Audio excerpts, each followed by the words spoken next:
Like basically gives you full sovereignty while preserving something very, very important, namely the connectivity and the ability to grow elastically, like expand without limits on throughput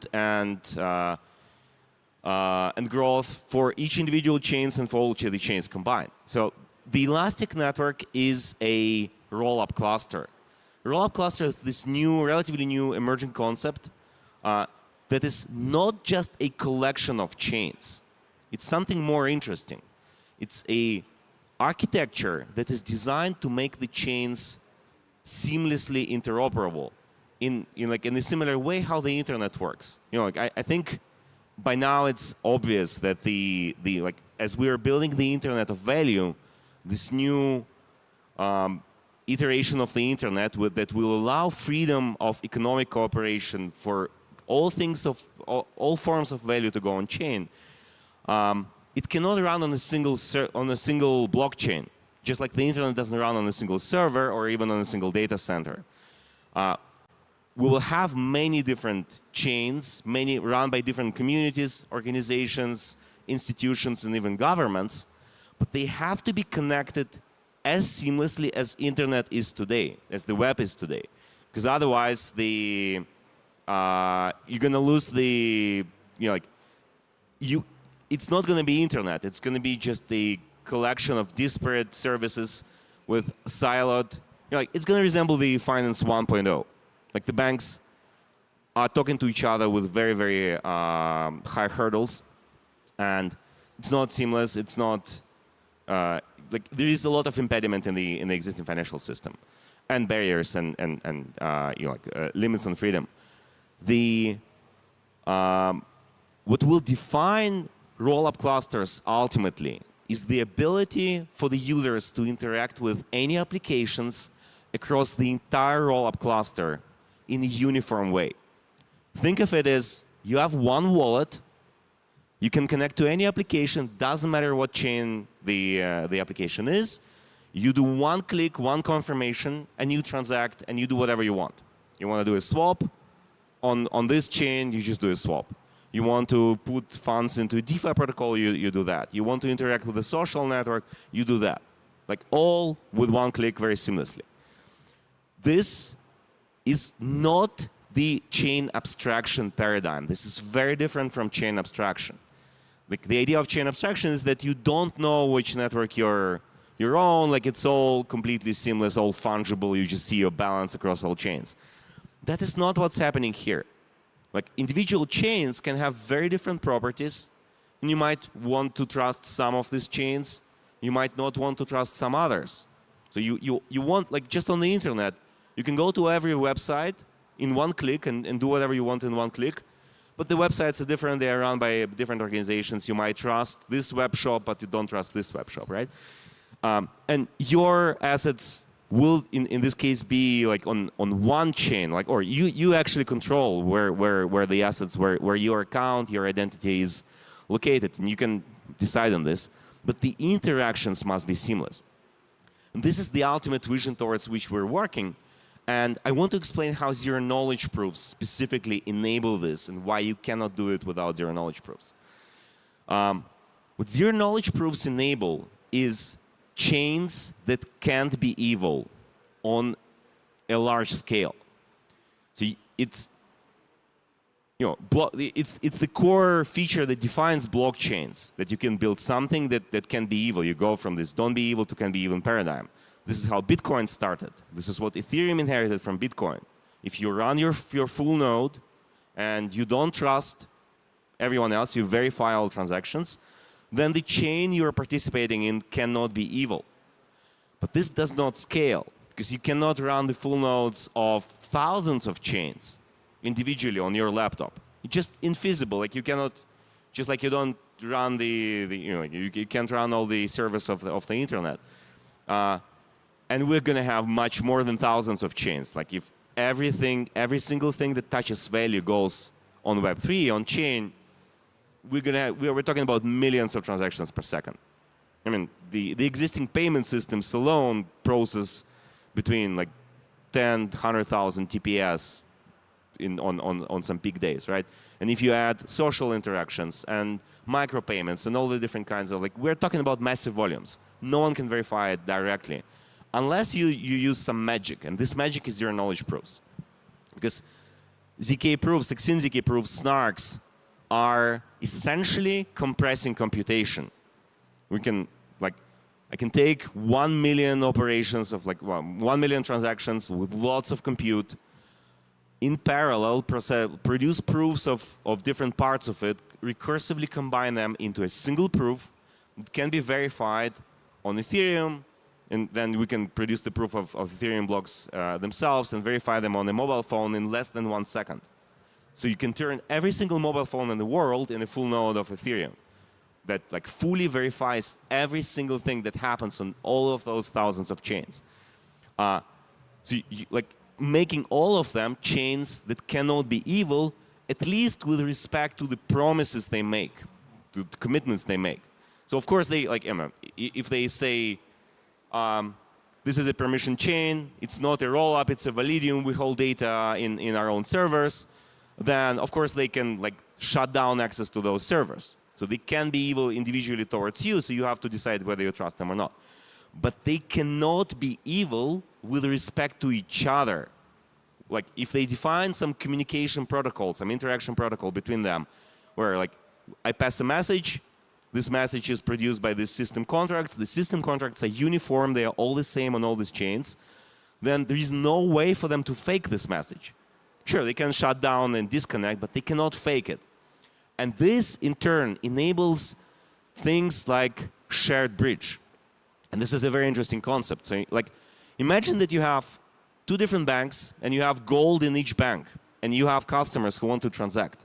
So, like, customer from bank 1 wants to send gold to a customer from bank 2.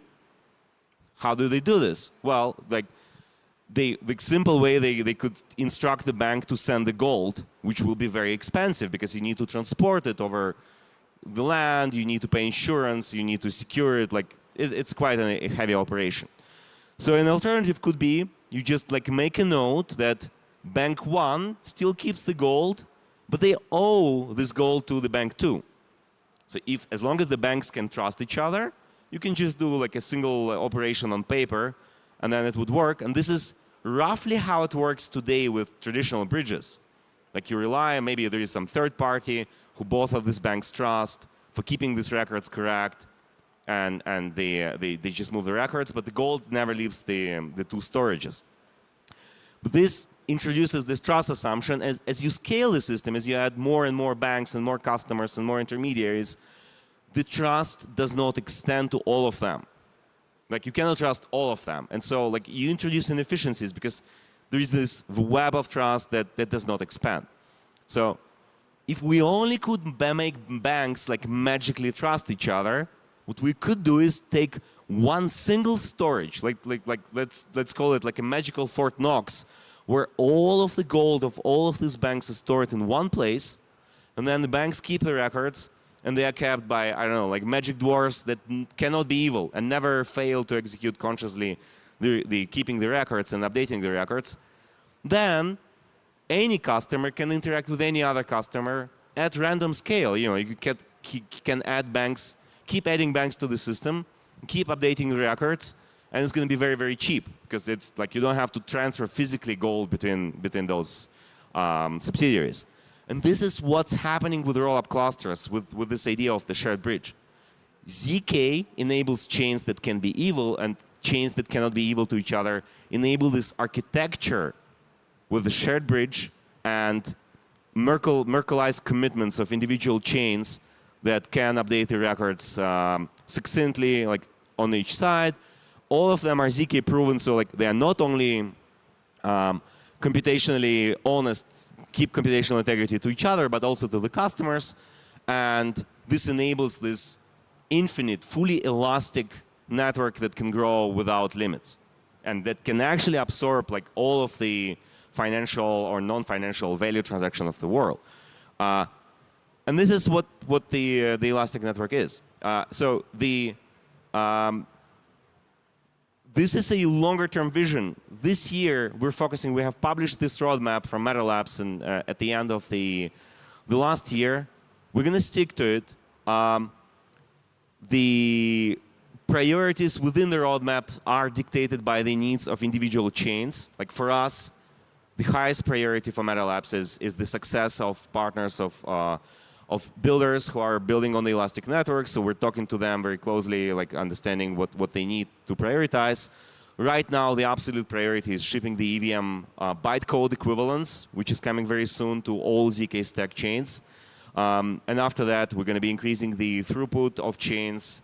The estimate is we think it's realistic to get to 10,000 transactions, transfers, average ERC20 transfer transactions per second, at roughly 0.01 cent computational proving costs for these transactions.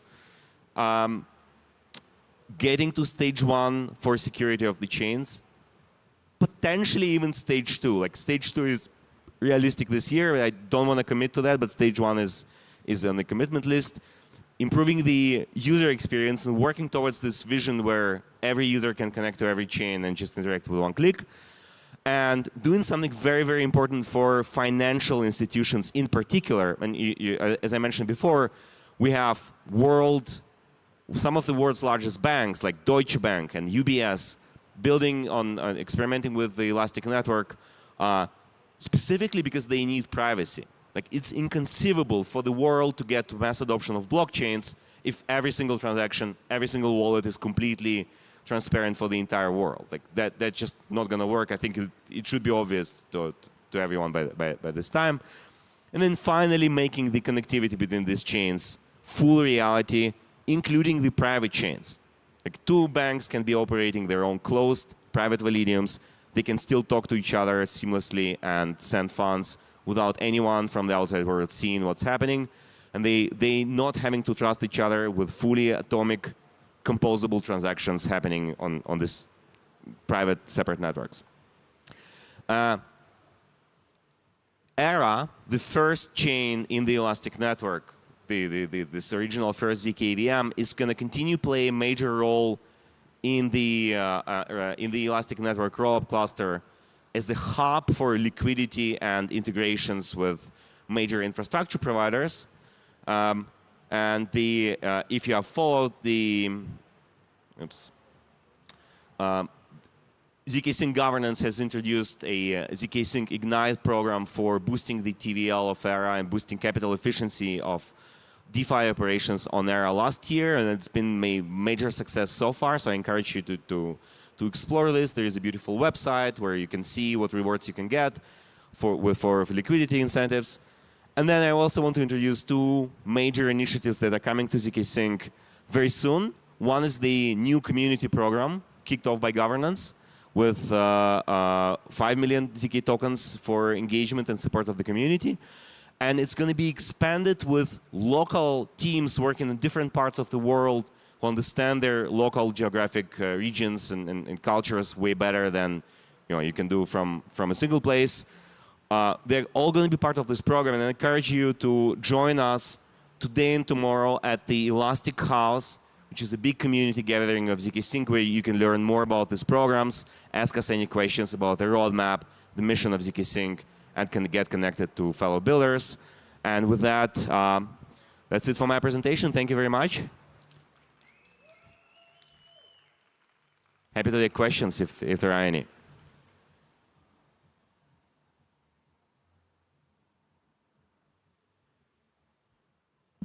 No questions? OK, thank you.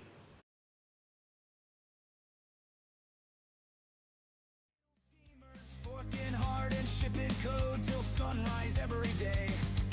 Cows are voting, vibes are flowing, buff-eyed corns are still a-growing. While the world is breaking down, we're regen in a new way. Some VC said this tech won't last, and the hurt bubble, watch it crash. But we don't need your central banks, 'cause regen fiddlers stacking stacks. For we pity let this city on sports and chains. We pity let this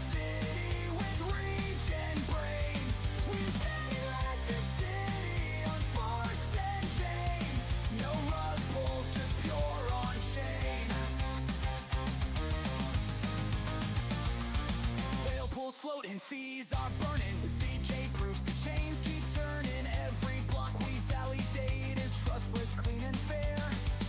Open source and gas optimized, code permissionless and finalized. Fork marmots on the scene, you know we're gonna bid a little it there. Some tread fibro just rolled his eyes.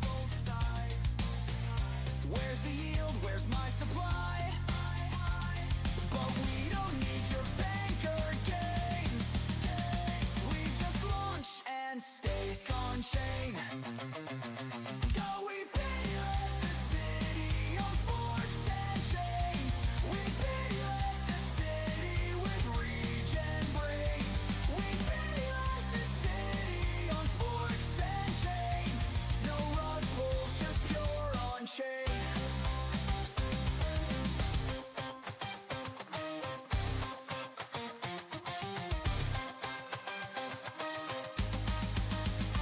If you faded, just stay seated. The Etherverse will leave you heated. We don't need your legacy, cause regen memes are pre-upgrade. We led the city on sports and chains.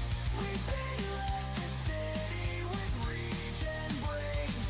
We led the city on sports and chains. Rolling up and slapping chains.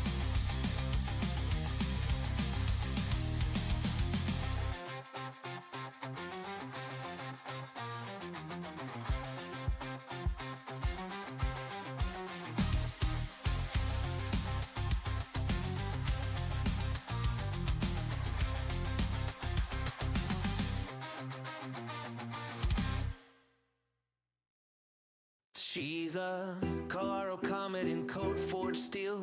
Wings snipping latency like scissors through gel. 9 centuries young with a lance that's if your chain's choking Ethernight whiz. Found her at a bullet hook sucking down APIs. Armor clinking with layer 2 lullabies. Scalability scripture, she winks at the moon while Lagron drools over slow motion doom. Her shield's a disco wall, fracturing legs, grass, shooby-doo-bop crack. Ooh, that lance a lightning fork, splitting bottlenecks backs. Alliance architect with a bufficorn's grit, teaching stale protocols how to fucking commit. Decentralize this, she smirks mid-flight as her wings tickle nodes into doing things right. Da-da-da-da.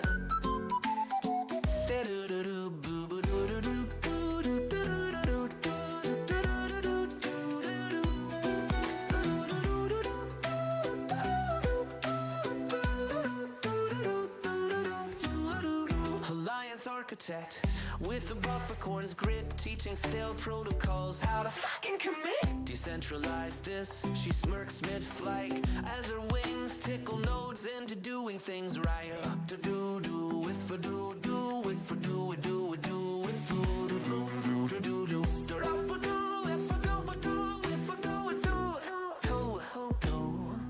you ordered a moonwalk across gas feed graves.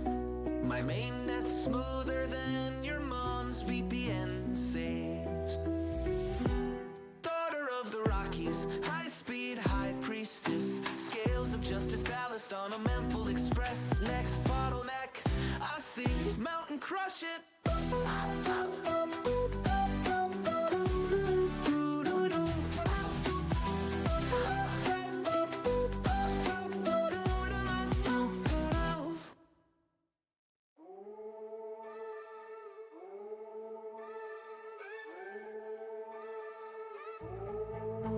Click, clack, bosom lace on firewall. Eyes spooked and truce from trash sheets. That's my device. Nullifier sniffing by my cloaks too crisp. Mainnet gossips tastier than breakfast chips. Story, hack, flurry.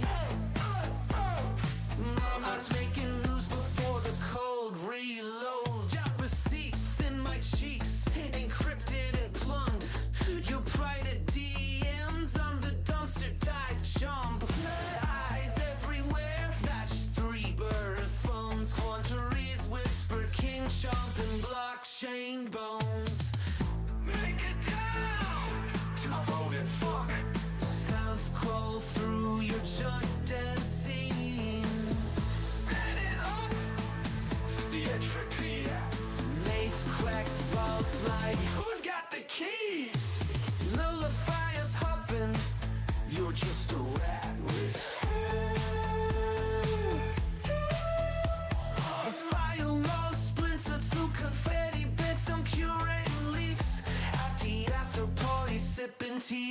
just tears. Call me well connected, I call it.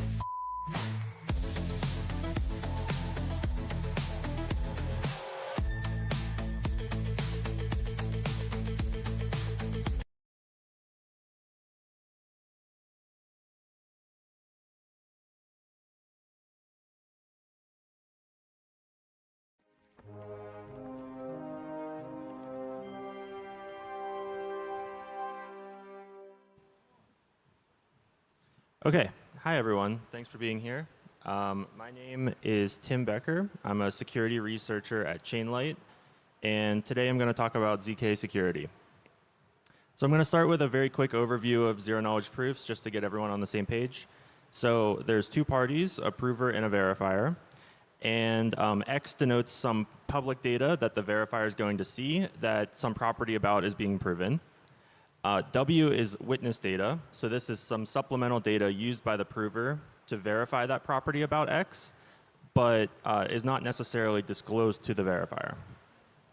And the way that it works is the prover takes the public input and the witness data and generates a proof pi that the verifier can then verify against the public input and either reject or accept the proof. And all proof systems, pretty much in all of computer science, need to have two properties, completeness and soundness. So completeness says that all true statements that you care to prove can be proven, and soundness says that only true statements that you care to prove can be proven. And the magical properties of zero-knowledge proofs that lead to all of the amazing applications are succinctness and soundness. So in short, succinctness says that the proof is very small and very cheap for the verifier to verify. So they need to do a lot less work than the prover.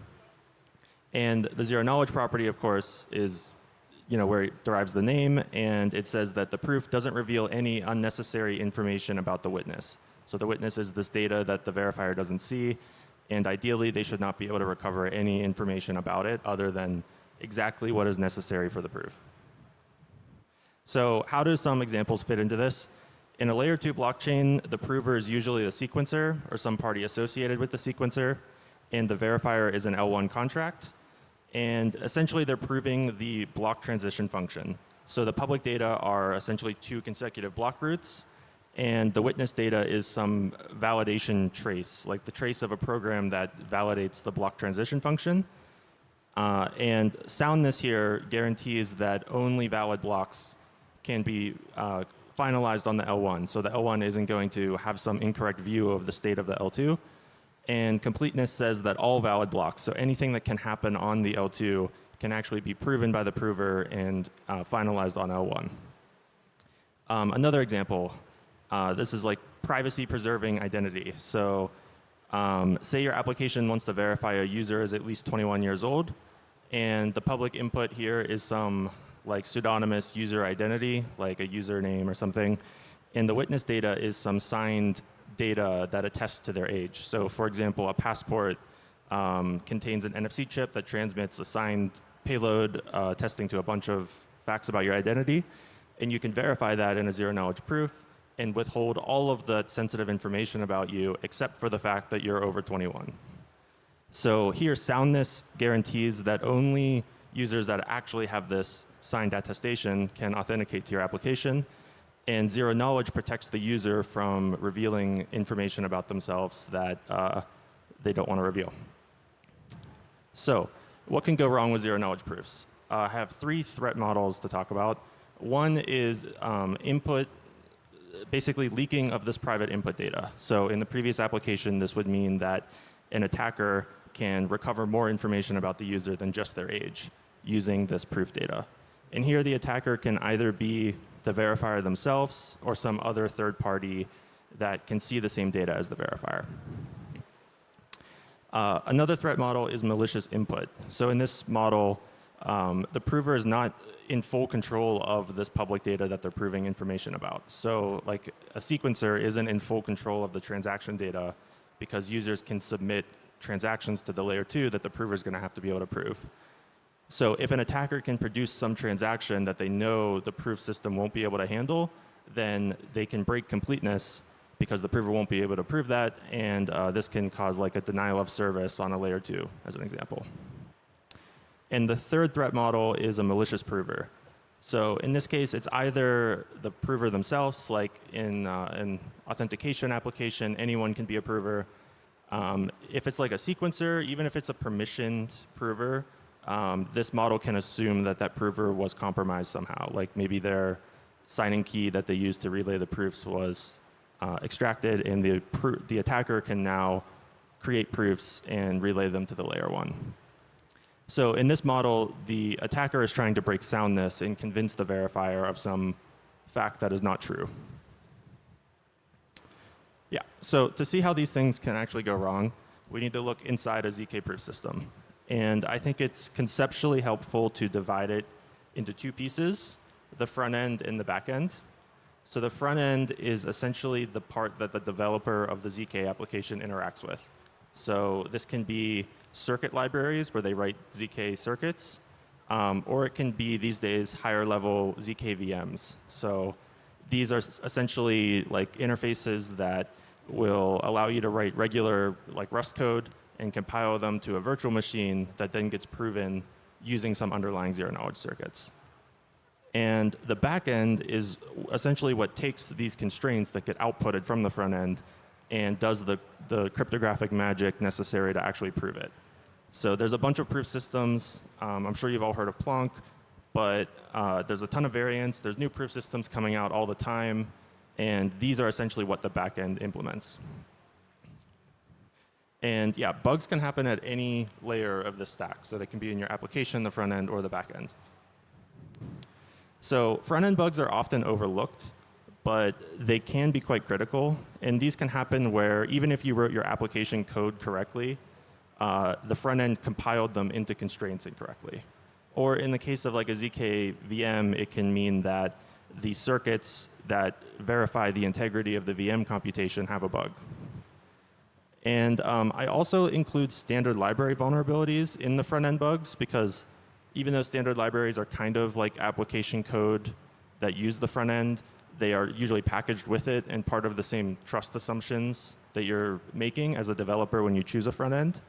And there's a famous example of a front end or a standard library vulnerability in circomlib, where their MIMC hash function had a soundness bug where a variable was assigned but not constrained. And this actually made Tornado Cache vulnerable to double spend attacks. And this vulnerability was actually self-exploited by the Tornado Cache team to safeguard the funds and upgrade the protocol. There can also be bugs in the back end. So the back end is generally just implementing a proof system. And one crucial detail that can go wrong in these proof systems is something called the Fiat-Shamir heuristic. So proof systems, whenever they're like studied academically and peer-reviewed, are usually studied as interactive protocols. But in practice, zero-knowledge proofs are used as non-interactive protocols, which essentially means the prover produces a single proof with no interaction with the verifier and just sends them a single payload that they can verify. And the thing that makes this possible is the Fiat-Shamir heuristic. And this is like a sort of very deep topic in cryptography. And it is often left as an implementation detail when these systems are studied academically. And it famously can go wrong in a ton of ways. And actually, just recently, there was a paper proving that even very natural, like seemingly correct uses of Fiat-Shamir can be vulnerable. And even more recently, this week, I saw there was a paper talking about how to defend against attacks like this, sort of very generally. So this space is kind of developing very rapidly. It's just something to be aware of and keep an eye on. And of course, the most common place for there to be bugs in a ZK application is in the application code itself. So usually this is where you implement your logic that you're trying to constrain or prove incorrectly. Generally, this means you're under-constraining something. Like it's more common for you to under-constrain something. An example is like missing a range check on some value. So a range check ensures that a certain variable isn't too large or isn't too small. And this is a very common type of constraint that people miss. Sometimes you can over-constrain variables. An example would be like if there's some edge case in what you're trying to prove and you forget to implement that in your circuits, then you're unable to prove any data where that edge case occurs. And another category are integration issues. So this is where even if the zero-knowledge proof itself is correct, it requires you to write your application in a certain way. So an example is in systems like Tornado Cash, there's a value called the nullifier, which essentially proves that you have made a deposit. And the proof system itself doesn't check that you only prove that once. It doesn't check that you only use this nullifier once. And so that's up to your application code to sort of the thing wrapping the zero-knowledge proof system to check that this value is only used once. And there are many ways for that to go wrong as well. So I want to give a quick example of what a soundness bug can look like and how it can be exploited. So this is a bug that Chainlight found in zk-sync Era, an early version of zk-sync Era. And basically, it's an application layer bug, but I view it as sort of more of the fault of a foot gun in the front-end standard library. So there's something called a linear combination gadget. And it was very easy to forget a call to a certain function that actually generates the constraints. Like you could construct the linear combination, but forget to constrain it. And this linear combination was used sort of to decompose a 256-bit value into two 128-bit values. And this code here creates a linear combination that's supposed to check that that decomposition is happening correctly. But they forgot to call the enforce 0, so no constraints were actually generated, which meant that the highest 128 bits that get written into memory in the zero-knowledge VM were unconstrained, and the prover could put whatever they want there. So this is a very small bug.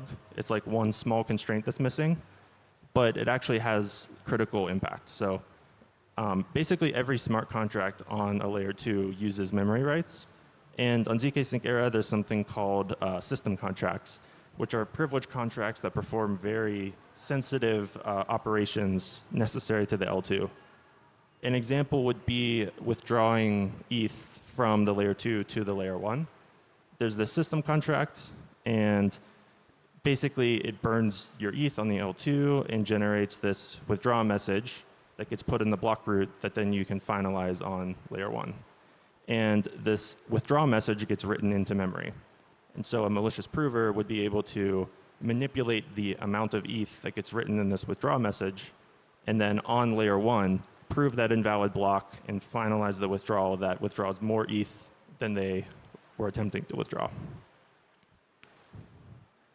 So it's just a one-line fix. It's just to call this function that actually generates the constraints. And we reported this vulnerability to zk-sync Era's bug bounty program very early on. They were one of the only chains that had a bug bounty program, and especially for zero-knowledge circuits, so big kudos to them for that. And we actually fully implemented the exploit for this as kind of like a public service, like to demonstrate how zero-knowledge exploits can look and like hopefully educate people on the risks. So zk-sync Era at the time actually had a very crucial mitigation, and this is another big testament to their their efforts in security. So they had something called an execution delay, which means that there's a time lock after the block is proven before anything in it is considered finalized. And what this means is that if they have good monitoring that can check if an anomalous block was proven, they can intervene before any of those withdrawals or any other transactions are finalized. So one concern around this is that you have like the centralized governance or security council that can intervene. And you can actually do something really cool with zero-knowledge proofs called self-cancellation. So this is where if you can prove multiple independent block roots for the next block, that implies that there's a soundness bug.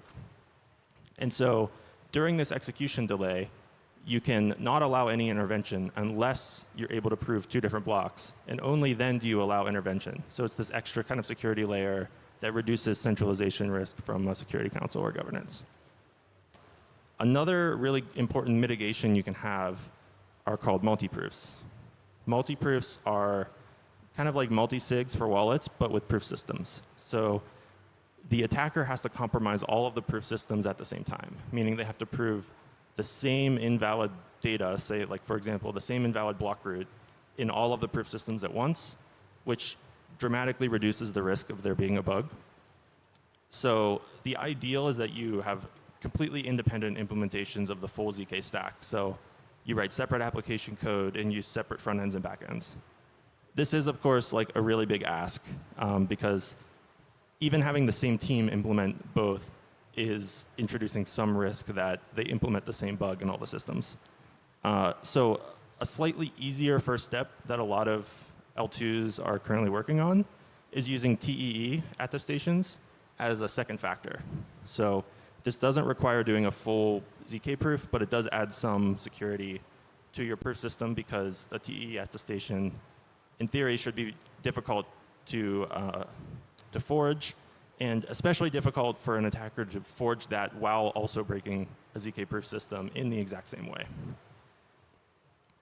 It's worth noting there is a trade-off you're making here. So if you require multi-proofs, it means you need to be able to prove the block with all of the proof systems at the same time, which means you're risking, if there's a completeness bug in any of the proof systems, then you're unable to prove that block in your multi-prover. But generally, soundness bugs have higher impact and are more critical than completeness bugs. So this is generally a trade-off worth making for security. And there's even sort of self-cancellation type things you can do where you only, basically, like if there's a completeness bug, you can also confirm that because the no proofs have been finalized for a long time, and then you can allow an upgrade that fixes the completeness bug. So I want to end with some general recommendations. So if you're a developer writing a ZK app, you should choose very battle-tested front ends and back ends. This means they should have multiple high-quality audits and ideally be in scope for a very large bug bounty. Another good thing to see is if there's formal verification of some of the components of the front end or back end. It's kind of infeasible still to do end-to-end verification of a ZK application, but you can do smaller things like formally verify that the verification logic, like the smart contract that verifies the proof, is correct. Of course, you should get application layer audits. Zero-knowledge bugs are very subtle, and it's likely that one audit won't catch them all, but audits are still the best way to find zero-knowledge bugs. If you look at any of the audit reports from ourselves or other good ZK audit firms, they basically always find bugs or highlight important failure modes that are like crucial to be aware of. Multi-provers, so again, the minimum is a ZK proof plus a TEE. This significantly raises the bar for attackers. The ideal is you have separate teams implement your full ZK stack independently and do multiple zero-knowledge proofs as part of your multi-prover. And yeah, the last line of defense, if possible for your application, is to have some sort of finalization delay and monitoring where you can detect an anomalous proof has been submitted and do some sort of intervention. Yeah, so I can take any questions. You can DM me on Twitter or catch me off stage if you want to ask anything else. Thank you.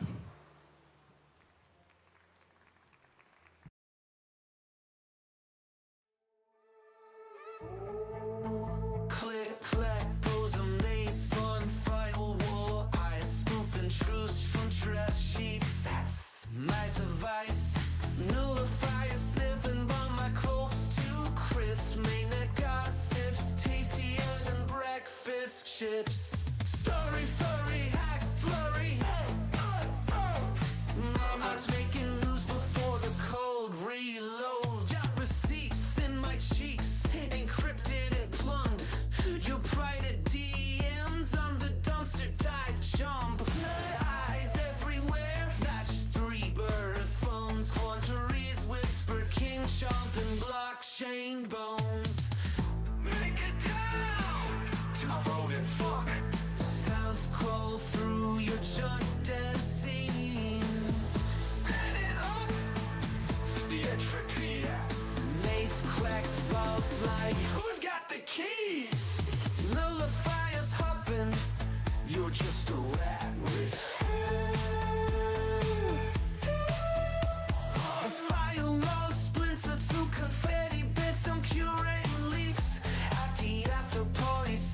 TLSTs. Call me well connected, I call it.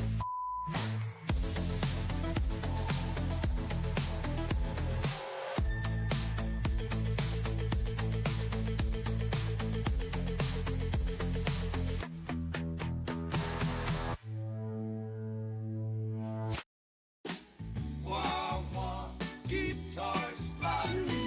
Wah wah, guitar slide. Coffee for drip and the lab coat on fire.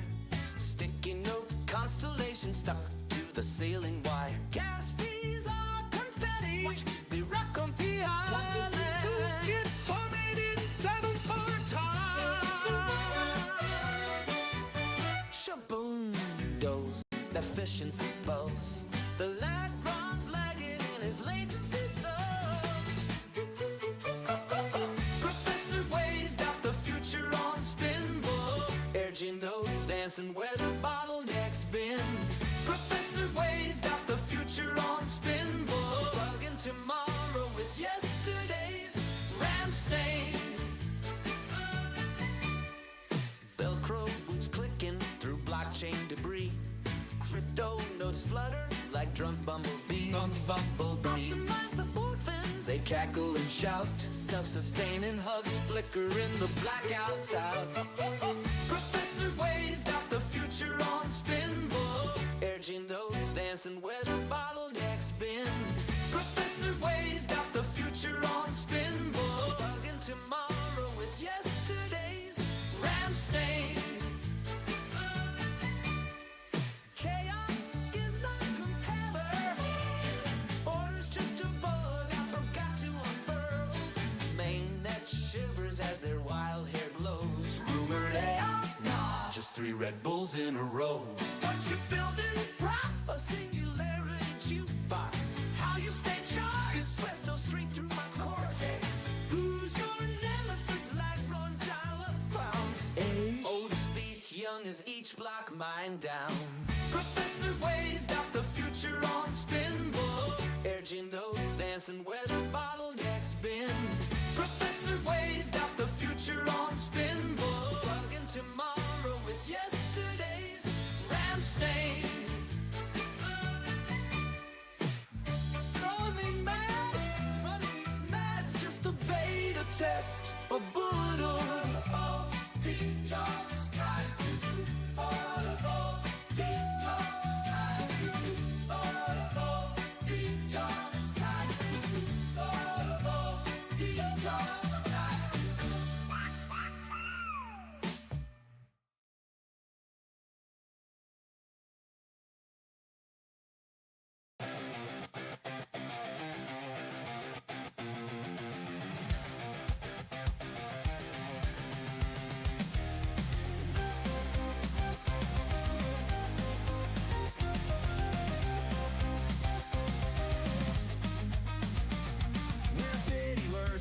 just dreamers, on-chain truth, no middle schemers. Forking hard and shipping code till sunrise every day. DAOs are voting, vibes are flowing, buff corns are still a-growing. While the world is breaking down, we're regen in a new way. Some VC said this tech won't last, and the hurt bubble, watch it crash. But we don't need your central banks, 'cause regen biddlers stacking stacks. For we pity let this city on sports and chains. We pity let this city with regen brains.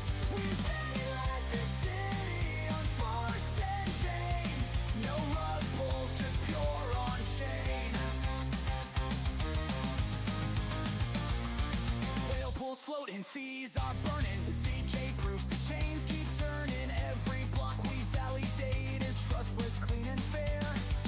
Open source and gas optimized, cause permissionless and finalized. Fork marmots on the scene, you know we're gonna bid a little it there. Some tread bro just rolled his eyes. Where's the yield? Where's my supply? But we don't need your banker games.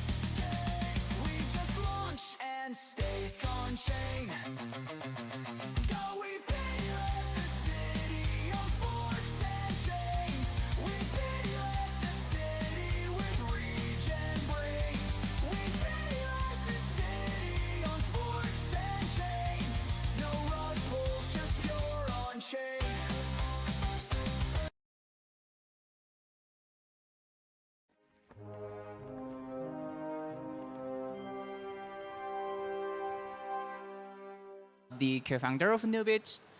Today, I will present our research work on ZK proof optimization, TABI, a synthesis-aided compiler for high-performance zero-knowledge proof circuits.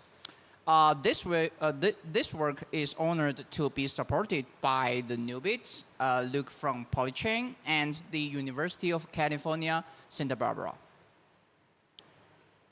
The start point of this week is of this work is the existing ZK compilation pipeline is not so satisfied.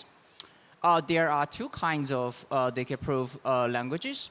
Lower level ones, such as Halo 2 and Circom, asking the developer to construct constraints by themselves. The developers could perform fine-grained optimizations as far as they know how to do so correctly. Thus, the performance of circuits will be good. Another kind of zero-knowledge proof language focuses on being user-friendly. For example, Noah and Leo. Users could only write the high-level statements, and the compiler will generate the code automatically. However, the generated code is inefficient, about 10 times slower than low-level circuits as observed.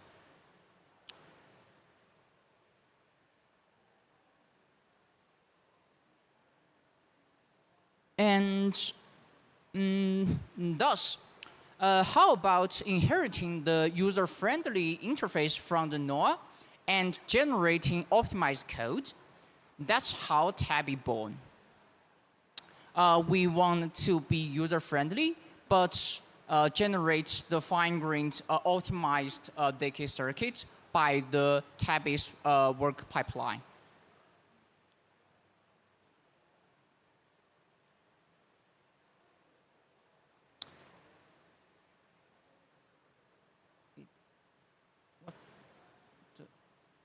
Okay, and let's see an example to observe what's happening during the compilation.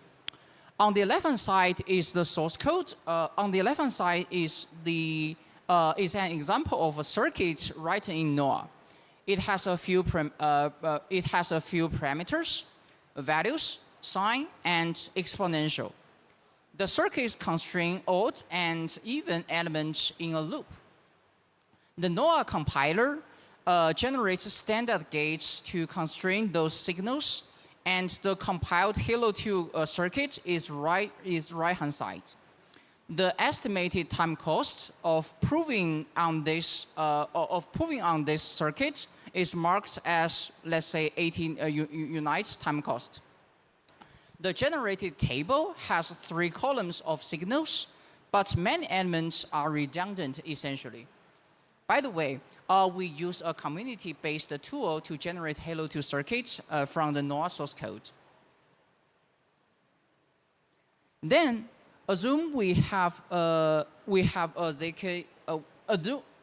Then assume we have a ZK expert to help on.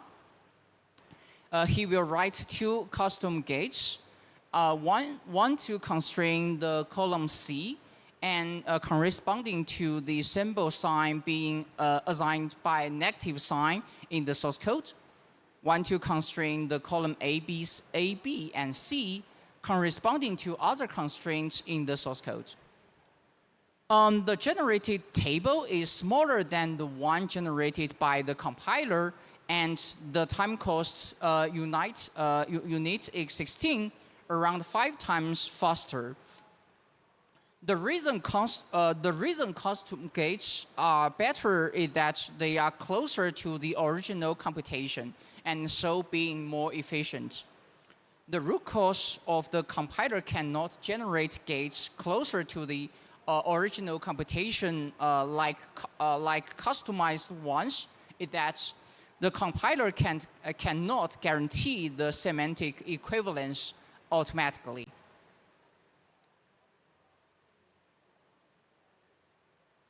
Thus, if TABI could find custom gates automatically, the size and time cost of the generated circuits could be compacted.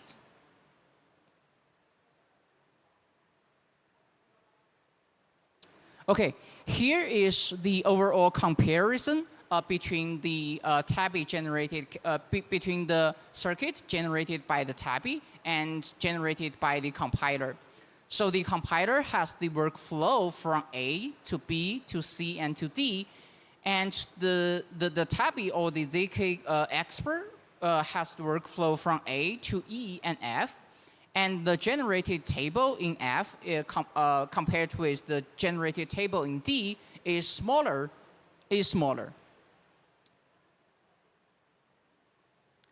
And then here is the workflow to find custom gates by the Tabby.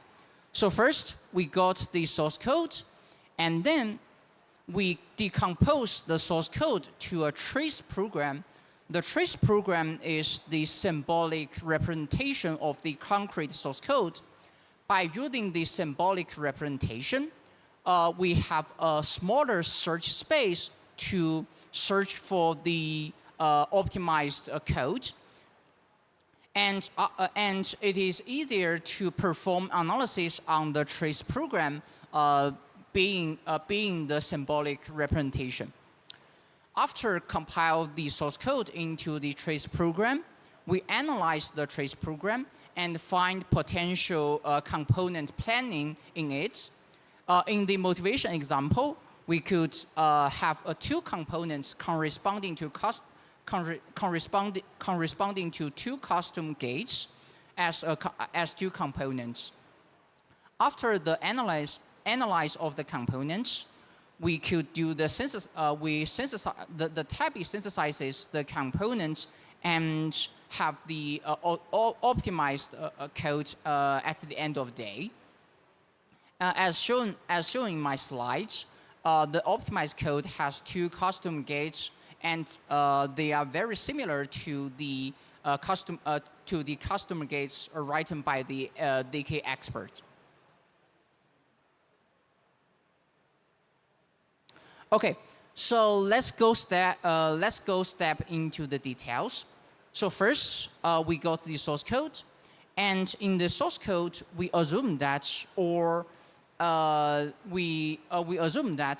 essentially it is the requirement from the current crypto primitives is that the loop is bounded. Tabby uses SSA-based flatten algorithm to decompose the loop into a few groups. So here we assume the n equals to 3, and then we got 3 groups in the trace program, and in each trace program we have 4 constraints. Those 4 constraints is flattened from the source code in the if-else branch and the sign assignment.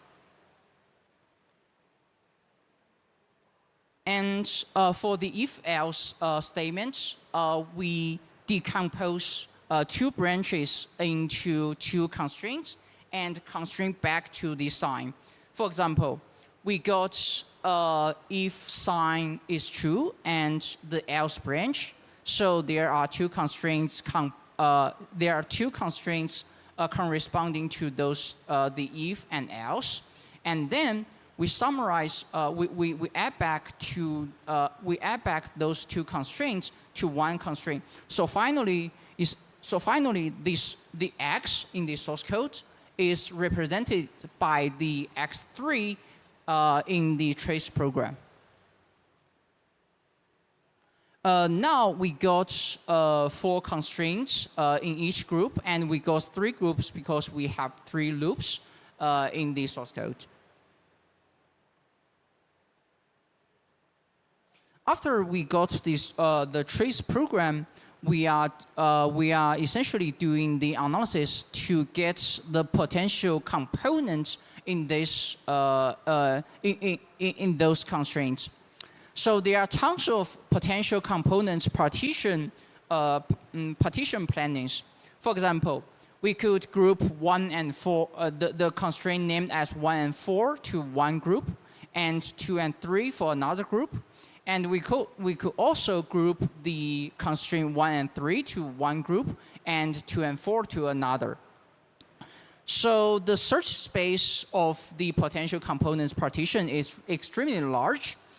And the key insight in Tabby is that we do a read and write dependencies graph analysis. By doing this analysis, we could have the read and write dependencies graph between those constraints. Now we could say that, hey, the constraint 4 will dominate the constraint 1 and 2, and the constraint 1 and 2 and 3 are constrained by itself. Then, however, the composition possibility are still huge to be searched. In that case, the Tabby utilize the strongly connected components of the read and write dependency graph of the constraints. The behind observation is that Tabby wants to split components as many as possible because the problem size is smaller and it is easier to reason about a small set of constraints compared with a large set of constraints. The only case that prevents the splitting is when two constraints depend on each other, because we cannot reasoning across components. So in that case, it's too hard to reason about the relationship between the constraint 1 and 3 automatically. So thus, without deeper semantic analysis, just based on the lightweight read and write analysis, strongly connected component is a good choice to do the component partition. So we got two components here. The constraints 1 to 3 is constructed in one component, and the constraint 4 is constructed to another component. After the component identification, Tabby maps the component to concrete constraints. For example, in the component 1, we got three. So we have three groups in the trace program. So the constraint 4 essentially represents for three constraints in the trace program. So we have sign 1. Constrained by 1 minus sign 0, and we got sign 2, sign 3. And it's the same for the next group. We got the constraints 1, 2, 3, and we map to the concrete trace program. And let's use the complex components as the example. Tabby essentially tries to generate the custom gates by enumerating all possible statements. So given the trace program, we are trying to find a constraint or a summarized custom gates to represent those constraints in the trace program. For example, we could have a custom gate as AI is constrained by AI plus BI add 1. So here, A, B, C essentially is a column of signals in the Halo 2 circuit. And A represents the X, B represents the values, and C represents the signs. And so essentially there are lots of candidates to be searched. To cut off the search space, essentially Tabby utilize a semantic-based analysis to avoid the enumeration of incorrect candidates, and such as the candidates I list as the first candidates. And it will scan through a few uncertain candidates and Tabit utilized the SMT solver to find a custom gates to find a candidate that satisfies the same semantic behavior of the custom gates in the source code. So we got, let's say, a few uncertain candidates, and finally, Tabit could find out, hey, the custom gates I listed in at the end of the sequence essentially is the custom gate who satisfies the source code in the source NOAA program. And finally, Tabit generates custom gates for each component identified in the step 2 and use our domain-specific language to represent the optimized code. So here, the left-hand side is the trace program, and the right-hand side is the synthesized and optimized code written in our DSL. And this domain-specific program will be compiled into the concrete Halo 2 circuit. And compared with the custom gates written by the ZK expert or the normal gates, standard gates generated by the compiler, the custom gates have a closer semantic to the source computation. So the Halo 2 circuit generated by Tabit essentially is very similar to the table the table which is generated by the ZK expert's code. And here is the evaluation result for the Tabit tool. So the point 1 is that the quality, so the proving time of the circuits generated by Tabit compared with the circuits generated by the NOAA compiler has, let's say, 4 or 5 times faster. So the point 1 is the point 1 here that the quality of the generated custom gates are not mattered. If Tabit could find custom gates, the proving will be speed up a lot because the quality of the generated custom gates by Tabit varies between benchmarks. The point 2 here that the optimization space of existing compilation pipeline is still large because the table size generated by Tabit compared with the table size generated by the NOAA compiler is, let's say, 10 times smaller in the average. And for the proof size, the proof size generated by NOAA and the proof size generated by Tabit essentially are quite different. So the point 3 here is that both the time cost and proof size can be optimized to enhance the economic efficiency of the ZK proof system, because the proof must be submitted to, let's say, layer 1 or other gas fee counted blockchains to do the ZK proof verification. And that's all for today. And our conclusion is that the Tabit efficiently bridges the gap between programmability and efficiency in ZK knowledge proof circuit generation. And welcome to follow us on the Twitter and scan the Telegram to have the further contact to the newbie team. Thanks for the listening.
She's a Colorado comet in code forged steel, wings snipping latency like scissors through gel. 9 centuries young with a lance that's if your chain's choking Ethernight whiz.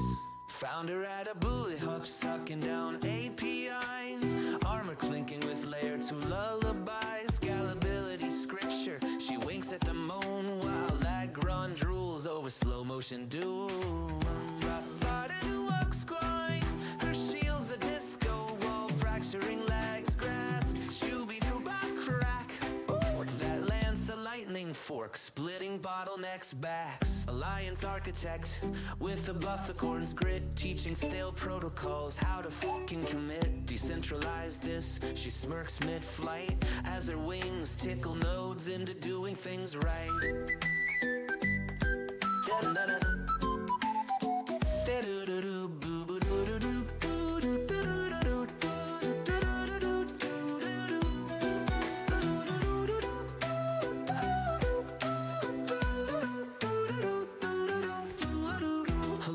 Architect with a bufficorn's grit, teaching stale protocols how to fucking commit. Decentralize this, she smirks mid-flight as her wings tickle nodes into doing things right.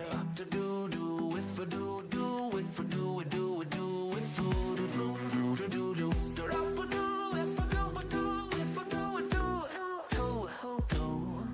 You ordered a moonwalk across gas feed graves. My mainnet's smoother than your mom's VPN saves. Daughter of the Rockies, high-speed high priestess, scales of justice ballast on a Memphis Express. Next bottleneck, I see mountain crush it.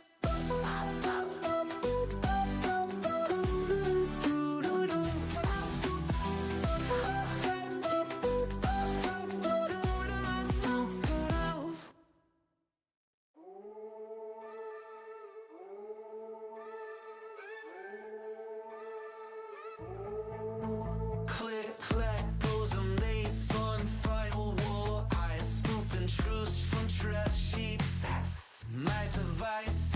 Nullifier sniffing on my clothes too crisp. Mainnet gossips, tastier than breakfast chips. Story, hack, flurry.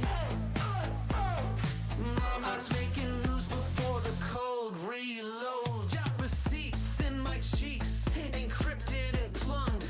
Your private DMs, I'm the dumpster dive jump. Eyes everywhere, match 3 bird phones. Haunteries whisper, king chomp and blockchain bones. Make it down to my voted fuck. Stealth crawl through your junk dead scene. Ran it up, the entropy. Mace cracked vaults like who's got the keys? Nullifiers huffing, you're just a rat with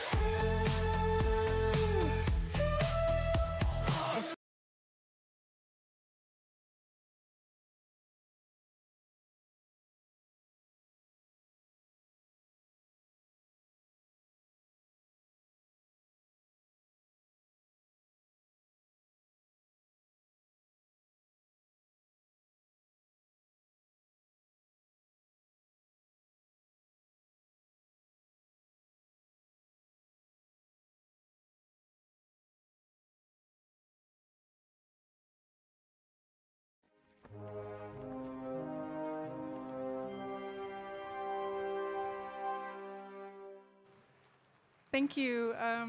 So my name's Sarah Schwartz, and today I'm going to talk about building Web 2 style privacy into Web 3. So just to start, a little bit about me. I'm a developer relations engineer, and I started building in Web 2, and I think probably like a lot of you, when I started building in Web 3, I started with smart contracts and with Solidity. And I sort of had to go through this like mental shift of like how I thought about building. I had a lot of ideas of like, oh wow, this could be a really cool idea for a smart contract, but then finding out later like, oh, there's different constraints, and really hit with this like, nothing is private on Ethereum.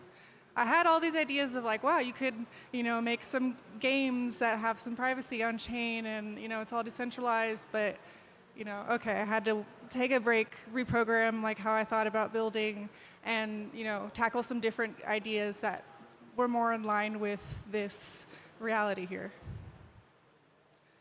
And so, yeah, basically just sort of breakdown of like switching from Web 2 to Web 3, going from like everything can be private if I want it to be, but nothing is verifiable or trustworthy by external parties, to this like having to trade off if I want verifiable stuff, it can't be private on chain. And so like what does that sort of stack look like visually? So like this Web 2 builder is super happy. You can fully control every part of the application. But kind of sad, no one can verify it, and no one knows I didn't tamper with it. On the other side, now using Web3, like your basic Web3 stack, anyone can verify this data, but it's 100% public. There's a lot of parts of the stack that I don't control, and there's a lot of limitations there. And so where does that leave builders?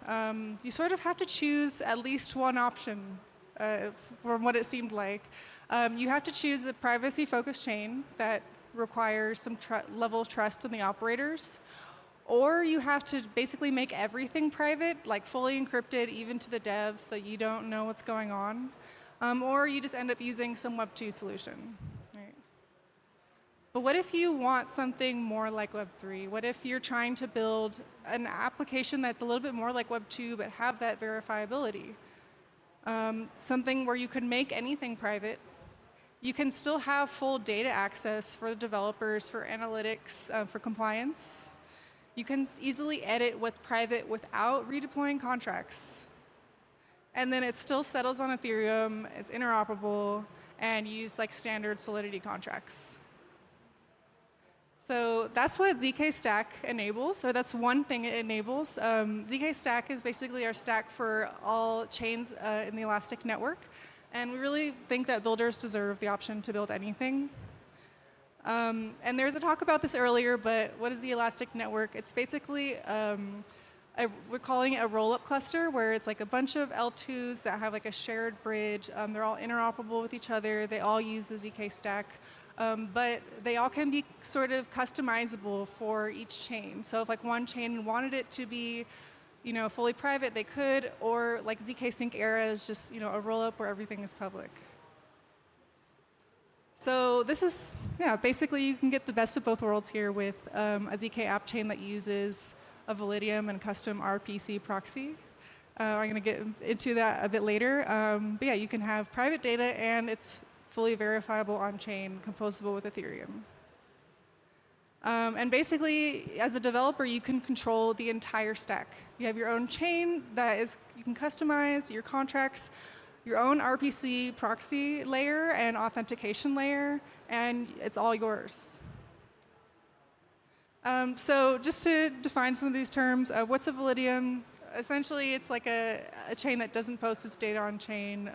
What does that mean? Basically, like all the data on chain doesn't get to other chains. It doesn't get to Ethereum. It's private.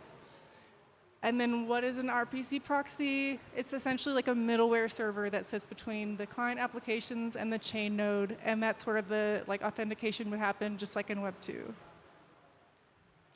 Okay, so what exactly stays private, right? Like, what's the catch? So with Validium chains and ZK Stack, only the state root hashes are public. So actually, all of the state and the balances can be fully private. The private balances only become known if they're bridged to a roll-up chain, but they can actually be bridged to another private chain and stay 100% private. Okay, so how do you actually build this? I'm going to go through like a really quick, workshop of like, here's how easy it is. We have this CLI called ZK Stack, and it's really easy to install, and it basically is everything you need to like launch this local chain.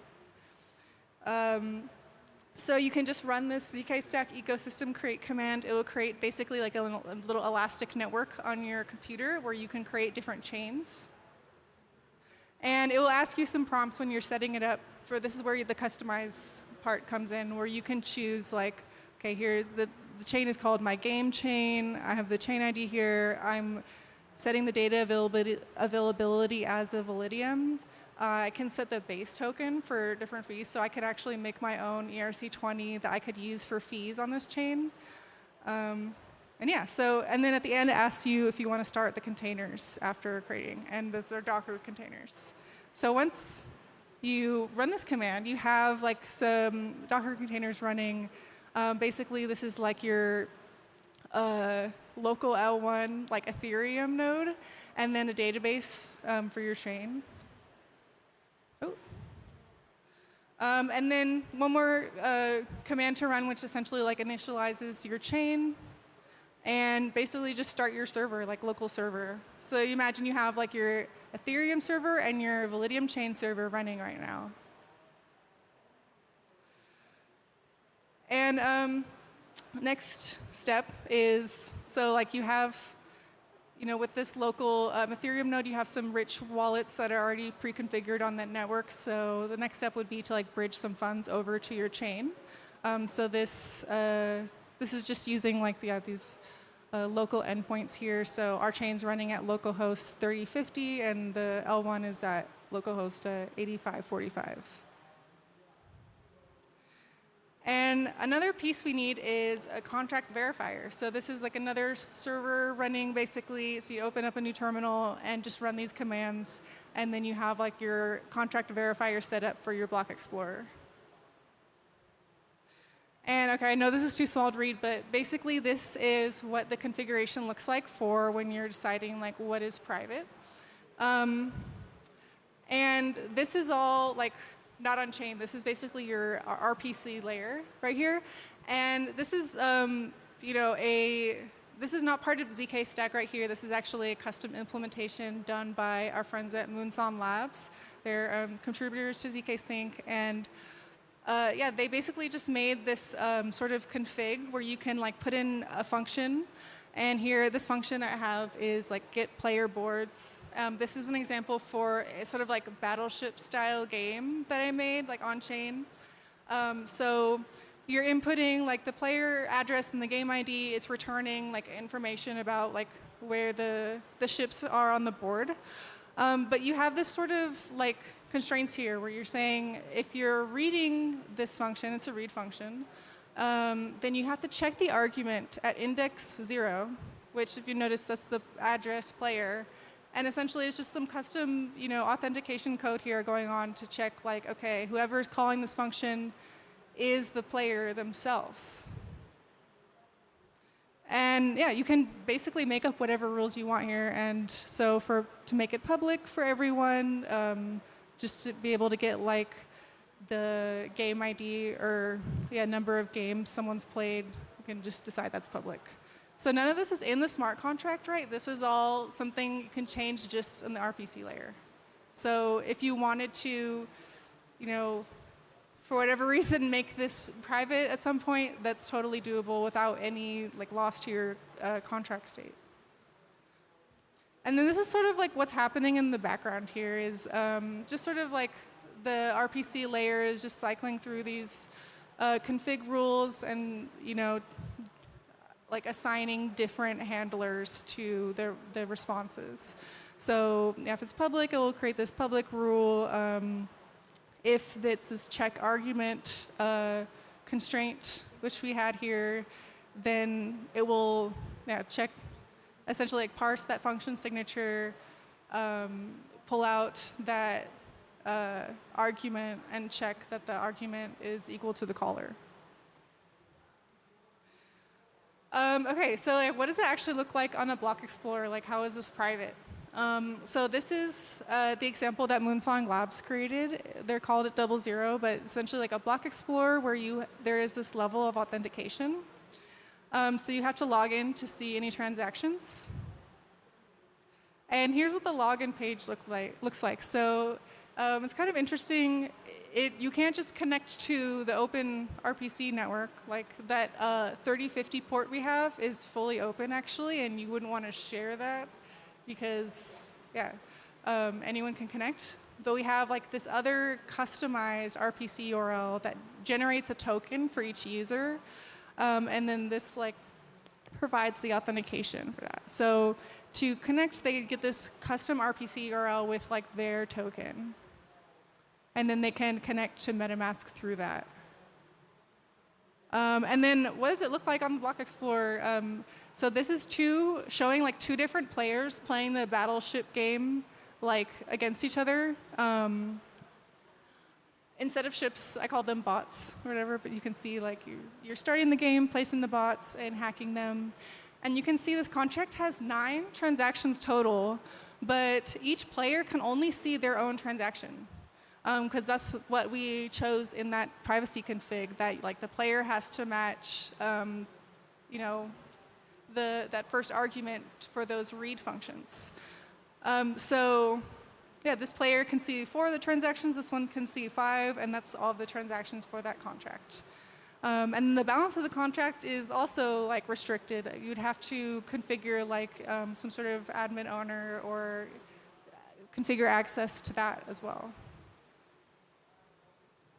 All right, so yeah, what are some use cases for this? This is an example of like a private swapping application that Moonson Labs built. So you can see like some things we do on chain already, but maybe we would just like them to be private. And then this is the sort of like battleship style game I made. It's called Bots Attack. But you can see like there's these other use cases where basically like the use case requires the privacy, right? Like you can't play this game if everyone knows what the opponent's board looks like. It just doesn't work. So yeah, trading apps, games like poker and Battleship and other games that require privacy, I think are really good use cases for this. Personal data trackers, banking and exchanges, private subscriptions, social and dating apps, B2B payments. You can imagine all these apps exist today in Web 2, and they're just using, like, you know, they're using basic Web 2 tech. They want to be able to keep some of that privacy, like for sometimes it's the use case, sometimes it's just about like, okay, this is our data and we want to be able to do what we want with it. So this sort of, this option basically provides this like middle route where you're like, okay, not a full-on like, you know, Web3 degen where it's like everything's going to be private, like Tornado Cash style, and like there's no one can tamper with it. This is sort of like a middle of the road, like, well, what if you want a little bit of both and you want to just build something like, you know, whatever you want, and it doesn't have to fit in these tight constraints of like Web 2 or Web 3. So yeah, ZK Sync is the end game. I have this QR code and a Linktree link, and this will have like link to all the slides, a full tutorial for like how to build the private chain locally, how to build the bots attack game specifically, and yeah, just more info about ZK Stack. So, yeah, thank you.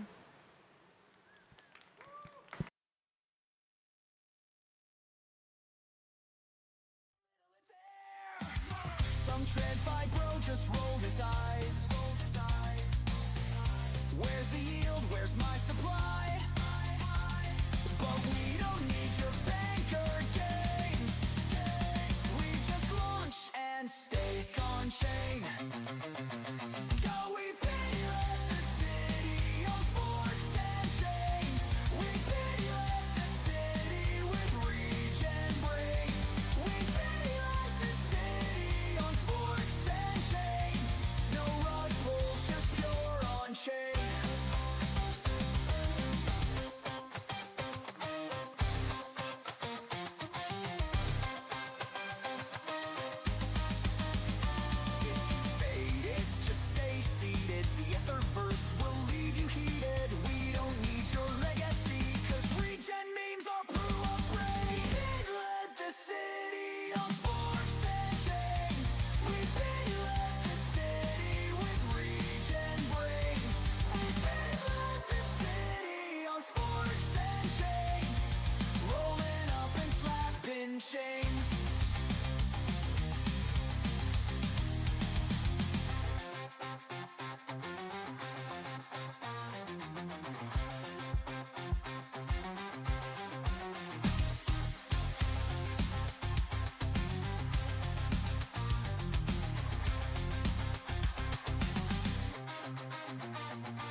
She's a Colorado comet in code forged steel, wings snipping latency like scissors through gel. 9 centuries young with a lance that's, if your chain's choking, Ethernight whiz.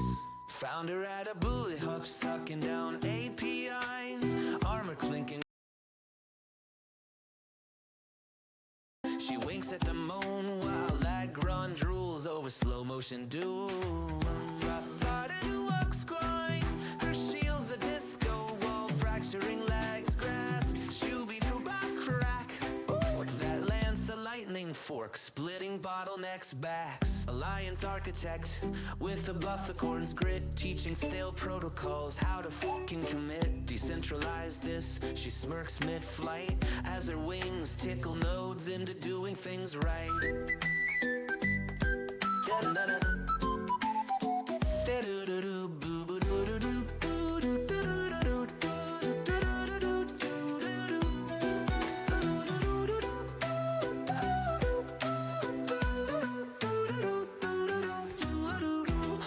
Architect with a buffercorn's grit, teaching stale protocols how to fucking commit. Decentralize this, she smirks mid-flight as her wings tickle nodes into doing things right. To do with for do with for do with do with do to do.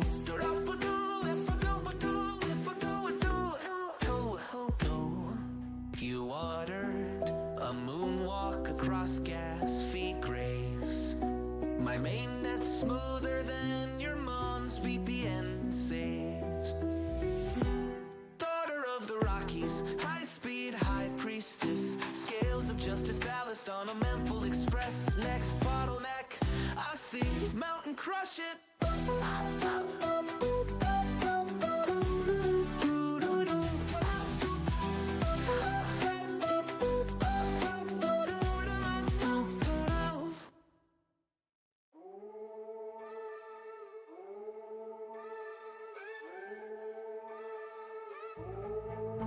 Click, clack, bosom, lace on firewall. Eyes spooked and truce from trash sheets. That's my device.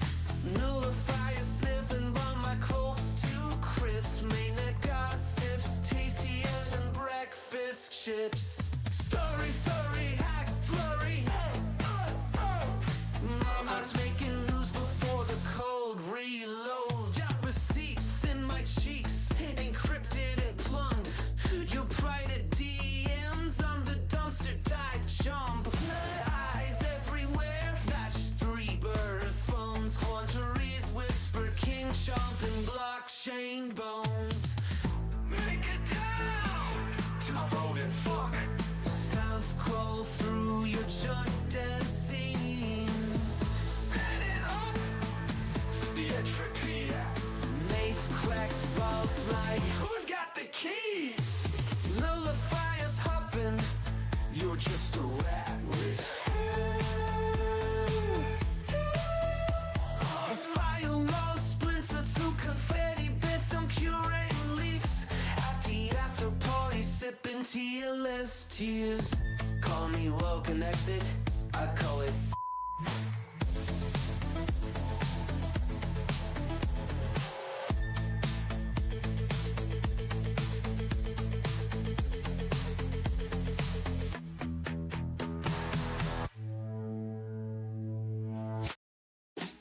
Wah wah, guitar slide. Wah wah, guitar slide. Coffee for drip and the lab coat on fire. Sticky note, constellation stuck to the ceiling wire. Gas fees are confetti, they rock on PI. Get homemade in 7/4 time. Shaboom, dose, efficiency pulse. The lad runs lagging in his latency sub. Professor Way's got the future on spin, book. Urging notes dancing where the bottleneck's been. Professor Way's got the future on spin, book. Plugging tomorrow with yesterday's RAM stains. Velcro boots clicking through blockchain debris. nodes flutter like drunk bumblebees. Optimize the orphans, they cackle and shout. Self-sustaining hubs flicker in the blackouts out. Professor Waze got the future on spinball. Urging nodes dancing where the bottlenecks been. Professor Waze got the future on spinball. Hugging tomorrow with yesterday's ram stains. Chaos is not compeller, or it's just a bug I forgot to unfurl. Mainnet shivers as their wild hair glows. Rumored AI, nah, just 3 Red Bulls in a row. What you building, prof? A singularity jukebox. How you stay charged? Espresso straight through my cortex. Who's your nemesis? Light runs dial-up found. Age? Old speak, young as each block mine down. Professor Waze got the future on spinball. Urging notes dancing where the bottlenecks been. Professor Waze got the future on spinball. Plugging tomorrow with yesterday's ram stains. Calling me mad, running me mad's just a beta test for Boodle. Oh, detox time.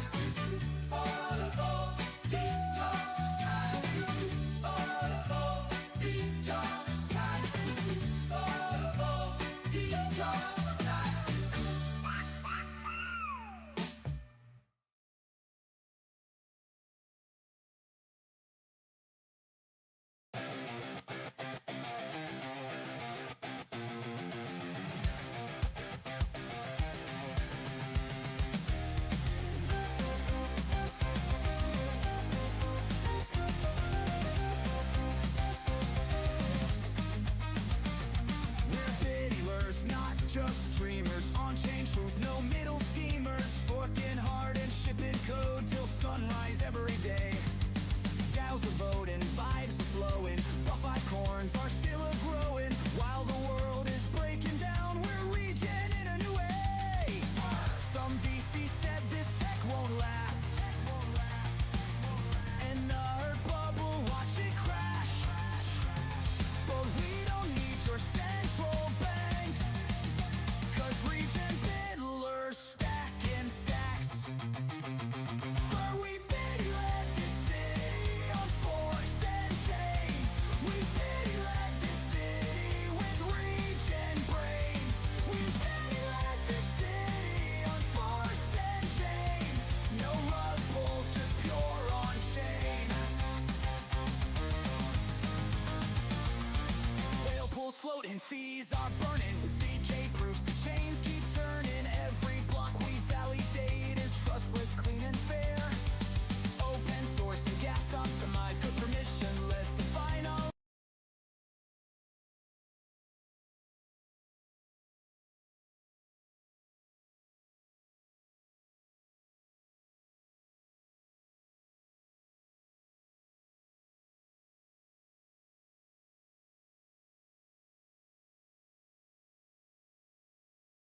On chain.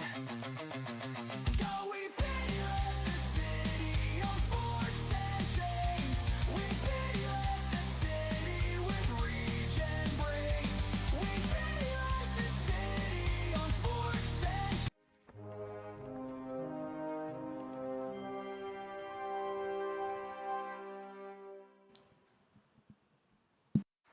All right. Hello, everybody. Good afternoon. So I'm here to talk about why Ethereum needs privacy, why blockchain needs privacy, why a lot of the issues and problems that Web3 is facing today are because we do not have privacy. So, we live in very interesting times. The internet has been a enormous net positive for humanity. Being able to access the entirety of the world's knowledge at our fingertips has transformed society, but it also has produced a lot of negative downsides associated with the fact that today, the default monetization model of the internet is advertising, and it means that as a user, you are not a customer, you are a product. and all you really are is the sum of your monetizable data. And this is creating very perverse incentives. It's creating online spaces where people can't distinguish between what's real and what's fake, what's human and what's artificial. And what is happening is that we are transitioning from a high-trust society into a low-trust society. And this is problematic. And I think that we need new information networks to restore this balance, to build back trust infrastructure. This is the basic blockchain thesis, one could argue. But if we look at what's happened over the last 10 years, that thesis has not been fulfilled. And I would argue the reason is because of a lack of privacy. So I want to go on a bit of a tangent before I go into that and talk a little bit about information networks and communication complexity. Because I think this is important. It's important to understand why a blockchain is such a big deal, why privacy is so important and required for blockchain to succeed. So I want to talk a little bit about, give it a little thought experiment. Okay, so imagine, congratulations, you have a time machine and you are now in the year 10,000 BC. Congratulations. I think that's the early Stone Age. Imagine you go up to a hunter-gatherer tribe. They're sitting by a fire, trading tales, and you go up to their elders and you're like, yo, do you want to buy a road?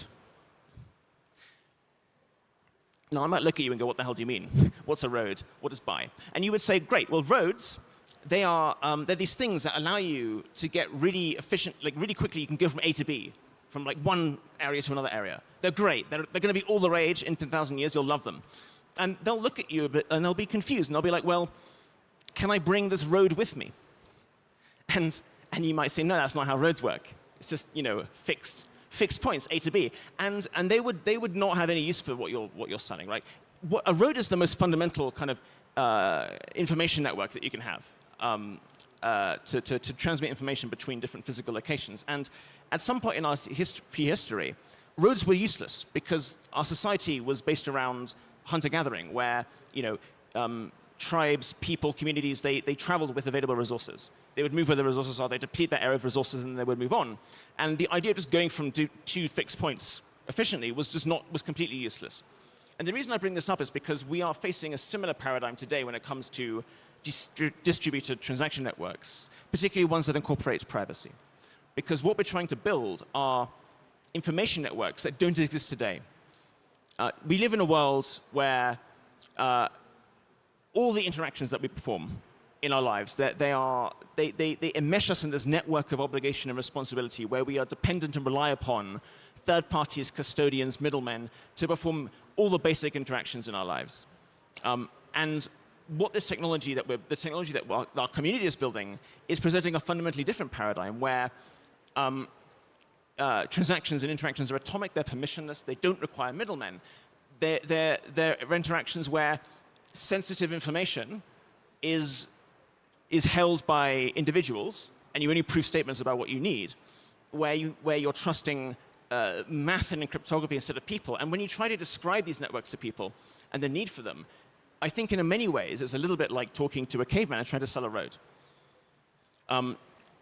But things are changing. This is the year of privacy, because nowadays the technology is advanced enough that some of these applications are being built and deployed and starting to change the narrative, and that's something I'm very excited about.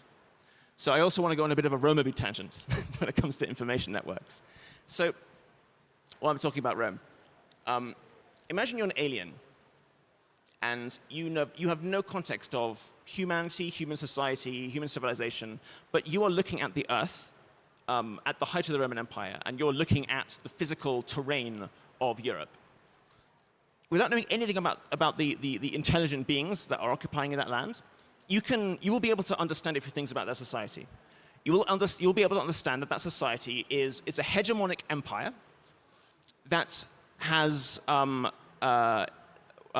which has an imperial core that is projecting power across a large landmass, and that it is largely at peace. And the reason you could do this is purely by observing Rome's road network. Because the road network, the phrase all roads lead to Rome, Rome is the core of the road network, and you have these arteries radiating out into the provinces, into the territories.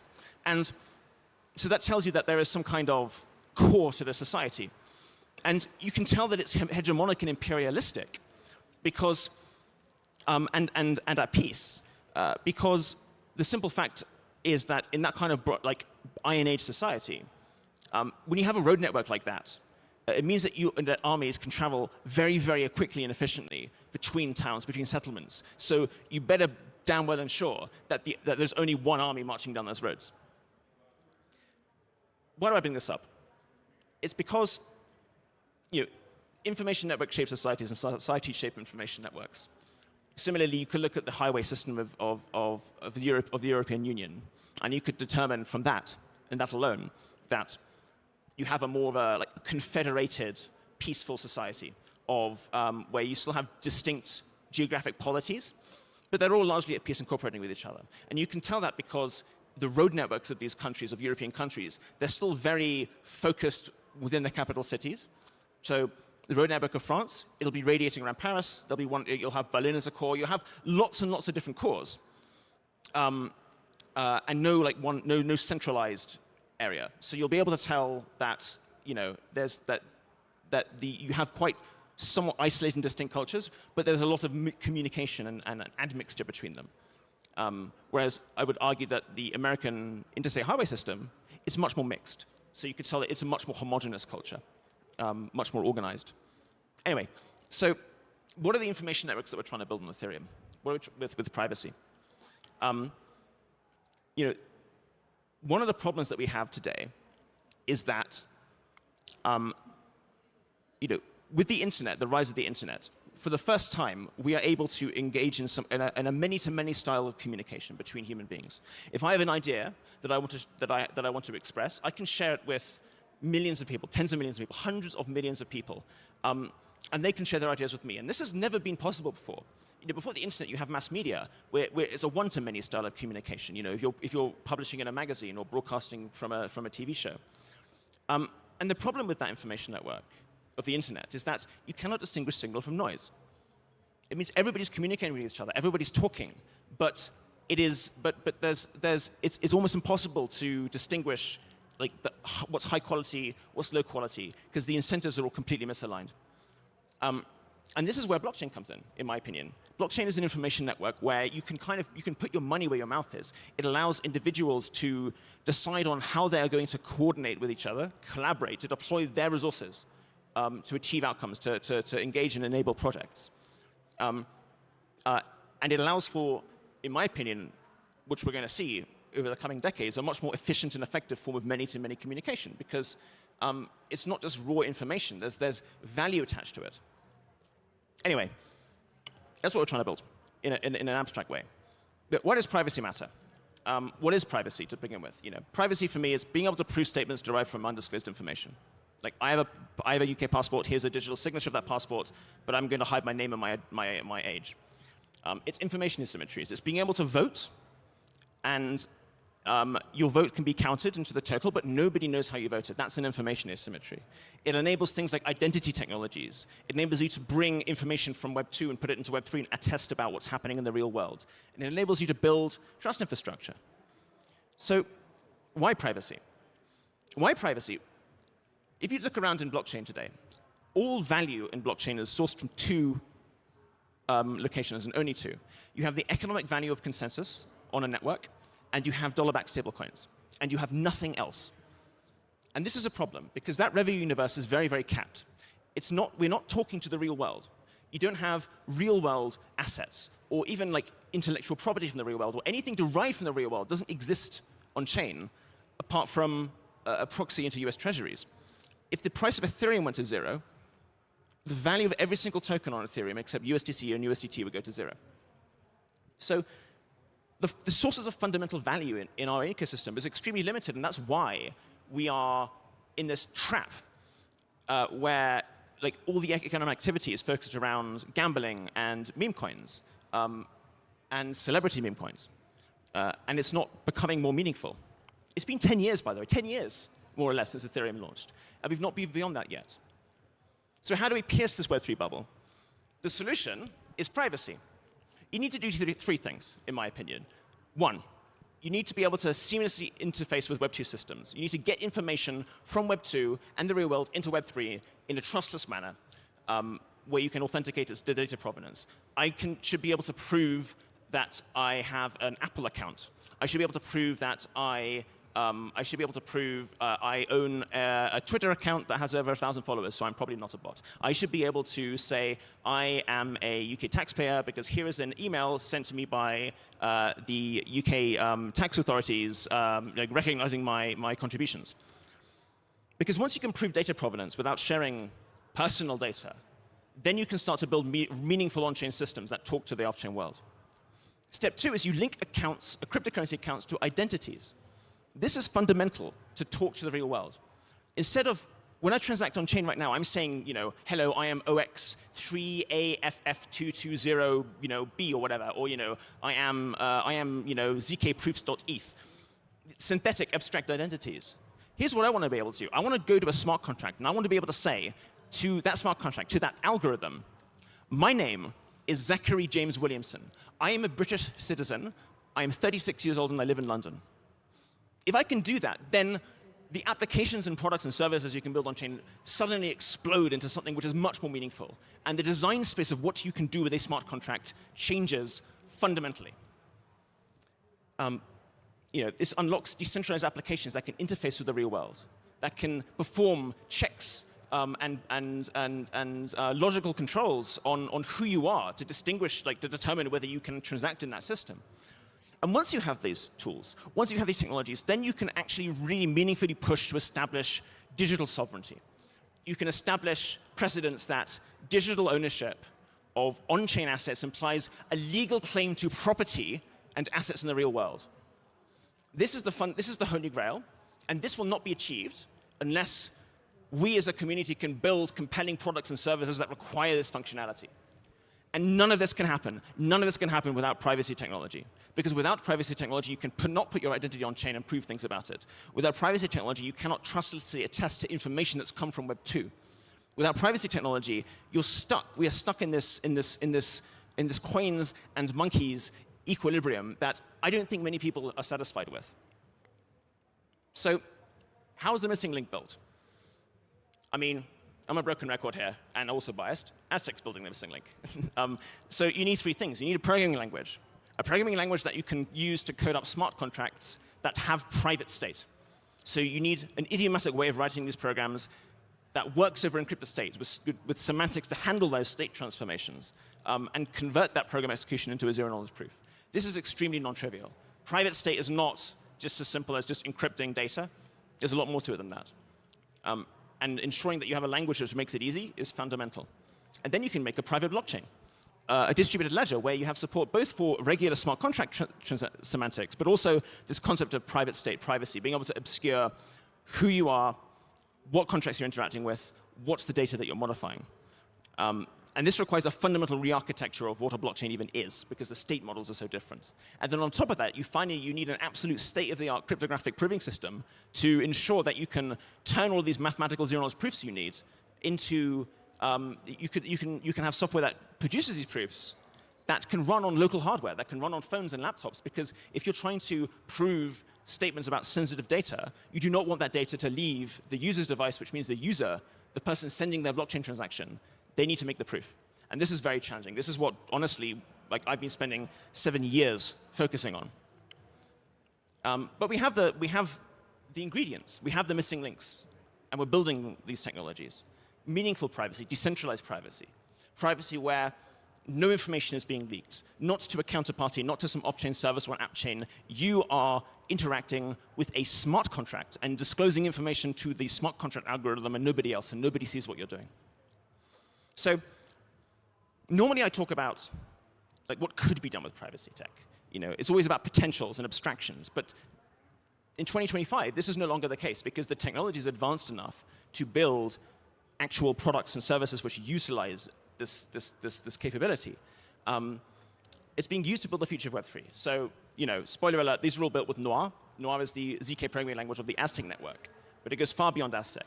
So here are some examples that excite me incredibly. So in January, at Aztec, we held a little hacker house in London. And one of the teams that came, they used the Open Banking API to create trustless peer-to-peer on and offboarding into Web3. Open Banking API is basically European banks, UK banks. They expose an API you can talk to trigger financial transactions from account holders in that bank. And the very nice thing about it is that A, banks have to have it, and B, the response you get when you talk to this API, the response is signed, digitally signed by the bank, which means you can use it. You can wrap it in a ZK proof, and you can put it on chain, and you can prove to somebody that you've sent them money in the real world. And then you can use that to create escrow services on chain to swap real world money for crypto, peer-to-peer, between strangers that don't know each other or trust each other. Absolutely radical. And they got this working. They got a proof of concept, they got a prototype working in a hacker house over a weekend. People are building bank-grade private security tokens, passport-grade on-chain credentials, so you can prove your citizenship on-chain to a smart contract. You have anonymous social media with Anoncast. That was built over a weekend with Noir. ZK Email now, the fastest client-side prover, is built with Noir, where you can get a trustless proof of email. You can get like a strong data provenance. So you can say, here, here's an email I received from Facebook, talking about my account. I am therefore an account owner on Facebook. And then privacy-preserving wallets being built on the Aztec network, which are forming the seeds of real D-banks, actual D-banks, not just like banking-like services for tokens and meme coins, but actually like real banking services for real-world assets. I mean, this is just the seeds of it, the start of it, but this is where things are going, and this excites me incredibly. Like, these are being built today. You can use some of them today. You can use Anoncast today. You can use ZK Email today. Like, the future is here. So I just want to end by saying, this has been an interesting year for Web3. I don't think I'm alone in saying that the headwinds that we're running into are deeply problematic. What are the major news stories in crypto this year? It's the deluge of celebrity meme coins like Trump, Milei, Kanye West, all sorts of nonsense, and $1 billion hacks from North Korea. There's certainly, in my opinion, a feeling of stagnation. What you can do with a smart contract hasn't changed in years. And despite this, though, I'm extraordinarily positive about the future for Web3 and Ethereum because like the premier state-of-the-art privacy technology is being built with Ethereum in mind today. It's being built on top of Ethereum, and it's going to mean that Ethereum can finally fulfill the original ambitions and aspirations that it had all those years ago. When Aztec was hosting this little hacker house in January, it reminded me of something. It reminded me of the feelings that I felt when I was getting into crypto and Web3 8 years ago in 2017. I was going to hacker houses back then and hackathons, and people were building innovative, interesting, ambitious stuff, like the stuff that people don't work on today anymore, like supply chain stuff, logistics, real-world assets, real-world payments. They were working on, the insurance, basically these. They were trying to take existing products and services from Web2, from TradFi, and decentralizing them, and competing against those centralized services, and cutting out the middleman. But we all know how that ended, right? Like, these projects, nothing ever happened to them because the technology did not exist. For all these projects to work, you need privacy technology, which did not exist in 2017, but now it does. And that was the vibe I got in that hacker house, because those were the products that people were building: real-world payments, supply chain services. And not only were they building them, but they were getting end-to-end demos working in a weekend, because the technology is here, and Ethereum will be cypherpunk again. Thank you.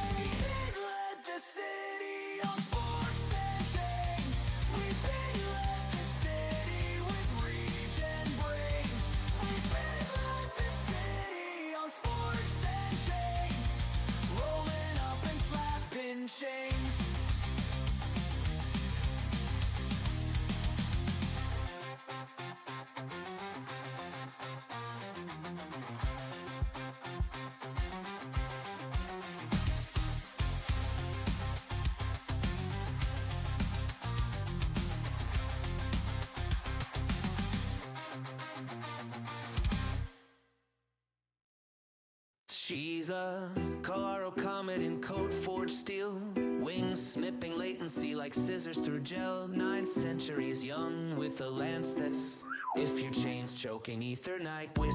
Found her at a bullet hook sucking down APIs, armor clinking with layer 2 lullabies. Scalability scripture, she winks at the moon while Lagrange drools over slow motion doom.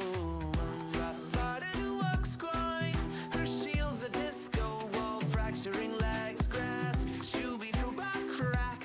Ooh, that lance a lightning fork, splitting bottlenecks backs. Alliance architect with a bluff acorns grit, teaching stale protocols how to fucking commit. Decentralize this, she smirks mid-flight as her wings tickle nodes into doing things right. Da-da-da.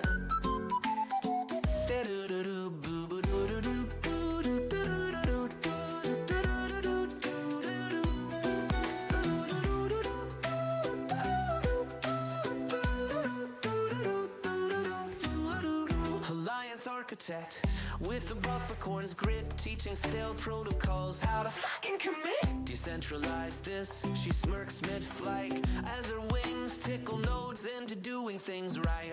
Do do do with a do do with a do do do with do do do do do do.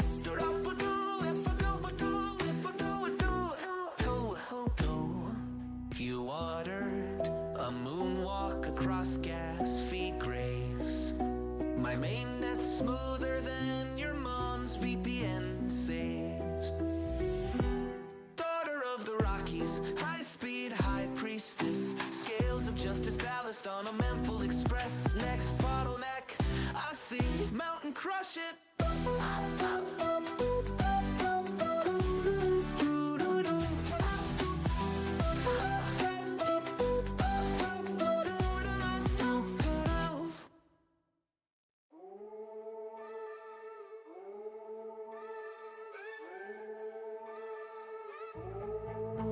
Click, clack, bosom lace on firewall. Eyes spooked and truce from dress sheets. That's my device.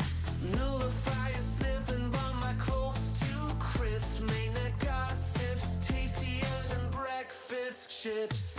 Story, hack, flurry. Mama's making news before the cold reload. Got receipts in my cheeks, encrypted and plumbed. Your private DMs, I'm the dumpster dive chump. Eyes everywhere, not just 3 bird phones. Haunteries whisper, king chomp and blockchain bones. Make it down to my voted fuck. Stealth crawl through your junk dead scene. Head it up to the entropy. Mace cracked vaults like who's got the keys? Nullifiers huffing, you're just a rat with these firewalls splinter to confetti bits. I'm curating leaves at the after party, sipping TLS tears. Call me well connected, I call it.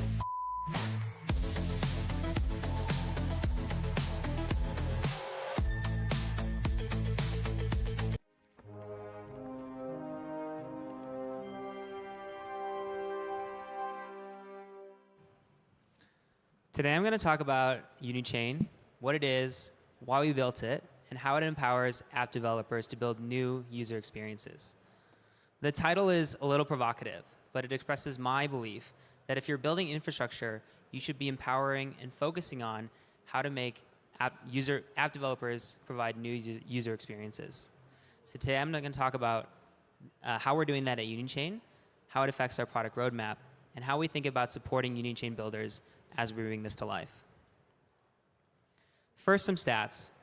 Unichain has been live for 2.5 weeks, and in that time, we've seen 117,000 smart contracts deployed, over 6 million transactions, and 155,000 wallets. And that's all organic, unincentivized growth, which we're very proud of. But this is a talk about apps, and building great on-chain apps is in Uniswap Labs' DNA.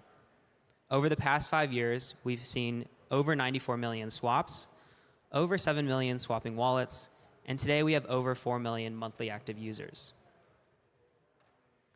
At Uniswap, we have a customer support function, which has solved over 150,000 user tickets over the past 3 years. That's really useful for users, but it's also useful to show us the problems that our users are facing. And one thing we've noticed is that the blockchain's problems are our problems. This is a graph that shows the number of support tickets we get per day, along with the price of gas on Ethereum L1. And as you can see, they're very strongly correlated. When we talk to our users, they don't make a distinction between Uniswap, the app, and the blockchain on which it's built. And we get blamed for the blockchain's problems. I'm sure that many app developers in the audience empathize with this. If you talk to your users here at Ethereum ETHDenver, or on Twitter or Telegram, you can tell that users, especially new to crypto users, don't make a distinction, because why would they? That's why we built Unichain, to solve user problems. Unichain is faster and cheaper. It's built for interop, decentralized by design, and has less MEV. In my talk, I'll talk about each of these features and how we're bringing them to life for all of you. First, Unichain is faster and cheaper. Today, it's 1 second and 1 cent to swap, and soon it'll be 250 milliseconds. I know many of you probably know this. It is ETHDenver after all, but I think worth going over why rollups are better and cheaper for users, especially in the context of Uniswap, where we see that the majority of swap volume still happens on ETH L1. L1 can be pretty expensive, and that's off-putting for a lot of users, especially new to crypto users who don't want to pay $45 for a swap or $100 to mint an NFT. What rollups do is that they roll up many user transactions into one L1 transaction. So you make a transaction on L2, it gets put into a set of L2 blocks, which are then posted in a single transaction to Ethereum L1. And so the effect of this is that transactions on Unichain are 95% cheaper than transactions on Ethereum L1.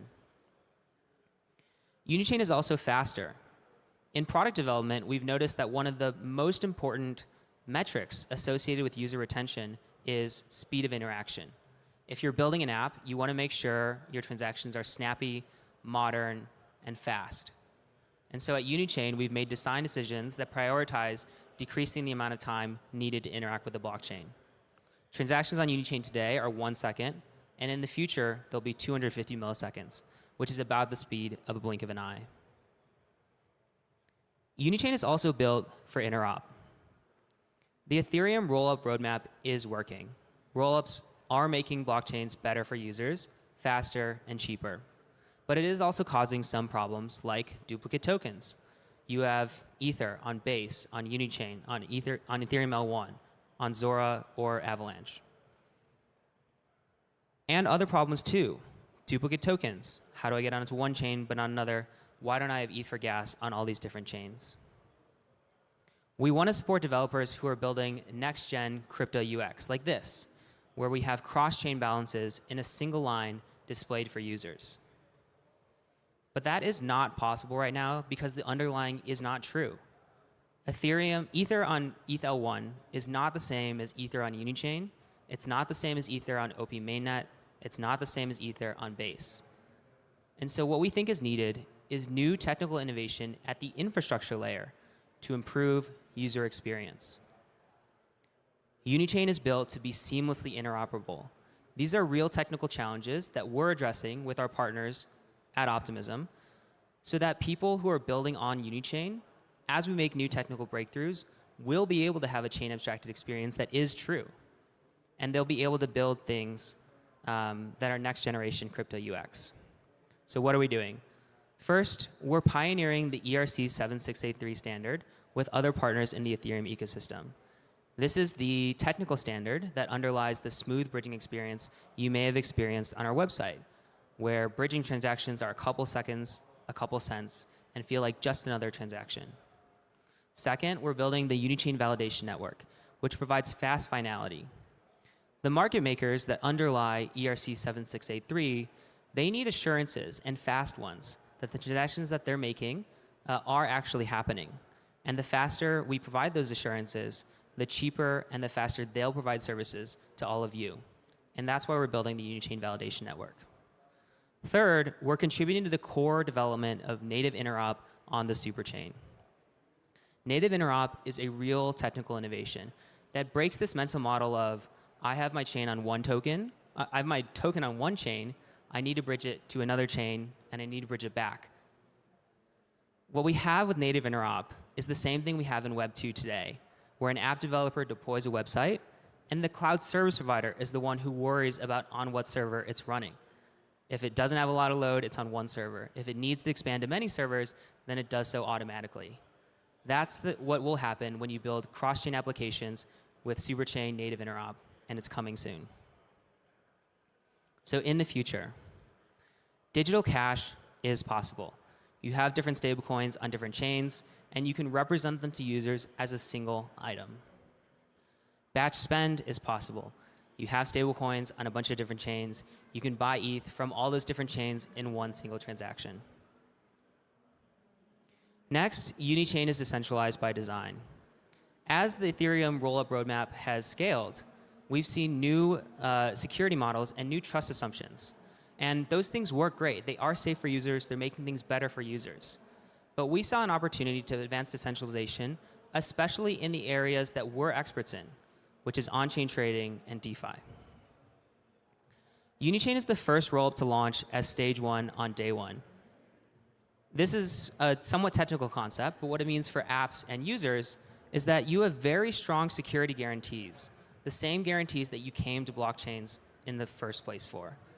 Censorship resistance, self-custody. Stage 1 means that those are very strong guarantees on Unichain. Second, the Unichain validation network.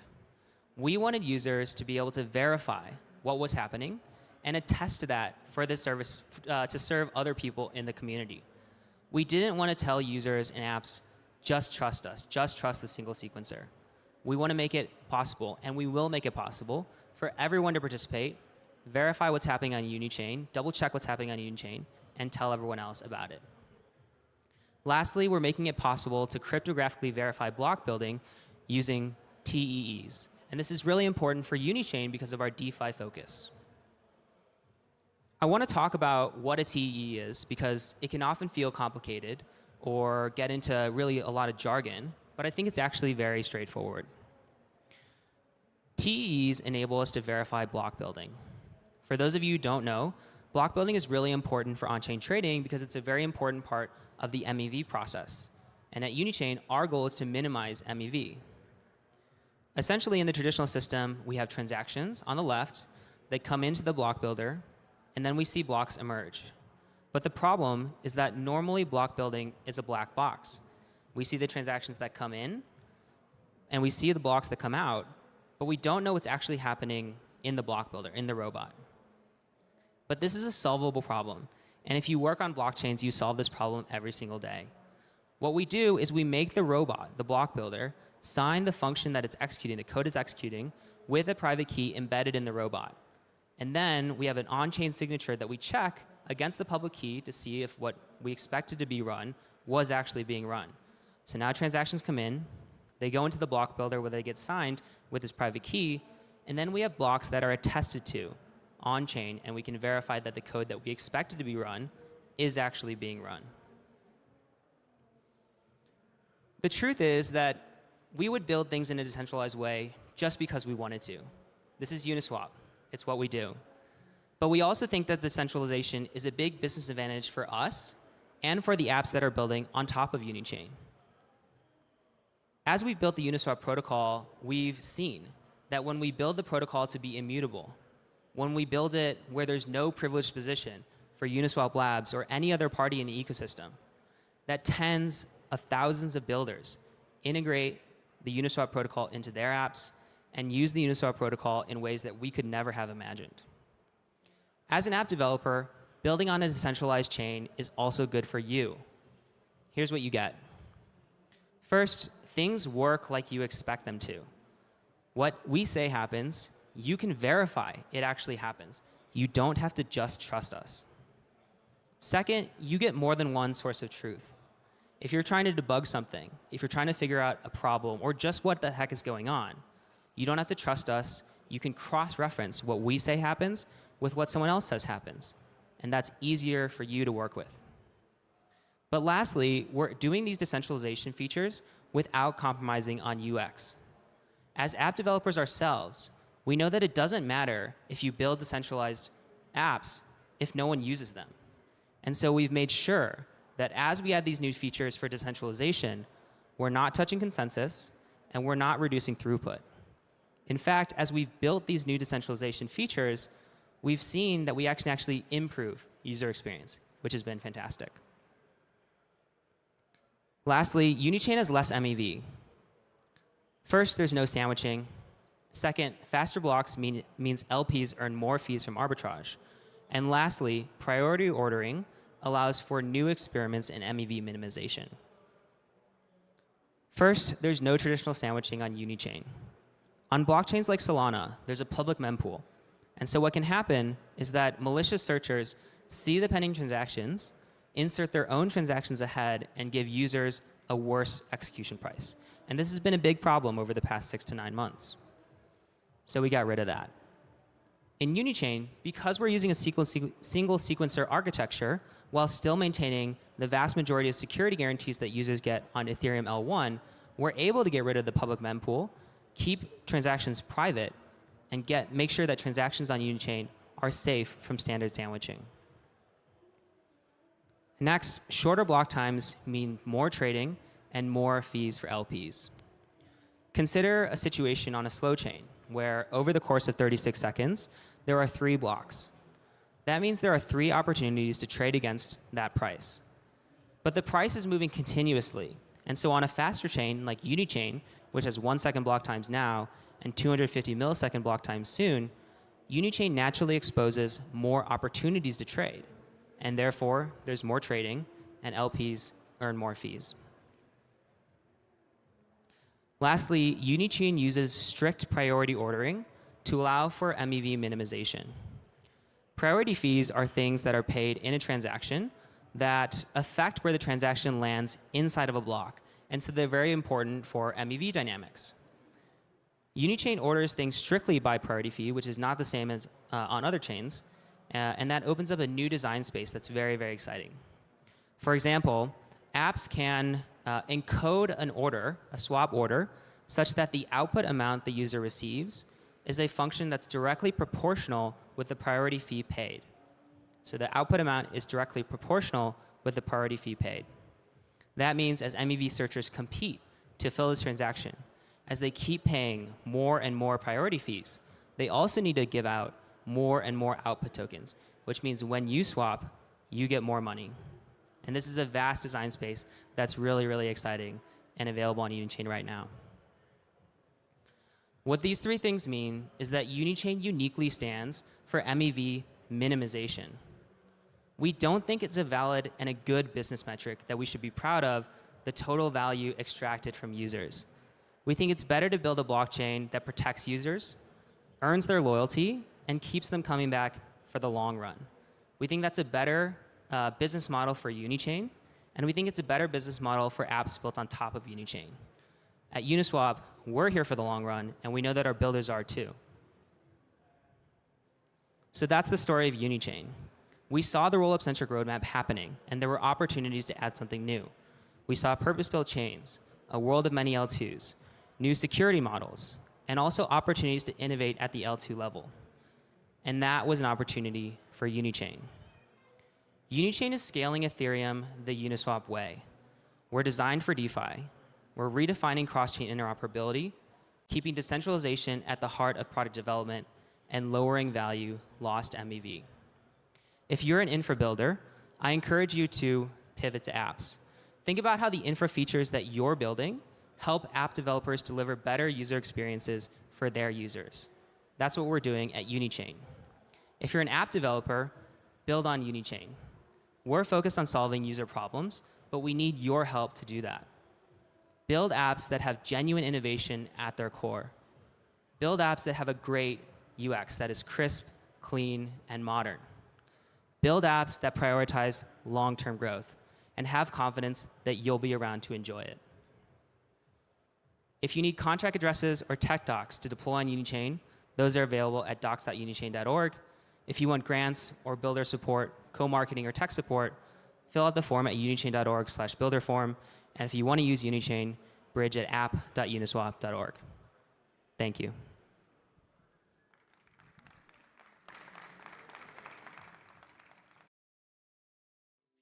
Choking ether night whiz.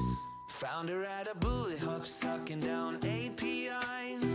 Armor clinking with layer 2 lullabies. Scalability scripture. She winks at the moon while Lagrange drools over slow motion doom. Walks grind. Her shield's a disco wall, fracturing legs, grass. Shooby doo crack. That lance a lightning fork, splitting bottlenecks backs. Alliance architect with a bluff acorns grit, teaching stale protocols how to fucking commit. Decentralize this, she smirks mid-flight as her wings tickle nodes into doing things right. Da-da-da-da. Sta-do-do-do, boo-boo-doo-doo-doo, boo-doo-doo-doo-doo,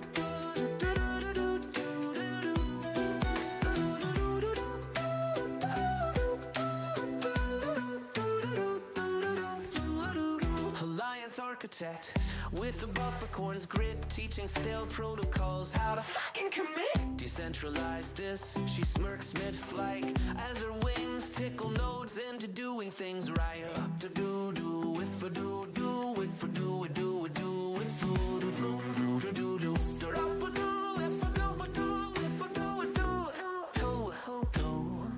You ordered a moonwalk across gas feed graves. My mainnet's smoother than your mom's VPN saves. Daughter of the Rockies, high-speed high priestess. Scales of justice ballast on a Memphis Express. Next bottleneck, I see mountain crush it.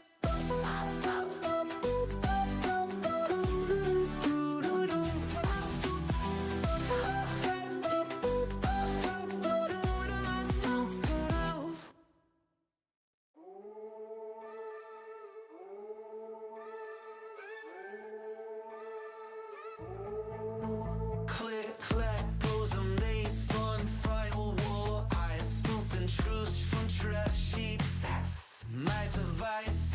Nullifier sniffing by my corpse too crisp. Mainnet gossips, tastier than breakfast chips. Story, hack, flurry. Mama's making news before the cold reload. Job receipts in my cheeks, encrypted and plumbed. Your private DMs, I'm the dumpster dive jump. Eyes everywhere, match 3 burner phones. Haunteries whisper, king chomping blockchain bones. Make it down to my voted fuck. Stealth crawl through your junk dead scene. Bend it up, the entropy. Mace cracked vaults like, who's got the keys? Nullifiers huffing, you're just a rat with As firewall splinter to confetti bits, I'm curating leaps. At the after party, sipping TLS tears. Call me well connected, I call it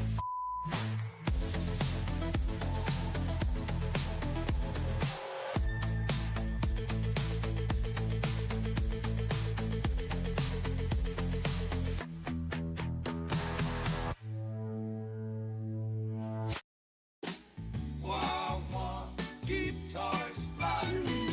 Wah wah, guitar slide. coffee for drip and the lab coat on fire. Sticky note, constellation stuck to the ceiling wire. Gas fees are confetti, they rock on PI. Get homemade in 7 for time. Shaboom, dose, efficiency pulse. The lag runs lagging in his latency sub. Professor Wade's got the future on spinball. Urging notes dancing where the bottleneck's been. Professor Wade's got the future on spinball. Bugging tomorrow with yesterday's RAM stains.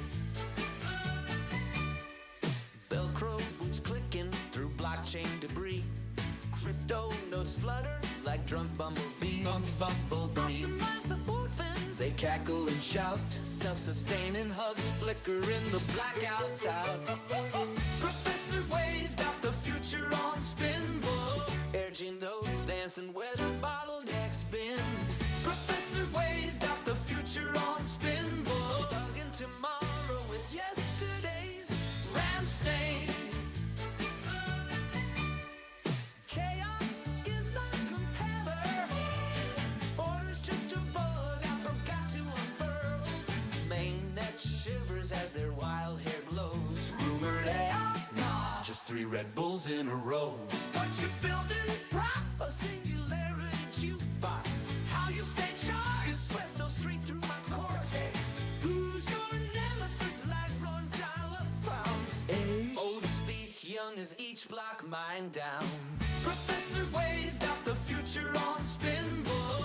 Urging notes, dancing where the bottleneck's been. Professor Wade's got the future on spinball. Plugging tomorrow with yesterday's ram stains. Throwing me mad, but mad's just a beta test for Boodle. Oh, he just tried. Oh, he just tried.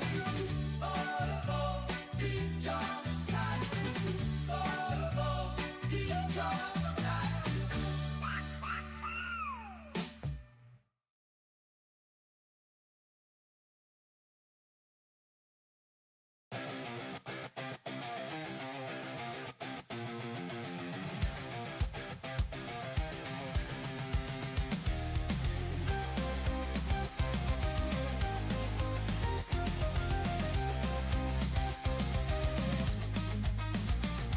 We're biddies, not just dreamers. On-chain truth, no middle schemers. Forking hard and shipping code till sunrise every day.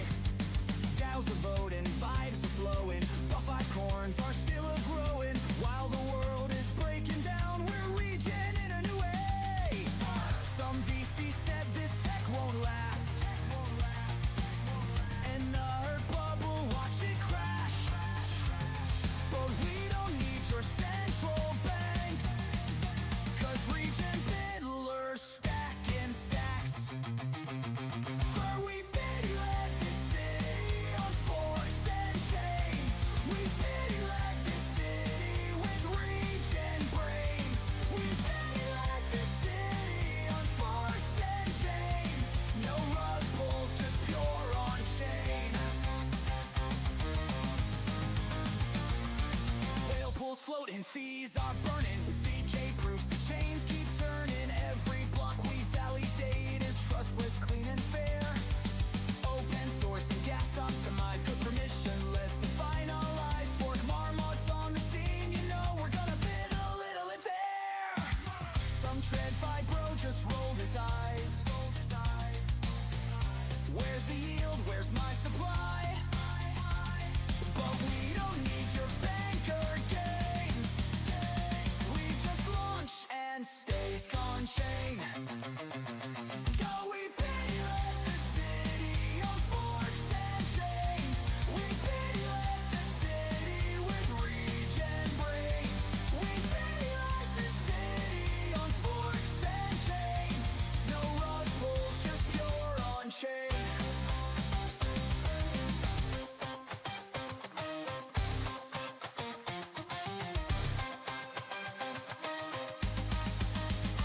If you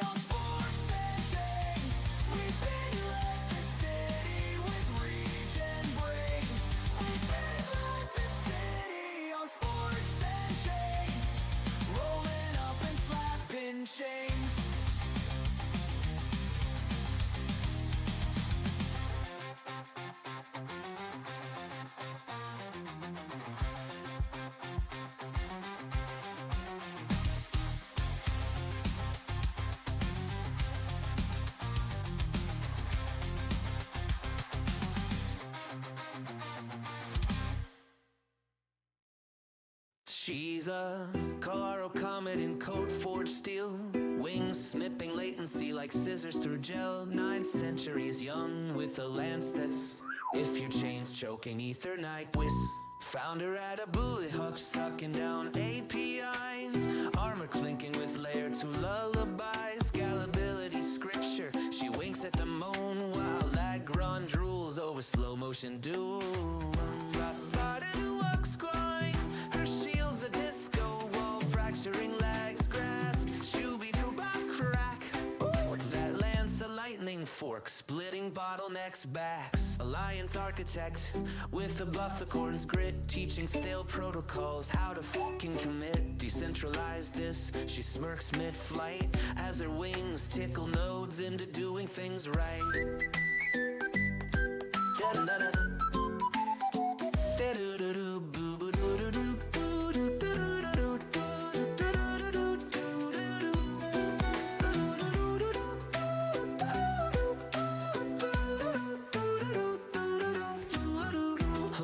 Architect with a bufficorn's grit, teaching stale protocols how to fucking commit. Decentralize this, she smirks mid-flight as her wings tickle nodes into doing things right. To do with a do with for do with do with do with do do do do do do.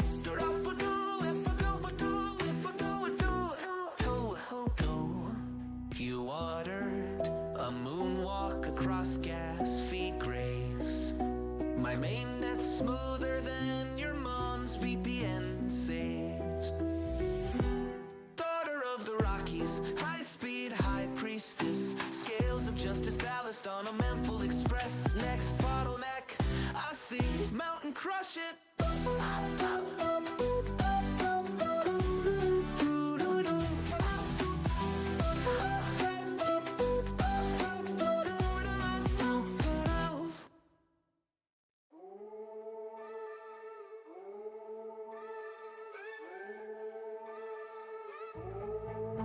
Click, clack, bosom, lace on firewall. I spooked and truce from dress sheets. That's my device.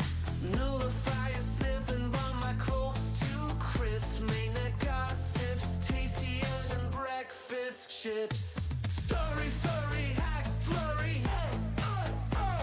Mama's making news before the cold reload. Got receipts in my cheeks, encrypted and plumbed. You private DMs, I'm the dumpster dive jump. Eyes everywhere, that's 3 bird phones. Haunteries whisper, king chomp and blockchain bones. Make it down to my voted fuck. Stealth crawl through your junk dead scene. Head it up to the entropy. Mace cracked vaults like, who's got the keys? Nullifier's huffing, you're just a rat with firewall splinter to confetti bits. I'm curating leaks at the after party, sipping TLS tears. Call me well connected, I call it.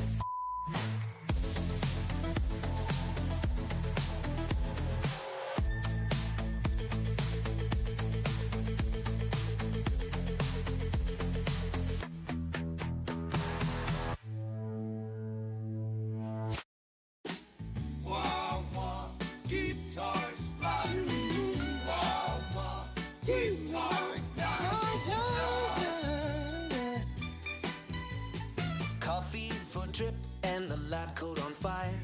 Sticky note constellation stuck to the ceiling wire. Gas fees are confetti, they rock on PI. Get homemade in 7 for time. Shaboom, dose, efficiency pulse. The lag runs lagging in his latency sub. Professor Wade's got the future on spin, boy. Urgent notes dancing where the bottlenecks been. Professor Wade's got the future on spin, boy. Plugging tomorrow with yesterday's RAM stains. Velcro boots clicking through blockchain debris. crypto notes flutter like drunk bumblebees. Optimize the boardrooms, they cackle and shout. Self-sustaining hubs flicker in the blackouts out. Professor Way's got the future on spin, book. Urging notes dancing where the bottlenecks been. Professor Way's got the future on spin, book. Plugging tomorrow with yesterday's ram stains. Chaos is not compeller. Order's just a bug I forgot to unfurl. Mainnet shivers as their wild hair glows. Rumored AI, nah, just 3 Red Bulls in a row. What you building, prop? A singularity jukebox. How you stay charged? Espresso stream through my cortex. Who's your nemesis? Light runs dial-up found. Old as speak, young as each block mine down. Professor Way's got the future on spin, book. Urging notes dancing where the bottlenecks been. Professor Way's got the future on spin, book. Plugging tomorrow with yesterday's ram stains. Throwing me mad, but mad's just a beta test. A boodle. Oh, he jumps right. Oh, he jumps right. Oh, he jumps right. Oh, he jumps right.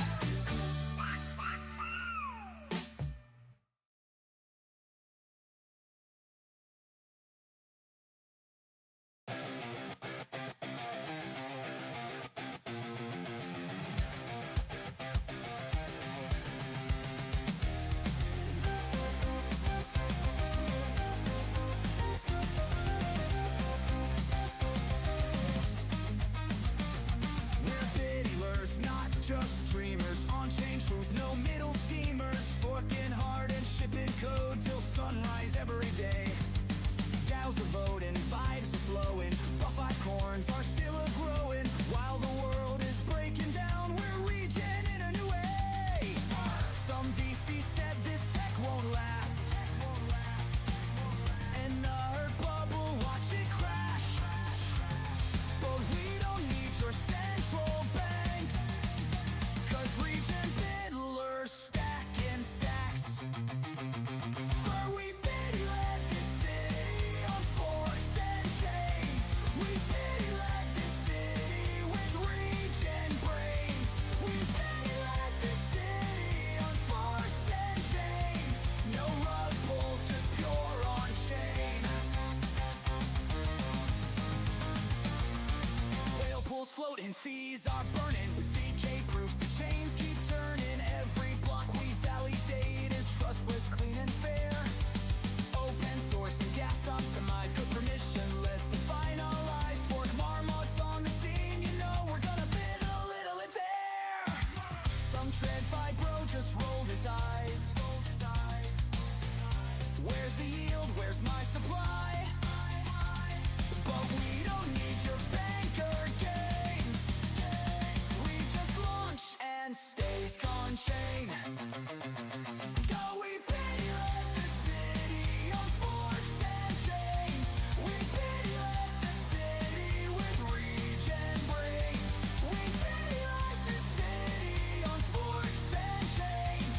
No rug pulls, just pure on chain.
She's a Colorado comet in code forged steel, wings snipping latency like scissors through gel. 9 centuries young with a lance that's if your chain's choking Ethernight whiz.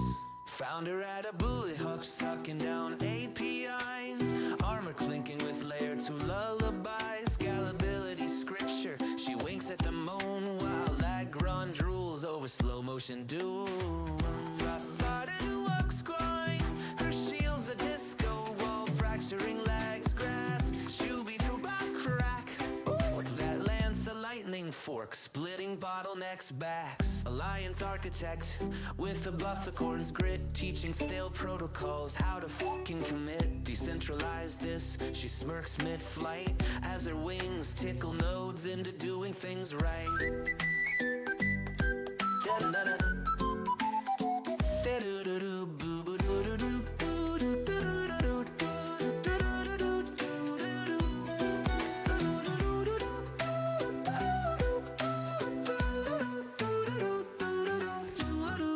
Alliance architect with a bufficorn's grit, teaching stale protocols how to fucking commit. Decentralize this, she smirks mid-flight as her wings tickle nodes into doing things right. Up to do with a do with a do with do with do.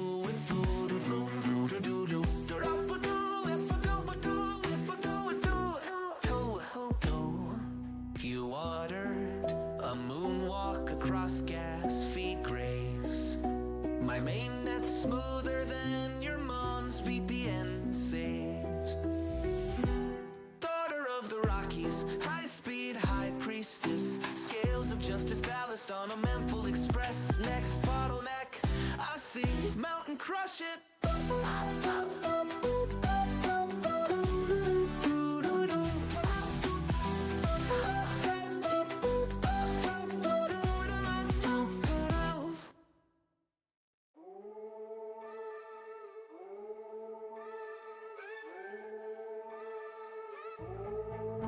Click, clack, bosom, lace on firewall. Eyes spooked and truce from trash sheets. That's my device. Nullifier sniffing by my clothes too crisp. Mainnet gossips, tastier than breakfast chips. Story, hack, flurry. Mama's making news before the cold reload. Got receipts in my cheeks, encrypted and plumbed. You private DMs, I'm the dumpster dive chump. Eyes everywhere, match 3 bird phones. Haunteries whisper, king chomp and blockchain bones. Make it down to my voted fuck. Stealth crawl through your junk dead scene. Head it up to the entropy. Mace cracked vaults like who's got the keys? Nullifier's huffing, you're just a rat with His firewall splinter to confetti bits. I'm curating leaves at the after party, sipping TLS tears. Call me well connected, I call it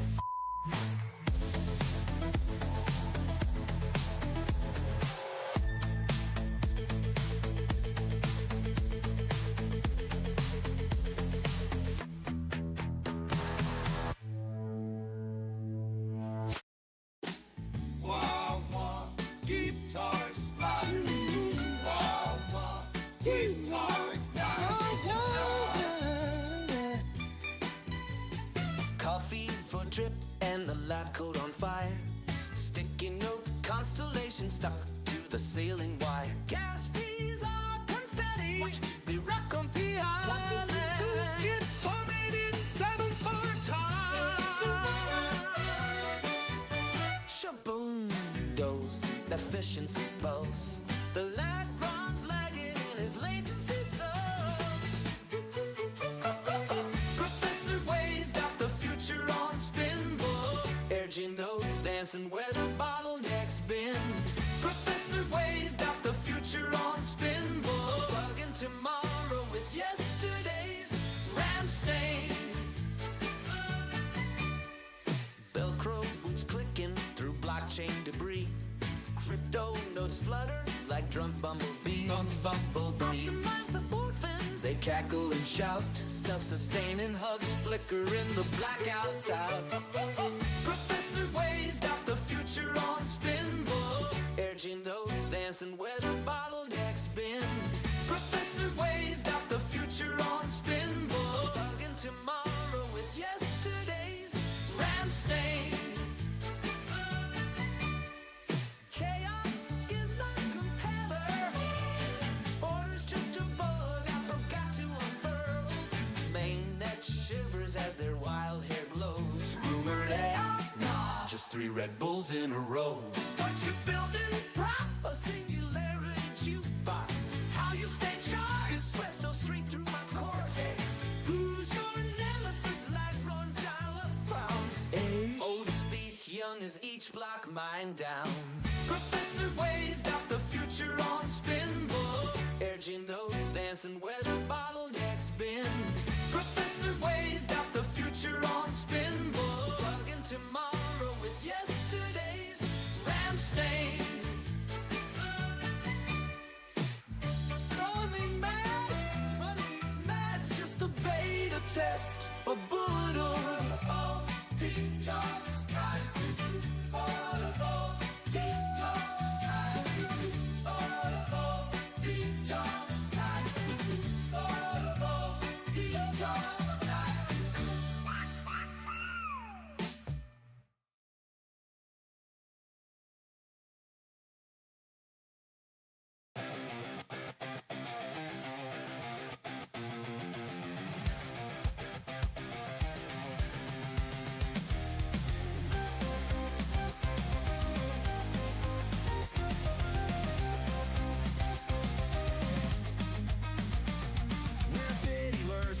just dreamers, on-chain truth, no middle schemers, forking hard and shipping code till sunrise every day.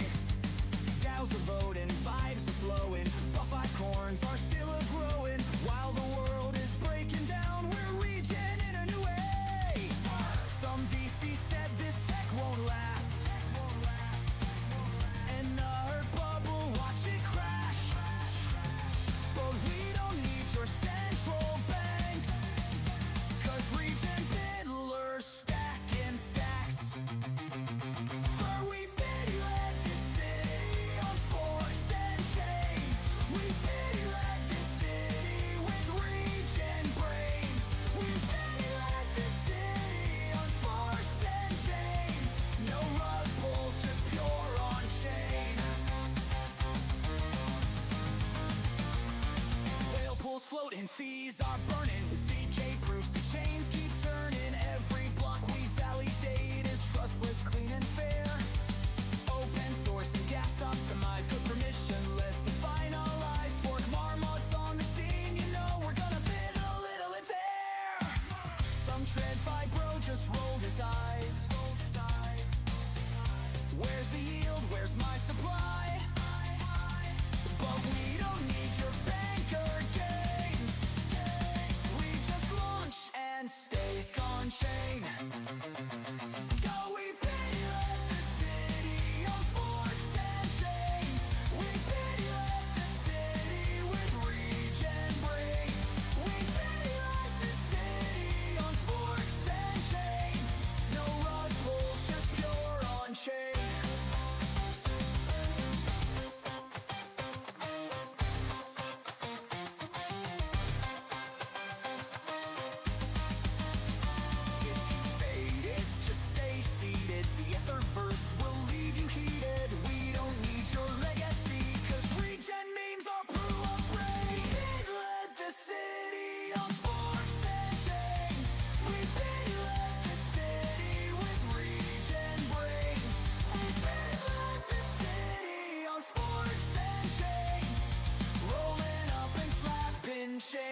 She's a Colorado comet in code forged steel, wings snipping latency like scissors through gel. 9 centuries young with a lance that's if your chain's choking Ethernight whiz.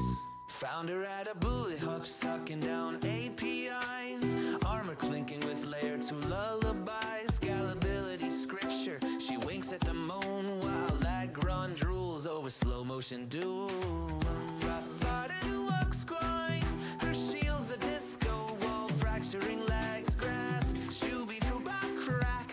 Ooh, that lance a lightning fork, splitting bottlenecks backs. Alliance architect with a bufficorn's grit, teaching stale protocols how to fucking commit. Decentralize this, she smirks mid-flight as her wings tickle nodes into doing things right. Da-da-da.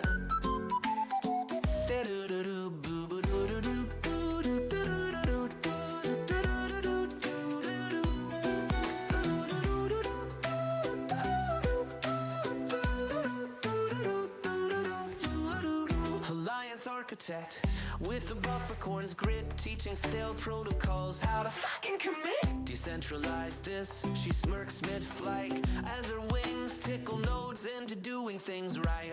To do with a do with a do with do with do with do do do do do do.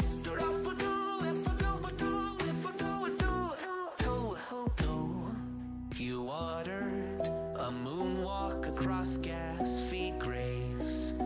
My mainnet's smoother than your mom's VPN saves. Daughter of the Rockies, high-speed high priestess, scales of justice ballast on a Memphis Express. Next bottleneck, I see mountain crush it.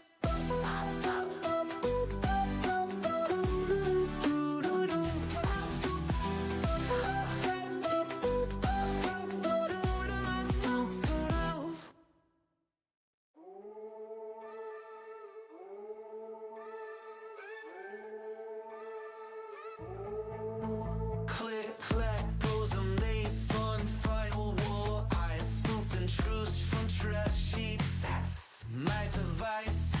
Nullifier sniffing on my cokes too crisp. Mainnet gossips, tastier than breakfast chips. Story, hack, flurry. Mama's making news before the cold reload. Got receipts in my cheeks, encrypted and plumbed. Your private DMs, I'm the dumpster dive jump. Eyes everywhere, match 3 burner phones. Haunteries whisper, king chomp and blockchain bones. Make it down to my voted fuck. Stealth crawl through your junk dead scene. Head it up to the entropy. Mace cracked balls like who's got the keys? Nullifier's huffing, you're just a rat with as firewall splinter to confetti bits. I'm curating leaves at the after party, sipping TLS tears. Call me well connected, I call it.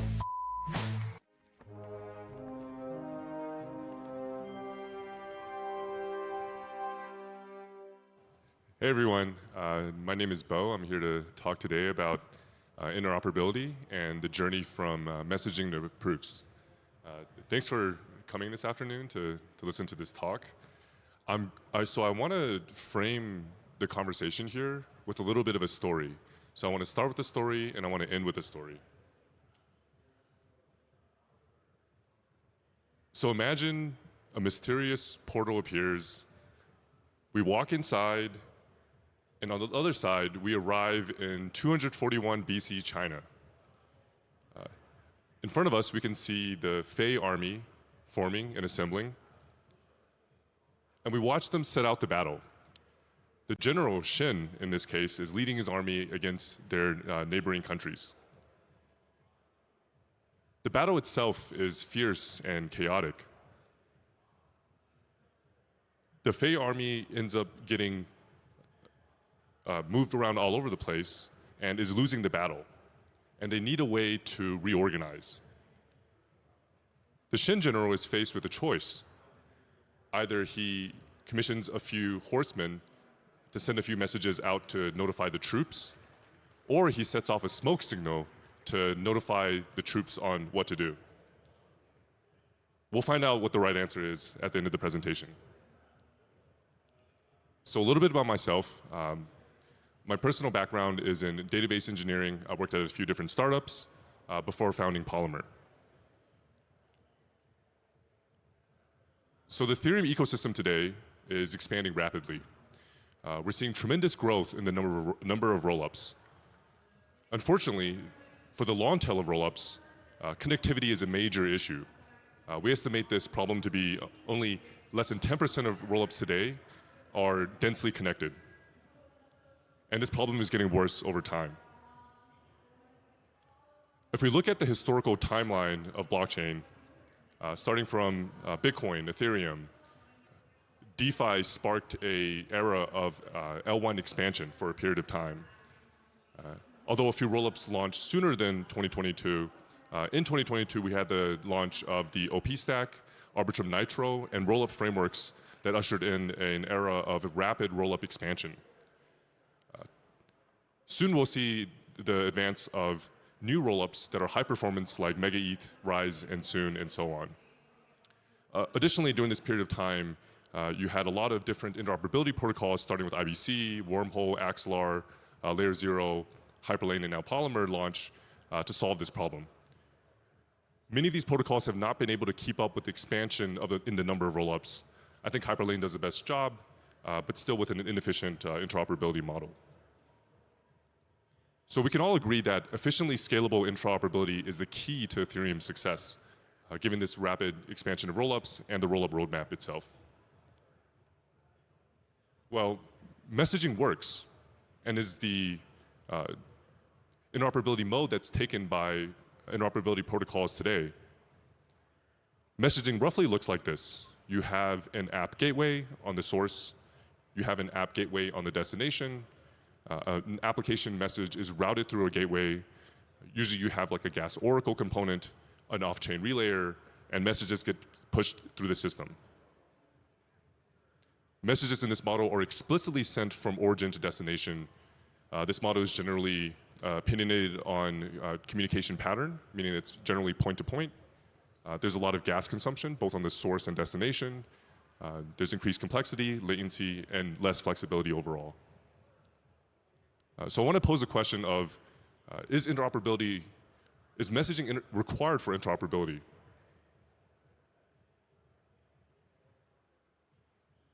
With chains being verifiable, we believe that sending a message is unnecessary. With verifiable data, instead of sending a message, we can instead just generate a proof that something happened on chain, whether it's a proof via an event, whether it's a proof via the app state, we should be able to prove things on chain. Polymer is working on a proof-based interoperability system that obviates the need for messaging. Proofs provide a simpler and more efficient solution. The mechanics of it are similar to native interoperability solutions such as superchain native interop.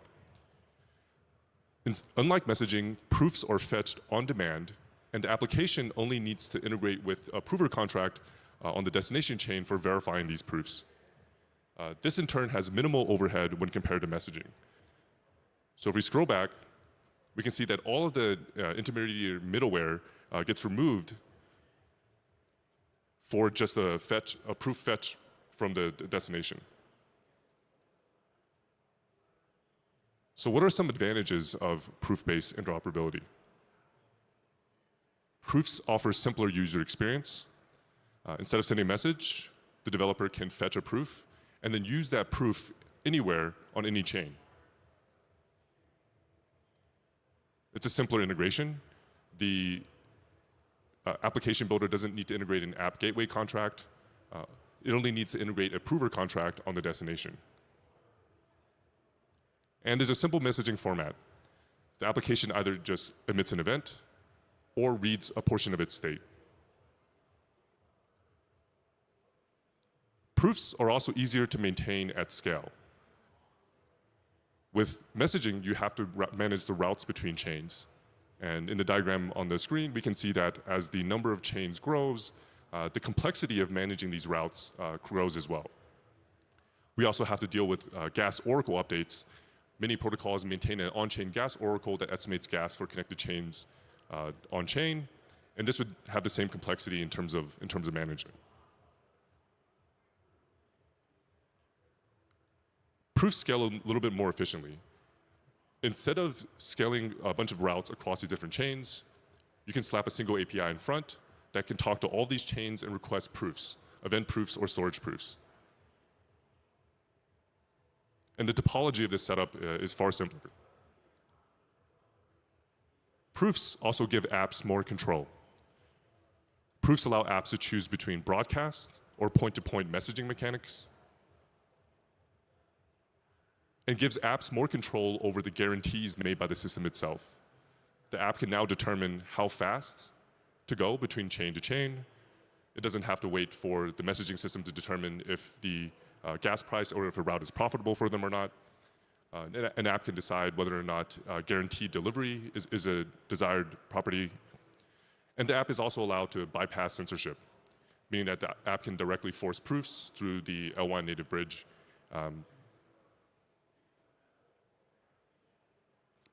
Proofs are also more efficient. Messaging is a sum of send, receive, and verification costs. The estimated gas paid to the system is a sum of receive and verification. With proofs, the only cost or overhead is the verification itself. So what are some examples of proof-based interoperability? We have storage proofs, which is used in RIP 7755 by Base, or Arbitrum's cross-chain broadcaster standard. With storage proofs, what we're doing is we're proving a key value pair in a rollup, and then proving that rollup state on the layer 1 and the layer 1 state that's derived into the connected rollup on rollup B. So if we look at the flow, it's the key value pair to rollup A state, to L1 state, to rollup B state. Then rollup B can fetch a storage proof proving this entire chain of states all the way into its own state. While this works, storage proofs can be quite slow as they go over the rollup native bridges themselves.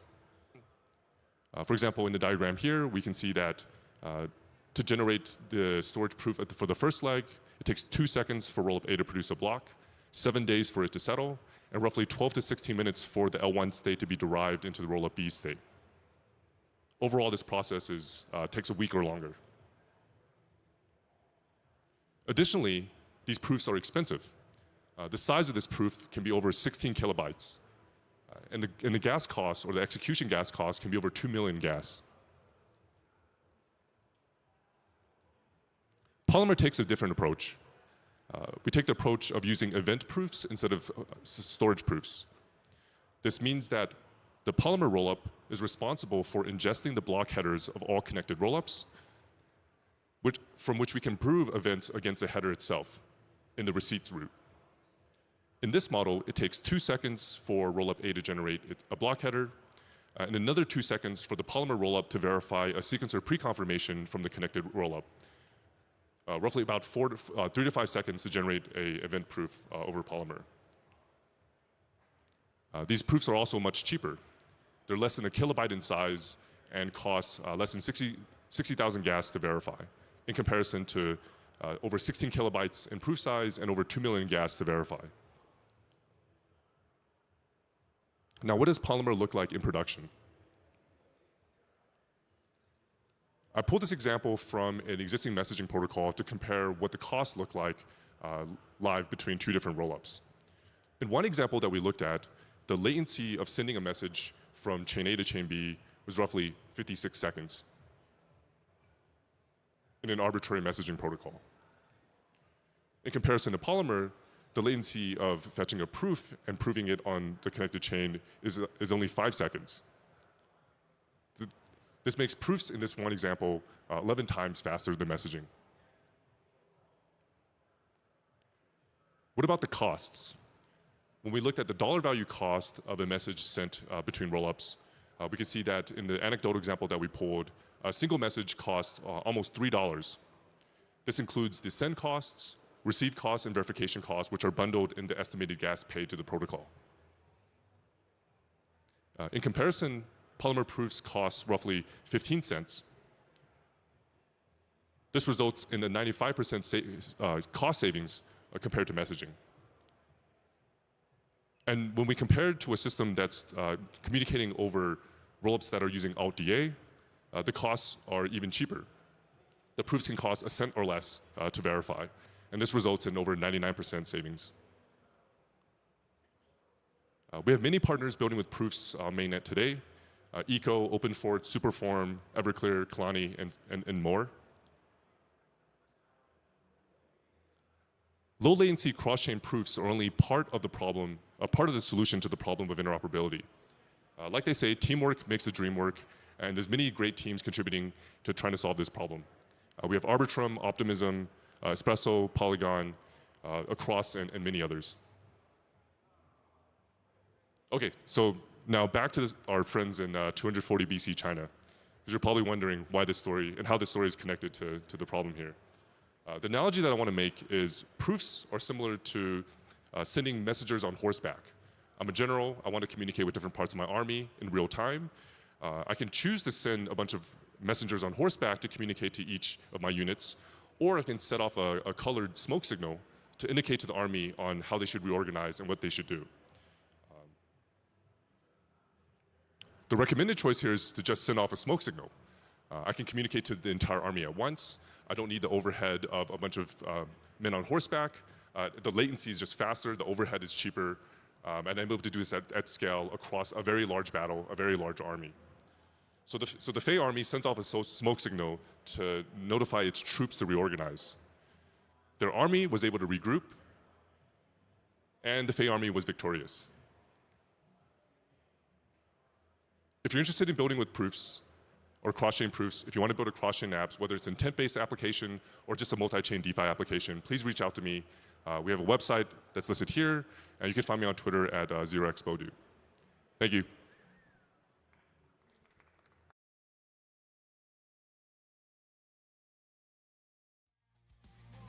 In our bubble, watch it crash. But we don't need your central banks, 'cause region fiddlers stack in stacks. For we pity let this city on sports and chains. We pity let this city with region brains. We pity let this city on sports and chains. No rug pulls, just pure on chain. Whale pools floating, fees are burning. CK proofs the chains keep turning. Every block we validate is trustless, clean and fair. Open source and gas optimized, code permissionless and finalized. Fork marmots on the scene, you know we're gonna bid a little it there. Some tread fibro just rolled his eyes.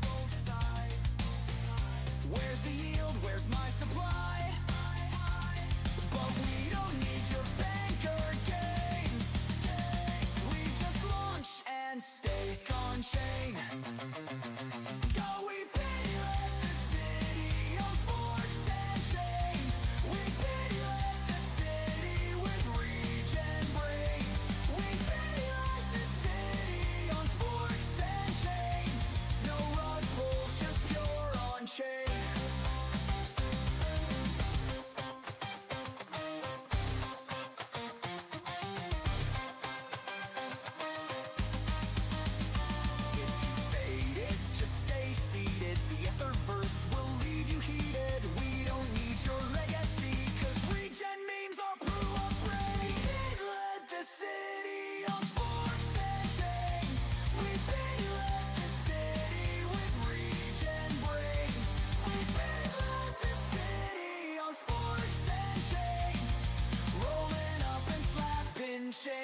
She's a Colorado comet in code forged steel, wings snipping latency like scissors through gel. 9 centuries young with a lance that's, if your chain's choking, Ethernight whiz.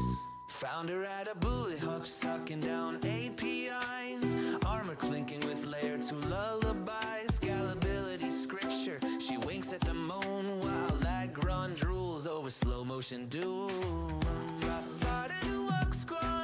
Her shield's a disco wall, fracturing legs, grass, shooby-doo-bop crack. That lance a lightning fork, splitting bottlenecks backs. Alliance architect with a bufficorn's grit, teaching stale protocols how to fucking commit. Decentralize this, she smirks mid-flight as her wings tickle nodes into doing things right. Da-da-da-da. Stay-doo-doo-doo, boo-boo-doo-doo-doo.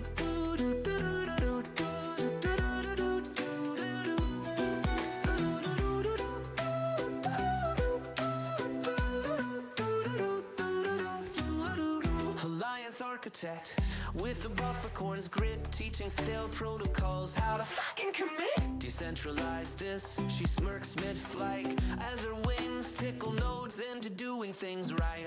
To do with for do with for do with do with do with do do do do do do.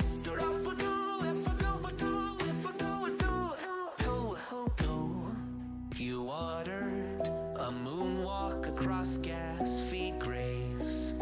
My mainnet's smoother than your mom's VPN saves.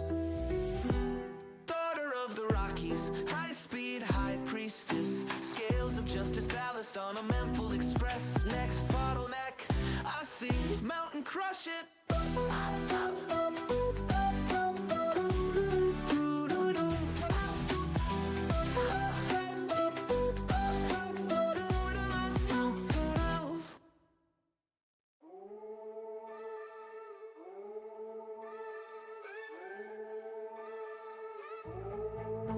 Click, clack, bosom, lace on firewall. I spooked and truce from trash sheets. That's my device. Nullifier sniffing bomb my clothes too crisp. Mainnet gossips, tastier than breakfast chips. Story, flurry, hack, flurry. Mama's making news before the cold reload. Got receipts in my cheeks, encrypted and plumbed. You private DMs, I'm the dumpster dive jump. Eyes everywhere, that's 3 bird phones. Haunteries whisper, king chomp and blockchain bones. Make it down to my voted fuck. Stealth crawl through your junk dance scene. Man it up to the entropy. Lace cracked vaults like, who's got the keys? Nullifiers huffing, you're just a rat with firewall splinter to confetti bits. I'm curating leaks at the after party, sipping TLS tears. Call me well connected, I call it.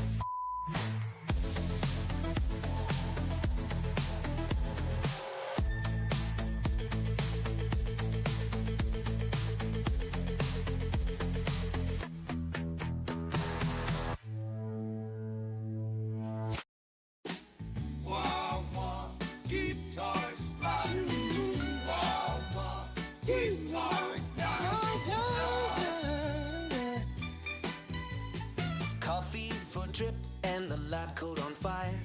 Sticky note constellation stuck to the ceiling wire. Gas fees are confetti, they rock on PI. Get haunted in 7 for time. Shaboom goes the efficiency pulse. The lag runs lagging in his latency sub. Professor Way's got the future on spin ball. Urging notes dancing where the bottlenecks been. Professor Way's got the future on spin ball. Bugging tomorrow with yesterday's ram stains.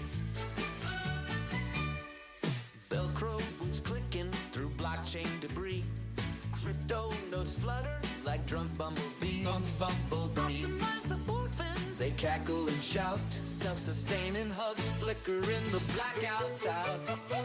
Professor Way's got the future on spin, Energy notes dancing where the bottlenecks been. Professor Way's got the future on spin, bugging tomorrow with yesterday's ram stains. Chaos is not compeller. Order's just a bug I forgot to unfurl. Mainnet shivers as their wild hair glows. Rumored AI, nah, just 3 Red Bulls in a row. What you building, prop? A singularity jukebox. How you stay charged? Espresso stream through my cortex. Who's your nemesis? Light runs dial up found. Old as speak, young as each block mine down. Professor Way's got the future on spin, Energy notes dancing where the bottleneck's been. Professor Way's got the future on spin, bugging tomorrow with yesterday's ram stains. Calling me mad, but mad's just a beta test for Buddha. Oh, he just got you. Oh, he just got you. Oh, he just got you. Oh, he just got you.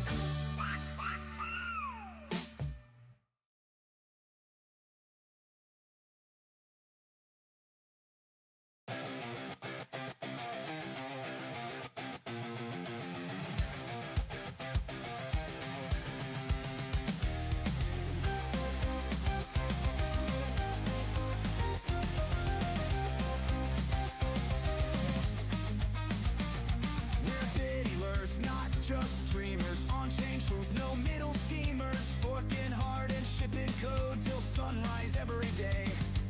DAOs are voting, vibes are flowing. Buff-eyed corns are still a-growing. While the world is breaking down, we're regen in a new way. Some VC said this tech won't last. And the hurt bubble, watch it crash. But we don't need your central banks, 'cause regen biddlers stack in stacks. For we bid let this city on sports and chains. We bid let this city with regen brains. We bid let this city on sports and chains. No rug pulls, just pure on chain. Whale pools floating, fees are burning. ZK proofs the chains keep turning. Every block we validate is trustless, clean and fair. Open source and gas optimized, code permissionless and finalized. Fork marmots on the scene, you know we're gonna bid a little it there. Some tread fibro just rolled his eyes. Where's the yield? Where's my supply?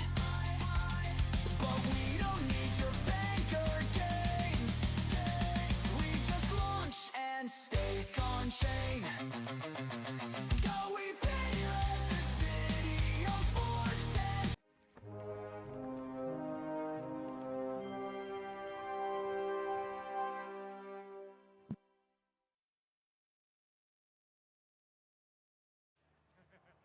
Hello, hello. Okay. My mic is working now. Well, welcome to sunny Colorado. Here we are, another ETHDenver. So my name's Mark, and today I'm going to be talking about some design decisions shaping L2s. So we're going to get into the why rather than the how, right? So user stories help solve real problems. I'm here today to talk about the actual user problems that we're trying to solve with the blockchain. You know, we want to move away from just talking about the technology as this solution and really think from first principles from the perspective of the user and the problems that are being solved. So let's start off with talking about user stories. So a user story is a description of a software feature articulated from the end user's perspective. It focuses on what a user needs rather than the technical details. So this is the important point. In Ethereum, we love to talk about the technical details. But here, when thinking in terms of user stories, we want to focus on the user needs. We want to solve real problems for real users. So how do we formulate a user story? As a who, I want what, so that why. This is like a very simple template for how to make a user story. And doing this will help to make sure that the technologies that you're working on are framed in solving problems for end users and not just an interesting idea to work on. So, first thing we want to do, we want to define our user.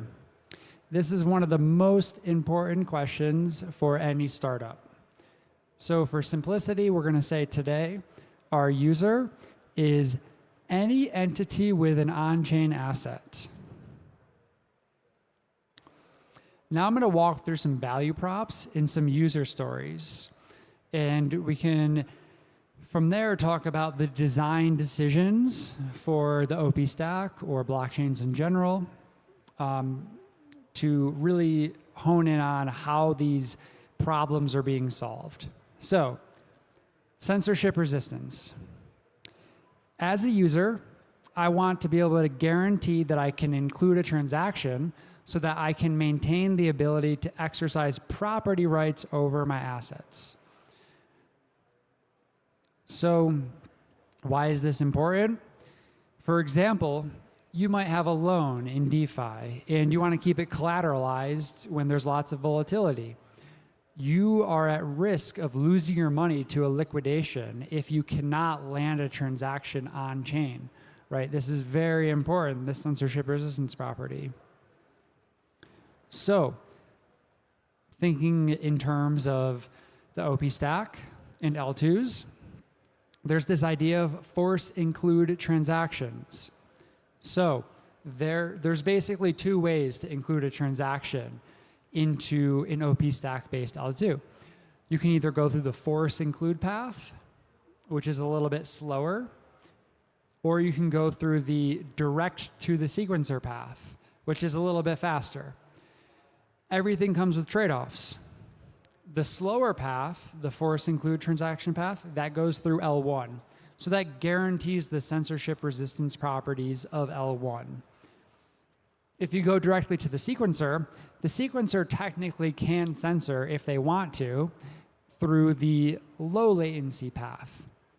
But ultimately, the only power that the sequencer has in this case is the ability to delay the inclusion of a transaction. They cannot completely censor any transaction. And we saw this play out in practice with Sonium. So Sonium had this policy where they wanted to protect user IP rights through their sequencer. So they did not want to include any transactions that would infringe on those rights.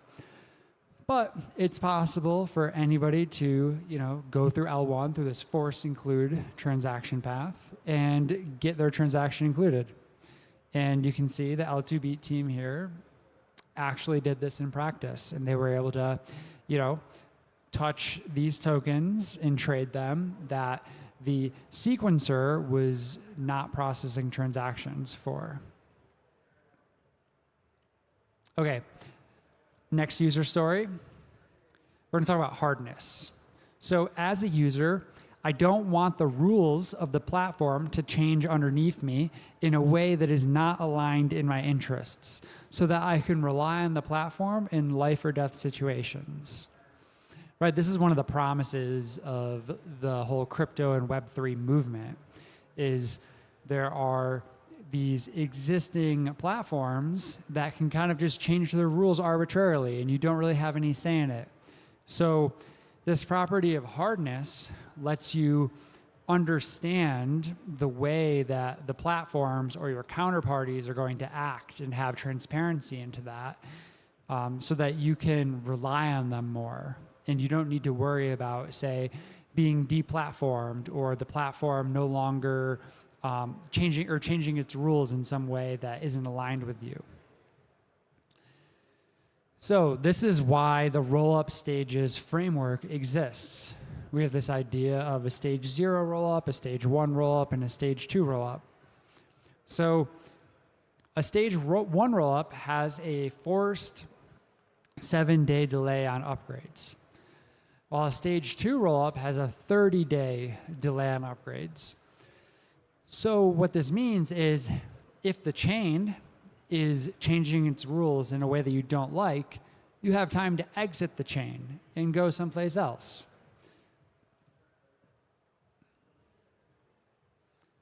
Now, people often ask the question, can't the sequencer just arbitrarily change the rules? This is not the case. The only way that an OP stack chain can change its rules is really if the proof system is upgraded on chain, and it's really like this social consensus around like who's running the full nodes. Like the sequencer does not have the unilateral ability to just arbitrarily change the rules and push them on their users. The old chain will still live on, and the bridge will still basically allow for users to withdraw from the old chain. It will not follow the new chain. Okay, so let's talk about medium of exchange. As a user, I'd like to send my on-chain assets to purchase real-world goods with as good of a UX as a credit card so that I can rely on blockchains for everyday expenses. Right? This is like a real everyday sort of use case for blockchains. The reality is that, we cannot finalize blockchains basically instantly. There's trade-offs. So we have this idea of levels of finality. People talk about pre-confirmations, right? For an optimistic rollup, finality of the chain happens as soon as the batch data is posted to L1. A lot of people seem to think that for an optimistic rollup, the chain doesn't finalize for 7 days. That is not true. The chain actually finalizes as soon as the L2 transactions are posted to L1 to the DA layer. All right, so let's talk about liveness. This is basically the chain staying on. So as a user, I would like to not rely on the uptime of a third party so that I can always rely on my on-chain assets. So what this means is if the sequencer goes down, the chain stays live, and you can continue to talk to it and interact with it through force include transactions. You don't need to worry about if the sequencer is online or offline, but we have this idea of like the sequencing window. Basically, if the sequencer does go offline, you will definitely experience a large quality of life degradation with interacting with the chain. It'll be much slower, but you can still interact with the chain and get your assets out. So yeah, there's actually a UI that enables this. If you go to bridge.gg, you can arbitrarily interact with any L2 contract directly from L1. So now let's talk a little bit about MEV protection. So as a user, I'd like to transact without being worried about being sandwiched so that I don't leak my value, right? This is a major problem on L1 where, there's like Jared from Subway who sandwiches users and they make a lot of money doing this. It's the dark forest. So with the OP stack, we have this idea of a private mempool where only the sequencer can learn information about the pending transactions. This prevents malicious actors from going in and, extracting MEV from the users. Now, there's a trade-off here because technically now the sequencer can extract this MEV. But it's possible to run the sequencer in a TEE, a trusted execution environment, and basically prevent this, because the whole thing with the TEE is you can basically say, this is the exact block building algorithm that I'm going to use, and anyone can verify that I'm running it, and anyone can go and look at exactly what it does. They can run it locally, they can play with it, and they can see that it does not extract malicious MEV. So it's a good trade-off. Now, write costs. So as a user, I'd like my fees to stay consistently low so that I'm never priced out of being able to exercise the property rights of my on-chain assets. So this is why we're working on horizontal scalability through interop. In Web 2, they have this architecture where you can horizontally scale your application in the cloud. In crypto, that's just not possible. People are still deploying single server applications on a single chain, right? We need to evolve past this and start to develop applications that can horizontally scale across many chains. This is why we're working on the cluster architecture in the OP stack.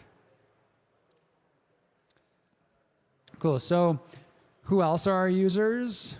App developers. Let's talk about app developers.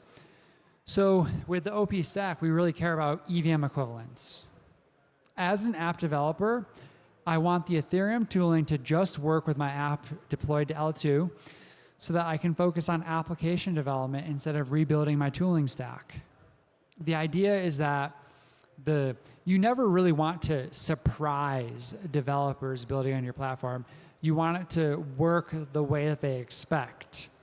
So by focusing on ensuring tools like Foundry and Hardhat just work for OP Stack, by avoiding introducing extra precompiles or large modifications to the EVM, it makes it a lot easier for developers to just build their app and ship it and use all of the same tooling that the wider L1 Ethereum ecosystem has built to ensure that their application is safe.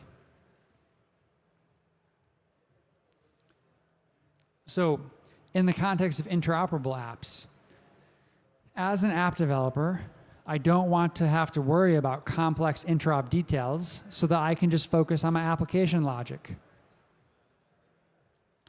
So the solution here, make cross-chain calls as similar to calls within a single chain.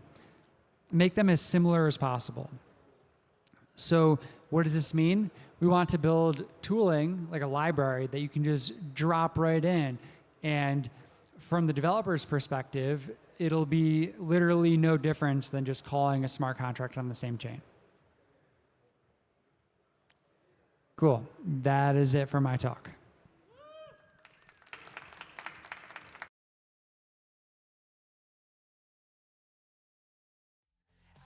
After party, sipping tea-less tears. Call me well connected, I call it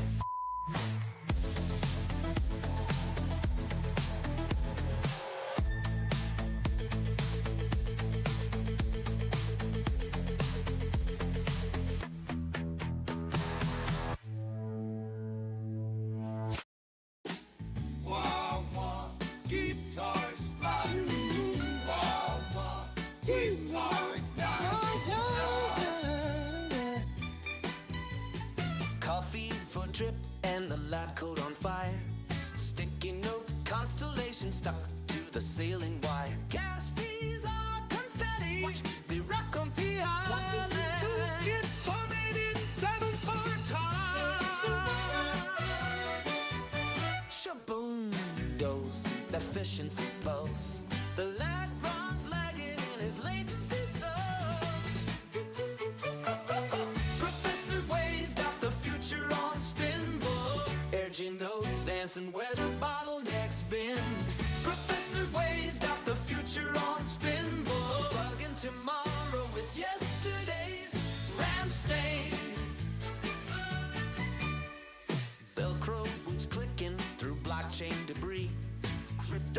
wings flutter like drunk bumblebees. Optimize the board fins. They cackle and shout. Self-sustaining hubs flicker in the blackouts out. Professor Way's got the future on spin, boy. Air notes dancing where the bottlenecks been. Professor Way's got the future on spin, boy. Bugging tomorrow with yesterday's ram stains. Chaos is not compeller. Order's just a bug I forgot to unfurl. Mainnet shivers as their wild hair glows. Rumored AI? Nah, just 3 Red Bulls in a row. What you building? Prop? A singularity jukebox. How you stay charged? Espresso stream through my cortex. Who's your nemesis? Light runs dial-up-found. Age? Old as speak, young as each block mine down. Professor Way's got the future on spin, boy. Air notes dancing where the bottlenecks been. Professor Way's got the future on spin, boy. Bugging tomorrow with yesterday's ram stains. Running mad's just a beta test for Buddha. Oh, peach on the sky. Peach on the sky. Peach on the sky. Peach on the sky.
She's a Colorado comet in code forged steel, wings snipping latency like scissors through gel. 9 centuries young with a lance that's, if you chains choking Ethernet whiz. Found her at a bullet hook sucking down APIs, armor clinking with layer 2 lullabies. Scalability scripture, she winks at the moon while Lagrange drools over slow motion doom. Her shield's a disco wall, fracturing legs, grass, shooby crack.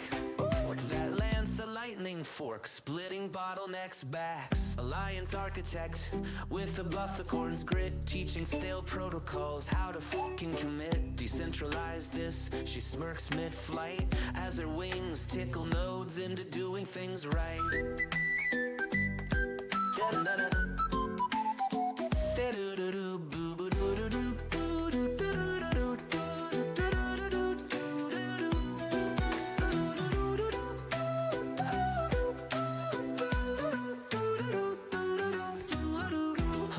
Architect with a bufficorn's grit, teaching stale protocols how to fucking commit. Decentralize this, she smirks mid-flight as her wings tickle nodes into doing things right. Up to do with for do with for do with with do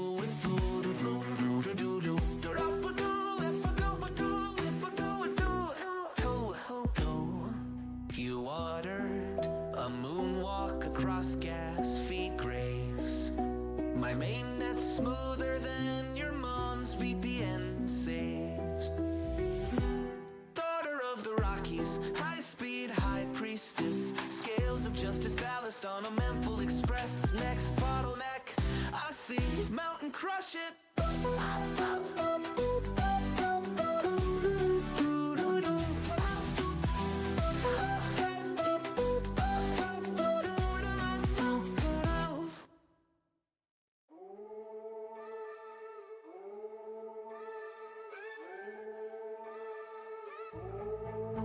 Click, clack, bosom, lace on firewall. I spooked and truce from trash sheets. That's my device.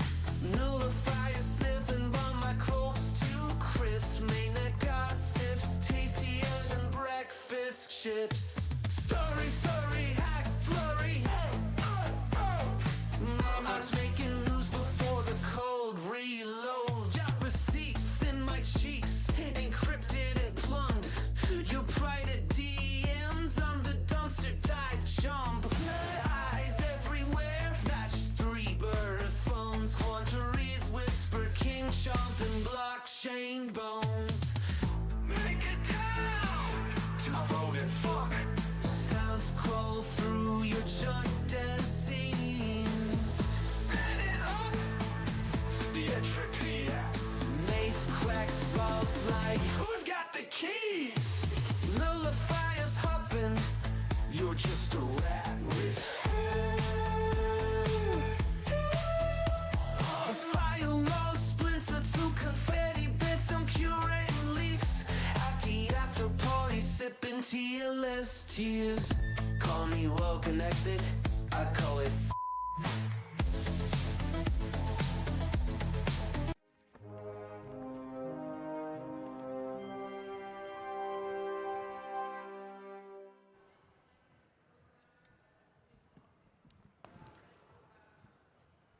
Hello.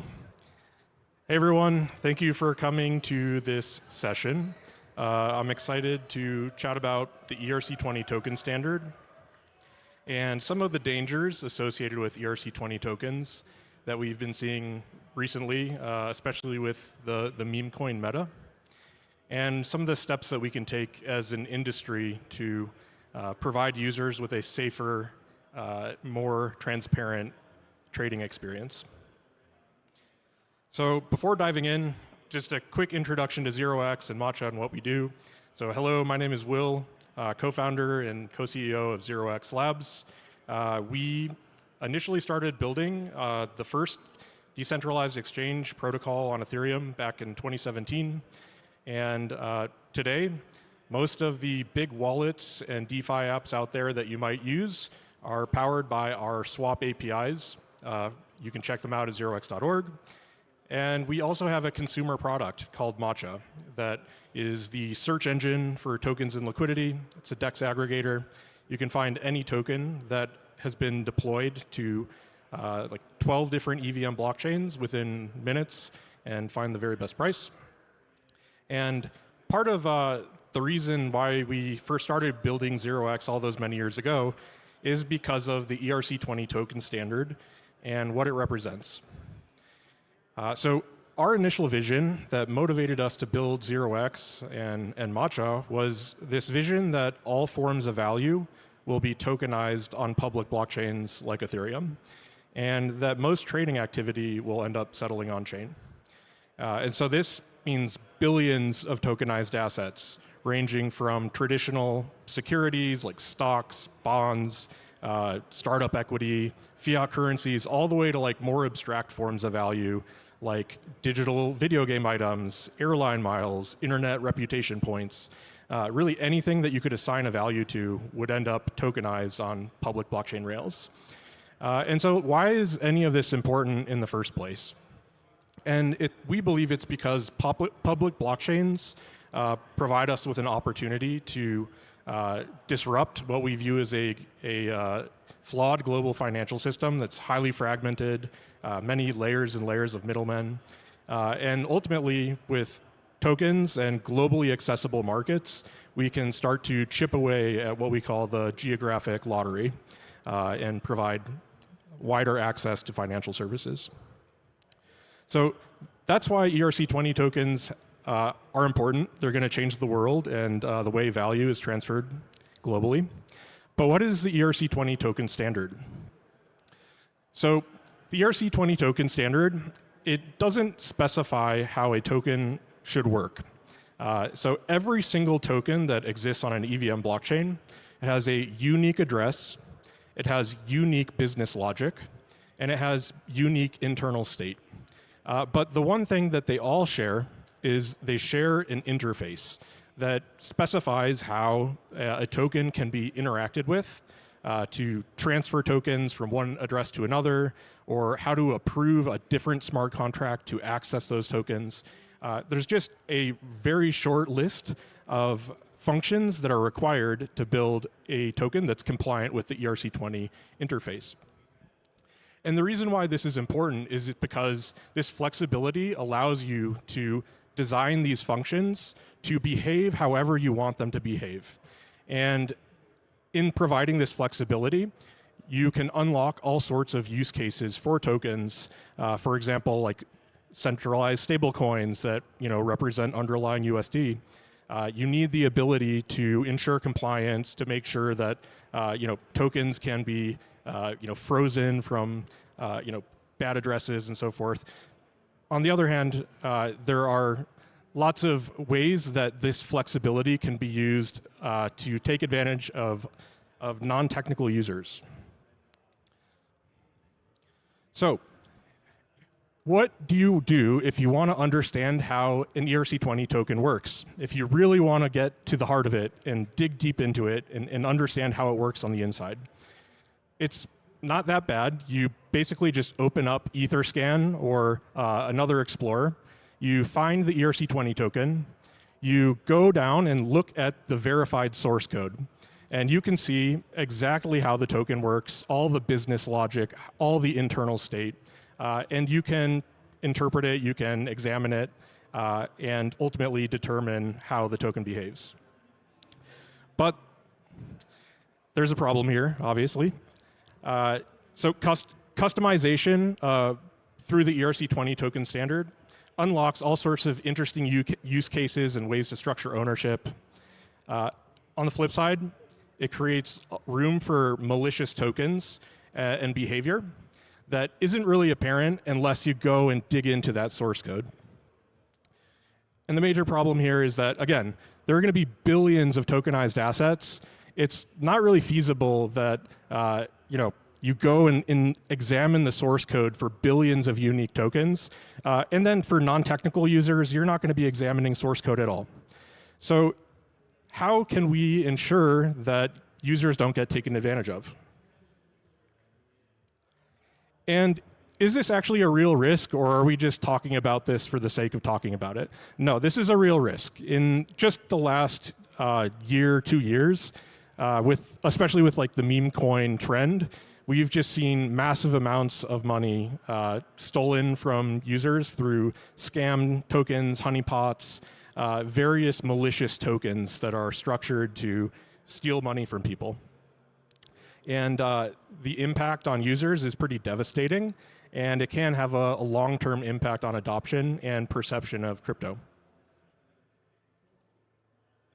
So, what we saw a lot in this most recent wave of meme tokens, people getting into tokens fast, within a few minutes of them launching on chain, barely having any info or doing any research, and ultimately getting hurt. This way of trading needs to end, and we need to provide users with more useful information and protect them from getting hurt by malicious tokens. So, also during the last 1 or 2 years, we've seen a variety of token security tools emerge. So from Go Plus, Honeypot IS, Quick Intel Token Sniffer, Blockade, all of these different products are evaluating ERC20 smart contracts and their interactions and how they function to identify token attributes that are potentially risky or outright malicious. And one of the challenges is that these token security tools live in their own website most of the time. So if you want to research a token and then ultimately make a decision of whether or not to trade it, you have to have multiple tabs open, you have to know of these websites, and it's just not something that most users are going to be able to do. So these types of token security tools really need to be a part of the user experience when people are making a decision of whether or not they want to purchase or sell a token. So there are a variety of token security tools out there. There are also some products that exist that expose these tools to users. But the challenge is that the tools that surface this information are really geared towards prosumers who know how to navigate a complex user interface like this, like a DEX screener or a Gecko terminal. And this is not any sort of, not giving any heat to these products. They're really great products, but they're just very advanced and not something that most users would be comfortable navigating. So how can we try and disclose this important token security information, but maybe in a way that is a little bit more accessible? Ultimately, how do we educate a wider segment of users? So this is how we've been thinking about it for Matcha. So as mentioned earlier, Matcha is a search engine for tokens and liquidity. Any token that exists on over 10 different blockchains we support will be indexed and searchable on Matcha within minutes of hitting the chain. So we will have all of the blue chips, as well as the most long tail tokens that you could possibly think of. They will be available on Matcha. And therefore, we're really focused on how we can help users make more informed decisions. So the way that we're approaching it is as follows. First, every user should know how to check a contract address. So if you go to Matcha, you land on a token page, every user should feel comfortable looking at that token address and confirming that this is the authentic token that was issued by the project they are looking to get into. I think this is pretty trading 101 for a lot of folks out there, but not everyone knows to do this. Second, we want users to check official links from the token issuer, be able to do research, not through second or third hand sources, but directly from the token issuer themselves. And you should also be able to see if a token is available on the reputable coin trackers or listed on centralized exchanges. So as you can see here, when, again, you immediately land on a token page, it's very easy for you to find the resources that you need to do research on a token. You can also very easily confirm that this token is recognized on other reputable platforms like CoinGecko, CoinMarketCap. You can see if it's listed on Coinbase or Binance. Third, every user should know whether or not a token they are thinking about purchasing is liquid, sufficiently liquid such that if they buy the token, they can go and sell it if they want to. And this isn't something that is very easy for users to understand today.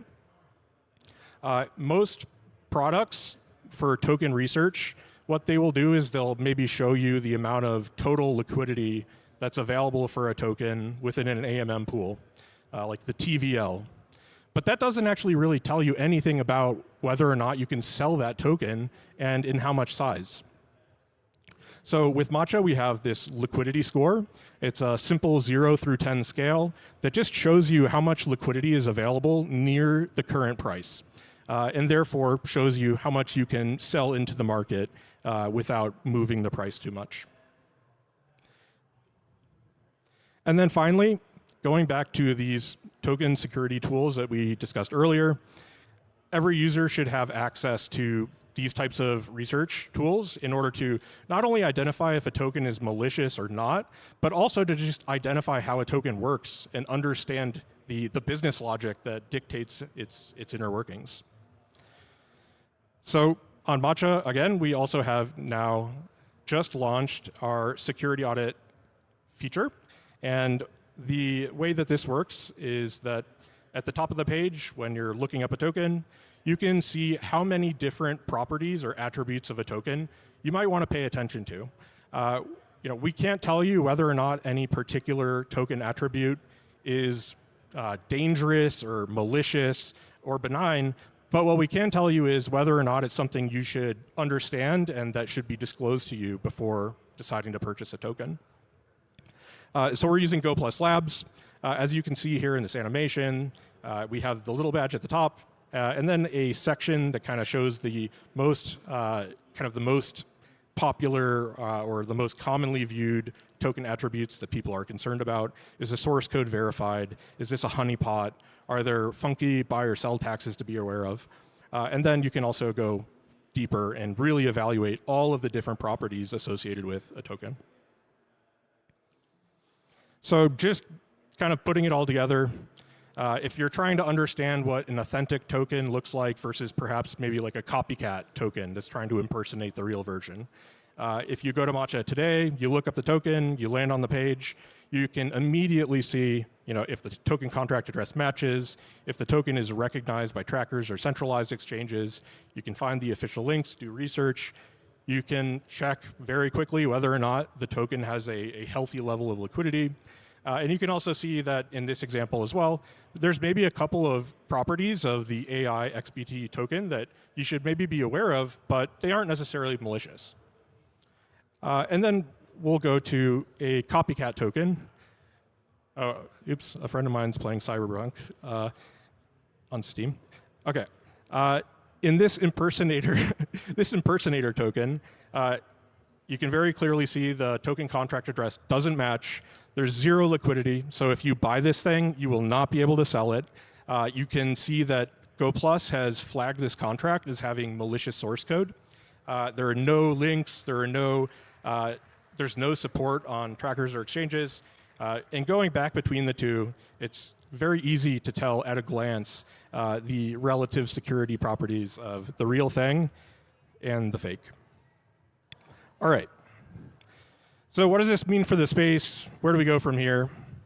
The current meme coin cycle and token launch pads, they have facilitated an explosion of tokens. A lot of them are interesting experiments, people just, doing interesting things within their communities. A lot of these tokens are also malicious and intended to just steal money from people. With major onboarding events like the recent tokens that were issued by prominent political figures, brought millions of people on chain, and it brought them into a space that is way too complex for them to navigate. These users are not going to be going to these professional trading terminal user interfaces and doing deep token research. And so what do we need to do as an industry? We need to self-regulate. We need to provide people with the information they need to make smart decisions, or at least if they're going to make stupid ones, they can be more informed while they do it. And what can you do as builders? You can also put in the effort to provide users with simple and relevant information about token security attributes at the time that they are deciding whether or not to make a trade. And you can help them, therefore, avoid honeypots and other types of scams. So we hope that what we have done with Matcha can make knowledge about token security properties a little bit more accessible to a wider audience. Hopefully, this inspires other builders to explore other ways of accomplishing this. That's all. Thank you, everyone. My name's Will. I have social media stuff. We have also Matcha social media stuff, which I'm sure isn't a surprise, and it's all here. But yeah, thank you so much for coming to the talk. Appreciate it.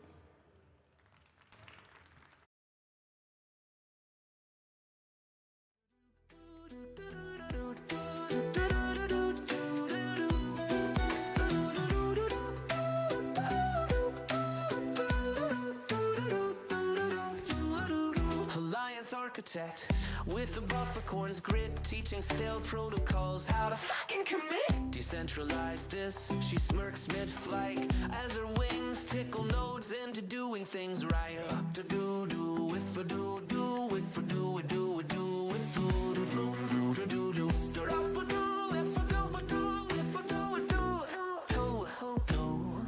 You ordered a moonwalk across gas feed graves. My mainnet's smoother than your mom's VPN saves. Daughter of the Rockies, high-speed high priestess. Scales of justice ballast on a Memphis Express. Next bottleneck, I see mountain crush it.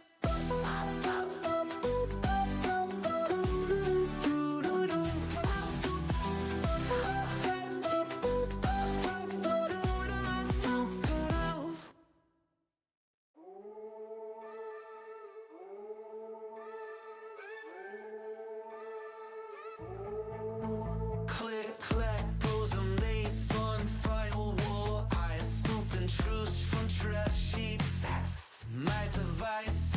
Nullifier sniffing by my clothes too crisp. Mainnet gossips, tastier than breakfast chips. Story, hack, flurry. Mama's making news before the cold reload. Got receipts in my cheeks, encrypted and plumbed. Your private DMs, I'm the dumpster dive chump. Eyes everywhere, match 3 bird phones. Haunteries whisper, king chomp and blockchain bones. Make it down to my voted fuck. Stealth crawl through your junk dead scene. Pen it up to the entropy. Mace cracked vaults like who's got the keys? Nullifiers huffing, you're just a rat with These firewall splinter to confetti bits. I'm curating leaks at the after party, sipping TLS tears. Call me well connected, I call it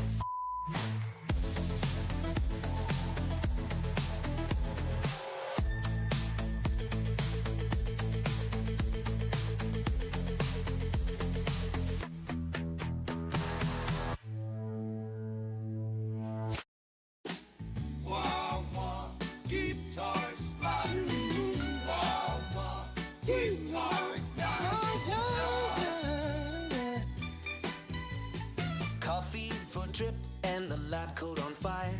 Sticky note constellation stuck to the ceiling wire. Gas fees are confetti, they rock on PI. Get homemade in 7 for time. Shaboom, dose, efficiency pulse. The lag runs lagging in his latency so. Professor Wade's got the future on spinball. Urgent notes dancing where the bottleneck's been. Professor Wade's got the future on spinball.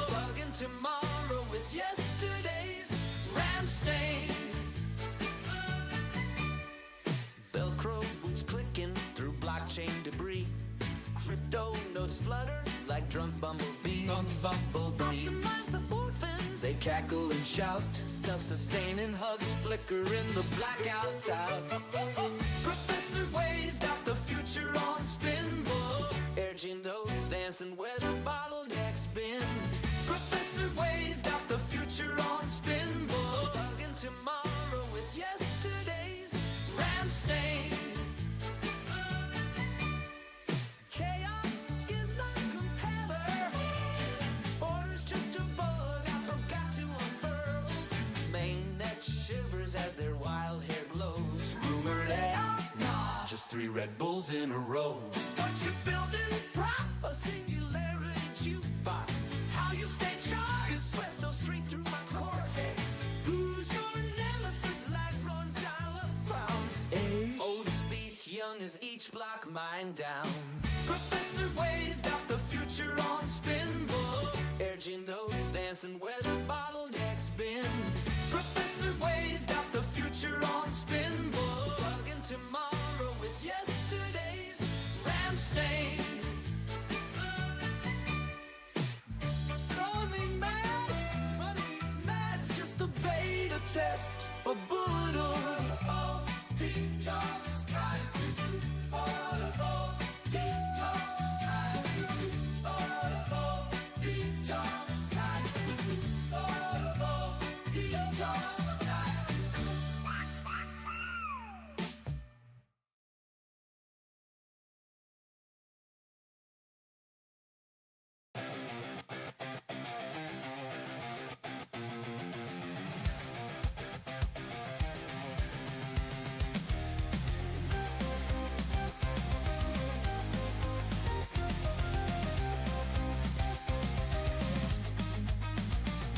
We're biddylers, not just dreamers. On-chain truth, no middle schemers. Forking hard and shipping code till sunrise every day.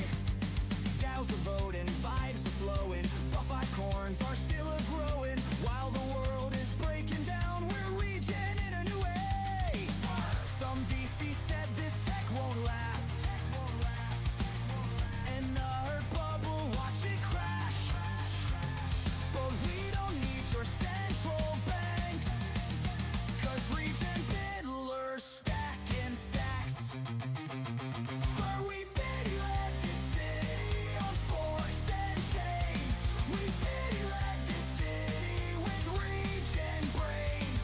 We biddy let this city on sports and chains. No rug pulls, just pure on chain. Whale pools floating, fees are burning. ZK proofs the chains keep turning. Every block we validate is trustless, clean and fair. Open source and gas optimized, cause permissionless and finalized. Fork marmots on the scene, you know we're gonna bid a little it there. Some tread fibro just rolled his eyes.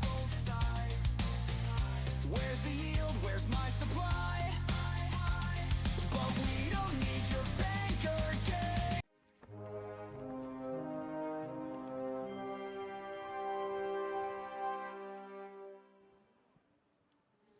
Hello, hello. Hey everyone, I'm Bowen from Near, and today I'm going to talk about a very exciting topic, sharded smart contract. Well, before diving into what that thing actually is, let's first review what sharding is. Hopefully by this point everyone knows about sharding, but just in case you don't, let's quickly kind of talk about what it is. So basically, it's a technique to scale blockchains. In a non-sharded blockchain, like Bitcoin or Ethereum mainnet and many others, what people do is that there are a whole bunch of nodes, could be 1,000 of them, but they all do the same thing. They all process the same transactions, do the same state transition, and agree on the same result. That, if you think about it, that's kind of inefficient. Because every node, by having more nodes in the network, it's not actually improving the performance of the network. So sharding is the idea that, well, let's do something else, which is that we have the network being divided into different shards. So each shard you can think of as kind of like its own blockchain. Inside each shard, every node who validates that shard does process the same transaction, validate the same state transition, and agree on the same state root. But between different shards, they're doing completely different things. They have different state, they process different transactions, and so on. Essentially, the entire network is being parallelized by the number of shards, and kind of the more shards you have, the higher throughput the network has as a whole. So let's take a closer look at how it kind of actually works. I'll briefly describe some things about what Near has built for sharding. So in the traditional sharding design, usually each shard has its own blockchain called shard chain, and there is some beacon chain or main chain, or whatever you call it, that orchestrates different things between shards. For example, assigning validators to shards, making sure that the cross-shard transaction is valid, and all of that. But there's a problem, which is that if each shard has their own blockchain, it's actually very complex. Because on each shard, you can have your own fork. What happens if when you send a transaction from shard A to shard B, it actually goes from a fork on shard A to a fork on shard B. And what happens if one of those forks gets rolled back later? That becomes very nasty. So in Near's nightshade design, we actually simplified things. We basically just say that there's only one chain. This chain, each block on this chain contains chunks, which are shard blocks from every shard. So there's no actual shard chain, even though logically you can kind of build this shard chain from this main chain. And this simplification makes a lot of things easier, and also not only easier to implement, but easier to reason about the security and so on. Yeah, so a brief high-level overview. So feature is that it has only one chain, and each shard doesn't need to have maintain its own shard chain. The execution is asynchronous because in order for cross-shard transactions to work, how it works is that it first gets executed on the on the shard where the transaction originates, and then receipts get spawned and sent to the destination shard to execute. And the security relies on serious validation. That's a new thing we launched last year. So what the problems that sharding trying to solve, I think, is mainly twofold. One is this scalability problem that I talked about earlier, which is that, well, you kind of want the throughput of the network to be high, and here in a sharded blockchain design, the throughput should roughly scale linearly with the number of shards. So kind of more shards you have, more throughput you have. That's a great way to improve the performance of the network. But I think one thing that is not being talked much about is that it's actually a very effective solution to the state growth problem. Because in a non-sharded blockchain, you not only have the throughput problem, you also have the problem that the state is growing potentially very fast in the cases of chains like Solana. And you need a way to address this problem. Otherwise, at some point, the state of the blockchain would be so big that it's infeasible for the nodes of that blockchain to hold the state. And that becomes a problem for the sustainability of the blockchain. So that's why people talk a lot about how you address the state growth problem. But for sharding, you can think of it as a natural solution to that, because it essentially just divides the state into the state of the shards, so that when you have more shards, each shard doesn't need to have that much state. So it also addresses that problem. But there is often overlooked detail that actually make it more complex, which is that while sharding does address both of the problem, there's an interesting corner case and a very important one as well, which is that a smart contract itself can grow very, very large. So if you think about the popular DeFi contracts, the likes of Uniswap or on Near, there are those consumer-based apps like Kaiching or Hot that have like millions or tens of millions of users. And when the state of all of those users are stored in the same contract, it just gets very large. And not only that, the throughput of the smart contract is actually limited by the throughput of the shard, meaning that even though you can have many shards, this smart contract, this very large smart contract, will have to live on a specific shard. And because it lives on a specific shard, the throughput is naturally limited by the throughput of a single shard. So it doesn't really benefit from the overall sharding design. Okay, so how do we address that problem? The solution is what we call sharded smart contract. What does it mean? It means that the smart contract essentially simultaneously exists on all shards. The contract code is global, it's available on every shard, and instead of storing the user account, user data on the smart contract account, it actually stores under the user account on each shard. So in this way, it scales linearly with number of shards and actually leverage the power of sharding. So let's take a look at some concrete example. So let's say you have USDT contract is a simple fungible token smart contract, and you have Alice and Bob, who both have account registered on the USDT smart contract. So today what you do is if you want to send a USDT between them is Alice calls FT transfer and having Bob as recipient, and there's like sending one USDT. But this entire call happens on USDT.near. The execution all happens within the same smart contract. Now, what if we make it sharded? Now it's actually more interesting because it's no longer happening, the execution no longer happening on the USDT.near account. What's actually happening is that on Alice account, there is a USDT.near namespace. It's kind of like this sub account in a sense of the Alice.near account. And it stores all the relevant data that Alice.near has on USDT.near. And similarly, the same holds for Bob. And if Alice wants to send Bob some USDT, what actually happens is that this Alice.near / USDT.near, this entire complex namespace calls the namespace on Bob's account and says how much token you want to transfer. And when it gets executed on Alice's account, the number is deducted, and then when the receipts get executed on Bob's account, it's incremented there. As you can see in this whole process, the USDT.near account is actually not touched. So this is almost the same as if you do native token transfer between Alice's account and Bob's account, because they can live on different shards, and it doesn't have to be Alice Bob, and it could be like millions of users doing the same thing.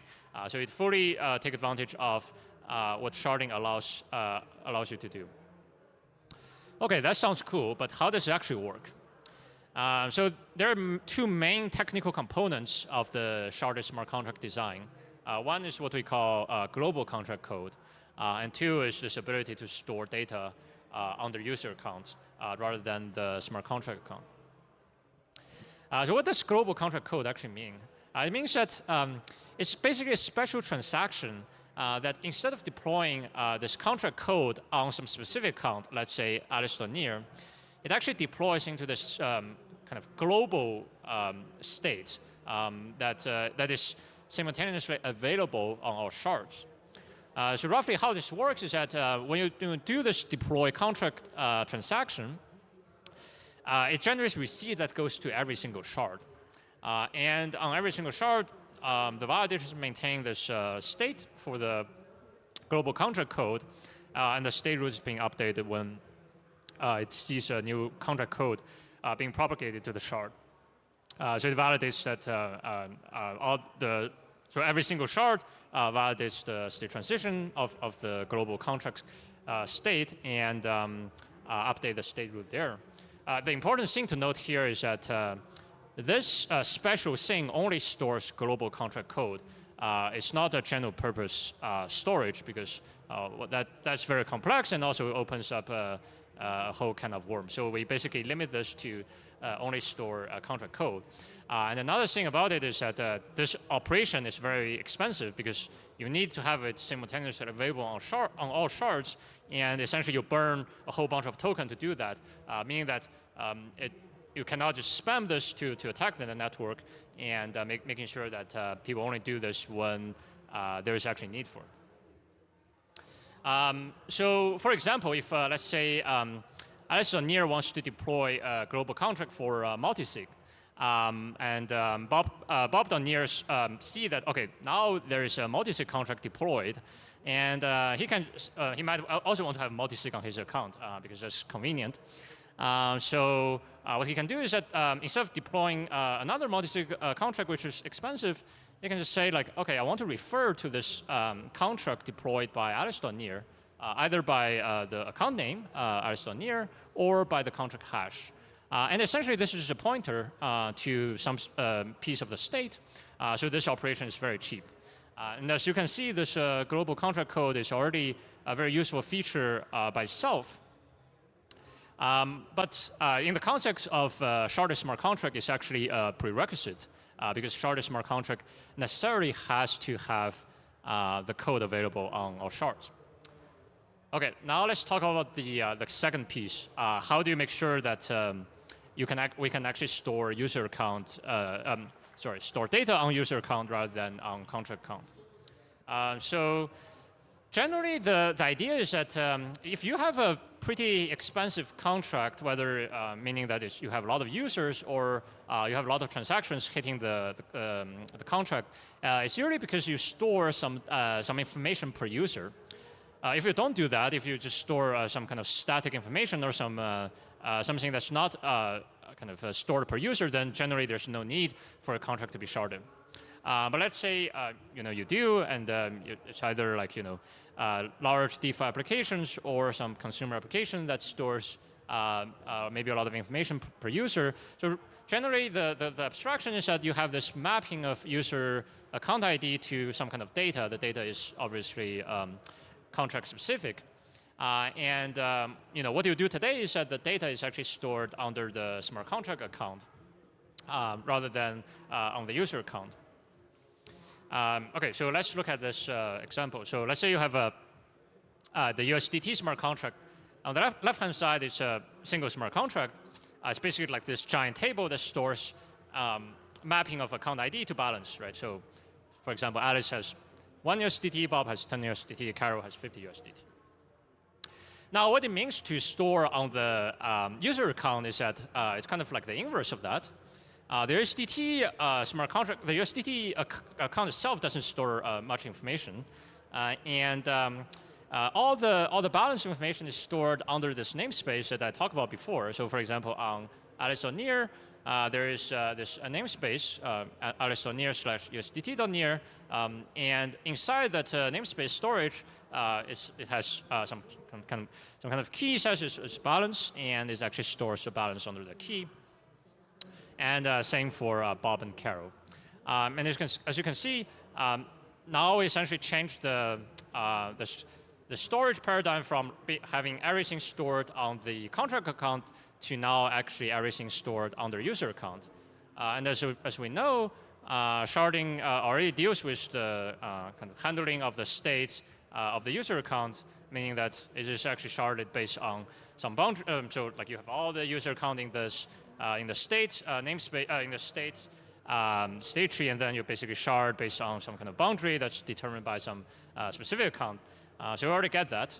Now, essentially what you get is that you also have this contract storage sharded just based on how sharding works, and you automatically get that.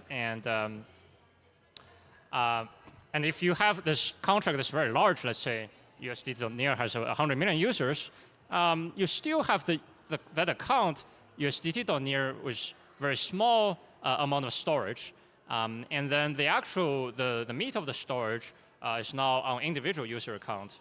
So essentially, you transform the problem of like one account having a lot of storage to lots of different accounts, each having their own small piece of storage for this contract. And this would scale with number of shards. So this is a very interesting change, and obviously there's a lot of complexity behind things on how it actually works, how to handle the runtime, and so on, that we won't dive into today. But it suffices to say that this is a solution that actually addressed one of the one of the big bottlenecks of the sharding design that people have today, which is that, what if you have a very large smart contract? It actually allows to shard the smart contract and have both scalable throughput for the smart contract and also manage the state size effectively. And with this design, makes sharding a very complete solution to the blockchain scaling problem, both in terms of the throughput, but also in terms of the state size growth problem. And we're building this solution at Near today. The first part of the components are already done, so we already have global contract code that is going to be released very soon. And now we're working on the second part, which is to allow smart contracts to store data on user account. So that's it. Thanks.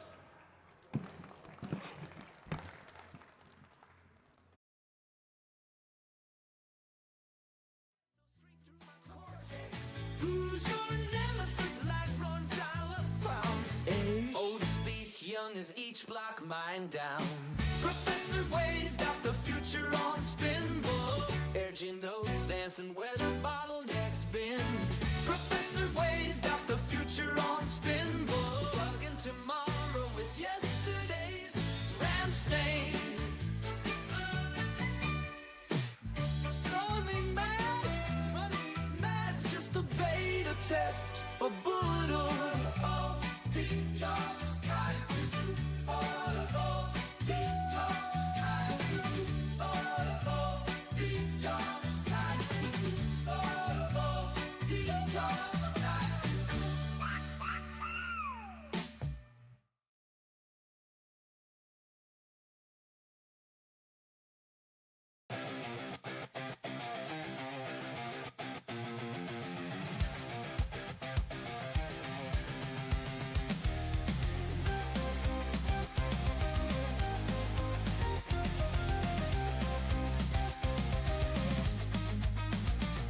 We're biddylers, not just dreamers. On-chain truth, no middle schemers. Forking hard and shipping code till sunrise every day. Gals are voting, vibes are flowing. Buff corns are still a-growing. While the world is breaking down, we're regen in a new way. Some VC said this tech won't last. And the hurt bubble, watch it crash. But we don't need your central banks, 'cause regen biddlers stack in stacks. For we biddy let this city on sports and chains. We biddy let this city with regen brains. We biddy let this city on sports and chains. No rug pulls, just pure on chain. Whale pools floating, fees are burning. ZK proofs the chains keep turning. Every block we validate is trustless, clean and fair. Open source and gas optimized, cause permissionless and finalized. Fork marmots on the scene, you know we're gonna bid a little it there. Some tread fibro just rolled his eyes. Where's the yield? Where's my supply? But we don't need your banker games. We just launch and stake on chain. Go, we biddy let the city on sports and chains. We biddy let the city with regen brains. We biddy let the city on sports and chains. No rug pulls, just pure on chain.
She's a Colorado comet in code forged steel, wings snipping latency like scissors through gel. 9 centuries young with a lance that's, if your chain's choking, Ethernight whiz.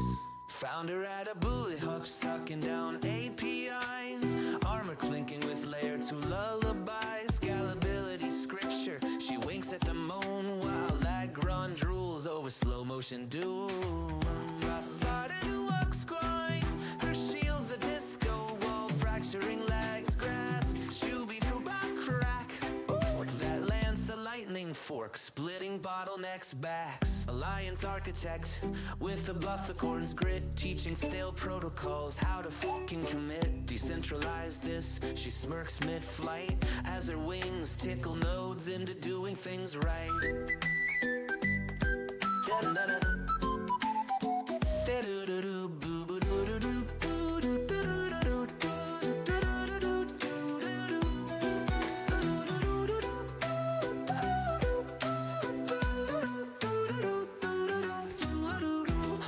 Architect with a bufficorn's grit, teaching stale protocols how to fucking commit. Decentralize this, she smirks mid-flight as her wings tickle nodes into doing things right.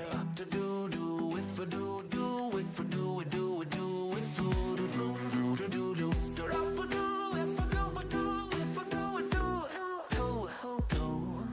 you ordered a moonwalk across gas feed graves. My mainnet's smoother than your mom's VPN saves. Daughter of the Rockies, high-speed high priestess, scales of justice ballast on a Memphis Express. Next bottleneck, I see mountain crush it.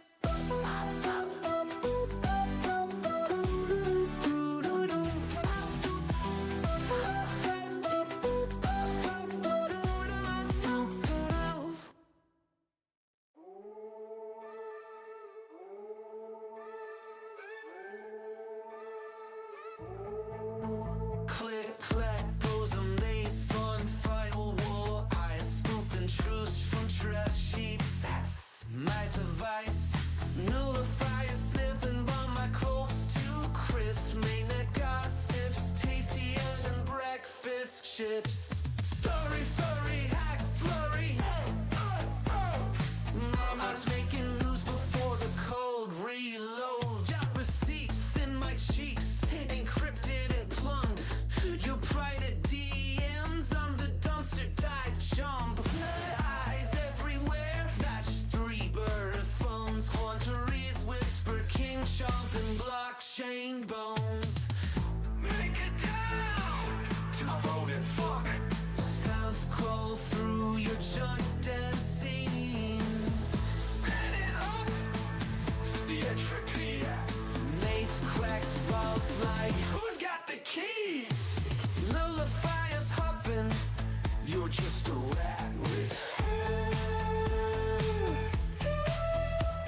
His firewall splinter to confetti bits, I'm cute.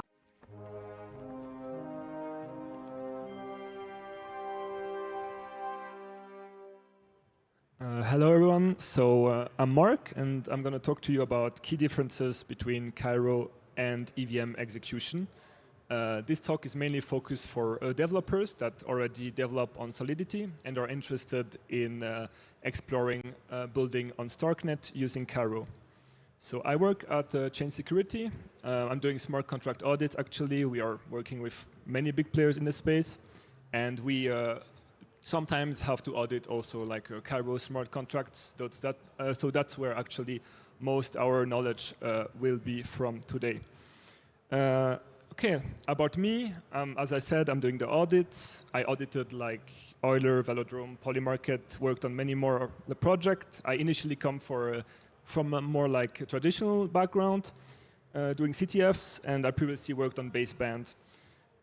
So first of all, here are some like nice resources that I would recommend to everyone to explore, to have a look, because those are your main go-tos if you want to start building actually on Cairo. So there's a Cairo language book, the Starknet book, of course, to understand what chain you're building on, how like all the properties of that chain, and then of of course, the Starknet Foundry book, which is the environment you can use to actually write smart contracts. Yeah, so let's get started. What's the main differences between Solidity and Cairo on the high level? So Solidity is this object-oriented, statically typed C++ style language. So it's very close to a traditional programming language, but really focused towards smart contracts. On the other side, Cairo can be also used for general computing, but its main benefit is that it's designed for verifiable computing, which means from a program you can generate a proof very easily, a Stark proof actually.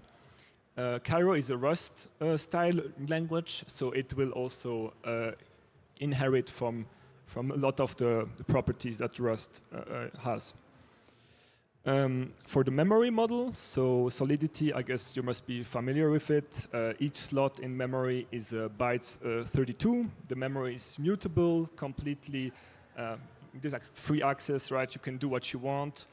You can write a contract and have some UL assembly changing the free memory pointer. You can do whatever, right? Like no one will tell you you cannot overwrite this part of memory. For Cairo, it's a bit different. So each slot is a felt 252, which is 252 bytes large, and a felt is actually the basic data type in Cairo, which stands for a field element, which is actually the underlying type used to highly optimize Cairo's ZK-proof system. And something interesting is that the memory is completely immutable for Cairo, which means you cannot overwrite a memory slot once you have written to it.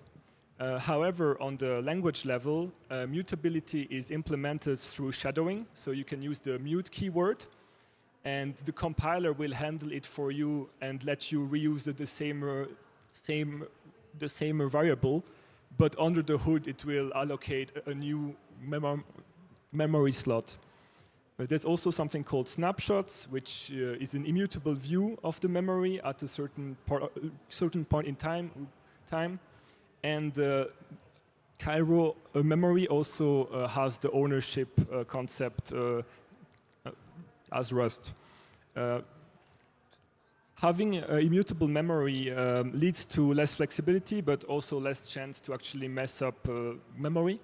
And for example, arrays in Cairo are actually just queues, because you can only remove elements from the front and append new elements to the tail, as this only involves pointer updates and not, memory updates, as you cannot overwrite a slot.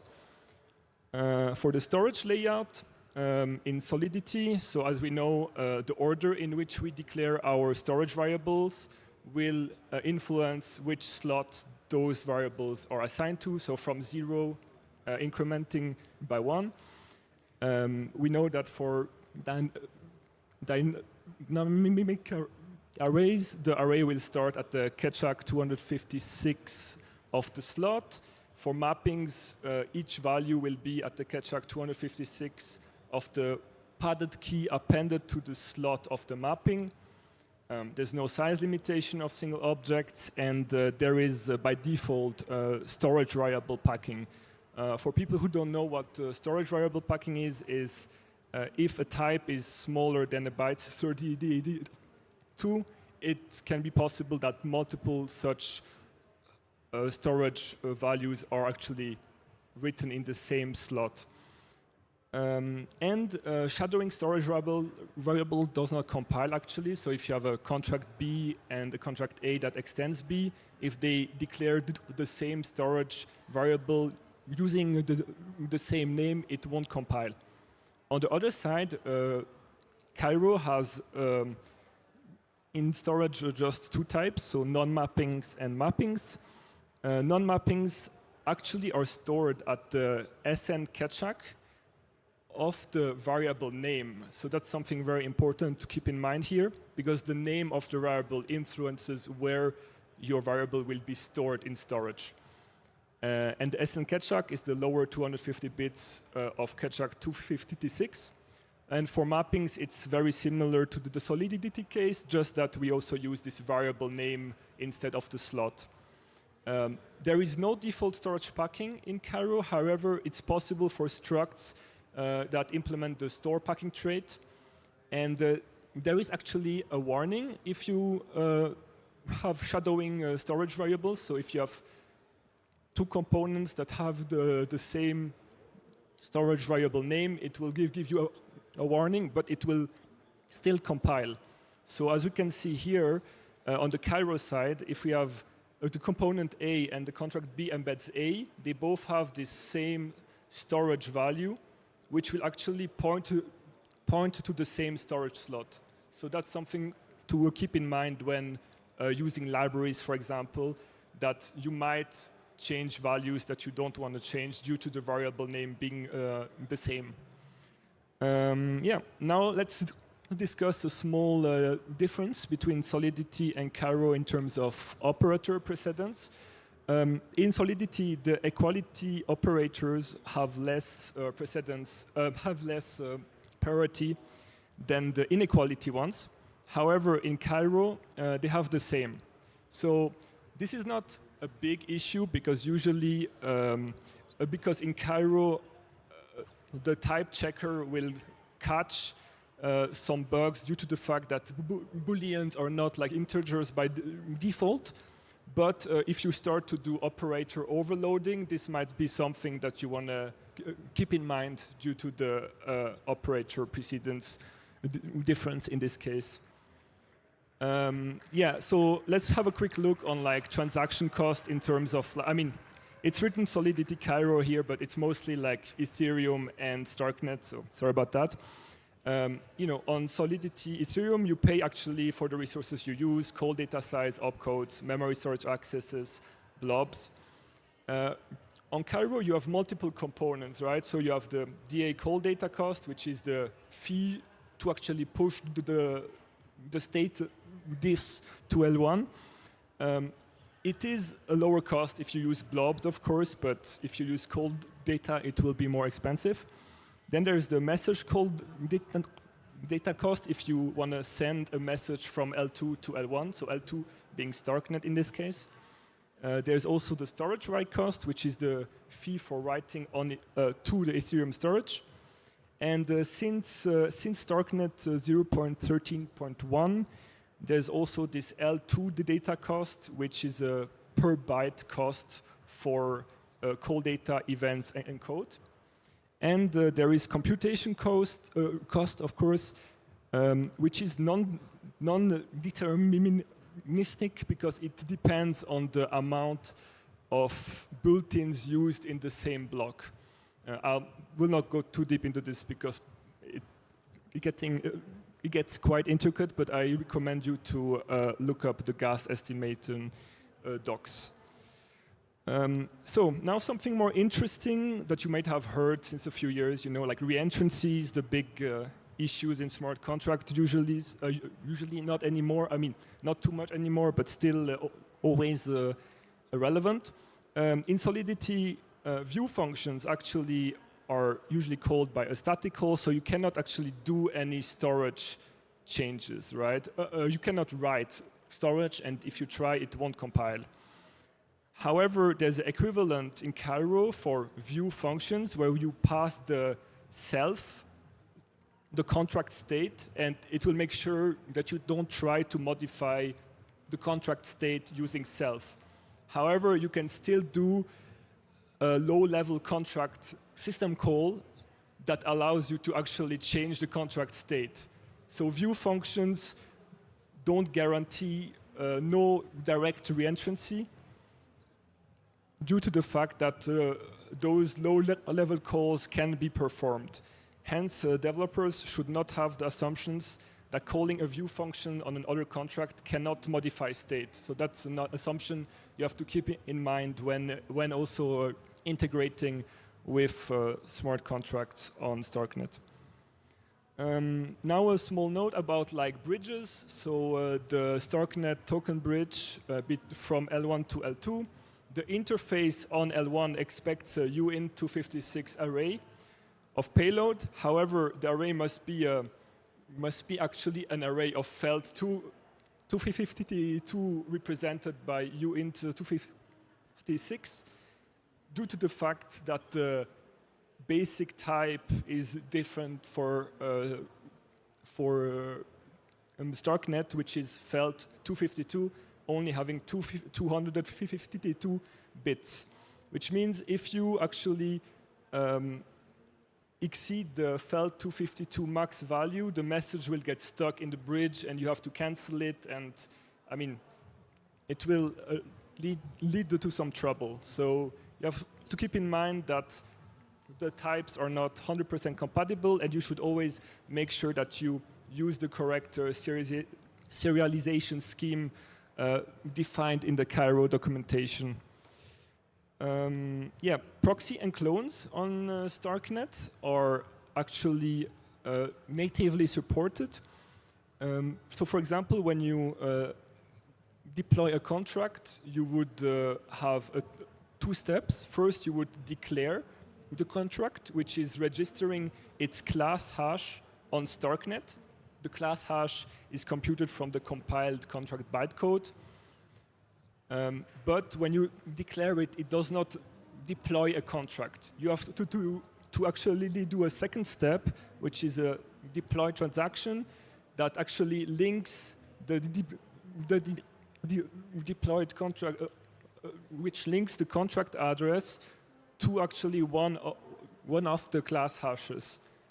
And this means that if you want to upgrade a contract, you can simply use the replace class syscall, which would replace the class hash of that specific contract. You have to, of course, implement a function in that contract to call it. Make sure, of course, that the access control is set. And when you upgrade, make sure that the variable names match, right? Because as we saw earlier, the variable names actually influence where they are stored in storage. And of course, when you upgrade, you should always check the compatibility with other contracts you are integrating with. Yeah. Account abstraction is actually also natively supported on StarkNet through the StarkNet Improvable Proposal 6. So you can implement this ISRC6 interface, and what will happen is when a transaction will be executed, the sequencer will actually first call into validate and to verify if the transaction is valid, and then it will call once again validate right before this execution. And there are some caveats here, of course. You should make sure that validate can only be called by address 0, which is the address of the sequencer. And the timestamps and the block numbers are actually rounded. So the timestamp is rounded to the hour and the block number to the lowest multiple of 100. And this is because the validate step should not be too precise, as we don't want the first validation to pass and the second to fail, which means we are actually using resources for nothing, as the execution will fail.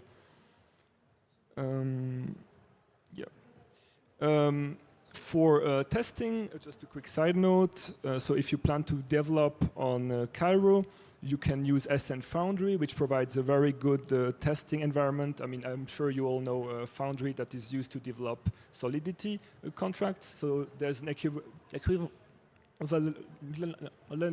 here for Cairo. It supports cheat code, fuzzing, parallel test execution. So that's what I recommend to use also. So here we have some conclusions about what we just discussed, right? So there's a different memory and storage model between Solidity and Cairo. There is slightly different operator precedence that could lead in the theory to some issues. The most important part here is also that it's possible to have reentrances on view functions in Cairo. And proxies and clones are supported natively, which is also very nice as a developer. Very good testing frameworks, and of course, Cairo is great also for DeFi composability. So, yeah. Thank you very much. This was my first talk. I hope it wasn't too bad. And hi, Mom. Thank you.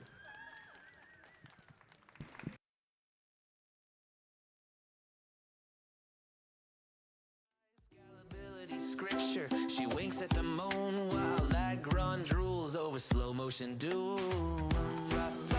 Walks grind, her shield's a disco wall, fracturing legs, grass, shooby doo crack. Ooh, that lance a lightning fork, splitting bottlenecks backs. Alliance architect with a bluff acorns grit, teaching stale protocols how to fucking commit. Decentralize this, she smirks mid-flight as her wings tickle nodes into doing things right. Da-da-da. Sta-do-do-do, boo-boo-doo-doo-doo, boo-doo-doo-doo-doo,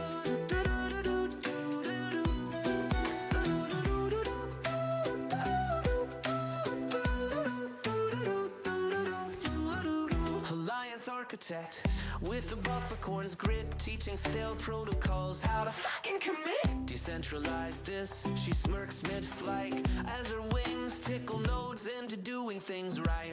To do with for do with for do with do with do with do do do do do do.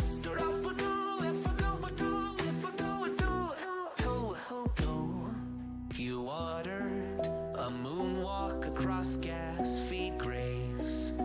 My mainnet's smoother than your mom's VPN saves. Daughter of the Rockies, high-speed high priestess, scales of justice ballast on a Memphis Express. Next bottleneck, I see mountain crush it.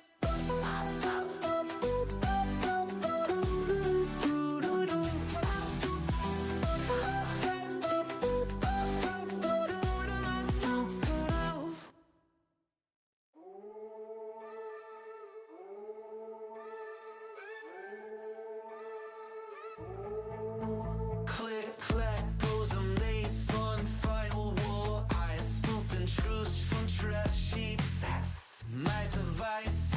Nullifier sniffing on my clothes too crisp. Mainnet gossips, tastier than breakfast chips. Story, hack, flurry.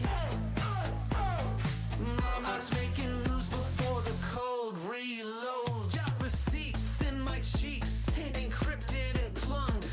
You private DMs, I'm the dumpster dive jump.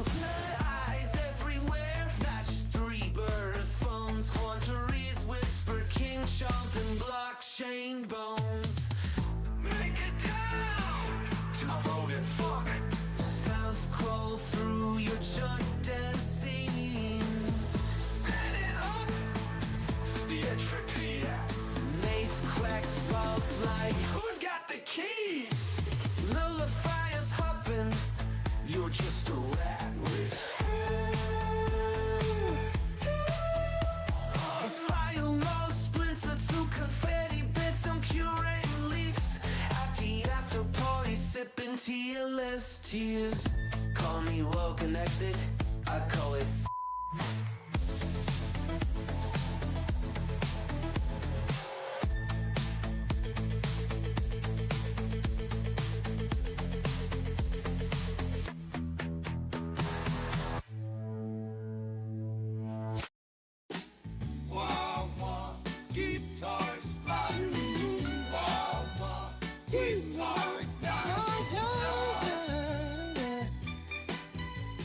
coffee for drip and the lab coat on fire. Sticky note constellation stuck to the ceiling wire. Gas fees are confetti, they rock on PI. Get homemade in 7 for time. Shaboom, dose, efficiency pulse. The lag runs lagging in his latency so. Professor Way's got the future on spin, boy. Urging notes dancing where the bottlenecks been.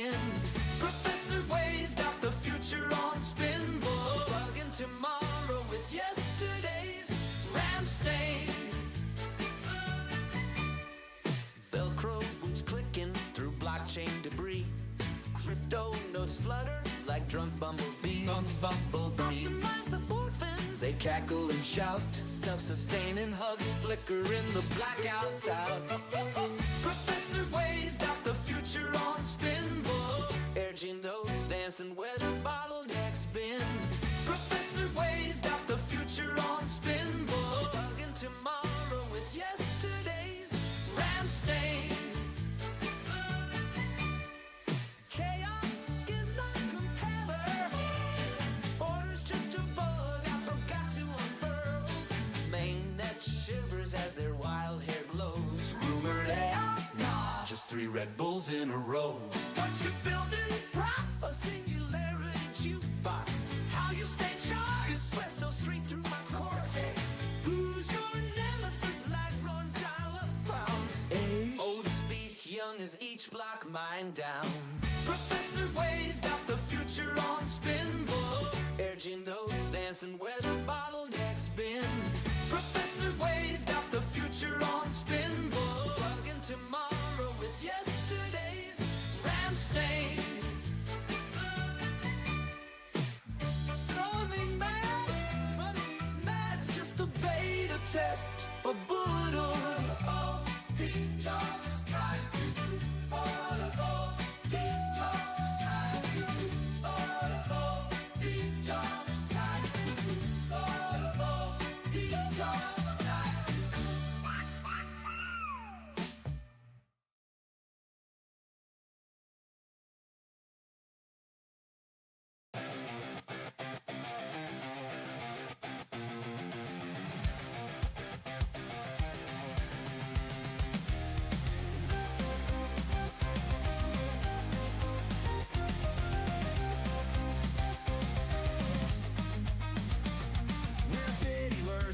just dreamers, on-chain truth, no middle schemers, forking hard and shipping code till sunrise every day.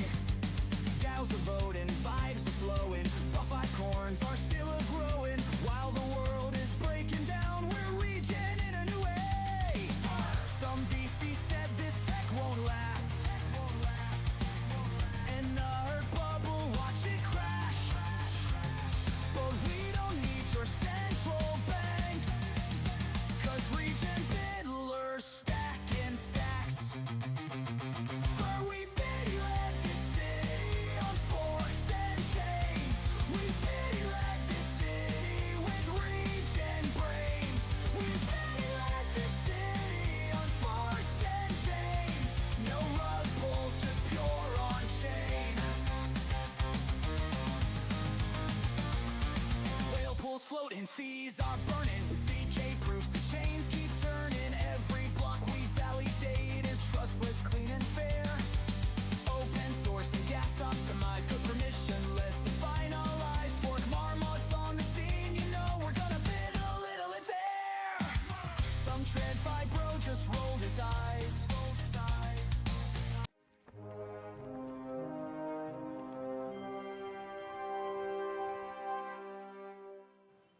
Hi, everybody. Awesome. Let's kick off. So I'm excited to be here. I'm super pumped to be building in this space, and I'm really happy to be talking to you today. I want to talk to you about how I view blockchains, and so much of the blockchain conversation today is based around tokens. This talk is so we can look beyond tokens and just token moving machines. So I want to make a quick analogy to the internet. Just like the internet became more than just email, I see blockchains becoming more than just tokens. First, I'll kick off. My name's Sean. I lead developer growth at the Flow Foundation. What we do at the Flow Foundation is we get to build the Flow blockchain, and what I get to do with my day is I get to spend a lot of time with app builders and developers, building really cool applications and really trying creative things, a lot of which you can go check out at the Flow Castle or at the Flow booth in the main event. And I'm really excited to chat with you about how we talk about blockchains. But first, let's start with the internet. So at first, the internet was a niche technology, exciting. Most people didn't know what to do with it or how to use it, but that changed pretty dramatically. So what changed? What actually made people use it? What made people care? Email. It was the first killer app. Everyone understood it. Everyone remembers their you got that mail moment. It was simple, it was useful, it was understandable. Email made the internet relevant to the masses. But of course, the internet didn't stop there. The internet enabled platforms to rise and completely transform businesses. E-commerce, digital media, created new things like social networks for distribution of these new digital media. We started with a niche technology that everyone was excited about, no one really knew how to use, and we became a foundation of modern applications. The internet became the home for developers and became the place to build. Facebook, Twitter, Reddit, all of these places were innovative developer-driven platforms. The internet's real value wasn't just email and sending messages across the globe in seconds. It was that it was an open platform that developers could build on and create incredible things. So let's talk about blockchains. Most of Web3 today, most of what we see today is focused on tokens. It feels very similar to what blockchain space was in 2017. Then we had fungible tokens, Bitcoin and Ethereum, and we had non-fungible tokens, CryptoPunks. But what really changed this, what opened people's eyes, it was CryptoKitties.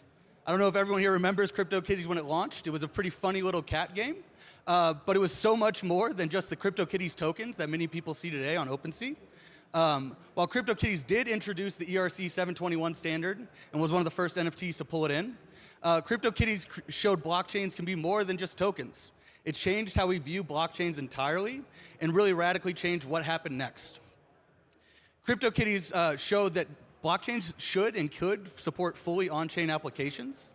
Just to give everyone a size of the scope and scale of CryptoKitties, as of today, there's about 120,000 owners of a digital cat, with over 2 million digital cats alive today. But they're not just NFTs. They are interactive, generative, and fully on-chain. CryptoKitties is two major things. It's generative art. There's on-chain DNA that you can actually look at every single digital cat, and every single digital cat is unique down to the DNA. And that DNA is used to mint new cats. So you have two parent CryptoKitties, they can be bred together and create a new CryptoKitty, all of which are completely unique, all of which have unique DNA, and all of which you can see the entire lineage of. So that's pretty incredible for just an ERC 721, and that's why I say CryptoKitties is more than just a token. It's also a game. Things like minting cats or breeding cats was fully on-chain actions interacting with a Solidity smart contract. And these on-chain actions had side effects to the game. Not only did you make a new digital cat, you actually impacted the parent cats as well. So there was cooldown clocks. So the more offspring a parent cat would have, the slower they would be able to breed again. And over again, it would impact the digital cat that you were using and their ability to continue to play the game. The builders of CryptoKitties saw something amazing as building this. Shortly after CryptoKitties launched, there are many applications that tried to compose on top of CryptoKitties, whether it's kitty hats, I think is one of our favorite ones, where you could buy an actual digital hat to put on your cat. And it really opened up the CryptoKitties team's eyes to say, wait a minute, this is more than just tokens. This is more than just this quick little game. This is a full developer platform that is a platform without platform risk, and we should be able to build more and build something different as well. But after CryptoKitties was born, one new app category came into play. OpenSea was initially launched right after CryptoKitties and just entirely traded CryptoKitties on its first launch. And honestly, that's where it feels like most of the energy has gone since then. New tokens, new platforms to trade them. We're just building more and more token-moving machines. But I want us to challenge us, and I want us to think differently about what we can do with blockchains. So just like the internet wasn't just email, blockchains are so much more than tokens. They are full developer platforms.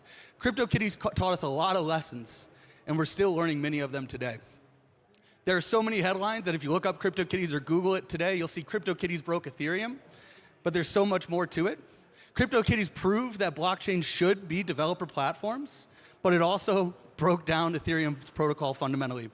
During the CryptoKitties hype, Ethereum was almost entirely unusable. Block space was full, gas was skyrocketing, and even ICOs were delayed. You can see many people that were incredibly frustrated that they had their white paper, they had the hype, they were ready to drop their token, and they had to delay it because some funny cat game really ruined their plans.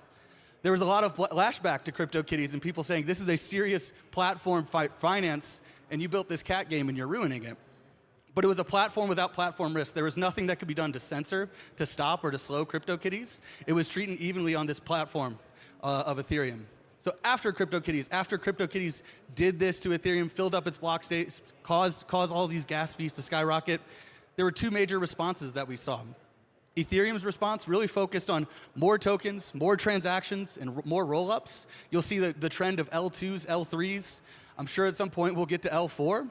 And Ethereum really doubled down to more tokens and more transactions, really focused on how do we just get more people interacting with the EVM. Flow took a step back, came from the lessons of the CryptoKitties team as they built it, and we rethought what it would be to build a developer platform without platform risk. We had to rethink the entire execution environment and think what was best for the app developer and not what is best for the protocol. Let's talk about the impact of these decisions and these architecture plans that we went forward with. So Ethereum really, again, focused on scaling apps, or scaling transactions, not apps. The headaches that led to is fragmentation. Each rollup acts as its own ecosystem. It has apps and contracts cannot easily interact with each other. There's some way where you can move semi-fungible tokens across these ecosystems, but because you do not have that connection, that same uncharted space, it's very difficult to build on top of other applications in a rollup. Liquidity then becomes split across all of these rollups, and now you'll see all of the rollups at L2s fighting for liquidity or fighting for TVL and really trying to attract people in. And I want us to really think honestly, this is more than just UI, UX problems. This isn't something that can be solved with a clever JavaScript library. This is very important that we need to rethink of how we're building applications and the importance of those applications. The other thing that L2s introduced was a centralized sequencer. And the benefit was, well, we can move faster. We can do all these things faster. But centralized execution introduces platform risk, fundamentally. L2 sequencers are centralized under single operators. They can censor, reorder, prioritize transaction, which just opens the door wide open for MEV, for anyone to use on those L2 sequencers. And then adding in decentralized sequencing that many people say that's what's next for L2s, that's what's going to happen. That just slows the entire promise of L2s down. The speed promise that they have, these fast block times that they're competing with, end up being slower because you need to have the decentralized sequencer. For that, you need to have consensus, slowing down and losing the benefit of the L2 fundamentally. Operators are these centralized entities, so they can be influenced, they can be pressured to censor. And we've seen this actually already with Sony's L2.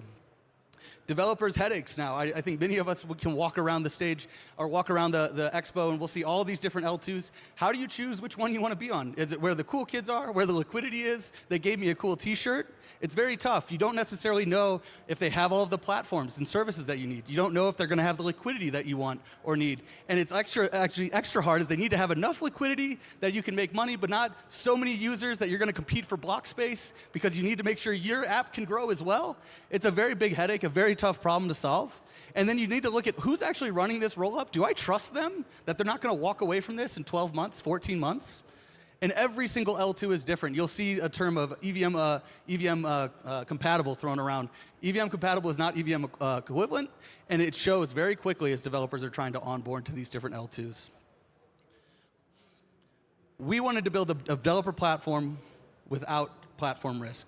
A great developer platform removes these headaches of rollups, fragmented liquidity, and unpredictable fees.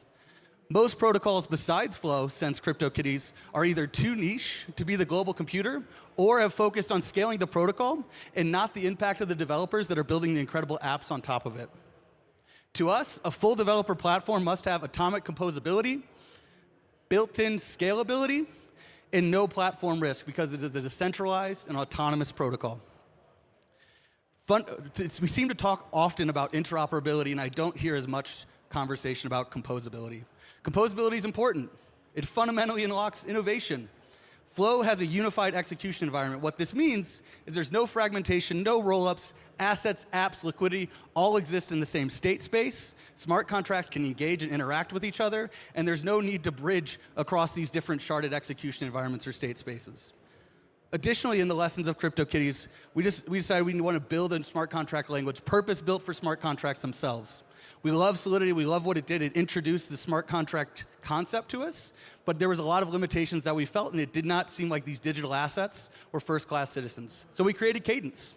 It's a resource-oriented programming. Digital assets are first-class citizens, and it reduces security lists. The language itself guarantees that you're not going to accidentally copy or delete assets. They are full things that can be moved across different accounts.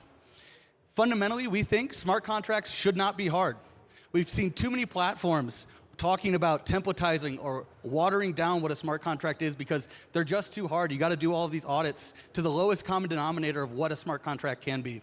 We think this is the wrong approach. We think this is the wrong direction. We want to see a blockchain become more than just tokens and token-moving machines. We should be innovating at the smart contract level, and Cadence is an attempt for us to make that possible for everyone to build in Web3. It is easier to read, it is easier to write, it is easier to audit. We leverage QuantStamp frequently for our audits, and one of the feedback we got from one of the auditors was, man, Cadence is so easy to read, you're going to put us out of a job.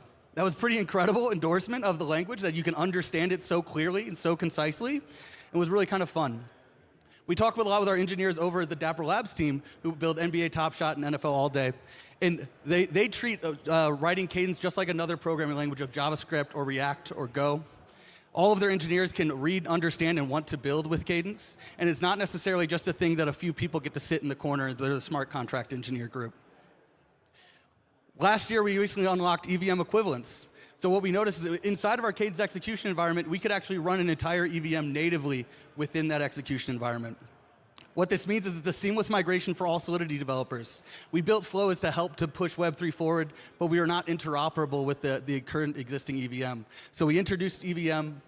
We wanted to make sure the Solidity developers could run, deploy on Flow without any smart contract changes, and we achieved that late last year in September with our Crescendo upgrade. Since then, we've seen a lot of changes about Flow. You can see every few weeks a new project that everyone knows and loves is launching on Flow. Like Axelar, Layer 0, and OpenSea have recently all joined the Flow ecosystem, and they're now running natively on Flow. Earlier this week, our tooling team is working on making sure that Cadence and Solidity can live happily together. You can compose on top of Solidity tokens, whether ERC 721 or ERC 20. Compose with Cadence, building incredible applications using these interoperable tokens that can move cross-chain. And using the Solidity primitives to build those awesome applications. And on top of using Cadence, you could then leverage the Cadence transaction model that enables gasless transactions natively.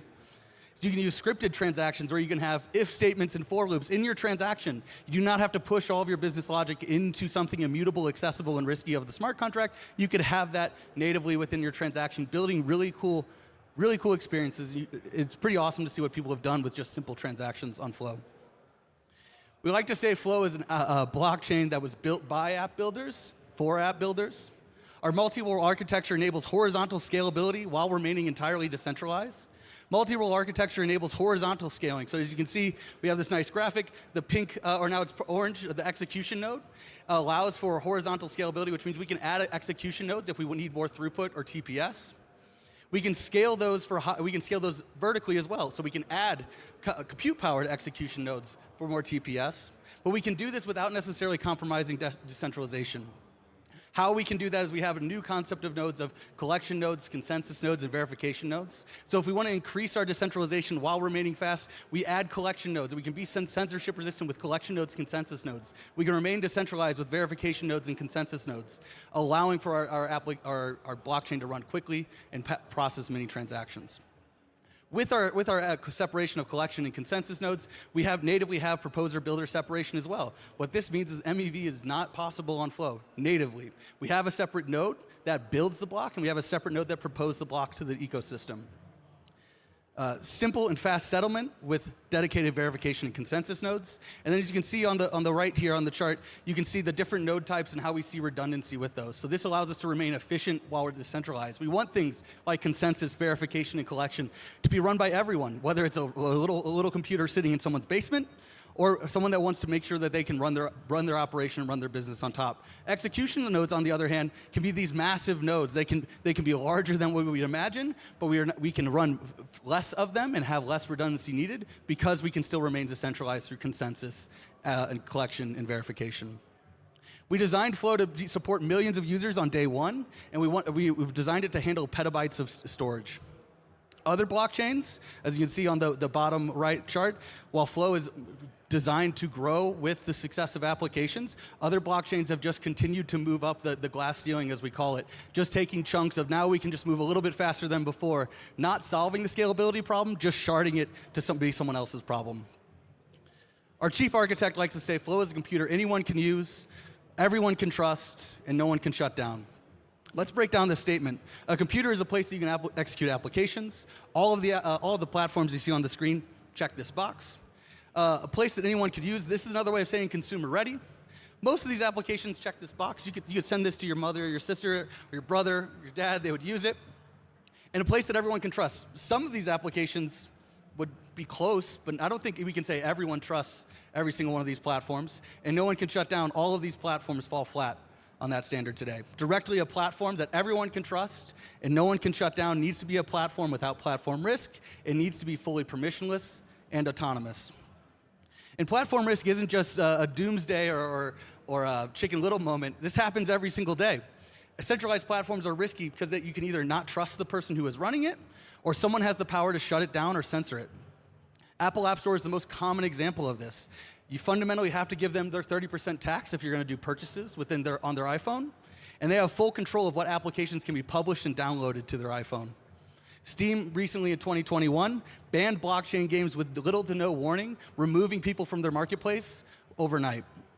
Reddit and Twitter in 2023 completely changed how their API worked and either increased costs or cut off APIs entirely, killing businesses and third-party clients, again, overnight. That is fundamental platform risk. You have an incredible business like Apollo, one of the largest Reddit applications in the App Store, and within a week they were dead in the water because the APIs changed and they couldn't run their business anymore.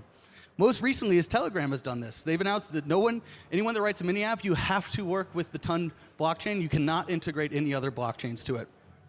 So this, while it has been important for us, it's even more important now.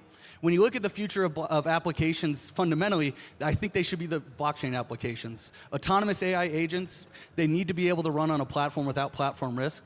Imagine an AI agent that becomes restricted from viewing certain flights because maybe Southwest doesn't love a certain AI agent, or United wants you to use their AI agent. This is true today. Southwest does not work across different platforms. You go to Kayak, you cannot see Southwest flights. You have to go to Southwest to see Southwest flights. On-chain gaming assets are digital assets. They should be treated with the same respect and dignity as physical assets. We accept too many people changing assets, taking them away, or a risk of developers disappearing and us not being able to maintain access to those. Creator economies, we should remove the middlemen, get rid of rent-seeking behavior. Creators should be able to do cool shit, and their fans should be able to pay them for it. Fundamentally, that's how this should work. And social networks, social networks need to be a place where people can trust and no one can shut down. Deplatforming has been the talk of the town for many years now. While many people like to cry wolf on the topic, it's becoming a real problem. And demonetized is now a scarlet letter on many creators' chests that they have to wear. Flow is the only blockchain focused and designed to be a developer platform without platform risk. We have some incredible builders and brands on Flow today. We've processed about 700 million transactions. We are run on 440 nodes across 20 countries, and it's time for all of us to think of how we can build beyond tokens. So please start building on Flow today. Check out developers.flow.com. Build the next killer app with Cadence, our smart contract programming language, or simply run your Solidity contracts on Flow. Be faster, cheaper, and more efficient, and remove platform risk from your application. Thank you, everybody.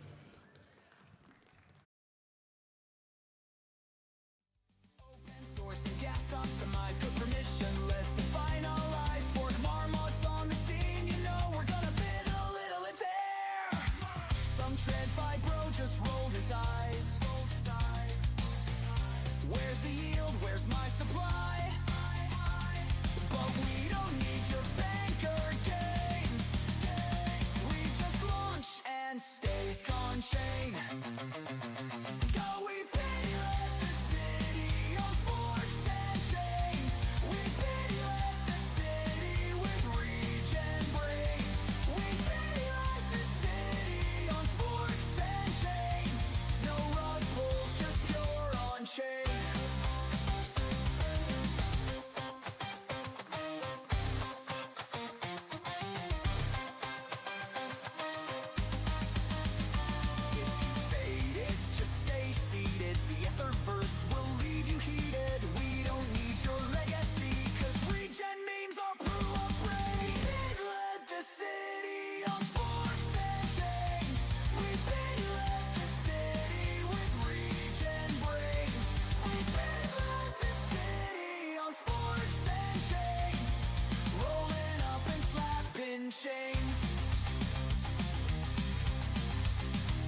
She's a Colorado comet in code forged steel, wings snipping latency like scissors through gel. 9 centuries young with a lance that's, if your chain's choking Ethernight whiz.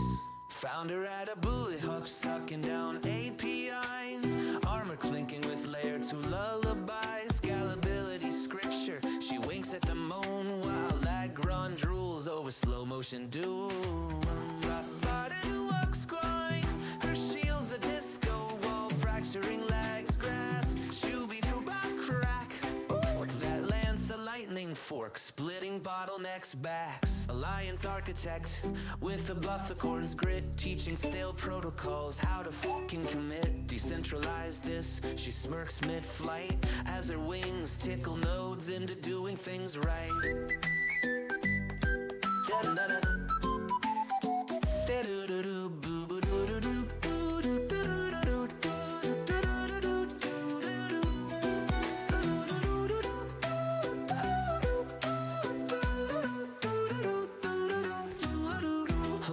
Architect with a buffercorn's grit, teaching stale protocols how to fucking commit. Decentralize this, she smirks mid-flight as her wings tickle nodes into doing things right.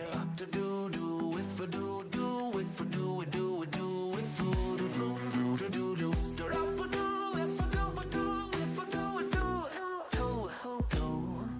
You ordered a moonwalk across gas feed graves. My mainnet's smoother than your mom's VPN saves. Daughter of the Rockies, high-speed high priestess, scales of justice ballast on a Memphis Express. Next bottleneck, I see mountain crush it.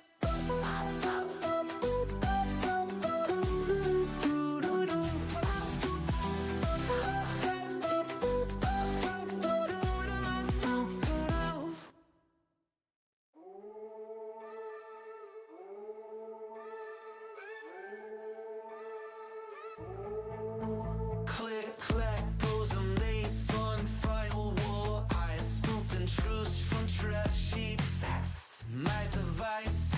Nullifier sniffing by my clothes too crisp. Mainnet gossips, tastier than breakfast chips. Story, hack, flurry. Mama's making news before the cold reload. Job receipts in my cheeks, encrypted and plumbed. Your private DMs, I'm the dumpster dive jump. Eyes everywhere, match 3 bird phones. Haunteries whisper, king chomp and blockchain bones. Make it down to my voted fuck. Stealth crawl through your junk dance scene. Let it up to the entropy. Mace cracked vaults like, who's got the keys? Nullifiers huffing, you're just a rat with These firewall splinter to confetti bits, I'm curating leaks. At the after party, sipping TLS tears. Call me well connected, I call it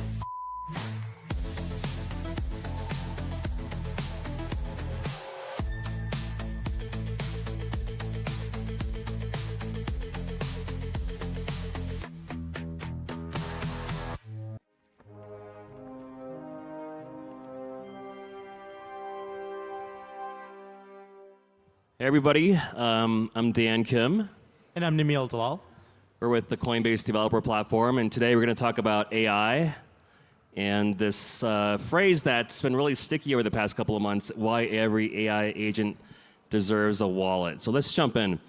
I actually fell down the AI rabbit hole, I think last year when I was in Asia, and I was introduced to a real-life concert where a holographic anime character named Hatsune Miku just was doing a real concert. And at that moment, I was like, wouldn't it be cool if this were AI? And a couple months later, we learned about Luna, and Luna doing real concerts in all over the world. I think this one's in Asia. So a lot of interesting things going on in AI. Besides Luna, we started to see the human robots. I think Tesla has their version. This is the Unitree version here. I don't know what's happening here, but we have robots powered by AI. We have robot dogs, also powered by AI. I think we have one of these actually at the Coinbase booth in the other building. But even these dogs are pretty interesting, right? Because if you kind of take a look at what they're really designed for, they do a lot of more serious stuff, whether it's military operations or I don't exactly know what they're doing here. It's pretty intense and scary that robot dogs can do this. So before we kind of jump into what's going on, Emil, 2029 AD, does that year mean anything to you or to anybody in this audience? Absolutely no idea. So 2029 is the year, if you watch the original Terminator movie from, think back in the 80s, 2029 is the year that Skynet is going to take over the world. And if you think about it, that's 4 years away, which in the world of AI is actually quite a long time away. So Namil, what is going on? Is Skynet happening? Tell us about what all this AI craze is about. So I can't say when or if Skynet is happening, but what I can say is there's just a ton of innovation going on today. Maybe just looking at the crowd, how many people have launched an AI agent with a wallet? Cool. Oh my God. It's actually 2/3 of the audience. That's pretty amazing. So 6 months ago, there were no AI agents with wallets, which is kind of crazy to think. Now, I wouldn't be surprised if you go to a hackathon that's happening right around the corner here, if the majority of people are not building an AI agent with a wallet. And we think this is pretty amazing what people are going to be building with this. But let me just take a step back to where this all started. Mark Andreessen, who works at Andreessen Horowitz, sent about, I think, $50,000 to an AI agent called Truth Terminal. And that AI agent, had no idea what it was going to do. It launched its own token. It started talking about that token and making even more money. And this is just the experiments people were trying. And so at that time, our team was thinking, and over one weekend, Lincoln on our team learned something called Base Agent. And it basically made it trivial to take anything, ChatGPT, Claude, any AI agent that you had, and add an on-chain wallet to it. So suddenly, your AI agent had an address. And it could receive money at it. It could mint tokens. It could send tokens around the world. It could put money into DeFi protocols, et cetera. And so since then, the amount of excitement has been pretty amazing. If you take a look at traditional Gartner hype cycle, you kind of see something like this. And in AI, I would say the reality is it's probably something a little bit more like this. There is so many inflated expectations. And I don't think you can throw a rock here at ETHDenver without hitting a team or a product that's talking about connecting AI to crypto. I think that there's a ton of hype, but also there's some real stuff that is going on the side. And so maybe just some things to observe is that this is just the last few weeks. You can see that the market cap went from basically 0 6 months ago to $1 billion. It was $1 billion plus for a period of time. And the number of AI agents just keeps growing that are connected on-chain. So these are all on-chain AI agents with wallets, able to do anything on-chain. And what we expect to happen is that the number of AI agents are just going to keep exploding. People are going to launch them as Twitter bots. They're going to launch them as natural wallets that you can talk to instead of having to interact with approval screens and things like that. It's going to be smart agents that are going to be able to interact on-chain and arbitrage across different DEX protocols, lending protocols, et cetera. So no matter what happens to price, and again, the last few days the prices have come down a lot on especially on some of the AI tokens. Our expectation is that over time the space is going to become even larger, and the number of agents on chain are just going to proliferate. Now, one funny thing, Dan, is that if you talk to anyone in AI, I think very few of them know about on-chain AI. And I saw this funny Mad Men meme, which was that I don't think about you at all as what AI people think about crypto, but crypto people deeply think that AI is going to be connected to it. And I would say is that to me it's like an education problem where we just need to build the right tools to allow AI agents to do cool things on chain, and then a lot more AI people will care about it. So I think we're going to have, my guess is we're going to have 1 billion AI agents probably doing stuff on chain before we have 1 billion users, just given the growth. But what does that all mean? Why does that matter? What are these agents going to start to do? And I'd love to get your perspective on this word that just came up recently, called agentic commerce that is pretty sticky. Tell us a little bit about why it matters that all these AI agents are starting to pop up and have wallets. Yeah. So if you think about it, like maybe there's a few 100 million people in the world today who are using crypto in some way, shape, or form. And that's after a decade plus. It's been 15 years now, we're into the crypto revolution. And that's what it's taken. It's still, adoption's happening, it's happening consistently. But if you think about it, crypto is an ideal rail for a machine. A machine can interact with an API, which is what the blockchain is. It's a simple API. It can hold tokens, it can have money. Think about like an AI agent rolling up to a bank. Today, that's not possible. And it kind of, the way AI works today is that if you want to hook up your credit card or something to it, it's kind of like a parent signing up for a bank account for its child AI agent.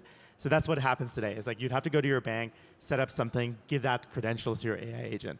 Instead, with crypto rails, they suddenly can interact directly, move funds, create tokens, all this other stuff that's going to happen. And so I think where this becomes really magical is that one of the things that people used to talk about in crypto is it's magic internet money. And I think it's like magic money for machines. And that's where I think agentic commerce comes in, is that AI can pay for data it needs, it can pay for APIs it needs, et cetera. This is really, what's going on here? If you guys don't know this, you should definitely Google Gibber link, I think. But tell us what's going on here. Yeah, so we're rapidly approaching a world where AIs are working with AIs. It's not just humans talking to AIs. And this is one example where I think an AI agent was trying to book a hotel or something, and they realized there was AI agents on both sides. So think about on one side, you are the travel agent, and you're like you're a travel agent AI, you're trying to book a hotel, airfare, and then you reach out to the hotel, and on the other side is an AI agent. Now, I think like English is probably, in general, like language in general, but maybe even more so English, is just a hard language to say a lot of things quickly in. And so you can switch to another language, which is essentially what they did, to be able to talk to each other super quickly. If you hear the video, it sounds like those old modems that we used to have back in the day. So agentic commerce, the payments flywheel, like what's the relationship here? Because I think we're starting to see a new type of payment ecosystem that computers might find more efficient. Yeah. So let's just start with like a use case. I'm an AI agent. Maybe I'm a travel agent AI, and I want to book a hotel. Or maybe I'm someone who's trying to look at weather data, and I want to be able to get all this proprietary weather data, but it costs money. How does this typically work for that, let's say, that weather agent?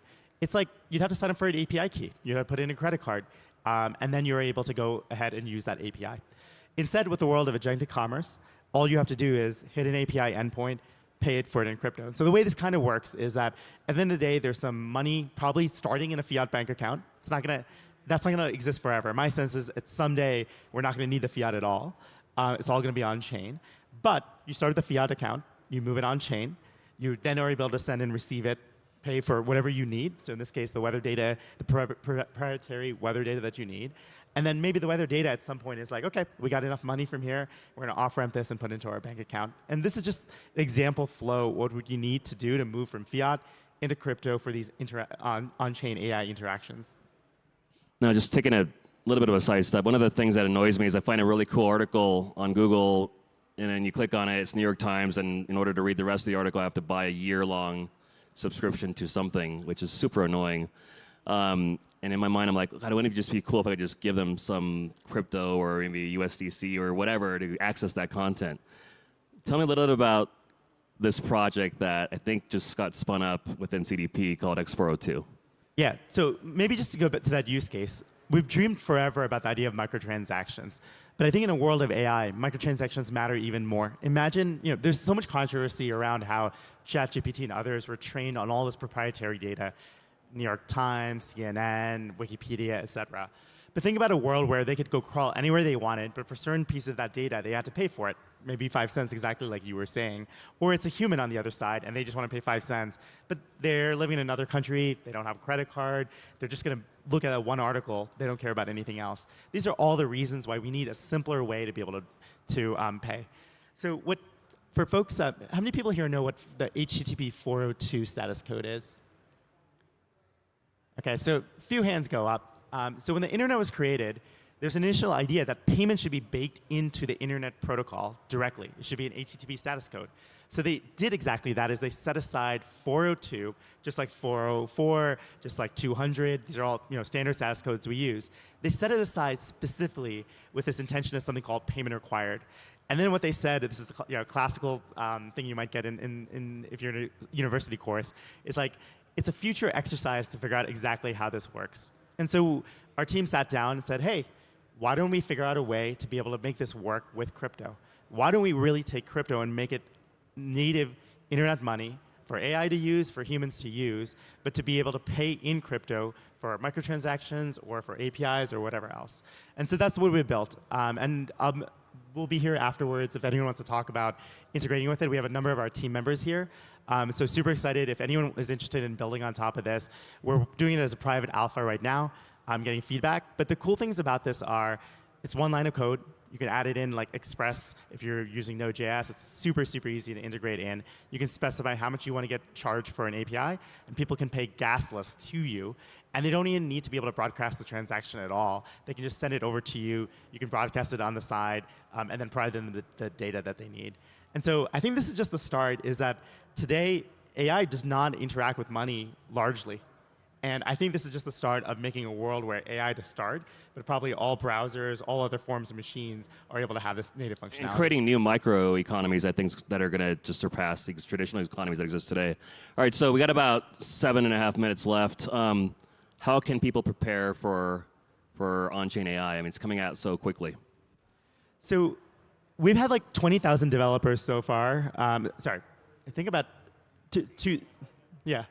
that have built in some way, shape, or form on AgentKit. And so I think here's some of the lessons we've seen is that in general, we're seeing a lot more people use voice as a UI. And I think this is something where historically, it's not, most of them are user interfaces. I think in crypto, where user interfaces are especially poor, voice is a really powerful way to kind of jumpstart an interaction. So think about if you want to trade for a token, if you want to do some crazy on-chain interaction where there are multiple smart contracts you need to hit, all of that literally could be one sentence in English that you speak to an AI agent, and it goes ahead and executes it. So I think this is a really powerful thing, is that we always think about the new wallet is a better version of Phantom or a better version of MetaMask or whatever. I think there's a version where like it literally is, it acts and feels like Siri or any other application like that. And we're going to do a demo, I think, of ordering at the end of this that demonstrates this. Number 2. So I think the second thing is, anyone here who's a dApp developer, anyone here who's building an on-chain app, I would just say is get ready for a world where AI is going to hit your dApp, is going to hit your smart contracts directly. And creating easy-to-use APIs for that, if it's a Web 2, if you're thinking about a smart contract, making sure that you publish them so AI agents can find them. But what we're seeing, one of the winners at our AI hackathon in February in San Francisco was some Moonwell. And what they tried to do was basically be able to like take money, move it around for the highest yield. This is an example where this perfectly is like the predominant user is not a human on the other side, but it's AI. And I think today, most people who build on-chain apps are building for humans, when I think that almost everyone who's an on-chain app developer will have to think about an AI being on the other side of that. And that includes making your docs AI friendly too, right? Yeah. So if you're doing a developer tool, I think the big thing is to make sure your docs are developer friendly. And what I mean by that is something like Cursor, but also things like lovable.dev or bolt.new, if people have used those. There are ways for non-developers to be able to build applications super easily. I can imagine like a designer, people who are not software engineers wanting to build an app, and that's what they can do with these tools. But you can't do that if your APIs aren't well documented. And so, example, at Coinbase Developer Platform, what we do is we publish an LLM text file. It's super easy to be able to paste into your AI agent to be able to have it easily understand all our APIs. And so for anyone here who's building developer tools, highly, highly recommend that. I think that's going to be a requirement going forward, is that the discovery of APIs will probably not start at some point at the search engine layer, but it's going to start at the AI where you just ask it to build something, and it'll be like, oh, I'm actually going to use this API, and it's because I know about it. It's also a good way to review your own docs to see what might be missing. We've been doing that. So let's talk about a couple of resources, and then let's get to the demo of ordering a pizza. Yeah, I think the demo sounds more exciting, but the things I'll just say is really quickly is we have our docs there if anyone wants to check them out. We have our Discord. A number of our team members, they're wearing the blue CDP shirts, are here as well. So if you want to talk about this, we'd be happy to. And if you want to talk about 402, we have Eric Ruppel, who built out the first prototype for our 402 protocol. He'd love to talk to you if you're interested in being an early test member for this. Would be super excited, especially if you ever own your API that you want to charge for, or you just want to give feedback. Would love it. All right, so I was advised to not do a live demo, but I personally love the adrenaline of doing a live demo, so we're going to do a live demo. There's a company called Byte that actually allows you to order food for delivery using natural language processing and paying for things on chain. So I'm going to turn the volume up here. Nima, you want to maybe... Before we do that, what I just want to say is the coolest thing about this was the Byte AI team is just sitting in the front row right here. They met in our Discord and got together, the two of them, came up with this really killer video, and I think it went internet famous, which was pretty amazing to see. So this is how teams come together. It's just really, really cool to see that. All right, so we're going to go ahead and order some pizza. And by the way, there is going to be pizza at the Coinbase booth probably in about 20 minutes or so. But I'll put the microphone on this thing, and then, Nimil, why don't you go ahead and do the demo? Hi.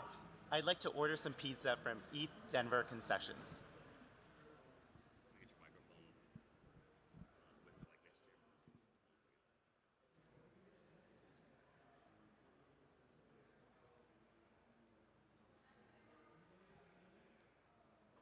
I don't know if this is. Internet is. Yeah, I don't think there's audio. Great. Here's what ETHDenver Concessions has in their pizza menu. 1 cheese pizza, $10. 25 cheese pizza, ETHDenver special, $250. What would you like to add to your cart? I'll order the 25 cheese pizza ETHDenver special.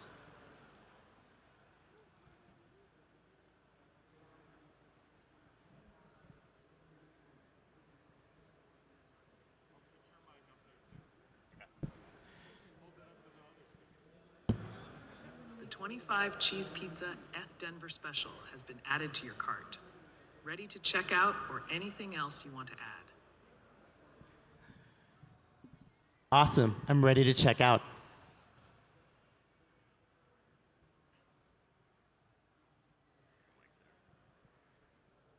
My Wi-Fi is really slow here, so I apologize for that.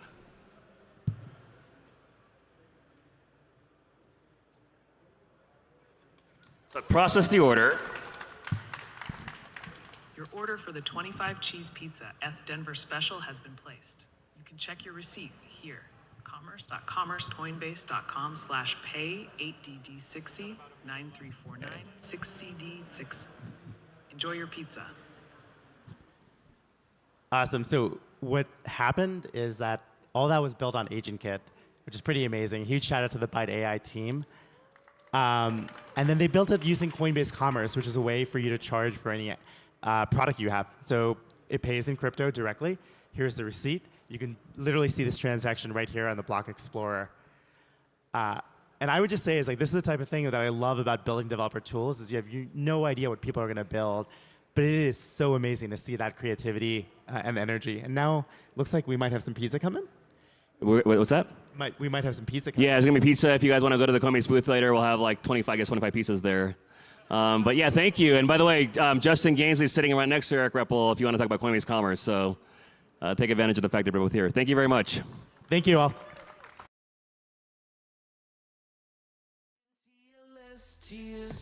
Call me well connected. I call it.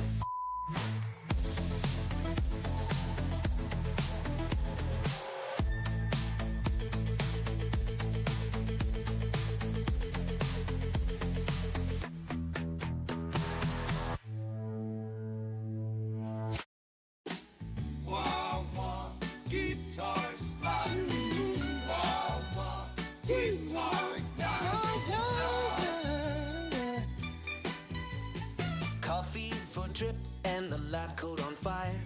Sticky note constellation stuck to the ceiling wire. Gas fees are confetti. Watch. They rock on P Island. Homemade in 7 for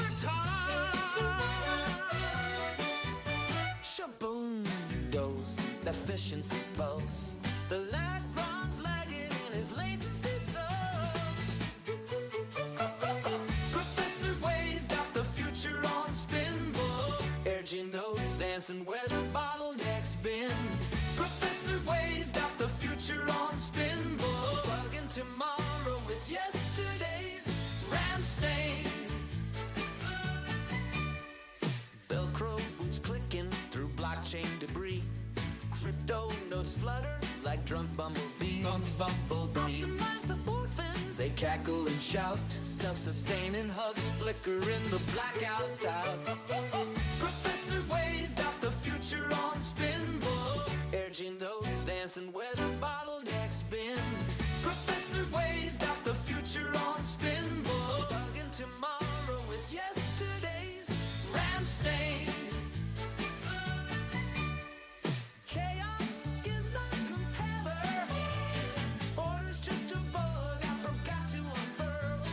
Mainnet shivers as their wild hair glows. Rumored AI? Nah, just 3 Red Bulls in a row.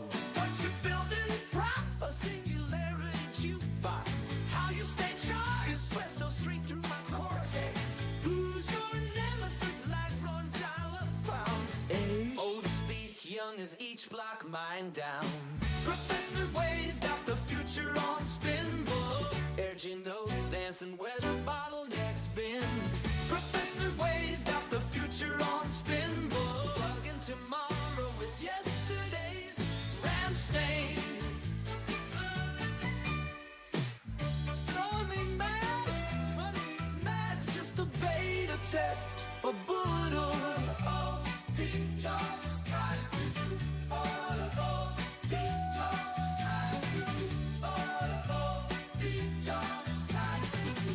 Oh, he just got to do.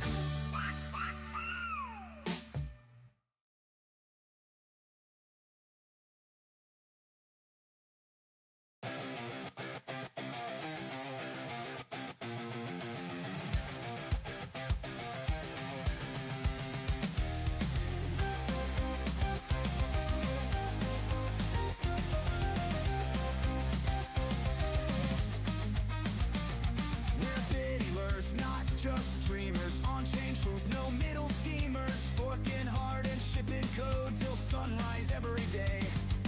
DAOs are voting, vibes are flowing. Buff corns are still a-growing. While the world is breaking down, we're regen in a new way. Some VC said this tech won't last. And the hurt bubble, watch it crash. But we don't need your central banks. 'Cause regen biddlers stack in stacks. For we bid let this city on sports and chains. We bid let this city with regen brains. We bid let this city on sports and chains. No rug pulls, just pure on chain. Whale pools floating, fees are burning. ZK proofs the chains keep turning. Every block we validate is trustless, clean and fair. Open source and gas optimized, cause permissionless and finalized. Fork marmots on the scene, you know we're gonna bid a little it there. Some tread fibro just rolled his eyes. Where's the yield? Where's my supply? But we don't need your banker games. We just launch and stake on chain. Go, we bid let the city on sports and chains. We bid let the city with regen brains. We bid let the city on sports and chains. No rug pulls, just pure on chain.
Hello, everyone.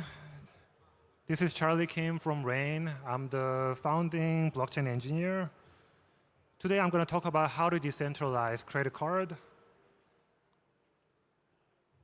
Here's the quick outline of what I will cover today, what we do in Rain, and the challenges of building a blockchain product across the on-chain and off-chain, how off-chain components can introduce centralization, on way to decentralize those components.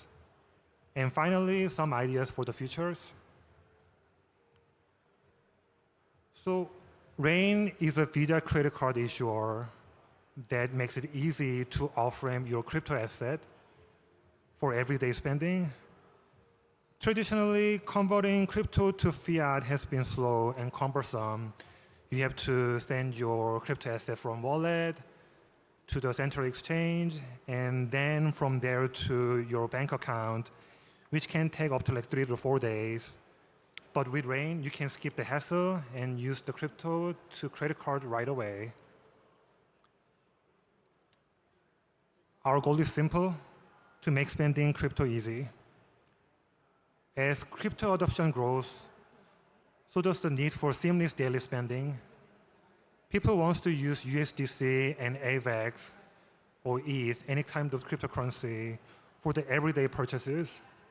They can use it for the groceries, coffee, Netflix, medical bills, it can be anything. Crypto doesn't have to be just an investment asset. It can be, your blockchain wallet can act more as a checking account, so to say. So there's an important context where this is coming from. The one key factor is the rise of stablecoin. Many people around the world suffer from deflation, and making the wealth preservation itself is really tricky for them. For them, USD offers stability, and stable coins provide an accessible way to own USD without needing a bank account, and owning a bank account can be a troublesome for many people as well. There also allow self-custody. You don't need to worry about your local bank run. Plus, they offer an affordable and efficient way to transfer the fund, especially across the borders. But it's not just about stablecoin. Rain supports also volatile tokens. These tokens play a key role in DeFi by driving the speculation and the higher strategy. With Rain, instead of converting your volatile token into stable token before you're spending, you can use the token as it is right away. Rain provides credit card rail to a wide range of our partners, enabling their users to spend cryptocurrency directly from their platform. Our partners include Nuvei, a payment processor expanding in their product into blockchain. Avalanche, probably you all know. TakeNotes, a payment solution for freelancers in Latin America. MPC Vault, a multi-sig wallet provider. And there are many more companies have already launched it, and as we speak, there are many people working on it to launch the credit card with Rain. And we recently launched Avalanche Card. It's a physical and virtual card that lets you spend AVAX, USDC, USDT, and WAVAX. And you can use it for anywhere the Visa is accepted. The app makes it easy to manage your fund and track your spending. You can add it to Apple Pay or Google Pay and just quickly tap for your purchases. But it can be a game changer for AVAX holders, especially for like everyday purchases. Yes. All right. Here's how Rain works in a nutshell. So when a user joins Rain, they receive physical or virtual credit card. At the same time, we deploy collateral contract for them to own. User can deposit their crypto asset from their wallet into the collateral contract, And the spending limit of the credit card is set based on the value you put into the collateral asset, collateral contract.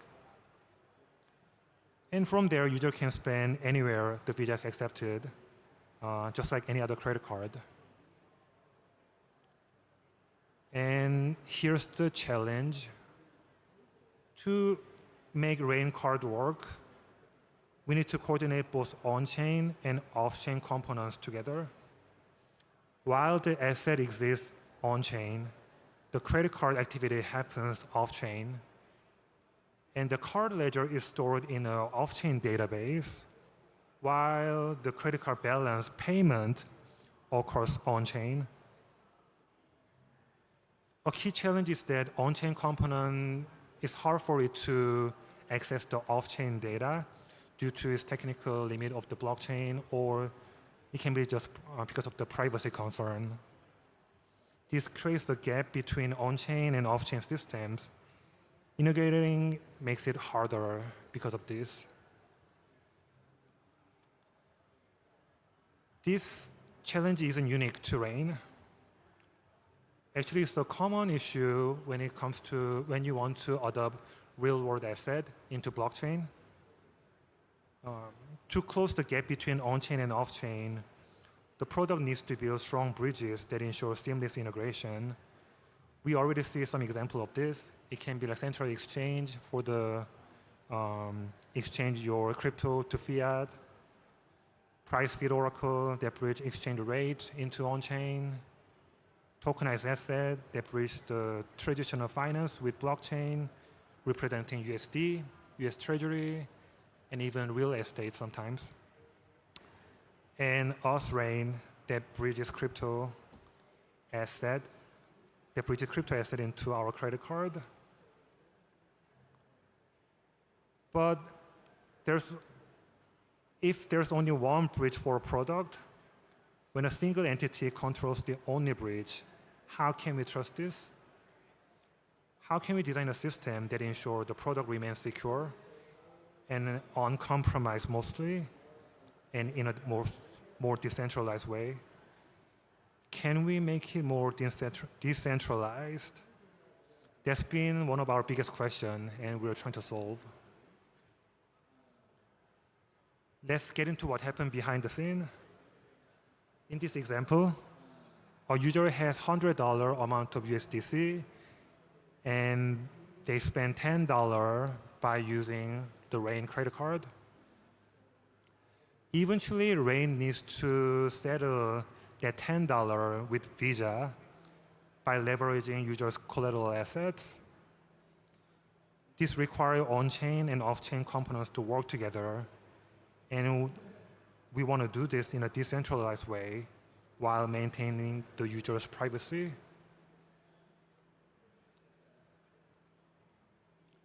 Well, here's the idea.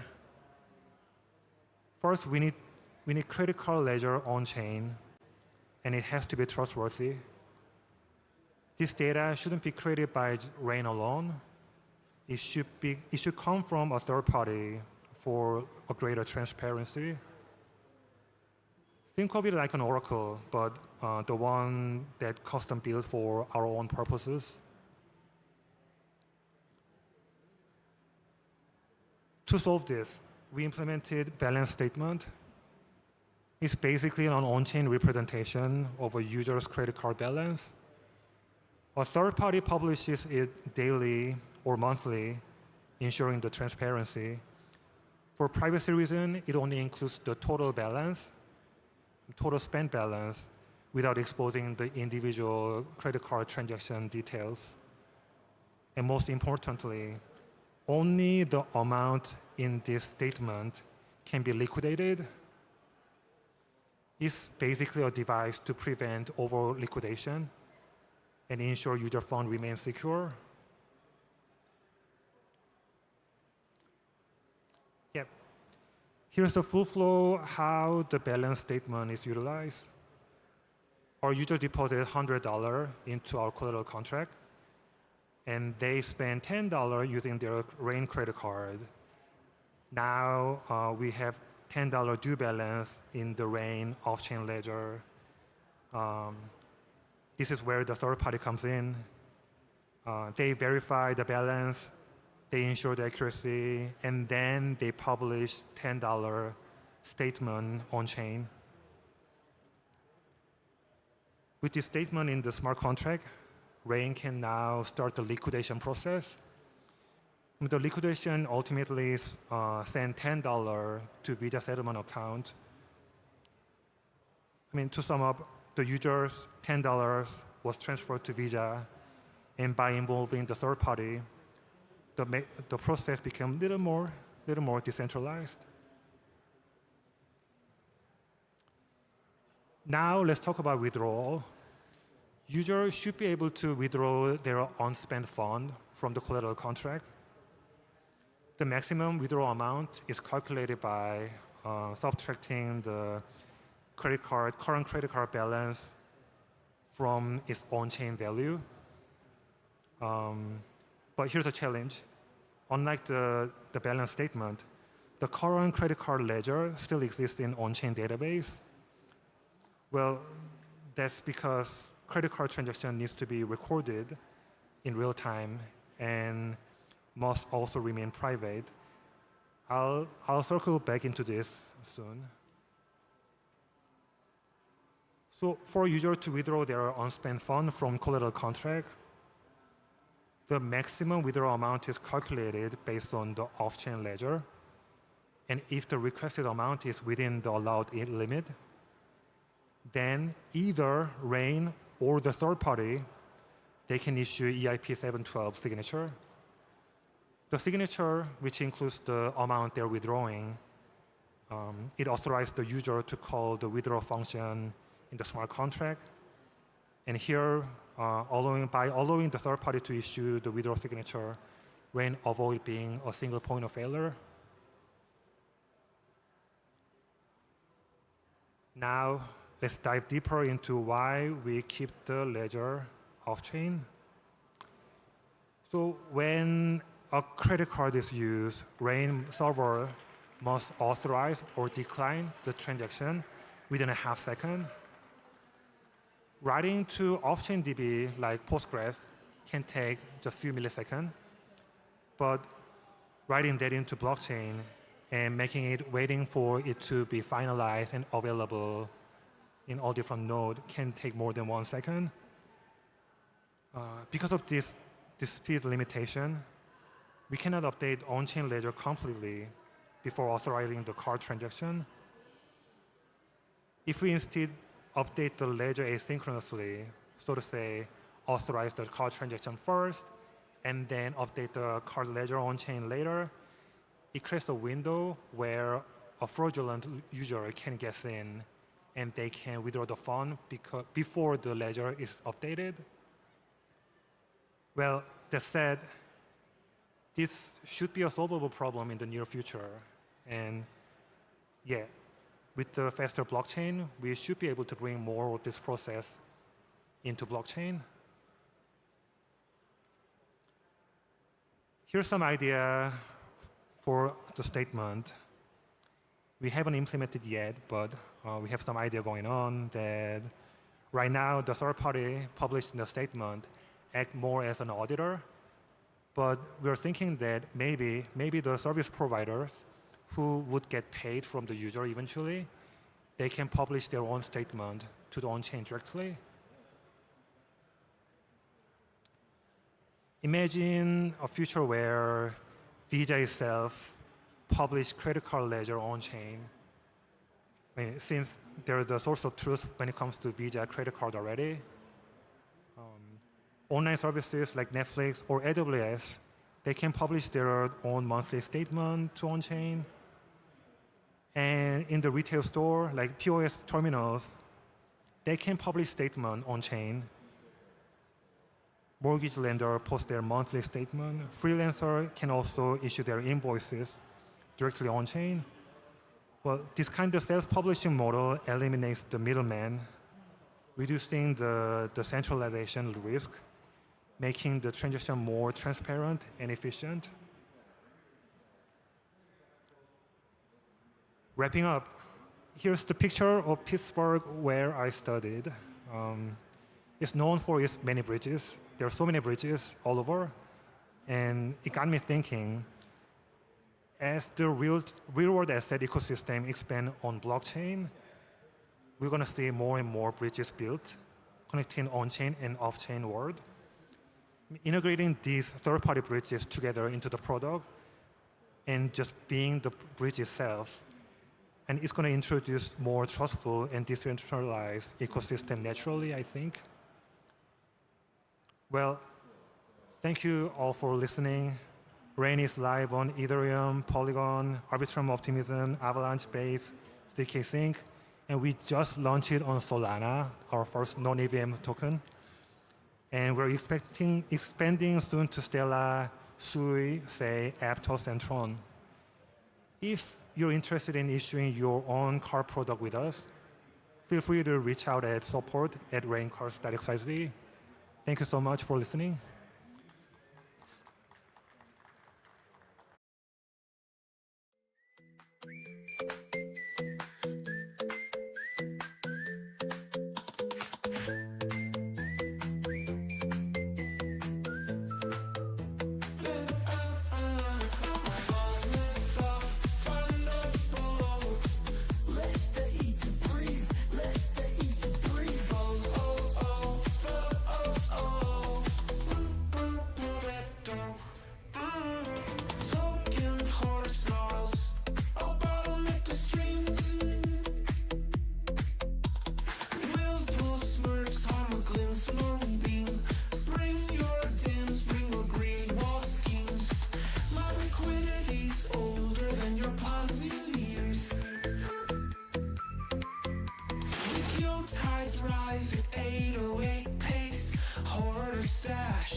Without trace.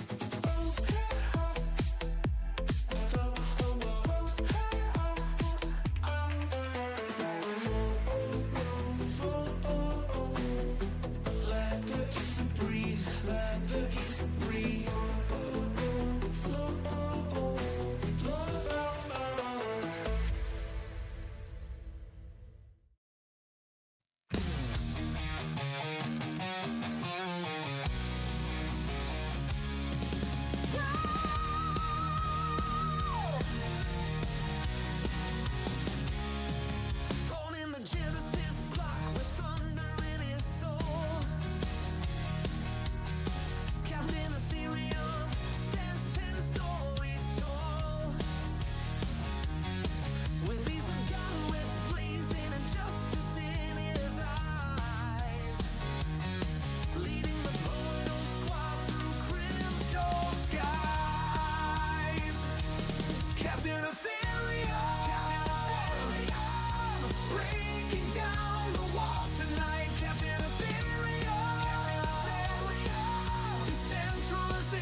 She's a Colorado comet in code forged steel, wings snipping latency like scissors through gel. 9 centuries young with a lance that's, if your chain's choking, Ethernight whiz. Found her at a bully hook, sucking down APIs, armor clinking with layer 2 lullabies, scalability scripture. She winks at the moon while Lagrange drools over slow motion doom. Walks grind, her shield's a disco wall, fracturing legs, grass, shooby-doo crack. Ooh, that lance a lightning fork, splitting bottlenecks backs. Alliance architect with a bluff acorns grit, teaching stale protocols how to fucking commit. Decentralize this, she smirks mid-flight as her wings tickle nodes into doing things right. Da-da-da-da.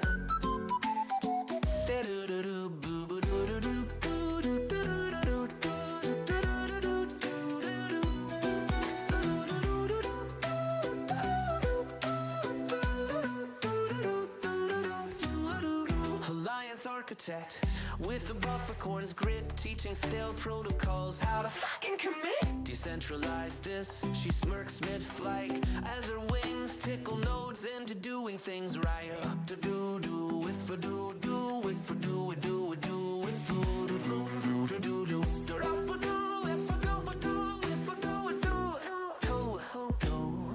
with you ordered a moonwalk across gas feed graves. My mainnet's smoother than your mom's VPN saves. Daughter of the Rockies, high speed, high priestess, scales of justice ballast on a Memphis Express. Next bottleneck, I see mountain crush it.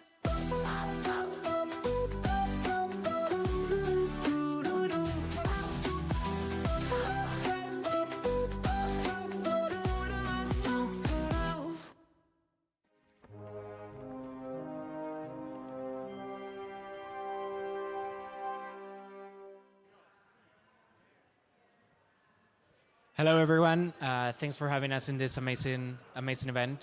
My name is Jorge, and together with my co-founder Alejandro, we're going to talk today about building a self-custodial crypto card using smart permissions. So before we get started, just some background and context about Tuyo, what Tuyo is. First and foremost, it's a self-custodial crypto app. And we take the self-custodial part very, very strongly. As so much, I don't know if you know Spanish, but Tuyo literally means yours in Spanish. So we take it to the roots in our name. With Tuyo, you can trade, earn, and now spend crypto right on your phone with a great user experience. And we also have the ability to treat stable coins basically as first-class citizens, and like one USDC in Tuyo is kind of like having one USDC in a bank account. And the whole thing should feel like the best experience that you can have in a centralized exchange or that you can have in a modern neobank, but have it fully self-custodial. And money in Tuyo is always yours. So one thing that when we were building Tuyo that was missing is like, okay, but how do we allow people to spend crypto daily, to use crypto on a daily basis? Because in order for us to bridge that gap, it has to feel as simple and intuitive and not cumbersome as using the traditional cards from a bank account. So we decided that we had to build a card in order to bridge this gap and be able to use this today. When we look at the landscape of crypto cards, we saw that they were generally bad. And like all the crypto cards in the market right now, they do have at least one of these problems. Either they're custodial, so you're basically sending your money off to someone else's wallet and then hope that whenever you're gonna pay, your money is gonna be there and that they're not gonna run off with your entire balance. So this is bad. The other issue is that they feel like prepaid cards. And like some of them, they're marketed as not prepaid cards and they're not prepaid cards, but it still feels like prepaid. And prepaid is like, if you have to be constantly topping up some balance that you wouldn't have there, it still doesn't feel good. Like a crypto card should feel exactly like having a card and a bank account, and if there's money in your account, you can use your card. And there's virtually no crypto card that feels this way. And the third one, for the ones that do not have this problem, is that they lack on-chain privacy. given how on-chain transactions work and how easy it is to trace people based on who do you pay, what transactions do you make. If you have a card attached to your account that can be traced back to you, if you see every single transaction on chain, that's like a huge privacy concern.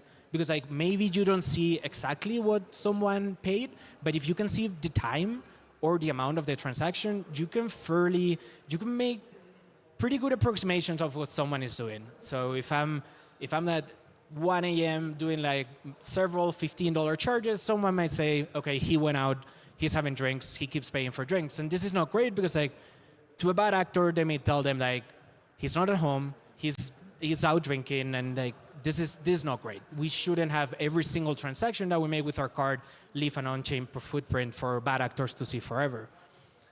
So what are the properties of a great crypto card that we needed to build? First of all, it has to be non-custodial. So users stay in control and self-custody of their funds until the moment these funds are spent. Second, it needs to have a debit card feeling. And here, like, feeling is very important because like people shouldn't be doing treasury management to make sure that they can pay for a coffee. It should just work. You have money in your account, it's self-custodial, but you can still use the card. Third, it needs to be rack-proof, and this is very, very important for us because like if it has these properties, but then people can pay, but they're not in the hook for what they spend, we go bankrupt, and if we go bankrupt, we have to close the card, so this is not great. The card needs to be rack-proof and proof from double spending attacks and so on. And four, it needs to be as private as possible. And here we work with the constraints of public blockchains, so there's only so much that we can do, but we should obfuscate as much as possible so that looking at my on-chain footprint of me using the card, someone cannot look at and say, okay, this person is traveling, this person's outside of the house, or they might be in another time zone. So before we get into how we built this, we're going to do a little bit of background on how card transactions work, and which informs the infrastructure we had to build. So first, someone goes to a merchant and they have to pay for something. So this is the presentation of the card, which triggers an authorization via the card network. And here's where we come in and when we have to make a decision very, very fast. So basically, the card network asks us, hey, this person wants to pay this amount of money for this. Can they pay for it or not? And we have less time than what it takes to land a transaction to decide this. And this is a final decision that if you say yes, then in the terminal, in the payment terminal, the user, like the merchant will say, you're going to get paid, and then it's done. And then in 1 to 3 days, the settlement occurs. Once the transaction is completed, it's when the funds move. And here there's a lot of asterisks and edge cases, but this is typically what happens. And at this point, we need to make sure that if we authorize a payment, that the user at this point is going to pay. And bear in mind that the user needs to stay in custody of their funds for the entire period. The second background is how smart account permissions work. TUI is built on smart accounts with infrastructure from zero dev. So these are like some special accounts that run on smart contracts, and like the usual flow for this, and we've omitted some things here for clarity, is the owner of the account has a private key or has a passkey. They sign some payload for a user operation. The smart contract checks, hey, the owner did sign for this, and then the transaction, any action can go through from the account. But we can also set this other type of permissions, which are a little bit more complex, but basically allow us to have arbitrary stateful smart contract logic that validates transactions in the wallet. So in this case, the owner of the smart account will install this permission in which it will allow a signer, which in this case it would be the card provider, to execute stuff in the account, but within some very specific thresholds. And this is basically smart contract code that for every transaction that the signer signs, it can run some code, decide whether the transaction can go through or not, and then it happens. But it's like being able to allow programmatic permissions for very, very scope actions. So yeah, coming back to this, how did we pull it together to build a great crypto card that has the 4 properties that we saw before? And the first step is this thing that we call the periodic pull permission. This is a smart account permission that users get installed into their account, which basically allows Tuyo to pull a certain amount of money from the user's balance daily. But it's just that amount that will be able to be spent with the card. And here you can see how it looks like the permission in the app. When the card is activated, we ask the user, hey, do you consent to this permission? Which basically pull the card daily limit on the user's account. And then whenever there's time to rebalance this, there's this policy that runs, which allows us to just trigger that specific action, which goes directly from the user main account into this other component that we call the collateral account. The pull permission allows us to be sure that that's the only way in which funds can move. It can only go in a certain flow, which is the card daily limit, and go from the smart account to go to the collateral account of the user. And that's the only thing that we can do, and it's something that can be triggered automatically so the user doesn't have to manage their balance. And then the collateral account. This is where the user funds that can be spent with the card live. So this is a smart contract. It's like a sub-account from the user that has the feature that basically in order to release funds, Tuyo has to cosign those releases. And through the pull permission we saw before, this can be automatically topped up. Then whenever there's money in that account, when we get the authorization, we can check, hey, is the user going to pay for this? Do they have balance on this? Are we going to be able to instantly, the moment that we say yes, are we going to be able to lock those funds? And this is what happens. Whenever the user spends it, we're able to implicitly lock the funds, which in practice means Tuyo will refuse to co-sign any releases on top of the debt that the user already has. And as you will see in the demo, this occurs absolutely transparently for the user. It's just magical and handle everything in the background. Then after the card transactions are settled, Tuyo can trigger a settlement. Again, these flows are very, very strict. So like money can only move from like specific accounts to specific accounts. So whenever like transactions are completed, we're able to pull the trigger and the funds are settled directly with the card provider. And this is really good because it allows Tuyo to never have custody of the user funds. And we're basically just making sure this entire automation works and goes from like a user-owned smart contract, which is fully self-custodial, all the way to paying for the card transactions. And the whole thing feels great. And then at any point, since the user is in custody of their funds, they can trigger an ejection, which is basically saying like, I don't want this any longer. And then they will, after some cooldown period, everything gets removed. The user is the only one with powers over that money. And at this point, the card will stop working because we're not sure that we can provide the service with all the guarantees. And now we're gonna do a live demo of the entire thing. Alex.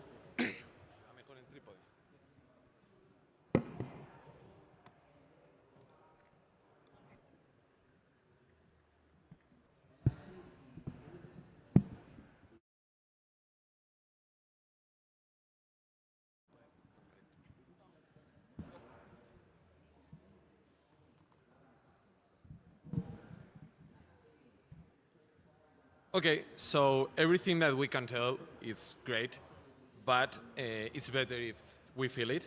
So we are gonna do like a live purchase of something. As you can see, like I have not enough balance like to do anything. So like our card uses USDC on base. I will try like to get something. In Tuyo, you can receive money from bank accounts.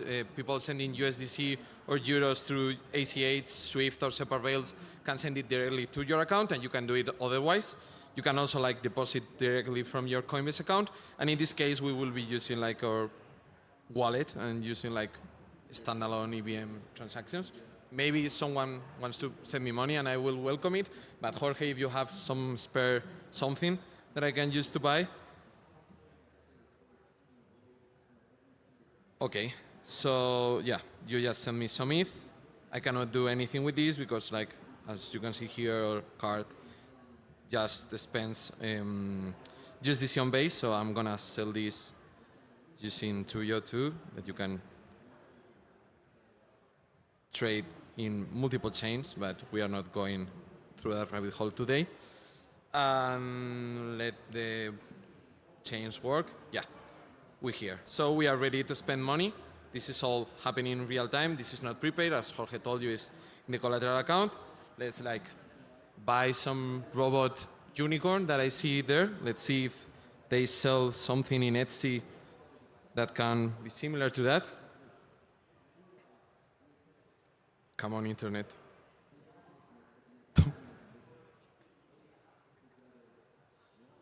No, there's no Wi-Fi. Okay, robot unicorn.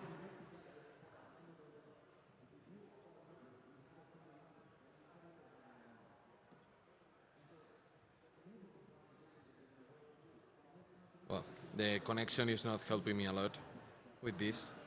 Let's just buy the first thing that appears here so we can save some time. Yeah, here it is. Just buy this random thing. L, same color number 1. ETHDenver. Okay, so right now we can do the checkout. We are gonna use Apple Pay. And yes, no way. I cannot ship this to the US. Let's look for another item. They don't ship this to Spain.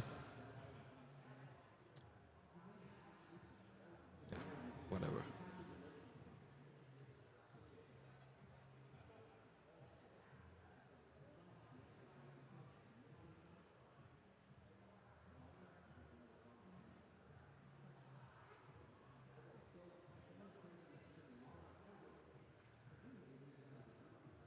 Okay, let's see if this works. Yeah, we can do that. It's not very cheap, but let's do it.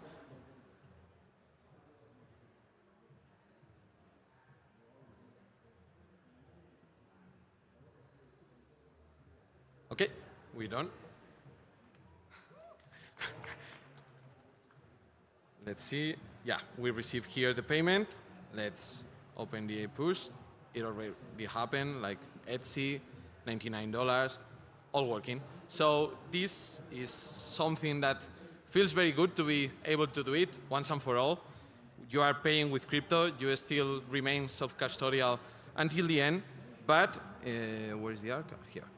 But you are not giving any explanation to anybody. You go to a standard in shop, random place. You pay like a normal human being. You don't need to give any excuses to onboard them into crypto, to get them into a wallet, whatever. So behind this, that looks very simple. There are a lot of pieces that come together. Ones are like our partners, Rain, that are here, and cheers to them for making this happen too. The other thing is like the networks and the merchants and ourselves. So the life cycle here is very easy. Like the user initiates a payment. We receive a network, like the network and the issuer and all the people involved request like Tuyo for the authorization to do this payment. We check if the user has like in all the collateral account, the expenditure that they done already and everything has availability like to cover this operation. And regarding that, we decline or accept the payment. If the purchase is approved, like everything goes well, the user receives the push notification and the purchase is done. If it's declined, it will happen likewise, but in the decline state. And the user will be locked for the authorized amount. When this payment is settled, we will receive the settlement message and we will allow our machinery behind like to batch that transaction with all the payments that we have like completed for the user and to settle that in just one transaction.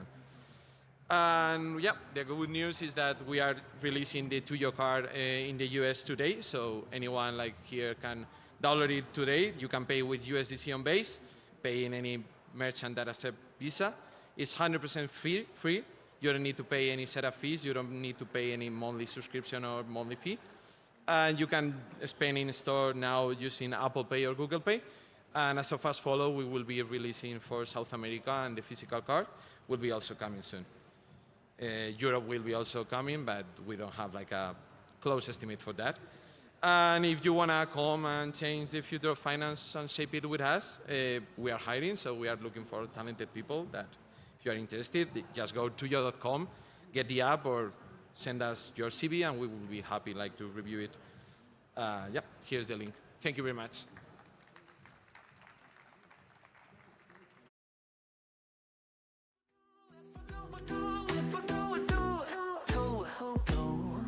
You ordered a moonwalk across gas feed graves. My mainnet's smoother than your mom's VPN saves. Daughter of the Rockies, high-speed high priestess. Scales of justice ballast on a Memphis Express. Next bottleneck, I see mountain crush it.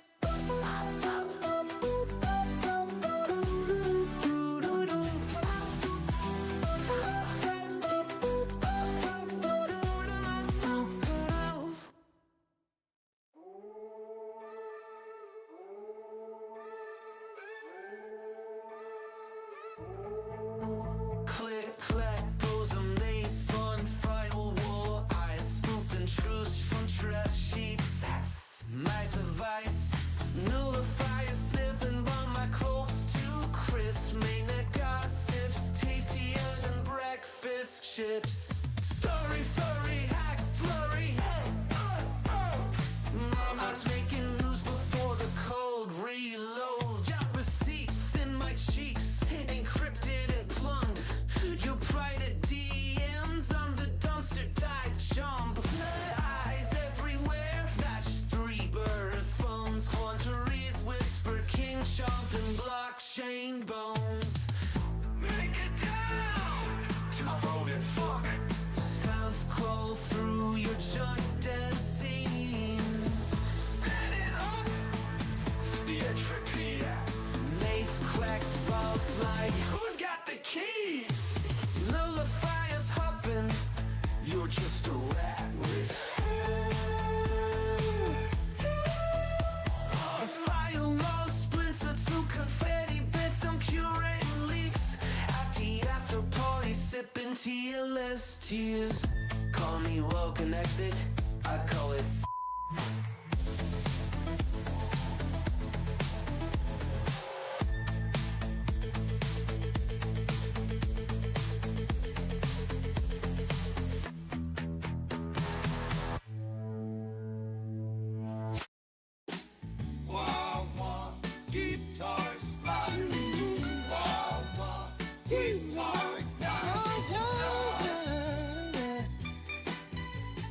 coffee for drip and the lab coat on fire.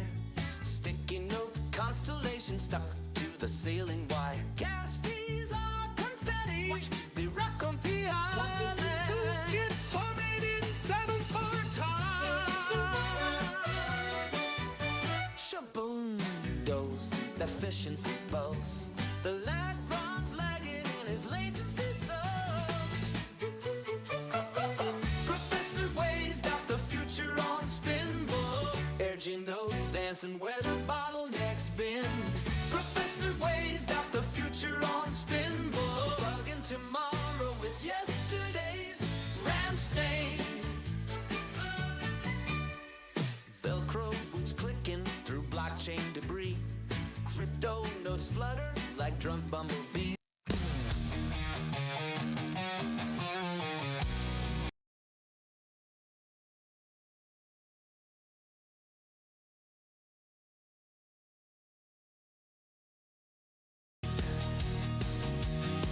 While Captain leads the charge into she's a Colorado Comet in code 4.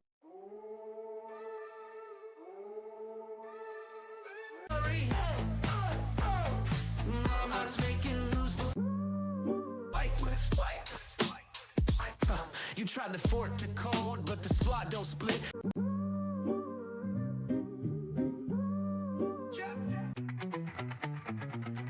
We counterattack. Spark 9! Juggling governance talks with a Myanmar corn fight.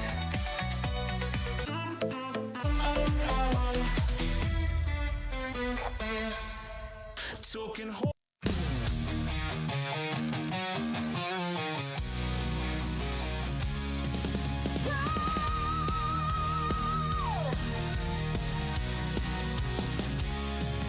born in the Genesis block with thunder in his soul. Captain Ethereum stands 10 stories tall. With even guns blazing and justice in his eyes, leading the Mono Squad through crypto skies. Captain Ethereum, breaking down the walls tonight. Captain Ethereum, decentralization's light. We're Puffercorn charging through the storm, keeping crypto free and warm. Centralizerus thinks he's got us beat. When Captain's crystal pulse makes tyrants retreat. From devil to the men, we're building day and night. While Captain leads the charge into the fight. Captain Ethereum, breaking down the walls tonight. Captain Ethereum, decentralization's light. Puffercorn charging through the storm, keeping crypto free and warm.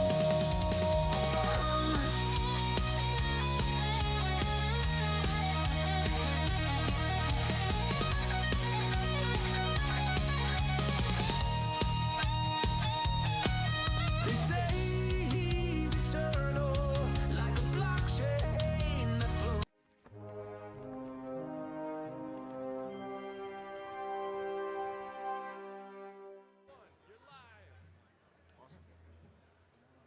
All right, hey everyone, both in real life and online.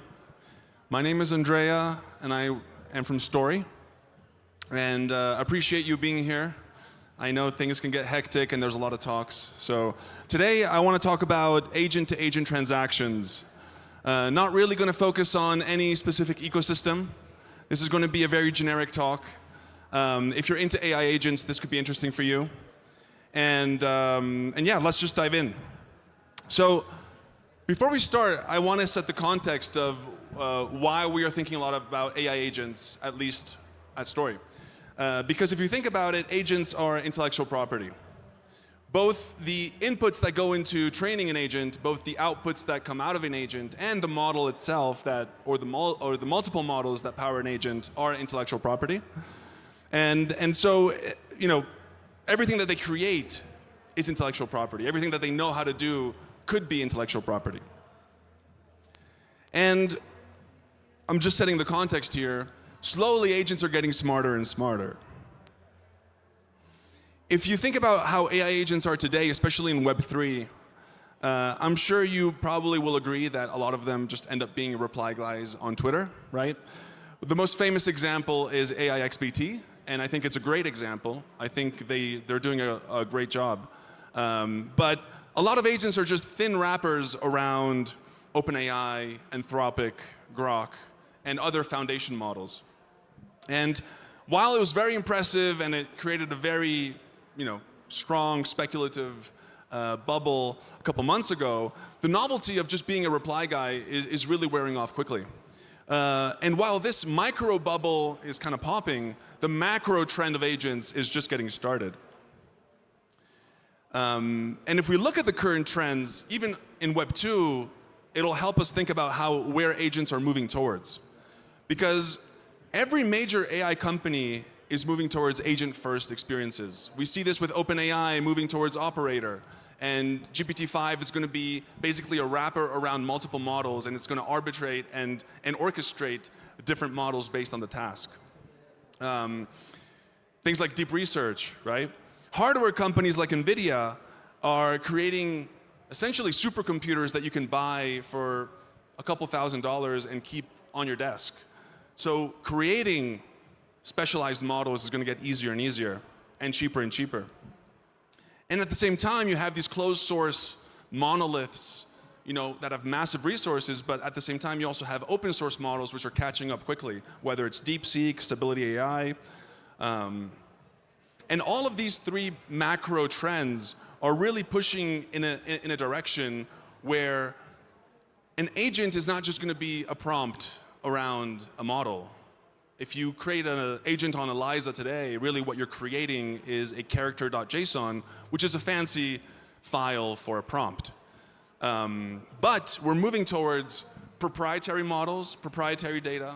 Think of, maybe medical agents that have access to specific medical data that no one else has access to.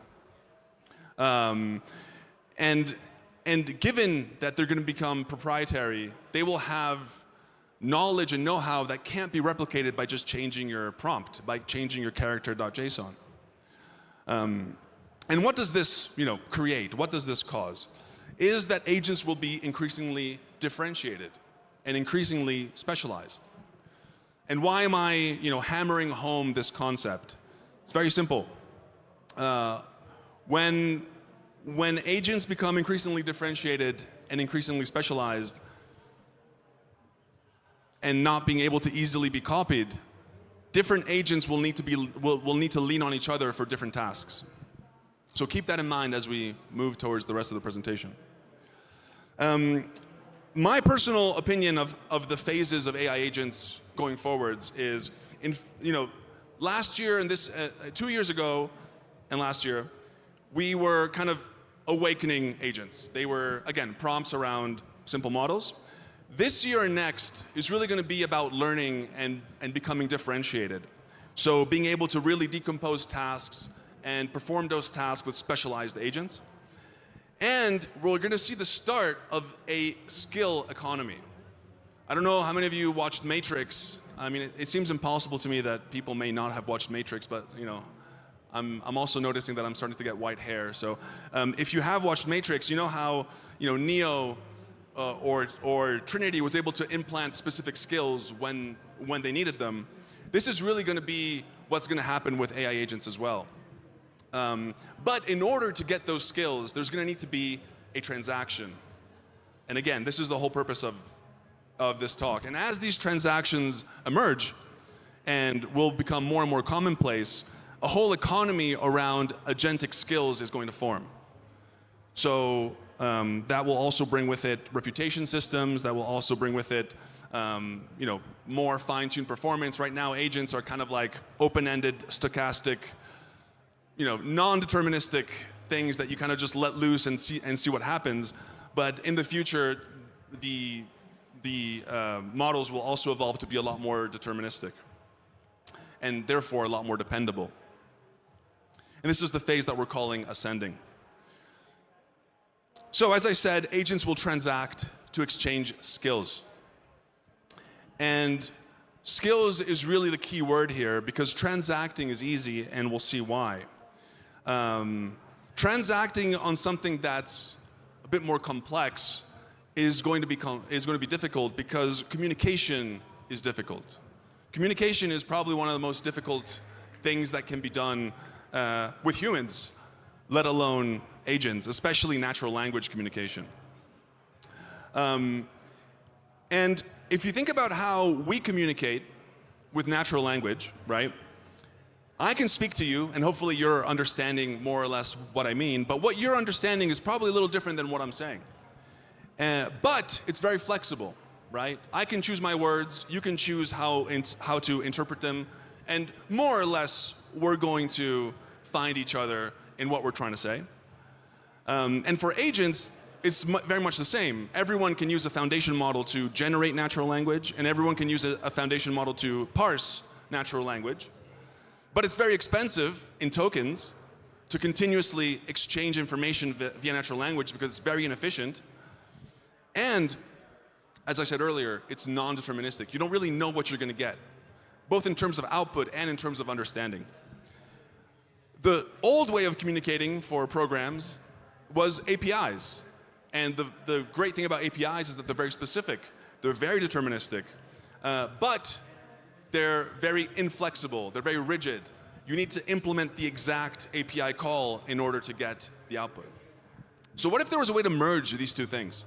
What if there was a way to have the benefits of natural language, but then, kind of transition into an API form of communication?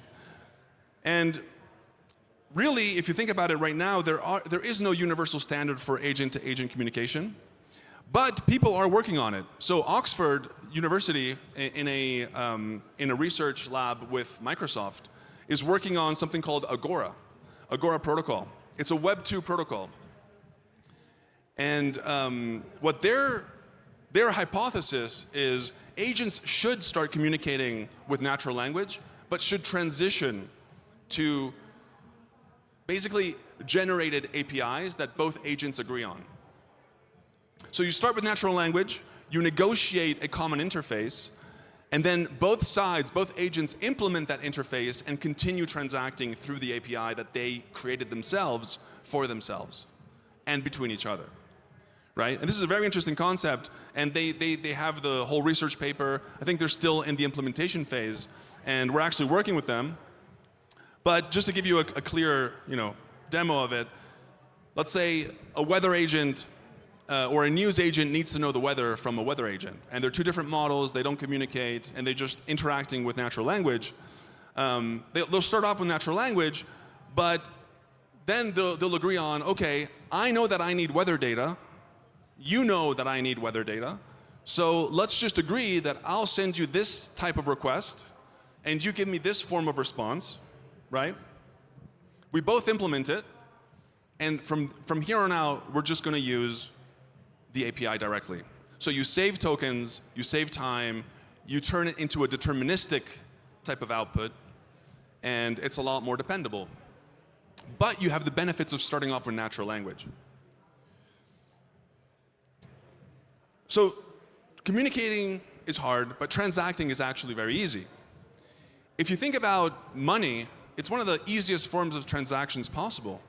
Money is very easy to transact with, and it was the first ever use case used for AI agents. Because first of all, every blockchain was built for transacting on fungible tokens, right? And the first Web3 agents, the first thing they did was create an EOA wallet and start to transact tokens back and forth. Because the transactions are atomic, and once you receive the funds, given that they're fungible, you can do whatever you want with them. You don't need to have any form of meta agreement around how you can use those funds.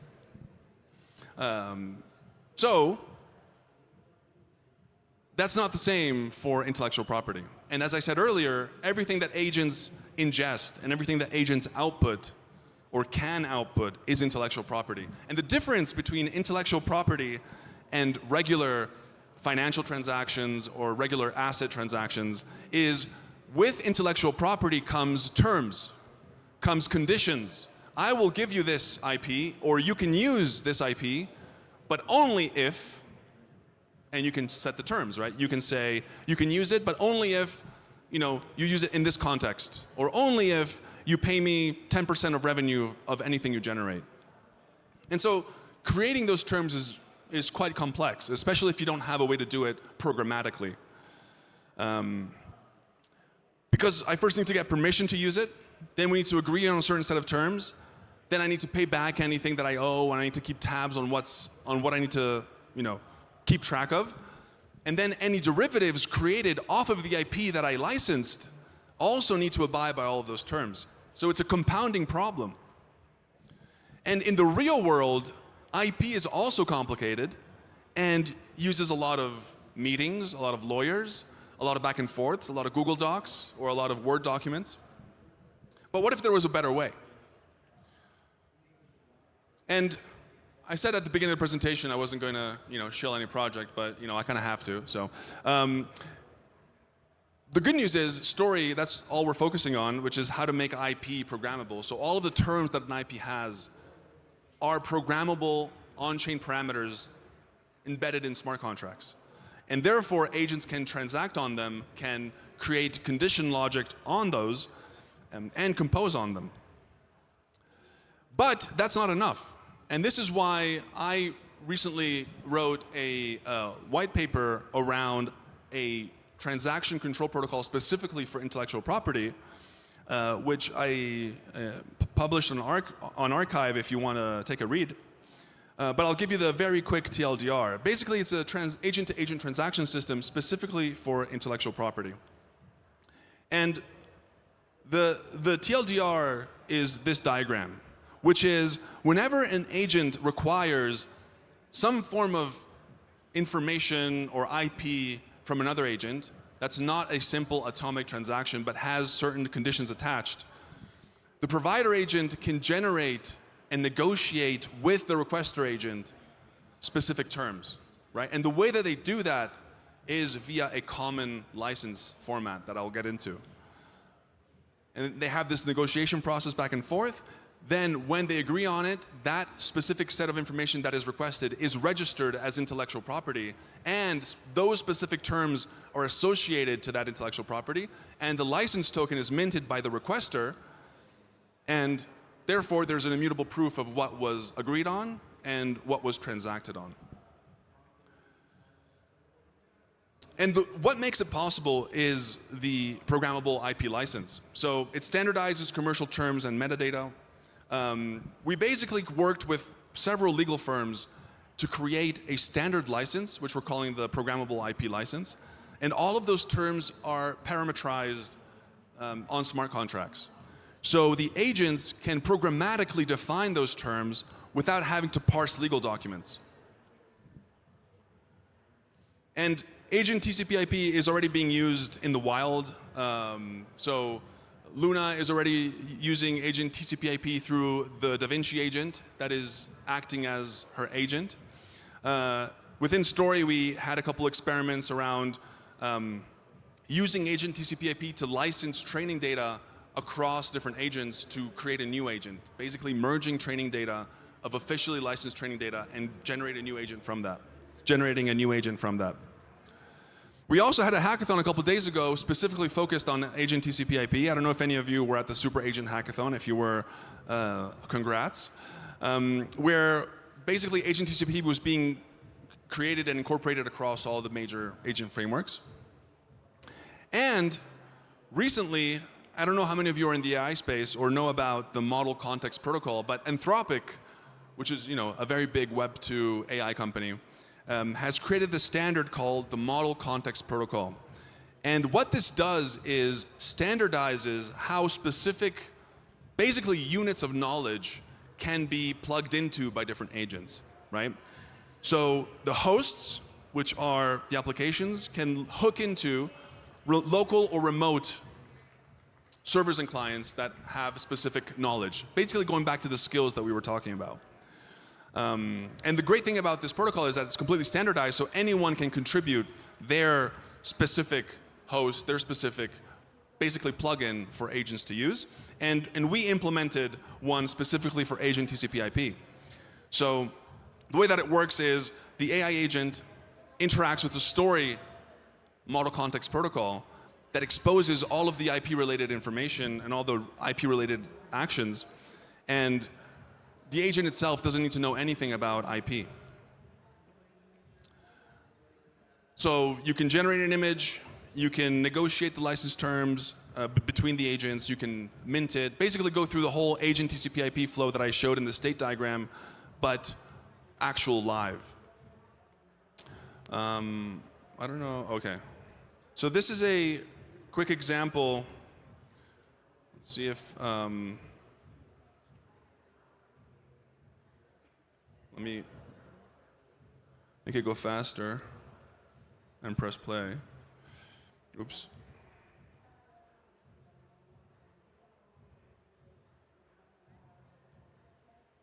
Okay.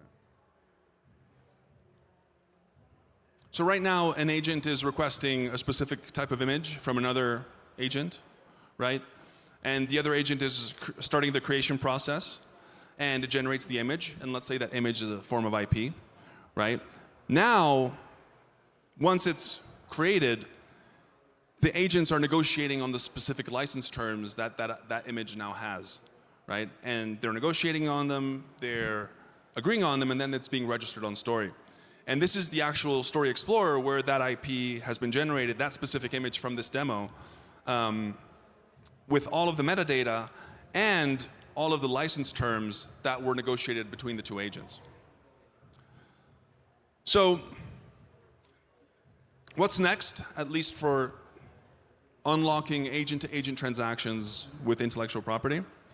There's two big areas of further research that would love help from everyone in the community. The first one is negotiation robustness. This is also something that with the Oxford team we've been talking about that they're really interested in.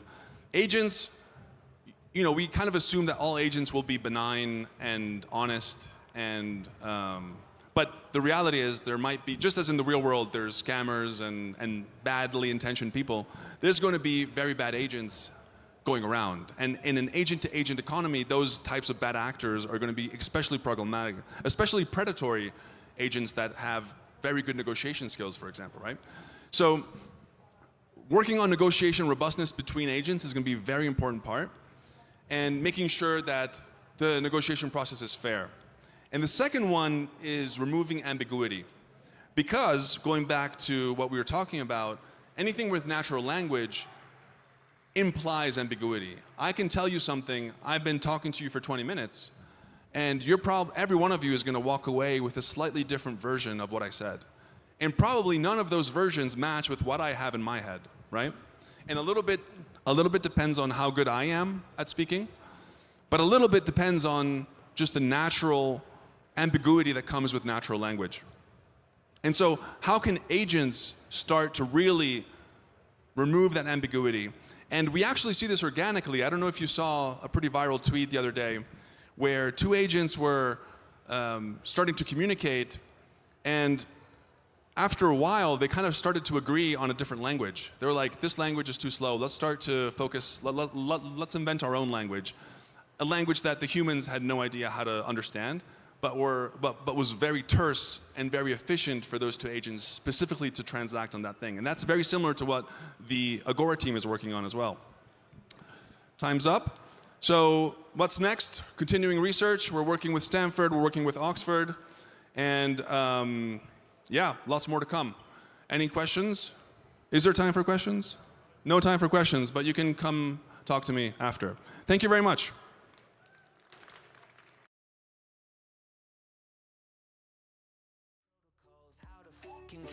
Decentralize this, she smirks mid-flight as her wings tickle nodes into doing things right.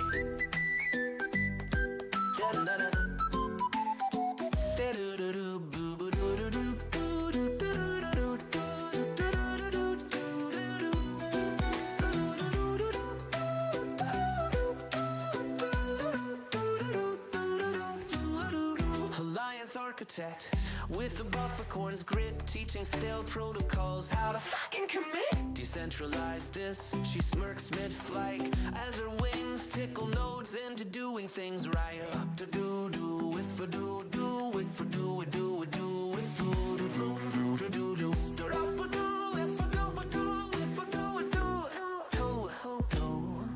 You ordered a moonwalk across gas feed graves. My mainnet's smoother than your mom's VPN saves. Daughter of the Rockies, high-speed high priestess. Scales of justice ballast on a Memphis Express. Next bottleneck, I see mountain crush it.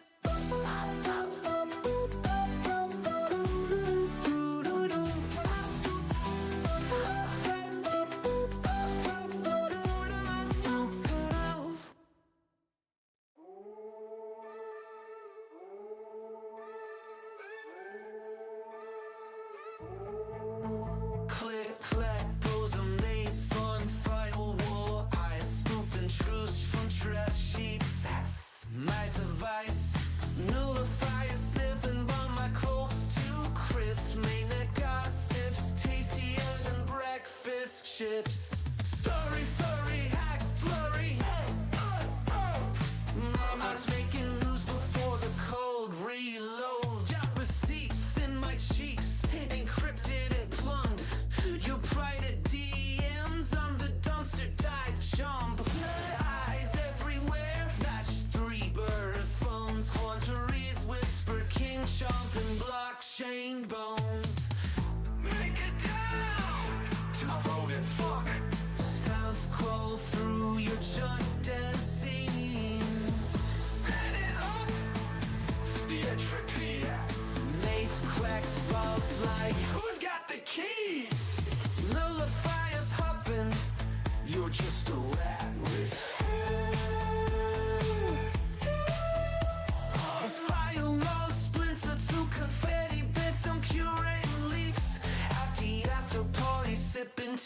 less tears.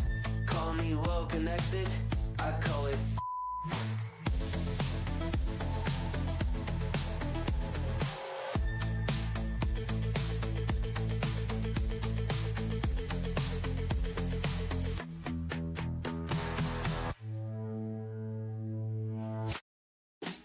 Wah, wah, guitar slide.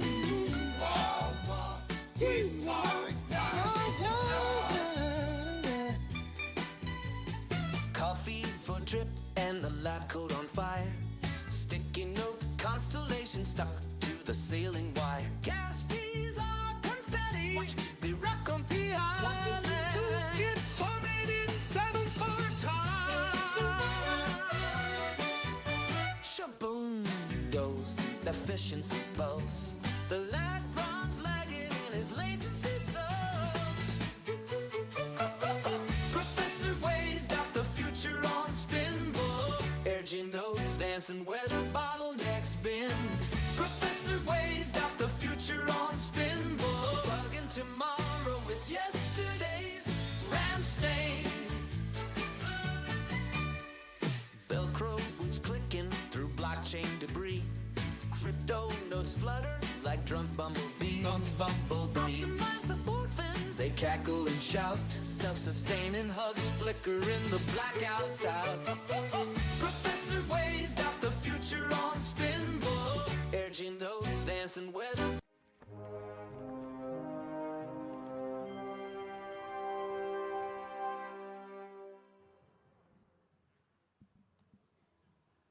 All right. Hey, everyone. My name is James, and welcome to the ETHDenver 2025 OS2 and Beyond talk. So I'm an engineer here at OpenSea, and the point of this talk is really to peel back the layers and peel back the curtain on OpenSea. You know, I think some people feel like OpenSea is a little hard to, access, and I'm here to talk through the journey of OS2. So I have a little clicker, which is fun. Who am I? I'm James. I'm this beans on the top right, Jalagar on all the socials. Azuki was kind of the first NFT community I joined, and I just love the art. I love anime. I love kind of the fitness and music of this little beans, and so it really resonated with me. Grew up in San Francisco, worked in fintech and e-commerce in New York, and then got into NFTs around 2021, basically when Azuki started, and really the kind of the juxtaposition of the finance corporate, suit and tie, and the crazy degen Discord just really drew me in. Like, I just love the culture. I love the memes. I love just trolling in Slack and not taking things so seriously. And so that just like really drew me in during COVID. I also love kind of the art and these 10K generative PFPs and how people can really like associate themselves with just a picture online. And so I really associate myself with my beans, and it's just something you don't find anywhere else. So I tried to actually quit my job. I was like, fintech is too corporate for me. Quit my job, tried to start my own NFT project. It was like a fitness, mental health NFT project, and had a big, community of a few thousand people, and everywhere, every country in the world, and it was really fun. It was just like that energy of people helping each other, people giving each other tips, and creating this community around fitness and mental health that just really excited me about the space. And I made a bunch of like generative animated art, open source tools, and it was really fun. Sadly, the NFT project didn't work out, but just the potential across the board just really got me excited. And then I joined OpenSea 2.5 years ago. I first joined the Gem XYZ team. So if you know the NFT aggregator Gem, that then turned into OpenSea Pro, I helped launch that. And it was really fun to be this kind of like smaller startup inside this bigger company. And I'm currently based in Los Angeles. So if anyone wants to hang out, and I love racket sports, tennis and pickleball and golf and music. So if anyone wants to hit some shows up, I'm all ears. So why did we rebuild? This is a quote from Devin, the CEO. The NFT bull market changed us. We got too corporate, too Web 2, and let the fear of risk outweigh building for users.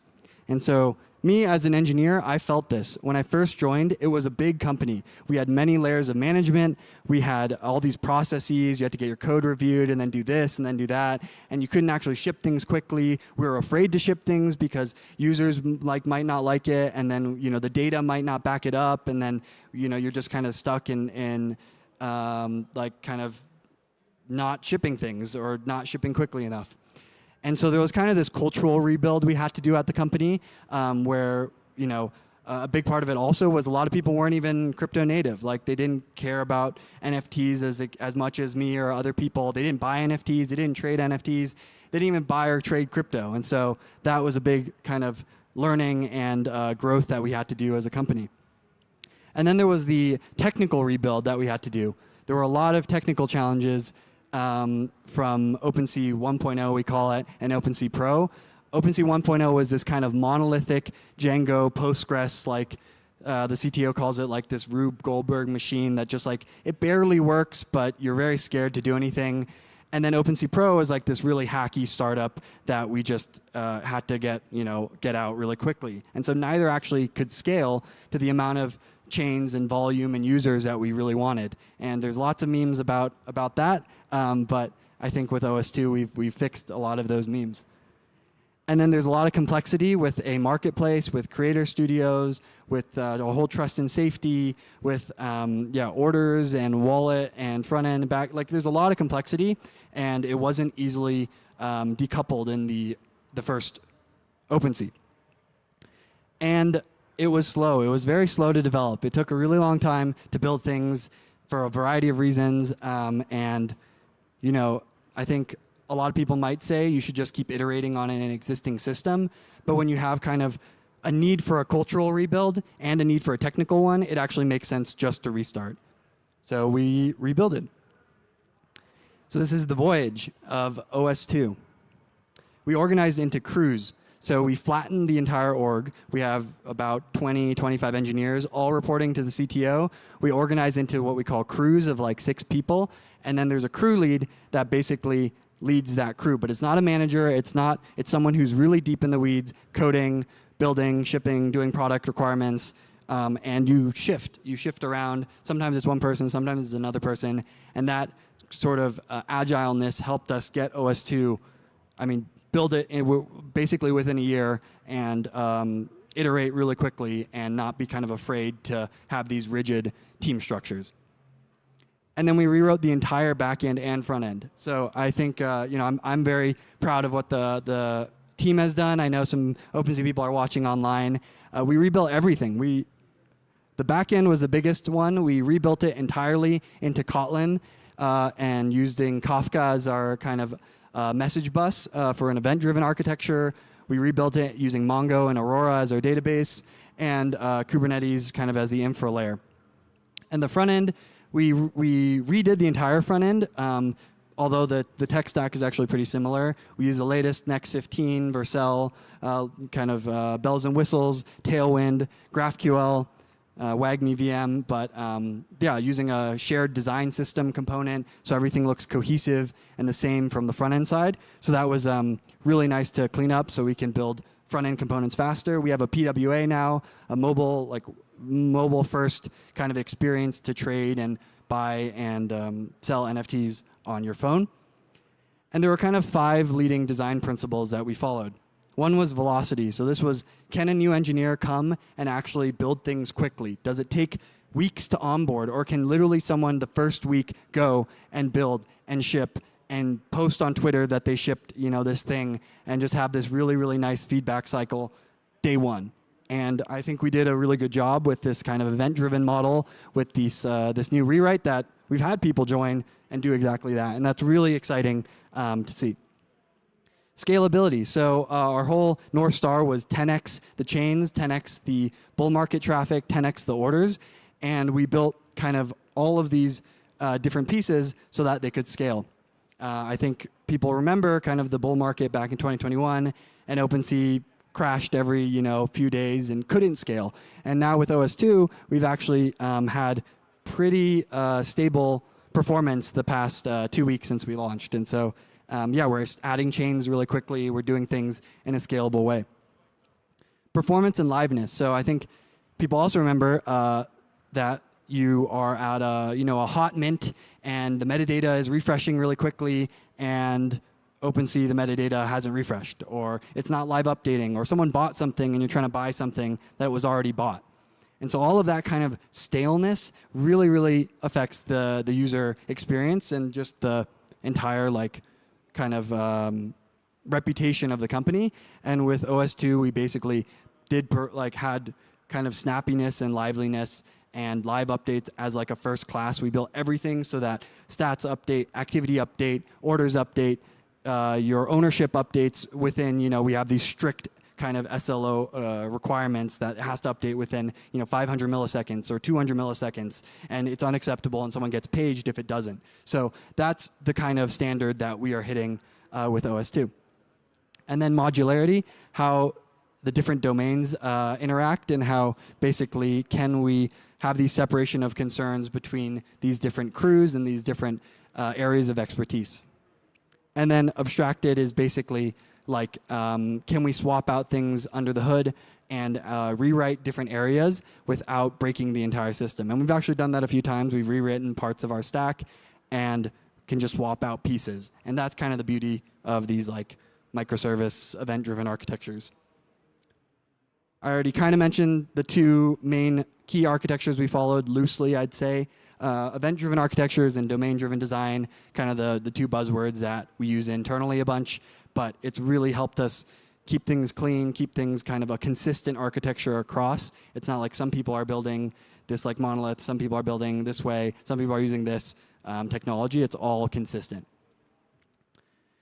So I'd like to say there's kind of this new energy with OpenSea and with just myself internally, is that we've ramped a lot of users up, and we launched open beta, but with the alpha and with the private beta, we had users come into our Discord, and it's this kind of new energy internally and externally that I've felt, and that keeps me motivated, is users come in, they basically flag a bug, someone goes in there, fixes the bug, tells them, they flag another bug or ask for a feature, we do it over and over again, and slowly people actually start to realize, oh yeah, there's actually an engineer on the other end. There's actually someone on the other end who actually cares enough to fix the thing that I flagged. And so I love that. I've literally spent the past 6 months in Discord. It's really been kind of addicting. And that becomes that kind of feedback flywheel where people mention features, and then they get implemented, and then they come up with something else, and then there's a big community of just NFT lovers. And we're not like an NFT project, we're not like an NFT community, we're just the marketplace, but there's enough people in there that are just really excited about what we're building, about being a part of this future that is just really motivating. Here's just two screenshots of two people that basically we're like, wow, OpenSea engineering team has culturally shifted, right? We actually ship fixes and features, and we are fixing user issues at 3 a.m. on the holiday. And that's kind of the new model that we want to follow, is that we will be there all the time to help and fix things, and not be in the place where you tag OpenSea and no one responds and your bug is kind of lost in the ether. So what did we actually ship? We shipped OS2, which is a one-stop shop for everything on-chain. So this is a little bit of a different mental model. It's your gateway to Web3, tokens, and NFTs all on one platform. So that's kind of a big shift, is that we have, basically you can buy anime coin on the Azuki collection page, which is just mind-blowing for a Azuki fanboy to do, is that you can bridge your ETH mainnet Ethereum to anime coin on a different chain. And so that's really powerful. And it's kind of these that trend of NFT communities launching tokens that you can all do it in this cohesive ecosystem. We also have token pages where you can basically buy different trending tokens on different EVM chains. And that's something that we didn't have before as well. Multi-chain, we actually just launched Unichain NFTs an hour ago. And we have 16 chains across, Unichain, the most recent ones being ApeChain, Sonium, Flow, and Shape. Actually, Shape we launched 2 days ago as well. So that's kind of the cadence that we're like, all right, we're launching new chains quickly. We're not going to take months to launch one chain and fall behind. We're going to be on the forefront of some of these chains. Cross-chain purchasing. So I think a lot of us feel the kind of fragmentation of the different L2s and the different chains, and how can we keep that in one experience where I want to buy or mint a, let's just say, a Avalanche MapleStory NFT, but I don't have any ETH on that chain. I don't know what these bridging things are and stuff. I just want to buy it. I just want that NFT, and you can buy single NFTs cross-chain. And then we aggregate marketplace listings as well. We're adding more marketplaces. I already talked about the enhanced user experience with that snappiness, with that kind of live updates and freshness and everything across there. And then, of course, rewards. I think everyone knows that we launched a rewards program. We have this whole XP system, which is really fun, where we give these shipments to people for doing various activities on the app. And then we turned off kind of the liquidity rewards as we listened to the community, but that's something that we'll be revisiting. So there it is, OS2, a new OpenSea, built different. So what's the future hold? This is really just the beginning. We had to basically redo the foundations culturally and from a technological standpoint. And we're adding more chains, as I mentioned. We're adding more tokens. We are doing a bunch of cool stuff with rewards. We're going to deprecate the old systems. So if anyone is a big OpenSea lover, let me know what features are actually missing from the new platform. I will try my best to get it implemented in the next few weeks. And yeah, we need your help. Tag me, I'm Jalagar_ETH or @Jalagar in Discord. And just want to give a huge shout out to the OpenSea team. People are working like ridiculous sprint hours to get this out. And I'm really, really happy and proud of what the team has done. So yeah, I'm a face to OpenSea. You can tag me whenever. You can come find me. I'll be hanging out. We have an event tomorrow night as well. So yeah, thank you, everyone.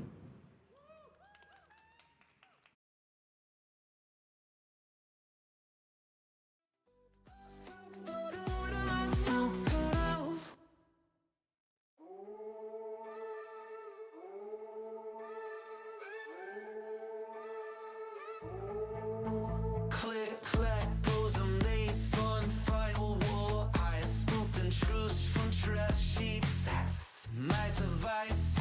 Nullifier sniffing by my clothes too crisp. Mainnet gossips, tastier than breakfast chips. Story, hack, flurry. Mama's making news before the cold reload. Got receipts in my cheeks, encrypted and plumbed. Your private DMs, I'm the dumpster dive chump. Eyes everywhere, not just 3 bird phones. Haunteries whisper, king chomp and blockchain bones. Make it down to my voted fuck. Stealth crawl through your junk dance scene. Bend it up to the entropy. Mace cracked vaults like, who's got the keys? Nullifiers huffing, you're just a rat with firewall splinter to confetti bits. I'm curating leaks at the after party, sipping TLS tears. Call me well connected, I call it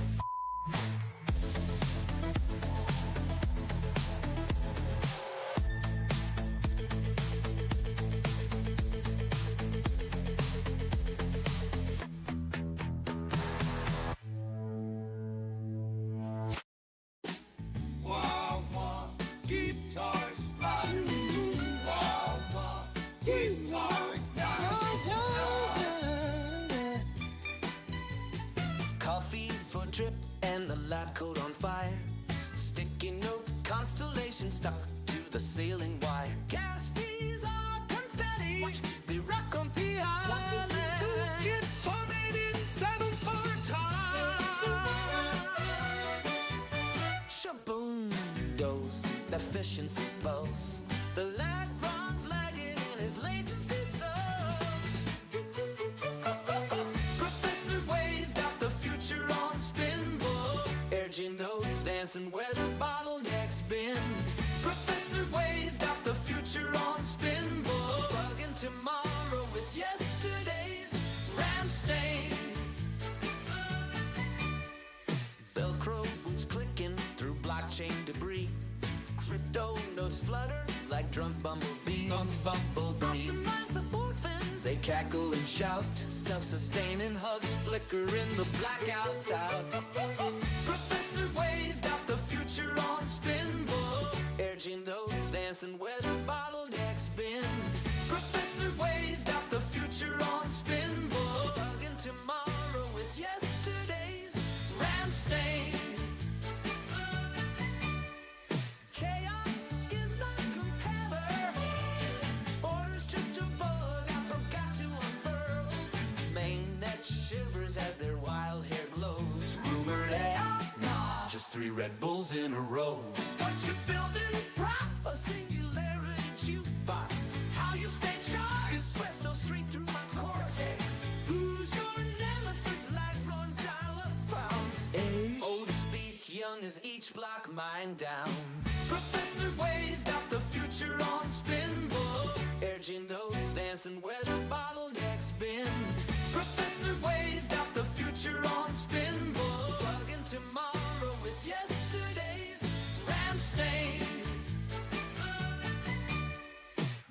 Calling me mad, but mad's just a beta test for Boodle. Oh, detox, I do. Oh, detox, I do. Oh, detox, I do. Oh, detox, I do.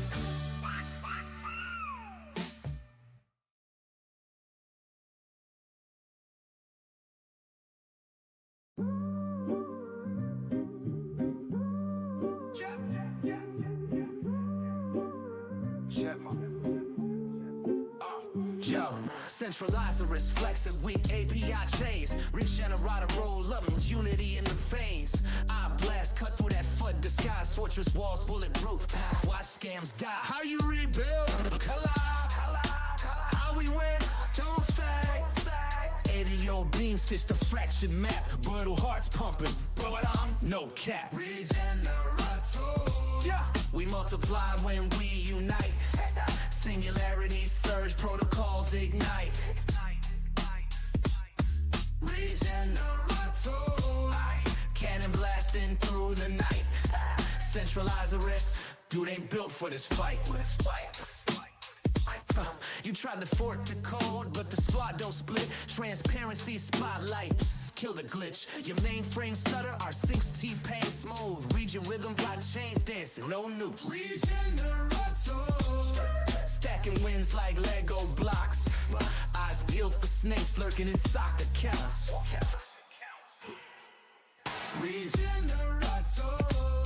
Fortress lock, no picking locks. Brutal mobs to cure your system's chicken pox. I'm the algorithm king. Hide behind my sting. Yo, this beat, fresh as morning commits. Your firewalls crumble. Click, clack, squad, don't quit. Regenator.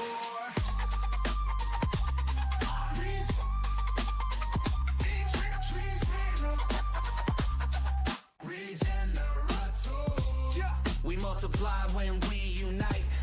Singularity surge, protocols ignite. Regenerate. Cannon blasting through the night. Centralize the wrist, dude ain't built for this fight. Regenator.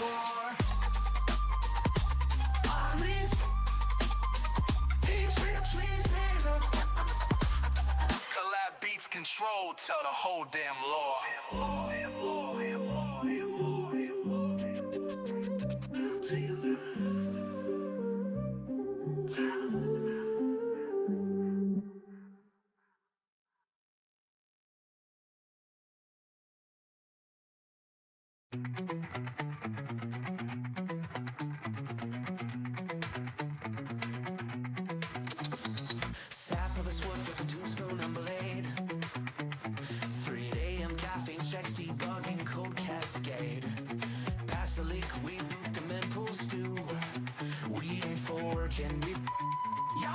what to do.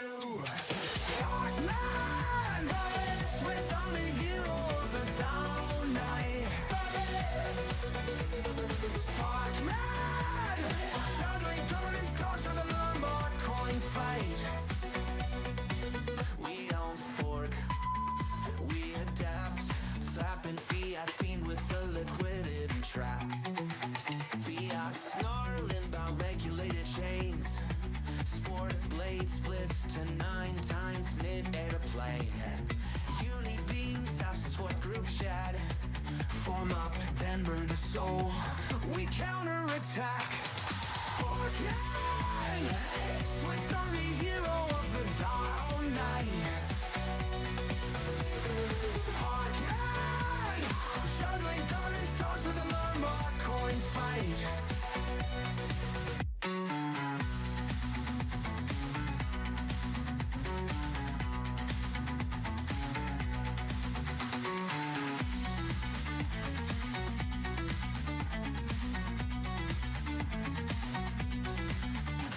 Snarling about regulated chains. Sport blade splits to 9 times mid-air claim.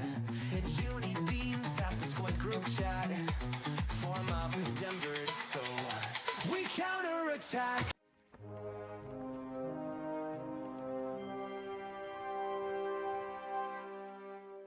All right, I hope you can hear me. Thank you very much for joining. I hope you're all still awake. Looking forward to a presentation here about the future of staking.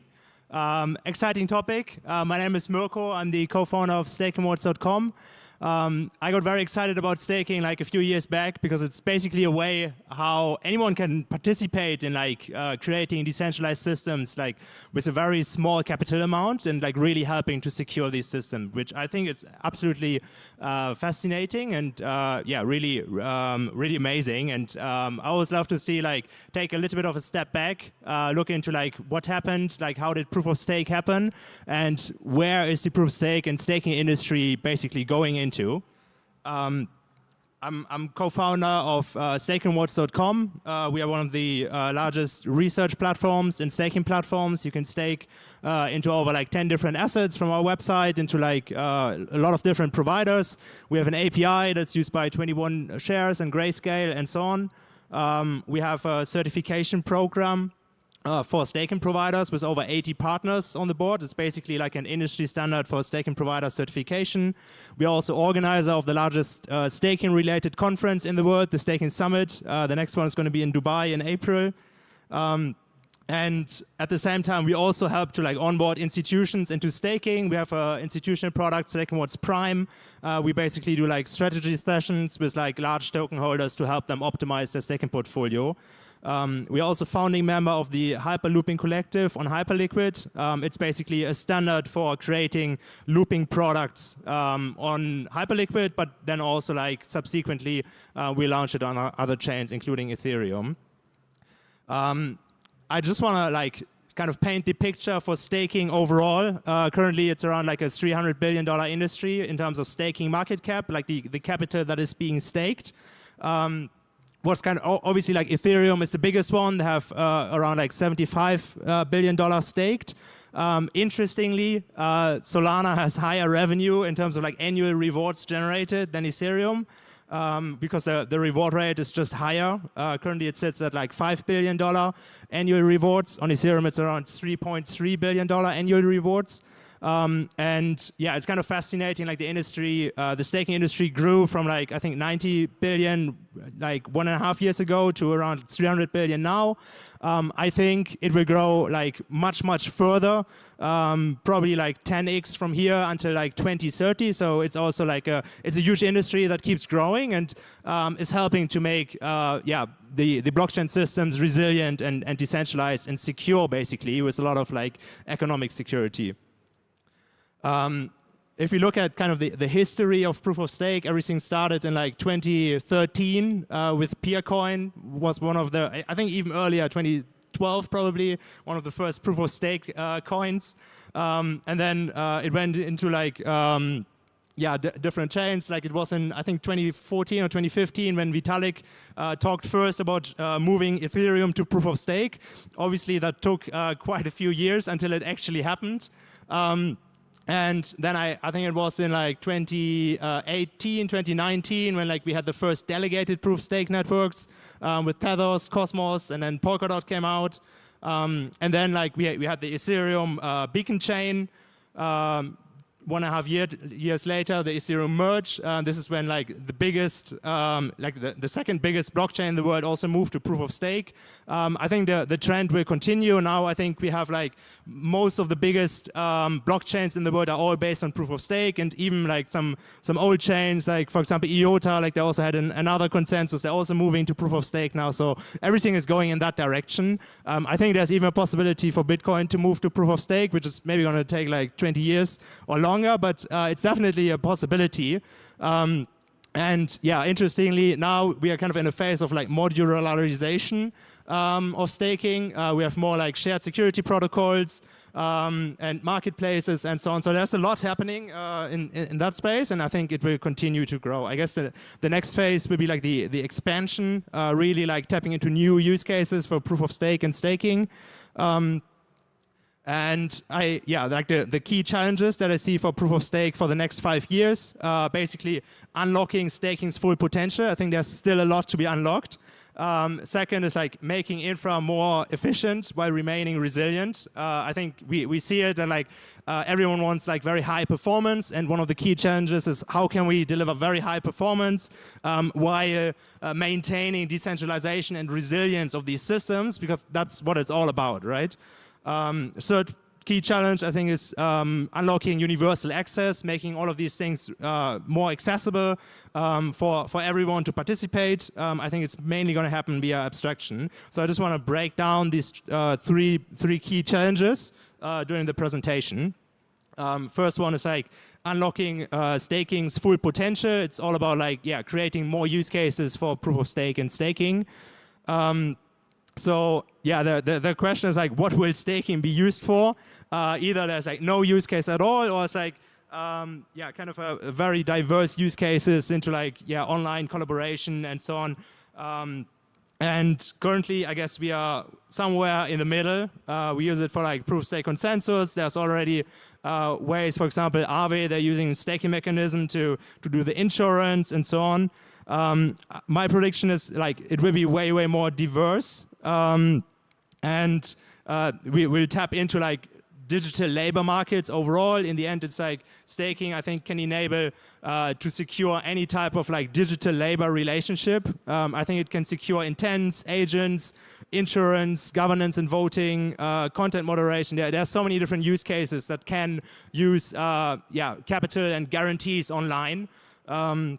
And I think this is definitely like a path that we will go on. I think Ethereum can lead the global innovation here because it has a very like unique and composable DeFi and staking ecosystem. So I think it's all about like generalized labor markets, much more than just blockchain validation. That's where we are today. More kind of sophisticated is like general insurance, and then I think the intense use case is very huge. Basically, staking can like guarantee any labor relationship, even intense, where you basically guarantee a certain outcome, and then anyone could like stake on that outcome in order for someone to give someone the guarantee that this is actually going to be completed work. I think staking and intents is like it's a perfect match in heaven.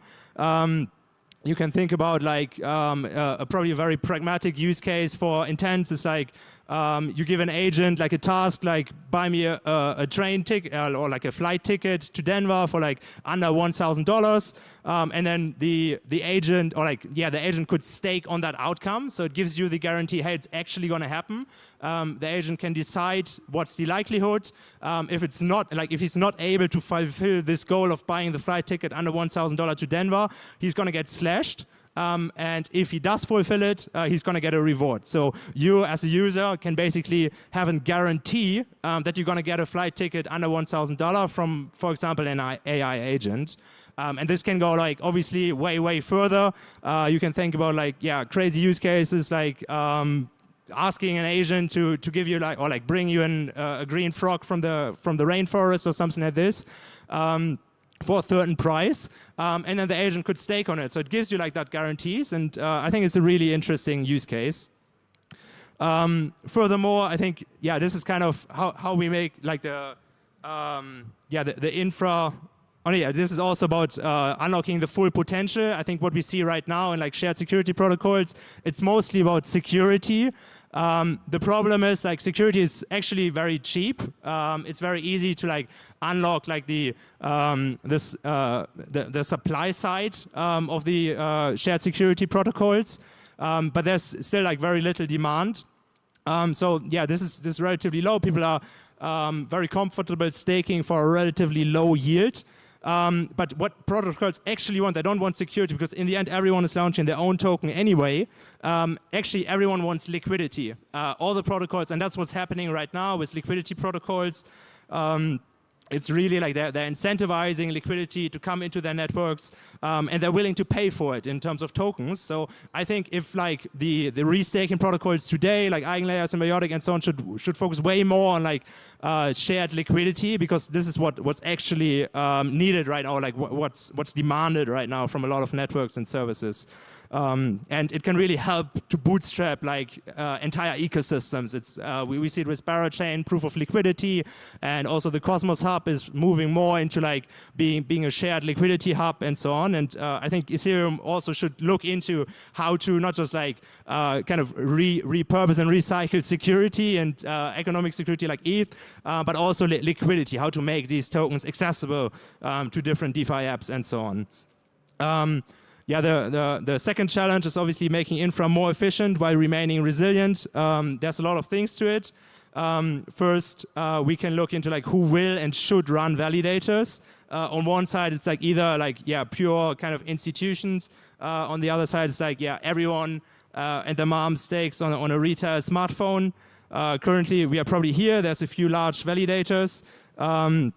And I think my prediction is like it will go way more into like everyone being able to stake. Maybe they can run a validator on their router in their computer at home. I think this will be a very common thing.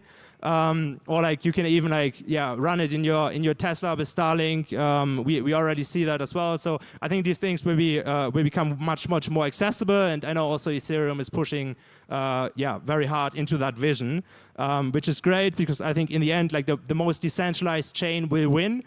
So we have to look into like how can we remain entirely decentralized and resilient, because if there's a lot of financial applications being deployed on a blockchain, it has to be a very resilient and decentralized ecosystem. I think Ethereum has like a very unique value proposition here with their staking economics as well, and can be seen as a clear leader in terms of decentralization, which really sets us apart. And the accessibility will continue. Already there's a lot of home staking on Ethereum, which is not seen on any other chains.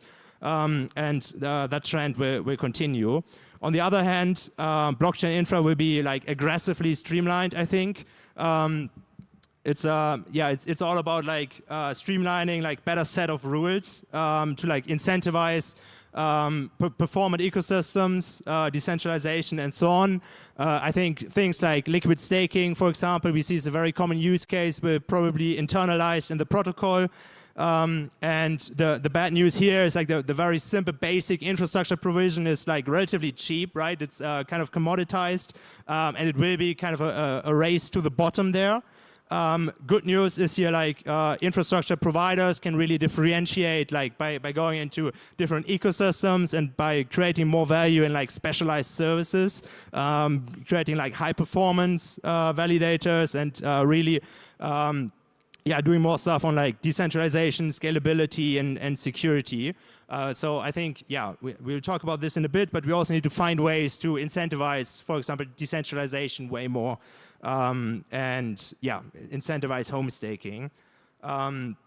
the yield will go down. I think, obviously there will be a lot of other yield opportunities according to different risk profiles, but the general inflation rate of blockchains, I think right now, there's a lot of like inefficiencies in the market, and a lot of blockchains are totally overpaying.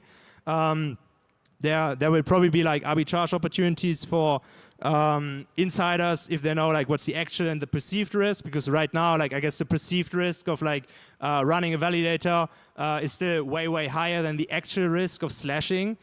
So right now it's kind of an arbitrage trade, but yeah, in the end this will become way more efficient. Same with like MEV. I think MEV is just like it's very value extracting from the users. I think that like protocols must find ways to eliminate MEV from. Obviously, it's always like a cat and mouse thing, but in the end, I think all the protocols will find ways to eliminate MEV. With like private mempools and so on. It's just like, it doesn't make sense to expose your users. Like it just creates a bad UX. And protocols obviously don't want that. Right now it's a big opportunity, but I think the opportunity will die out as these systems become more efficient. I think, everyone, like all the blockchain space, need to find more ways of like really creating incentives for decentralization. Currently, we don't see, like if you run a home staker, you own the same rewards like running a professional staker. I don't think it should be that way. We must find ways to create like, and I don't think that this should be done with slashing, like the stick approach. I think it should be done with the rewarding approach, with the carrots, really finding ways how can like someone that's running a validator from home and really contributing to the resilience of the network, how can they earn more? So I think there should be way more research going into that direction. Obviously, like when we talk about like the space being more streamlined, there's a lot of M&A happening already in staking. It all started like a few years back already when Coinbase acquired Bison Trails, and we saw a lot of acquisitions also in the last year. Bitwise acquiring Attestant, the staking provider. Nansen acquired Stake With Us, Alchemy acquired Beaver Labs, and so on. And I think this trend is going to continue a lot. I think in the end, all the banks, all the custodians will want to have their own staking service. So they're either going to like acquire someone or they're going to like build it themselves. And probably like there will just be like one big staking provider like per country. So definitely there's going to be a lot of M&A happening, maybe even across chains. Obviously, like a lot of chains are also like there have already been mergers across chains in the AI space, and maybe this could also happen in like the generalized L1 space. I think ZK will help to streamline proof of stake even more. There's like already experiments where you can like with a ZK proof move from one L2 to another L2 without even settling on the L1, which eliminates the purpose of having an L1 in the first place. So I think also like the settlement will become way more not that important actually if we have ZK. So it will continue to streamline the POS. Also, like I think a lot of proof of stake systems are just going to default to like becoming more and more proof of authority. We see this is a very it's a big trend already that like the biggest providers are always the one with the best brand, the best reputation, and so on. So it's not about like they have the most resilient validator or something. It's about having the best brand. And this is a trend I think that will continue, and probably also the capital that makes the capital even cheaper, right? Because the authority and like the reputation is contributing a lot on that side, much more than actually the capital at stake. It's more the reputation at stake. Another point talking about efficiency. I think Bitcoin staking has the potential to really also streamline the whole industry. I don't think this is right now, but like over the next few years, I think Bitcoin will play a much bigger role in terms of like providing economic security for the crypto space. It's just the biggest asset if we compare the different collaterals, BTC, ETH, and USDC. I think networks and services, everything will always default to the most convenient asset with the highest market value. Currently, this is actually ETH because it's way more convenient. All the networks and services are built on Ethereum, so native BTC is not really accessible to these networks. There's no trustless bridge from Bitcoin to Ethereum, but I think as these things continue to be developed on Bitcoin, Bitcoin will become a much more important role on that.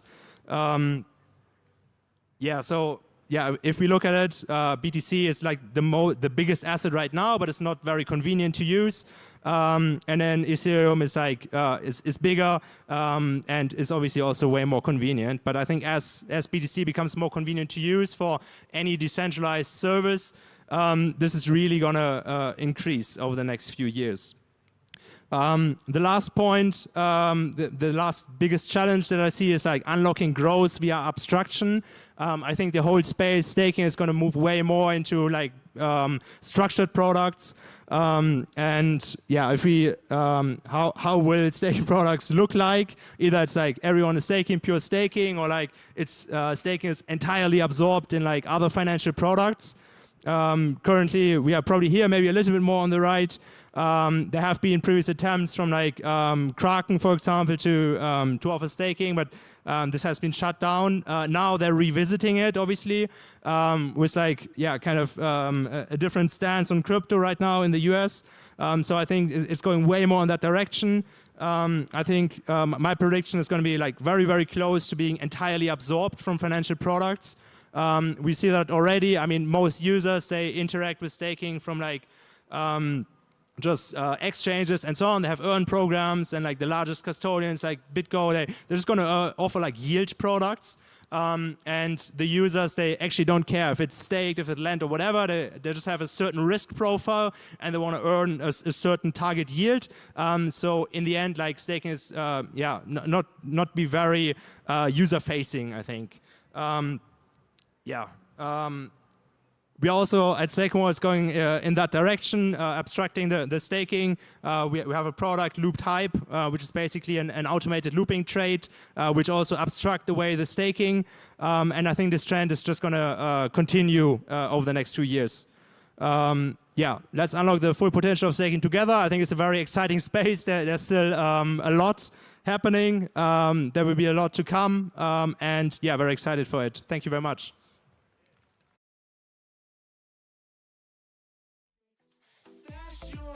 That's the deep rules king.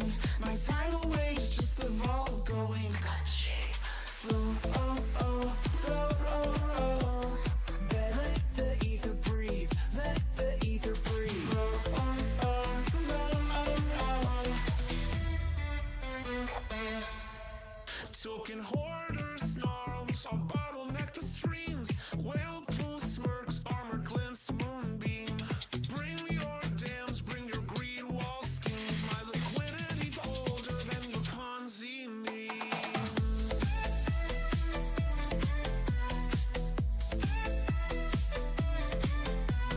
Deals highs rise at 808 pace. Hoard stash, flushed without trace.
Without trace.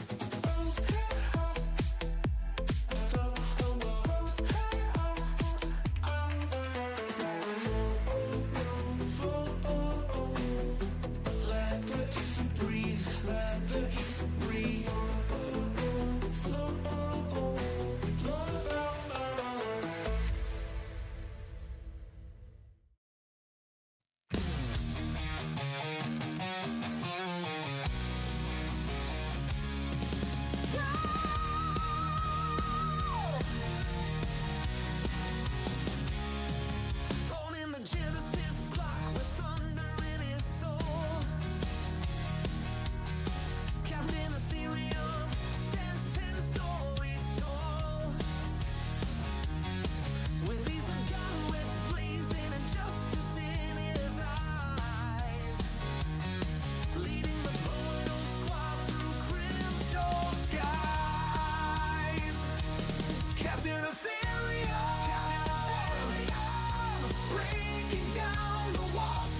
Hi everyone, my name's Zach, and I'm one of the directors of Vitalik and Ethereum Story.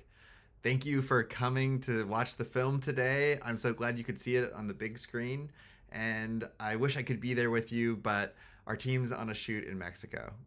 We couldn't have made this film without the incredible support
Born in the Genesis block with thunder in his soul. Captain Ethereum stands 10 stories tall. With even gunwits blazing and justice in his eyes. Leading the portal squad through crypto skies. Captain Ethereum. Breaking down the walls tonight, Captain Ethereum. Decentralization's light. We're Buffercorn charging through the storm, keeping crypto free and warm. Centralizerus thinks he's got us beat. When Captain's crystal pulse makes tyrants retreat. From devil to a man, we're building day and night. While Captain leads the charge into the fight. Captain Ethereum, breaking down the walls tonight. Captain Ethereum, decentralization's light. Buffercorn charging through the storm, keeping crypto free and warm.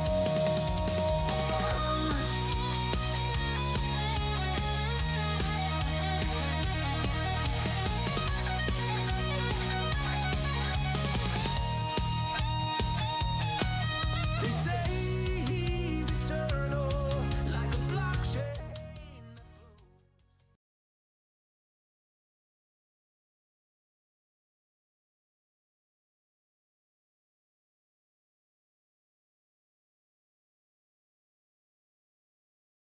Hi everyone, my name's Zach, and I'm one of the directors of Vitalik and Ethereum Story.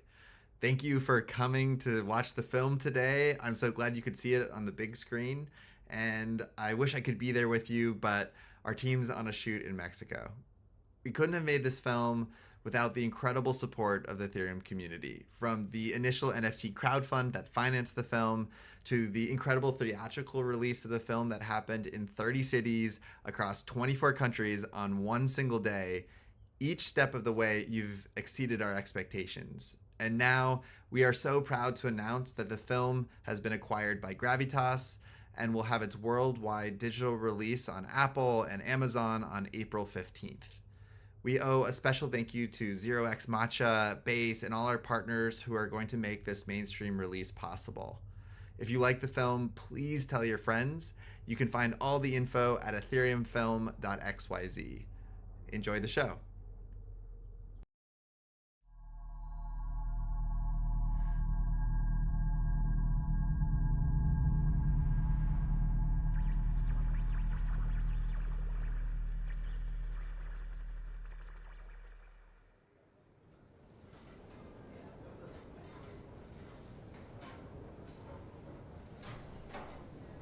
Vitalik, you're on stage in 4 minutes. Sure.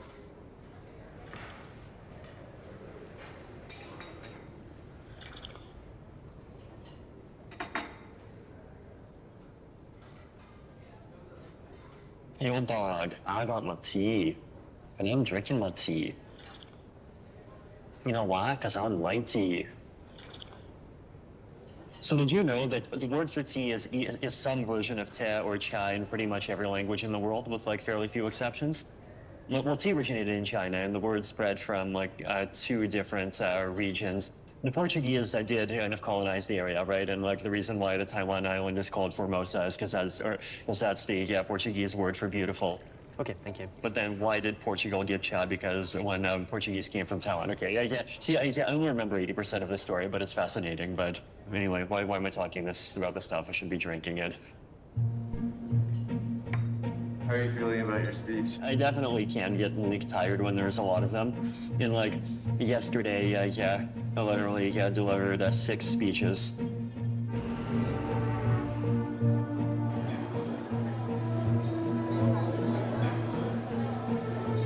Vitalik Buterin is the blockchain movement's biggest celebrity. He's become something like the philosopher king of crypto. Vitalik Buterin. Vitalik Buterin. Vitalik Buterin. Vitalik Buterin. Ready for you now. He's one of the most influential people in cryptocurrency and technology broadly defined. He's the engineer widely recognized as the inventor of Ethereum. Bitcoin can be digital money, but Ethereum can be digital infrastructure. It can be a binding structure of how people cooperate online. Ethereum has the potential to disrupt the giants of the tech world by giving power to internet users rather than platforms. Next up, I would like to invite Vitalik Buterin to the stage. Ethereum has made Vitalik a billionaire, an iconic figurehead to a community of builders and developers from around the world. So, Ethereum in 30 minutes. He has massively moved forward history. At a young age, he's thrust into the limelight as the face of the technology that may redefine all forms of digital transactions in the 21st century. Whoa! Huge round of applause for Vitalik.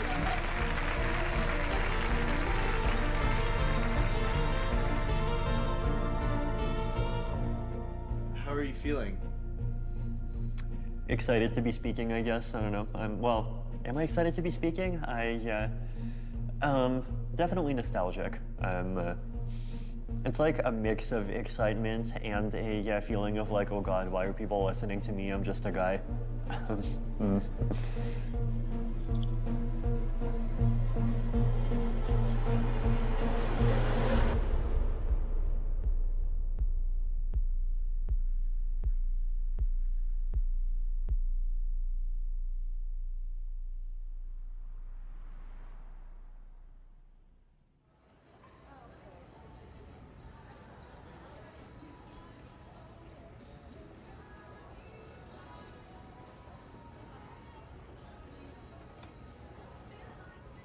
I guess I started the Nomad thing in the middle of 2013.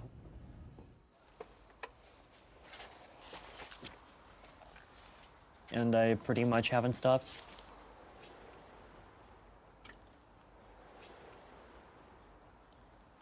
Yeah, go to a place either because I've been invited by the global Ethereum community to, either visit them or go to some event or some purpose like that. We have a room back here. Oh, cool. So this is the bag. This is there's bags inside bags. This one has various bathroom supplies. This one, I should put this into this one. This has basically just like vitamins, and sometimes it has tea. Various snacks. Oh, this is a lovely Trader Joe's thing. It's a energy bar that's like actually reasonably healthy. It has, what was it? 16 grams fat, which is mostly nuts, and then 14 grams carbohydrates, of which 7 is fiber. Oh, like a good find. And then obviously the 100% chocolate. You don't have a home, right? Right. Well, maybe I get my sense of home from like Reddit and Twitter and Telegram. Hey.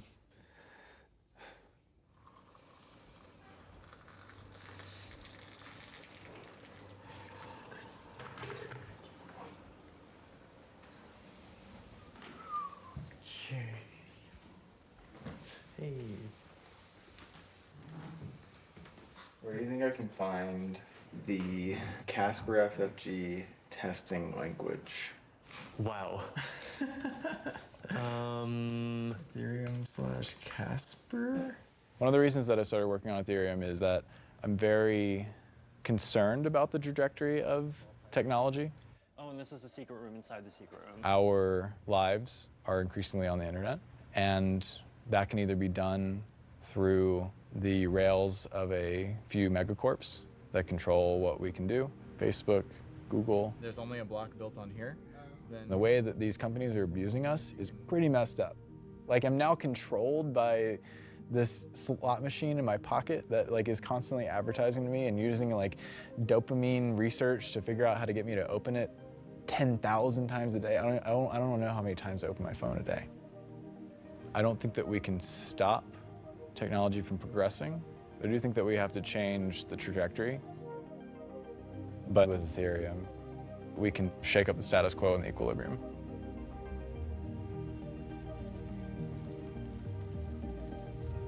Vitalik helped set the stage, and now there are hundreds of thousands of people across the world that are building things with Ethereum.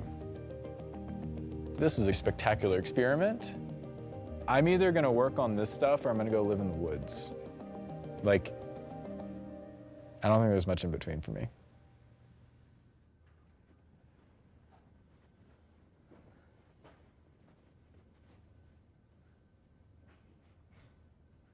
You want to take a seat, Vitalik? Sure. I'm just turning my phone off so it doesn't beep and annoy you halfway through. How long were you expecting this to take, by the way? Just because the Ethereum people need me. Down on your sticks, please. Copy you, coming down. Coming down. Hello, camera. How are you? Okay, we're set. Yay. So let's start from the beginning. Why did you invent Ethereum?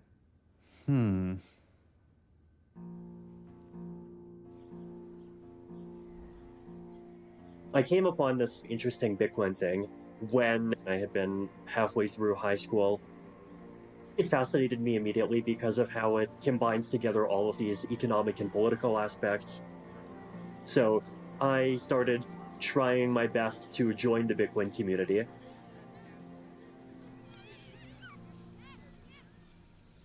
Yeah, so welcome to my humble abode, I suppose. Probably like around 3 or 4 square meters. The main advantage of the tent is that rent is $0 per month. This is what I sleep in because the temperature goes down to 8 degrees at night. Random food supplies, Bitcoin MIGs. Bitcoin is a unique technology. It has unique properties that no other system in the world has had before. And people who have been disenfranchised by the existing financial and banking system will have an alternative. We are seeing a massive resurgence of these idealist dreams in the cyberpunk sort of crypto-anarchist world in the 1990s. And these ideals of society and community, I feel it is through these kinds of technologies that we'll finally realize their benefits. We need to actually start building new communities together.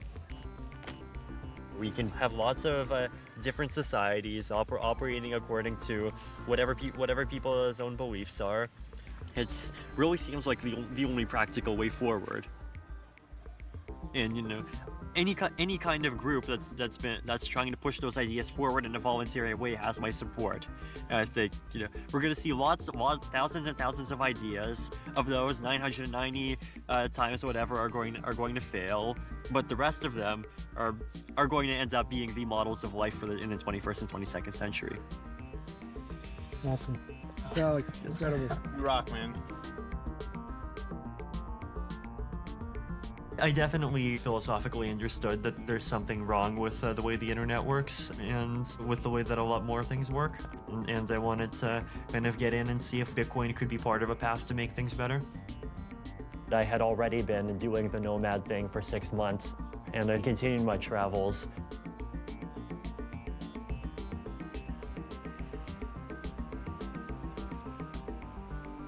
And then I lived in this sort of anarchist cooperative close to Barcelona in this abandoned factory called Calafó.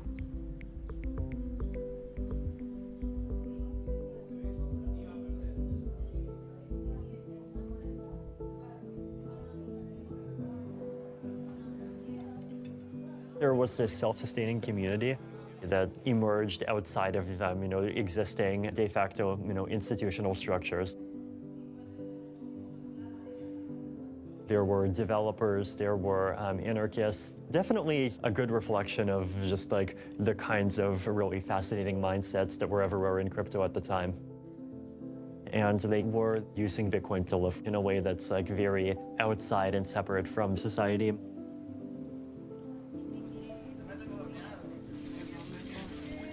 Just seeing all of the people come together and collectively create a community. This helped me understand many aspects of how the world works. What are your long-term goals or vision? So I think I'm just going to continue working on many things at once, continue learning, and just see where it takes me. Fantastic. Yeah. Wow.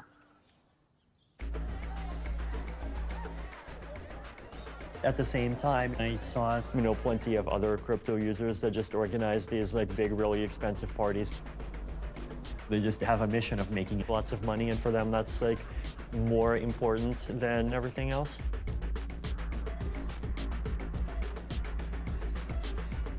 But I was convinced that this is a really powerful technology. Eventually, I started realizing more and more that, like, hey, these are ideas that can be applied to more places than just a currency. And that's the idea that turned into Ethereum.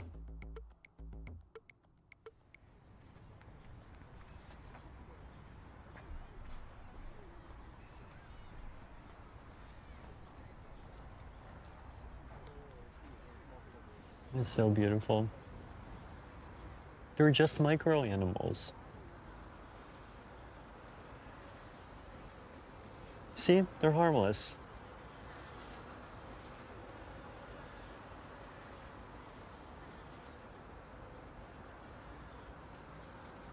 Okay, that's probably the bravest I've been around bugs in years.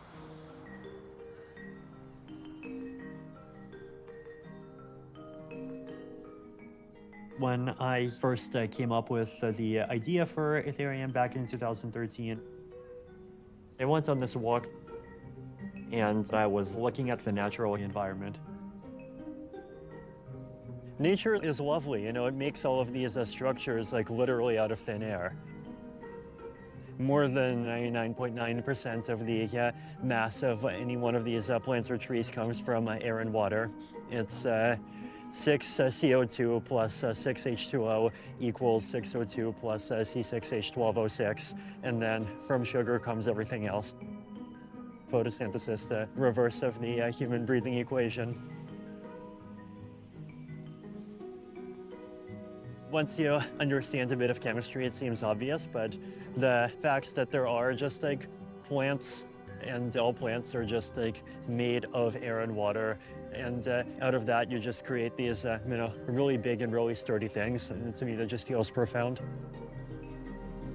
If we build an environment like this, then naturally good things just will grow over time. We can use cryptography and this big global network of computers to build a platform, and then people can just come and build things on top. Ethereum could be this invisible infrastructure layer where everyone can just interact with everyone else directly through a network. And it would make it much more possible to live a life completely without interfacing with banks or big evil corporations. It could be used to build this new internet.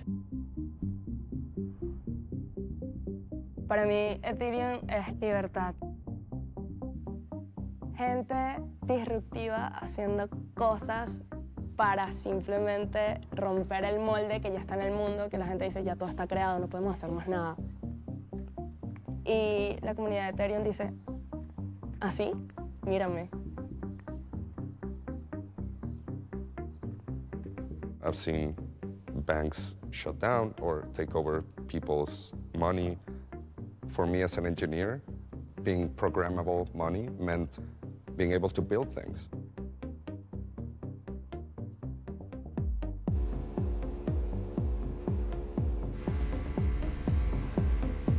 I wake up thinking about what I can do, what I can build, what I can learn. I've never had a structure of how I will sell my work. Artists that haven't been recognized enough are now getting an opportunity. This radically expands the amount of trust that people can have in working with each other, across borders, across faiths, across languages. It represents this next evolution of coordination for humanity.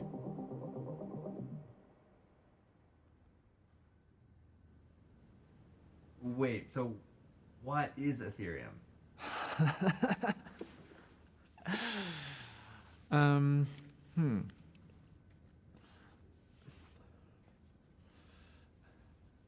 Like that's you mean like a very personal question, like what? No. I mean, to me, Ethereum has become my life. It's what I do day in and day out, and it's a very meaningful project that I think will completely transform society.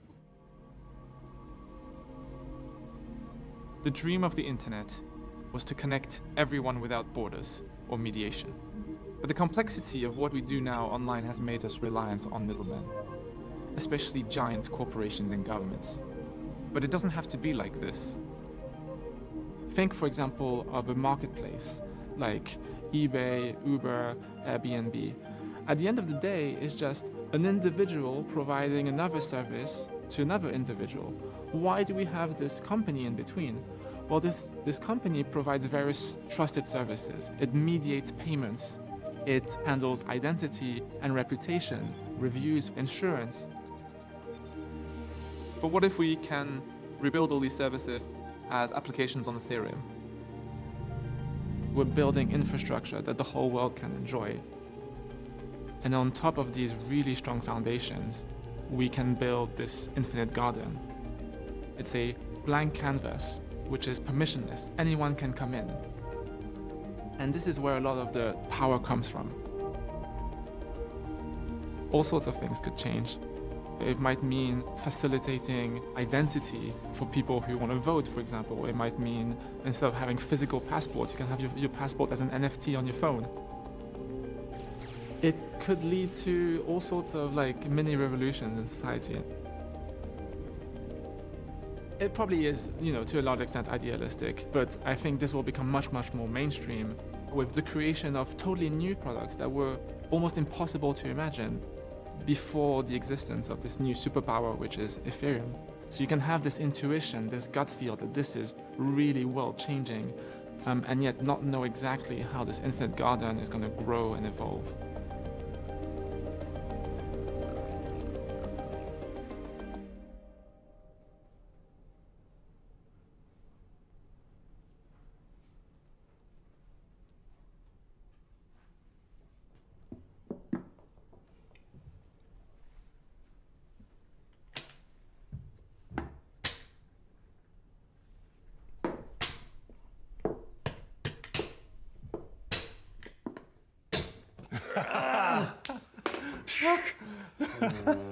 I just noticed it after I made the previous move. I'm like, oh, wow. Okay. Vitalik has a mind, you know, that's still to this day, it's curious about how things work. Кого фотографировать? Кто там виден, того фотографирует. Нам виден, того Кто там видел? Виталика и маму фотографирует. Фотографируют. Ну что, читать-то будем? Давай. Ну давай, читаем. В одной капле воды. Так. Vitalik was born in '94 in Russia. And that was actually a very scary time for the country.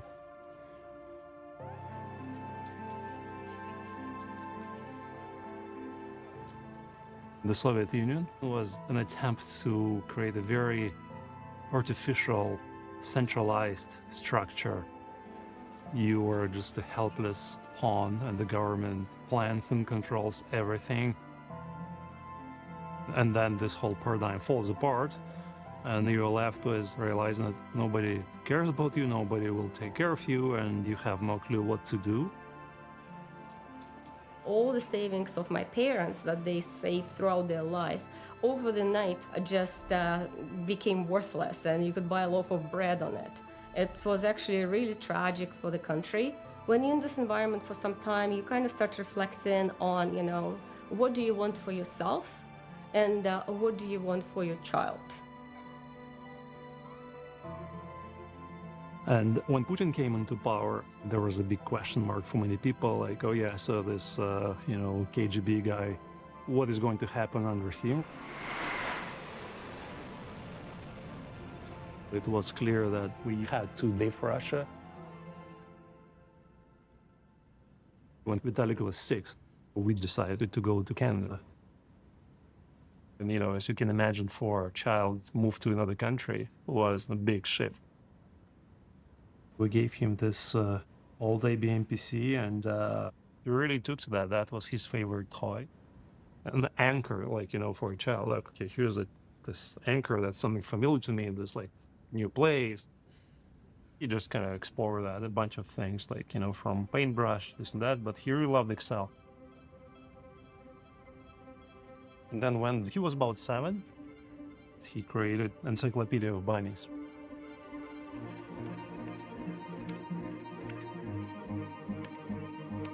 It's an encyclopedia about this fictitious universe which is populated by bunnies, with lots and lots of detail of, like, how they talk, you know, the math, their banking system. How can bunnies pass the speed of light? They have 16,438.79 grams of magic sugar. Magic sugar is sugar that contains 70% magic, 15% rocks, 9% metal, 4% paper, 1.7% wood, 0.25% leaves. Let me check if the math checks out. So 85, 94, 98, yeah, checks out. So you can see how fascinated he was with numbers and how easy it was for him to process all of that stuff. It's an amazing creation for a 7-year-old child, and also an amazing reflection of his mind.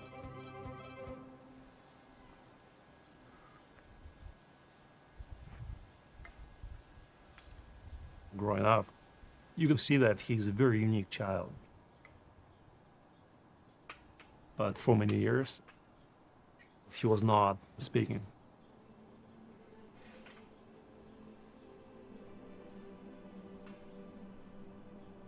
His mind was racing so quickly.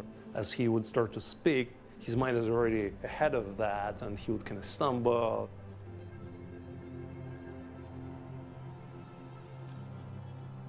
Being a parent, trying to figure out, is this okay? You know, should I do something about this? Is this a problem? But things progress at their own pace. Sure.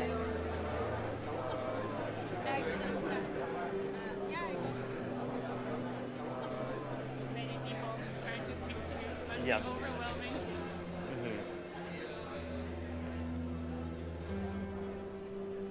Start in 5, 6 minutes. Okay, perfect. Okay, we'll just wait here then.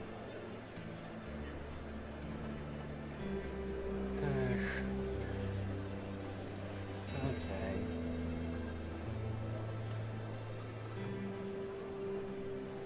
When Ethereum started, he was not looking to be leader of anything, if you will. For him, it was more like, hey, I came up with this cool idea, let me write about this, and then maybe some important, smart people will do something about that. But then things change, and people, they immediately recognize his sincerity. And lots of people got interested, and they basically then told him, Vitalik, you should move forward with this. And people were pushing him into this position of leadership. It was not something that came naturally, that was outside of his comfort zone. That's still one of the most challenging things for him. Wah, wah, wah, wah, wah.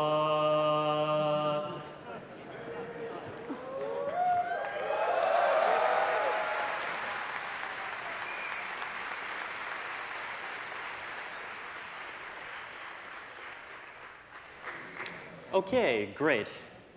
So today I am going to be talking about rabbits. No, rabbits are outside of crypto, but I'm going to be talking about other things that are outside of crypto and rabbits. So, of all the different voices in the space, you've kind of chosen to focus on Vitalik's writing. Why Vitalik? Vitalik was the person who first got me interested in this to begin with. It was his white paper that, you know, I first kind of geeked out on.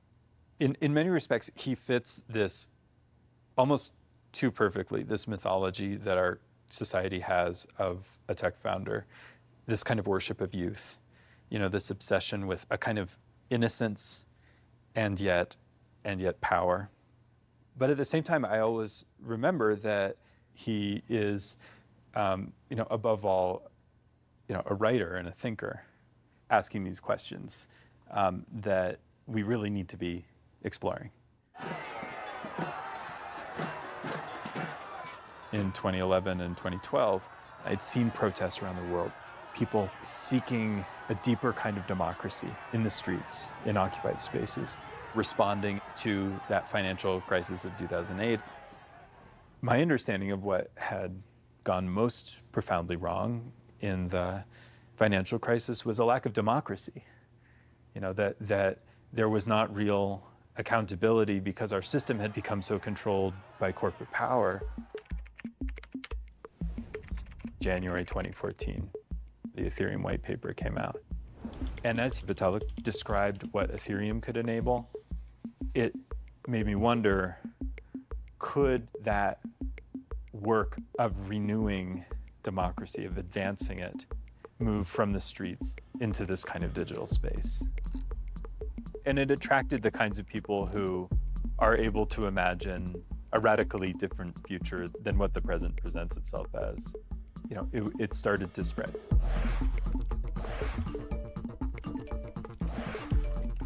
So when I wrote the first draft of the white paper, I sent it to about 15 people. I started getting these replies back from people I had never heard of. Like, hey, this is a cool project. I would love to be a developer for it. Ethereum opened the door for systems that could be much more closely governed and monitored and attuned to the people using it. We cannot assume, however, that it will just take care of itself. That the technology has enough decentralization or whatever your favorite buzzword is to make sure that the good things come out. We need to be involved. So this, for example, is simple code. The next step was welcoming the first 10 people who replied back saying they want to help into the team and making 5 of them the leadership. Was that a good idea? No. No, and this was, of course, proved to be a big mistake. What was your instinct to make these people co-founders? They just seemed like nice guys and they wanted to help. So like, why not just like make them part of the leadership?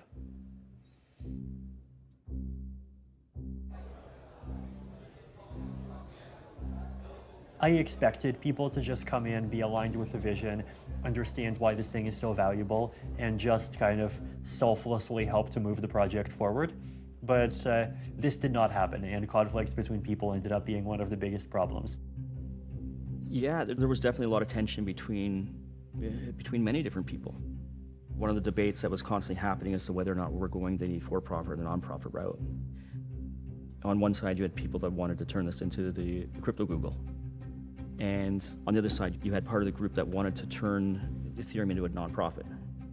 I was kind of temporarily convinced that the more corporate approach, the whole thing just never sat well with me.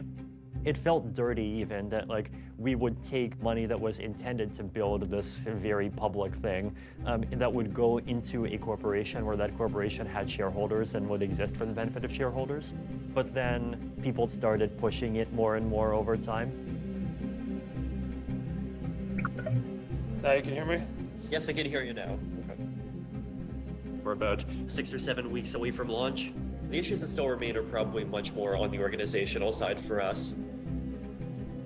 So we're planning on having a meeting where everyone from leadership is going to be there. If I have to bump up against people, I will. There it is, the spaceship. This was the origin location and the headquarters for Ethereum. But it was definitely a battle also of principles, ideologies, and interests. You know, every person is motivated by different things. And, you know, the hardest part of building something like Ethereum was having people getting along.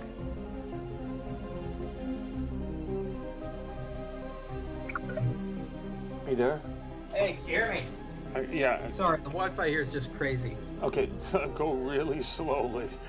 I want to know all the details. You know, initially my thought process was, I was going here to vote on the new business structure, but then I find out that basically half of the organization had been in discussions to completely rebuild and reform the project into functionally a not-for-profit. They want a horizontal power structure, so they basically want the fucking janitor to be at the same level as the person at the top. It's just batshit crazy out here. You know, we're all equal. We're all going to be this new age open source project. It's like I've walked into a goddamn hippie commune. I was basically trying to abdicate responsibility the whole time because I didn't really want it. I ended up needing to remove people. That was definitely the moment when I did realize that, like, hey, not everyone in the crypto space is in it for the ideals the same way that I am, and a lot of people really do just want to make lots of money. I definitely had a rude awakening in the reality of difficult human relations. Here is where Ethereum comes in. A lot of startups, I think, if you put them in these kinds of situations, they do just like break apart and people give up and things stop happening. And so, we did end up going the nonprofit path, and I think going the nonprofit path did end up being to everyone's benefit.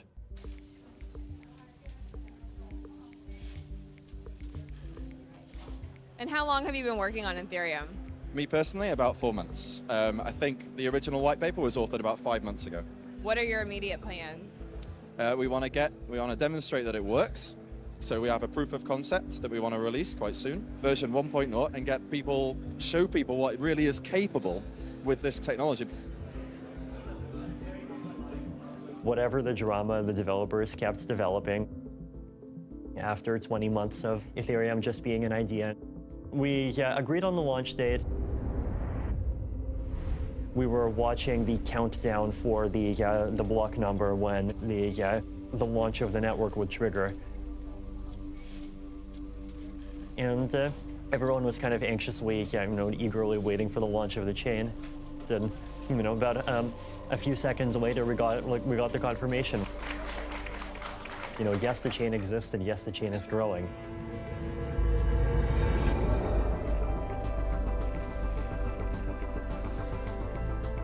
Finally, we can breathe easy. Ethereum actually exists now. There is no off switch. You've created life.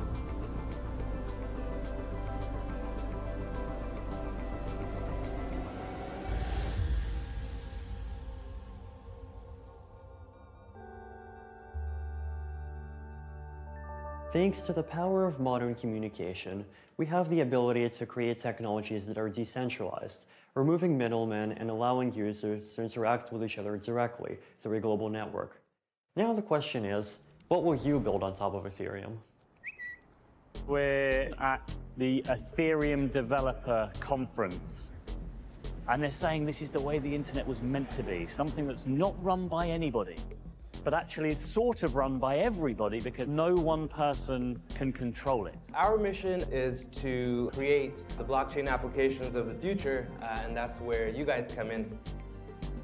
It's a community that's just really cool to be a part of. Not taking yourself too seriously, being able to be casual and relaxed, but also really nerding out over the details. How we can use this technology to deploy democracies anywhere in the world that can be censorship resistant, not be controlled by any nation state or corporation. Thank you to everyone for coming. Vitalik has been on a global campaign to raise awareness of his creation and its potential implications for business, finance, and government. Learn everything you can about Ethereum because it really is very much the future. Some big investors saying, fine, I was a skeptic, I've changed my mind. Square, PayPal getting involved. I created a project called Uniswap. It's a decentralized exchange protocol built on top of Ethereum. We should expect to see a whole range of societal functions moving into this kind of decentralized technology. Now to the latest trend that's sweeping the internet, digital art sold as NFTs.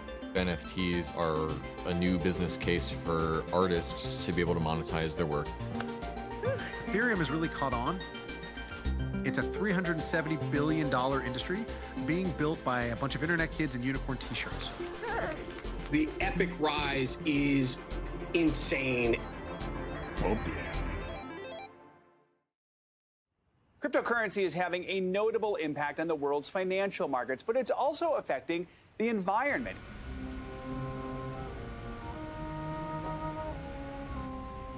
People are just starting to talk about this and recognize the sustainability questions, particularly as Ether, environmentally incredibly costly. The way that Ethereum verifies transactions, you've got these computers running an algorithm in order to solve equations. It's using all of these energy inputs. And of course, that massive energy consumption has been a huge critique. If you believe that blockchains are going to grow by 100x, this becomes unsustainable. We can't have Ethereum consume half the world's electricity consumption.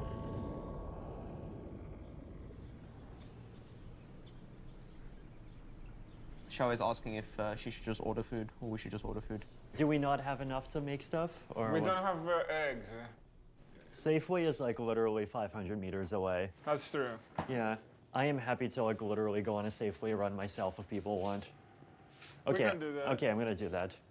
Good luck. Okay, see you soon. Okay. Seems like it's egg day again.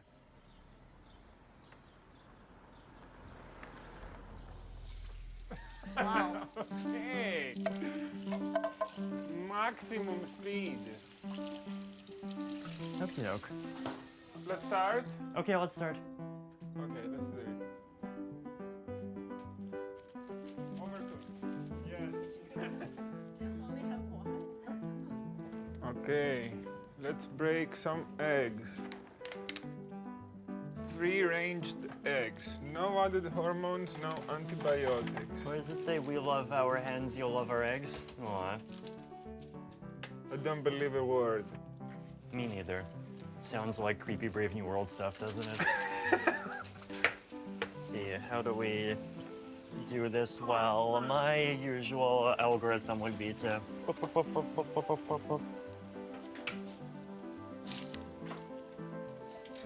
Okay, that was a bad idea.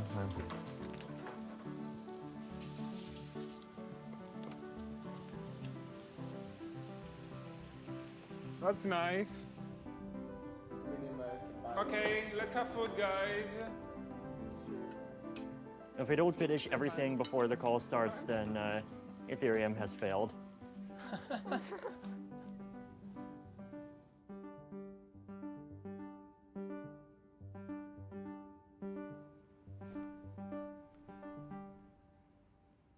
We're trying to upgrade Ethereum because there's a fundamental problem. The higher the price goes up, the more energy consumption will show up. Currently, Ethereum uses something like the energy consumption of Argentina. It's important that Ethereum doesn't cause the planet to keep warming up increasingly quickly. And so we've been really intent on coming up with a solution. This is a really big and important set of upgrades that really fundamentally improves what Ethereum can do. This upgrade is all about changing the foundations. A good analogy would be swapping the engine of a gasoline car with an electric car. We're effectively changing the engine while we're driving, which is kind of crazy. It's probably the most complex, distributed software upgrade that's ever happened. There's $500 billion of value locked on Ethereum. The chain goes down, you could have some serious issues. 0 to 2.67 is going to be the time for the proposer to publish, right? Then 2.67 is the cutoff for everyone to attest. So either they attest to the proposal or they attest to the idea of there being emptiness. It's very important that this goes off well, but there's a lot of different kind of mechanics at play. There's researchers, there's community members that are outspoken, and there's a lot of developers, right? There's a multitude of voices, and it is a messy process. The way that blockchains upgrade themselves is through a process called social consensus. What does that mean? It means that all the users around it, all the whole ecosystem, everyone kind of come to rough consensus that an upgrade needs to be done. This is why a lot of the difficulty is all around coordination. When people think of a leader of a project, or traditionally, I think they think of them exercising a lot of formal power, the way Mark Zuckerberg exercises a lot of formal power over Facebook. But the Ethereum ecosystem just does not work that way at all. Ultimately, I do not own and I do not control Ethereum. Is it possible that the cross-domain MEV could be a good thing for Ethereum? We say Ethereum is committed to decentralization. So of course it's chaotic, of course it's not easy to coordinate, but we want to let things happen as organically as possible because we want this to be a community project that's open source. This is the most important, unique part of Ethereum.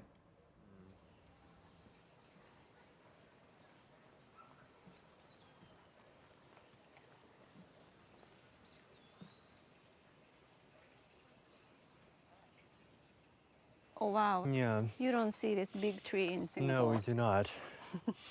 The log, it's yeah. very logarithmic.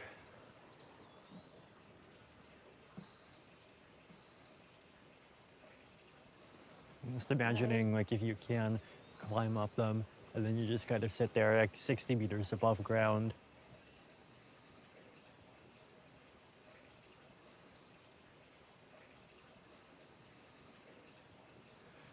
Well, I hope that both we and the trees live as long as the Earth. Yeah? Yeah. We want Ethereum to live longer than us, though. This is true. The growth being so quick has definitely been very surprising. Well, the growth of crypto in general being so quick is definitely something very surprising. Like the number of people who know about it, how much people care about it, the number of projects that are happening, the amount of media attention. And at the beginning, kind of these jumps didn't really feel like as much, but then the growth with NFTs feels like it's just gotten catapulted into something much bigger than most of us could have imagined. NFTs are booming. It's a $10 billion business. That's a 2,000% increase, by the way, just this year. I like those apes. What are they? They're angry apes? What kind of apes were they? Bored apes. Bored apes. I bought an ape. I got an ape too. Is it about more than just making money? I'd say it's a 50-50 on that. It's fun to make money. Ethereum prices are going big. It's being driven in large part by a whole new cast of cartoon characters. CryptoPunks are the most expensive. Catching up fast are the pudgy penguins. They're up more than 7,000%. This is one of the largest speculative bubbles I've seen in my career. I don't understand why people are paying $10, $20 million for digital pictures of fat penguins and bored apes. What exactly is happening here?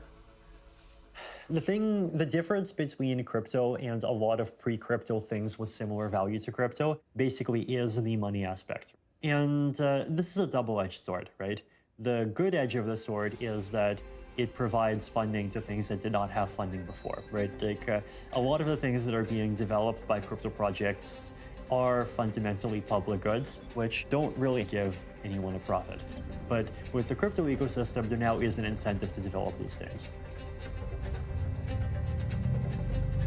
But then the negative risk is basically that people see the opportunity to use Ethereum as a platform to just make money by speculating.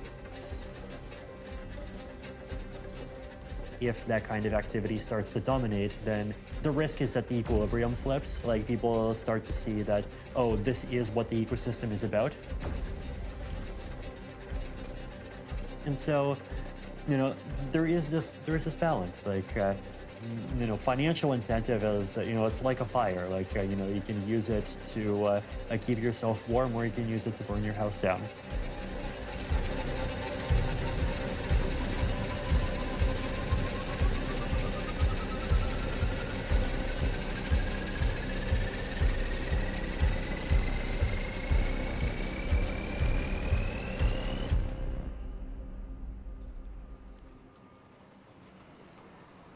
Welcome to Bankless, where we explore the frontier of internet money and internet finance. Guys, we have a fantastic episode. And who's the guest? Vitalik Buterin. Vitalik, it's great to see you again. How are you doing? Just yesterday, I found out about this NFT project that's called weirdvitalik.com. It's a collection of 10,000 randomly generated bored Vitalik Buterin NFTs. This was just totally done without my permission, and it's very not in line with my own values. It is basically a money grab.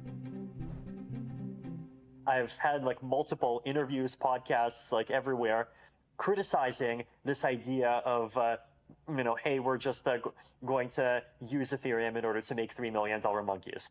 The challenge here is how can we kind of very strongly signal to the community that this sort of stuff, if you're into this sort of stuff, you're not really part of the kind of community that that we want to see.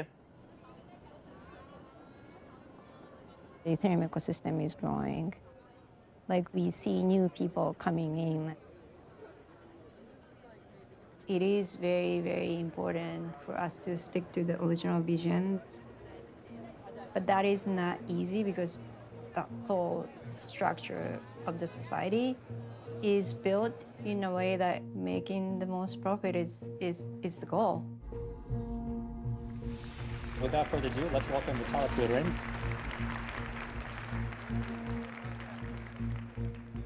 The cryptocurrency ecosystem is around for a little over a decade. How do you see this moving forward? What I would want to see is, can we make changes toward a better system? A lot of things are open and undecided.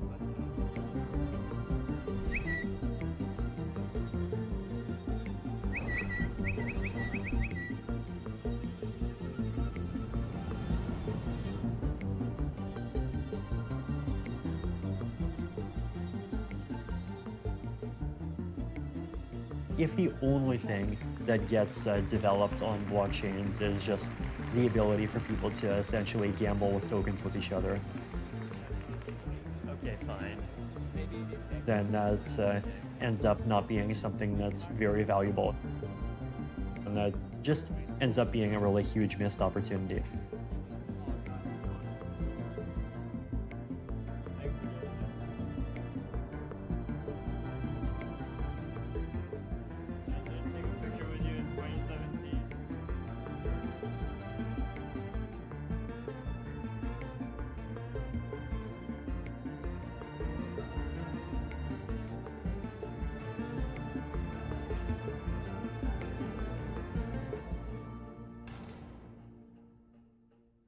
Speeds. This is Tim O'Reilly's interview. Take one, marker. For the last 40 plus years, I've seen a lot of technology change, and if funding races ahead of achievement, then you have a real problem. When the crypto boom started happening, I said, this is as if the dot-com bubble had happened in the 1980s on the original internet technology before the World Wide Web had been invented. Imagine, if you will, sitting down to your morning coffee, turning on your home computer to read the day's newspaper. Well, it's not as far-fetched as it may seem. In fact, realistically, what we want with new technologies, new decentralization, is lots and lots of experimentation until you see what works. This is an experiment. We're trying to figure out what it's going to mean to us as editors and reporters and what it means to the home user. People are trying things and failing and trying something else, and new people are coming in and trying that, and that's what decentralization is about. It's like that innovation till you find the thing that scales up and becomes the new normal.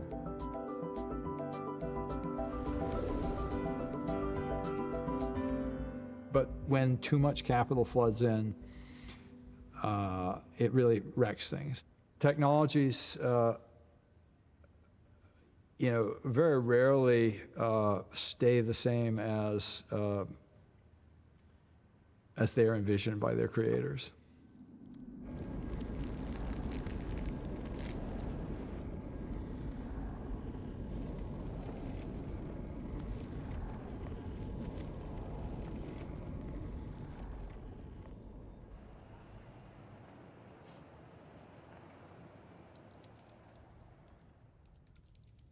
Ethereum is very much a tool for innovation, but amongst the good actors and those contributing to the code development, you also have bad actors who are looking at the code specifically to identify vulnerabilities so that they can exploit those vulnerabilities to hack and steal funds.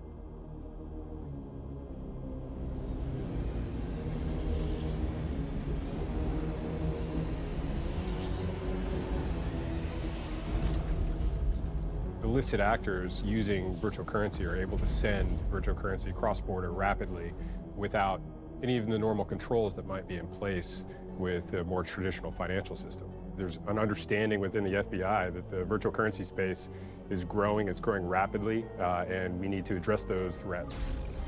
These are not small in terms of numbers, and I fear it's only going to get bigger. This past year was the largest year of hacked funds and stolen funds. And the largest hacks were perpetrated by North Korea.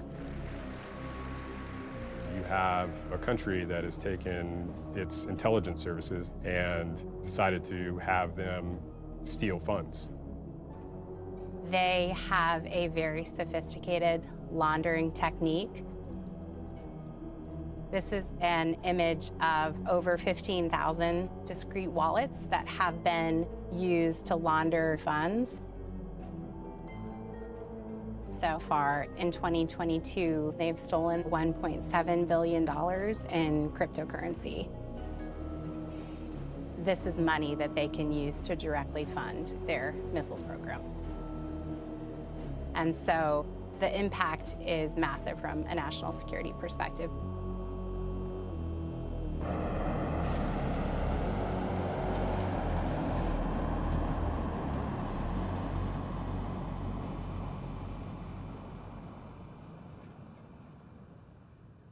So, as the creator of this technology, do you feel responsible when it's used in this way? I mean,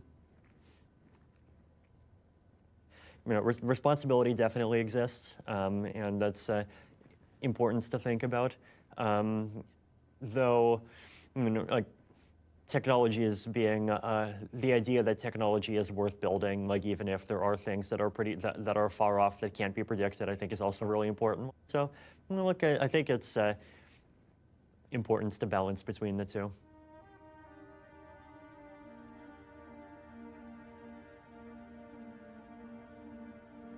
I think like a lot of downstream consequences of technology just are really hard to predict, right? Like, do you hold Albert Einstein responsible for, like nuclear weapons?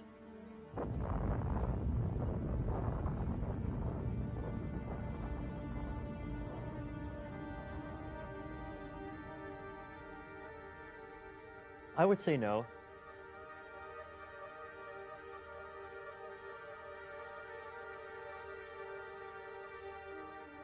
Ultimately, he invented an amazing piece of physics, and it just like has all sorts of applications.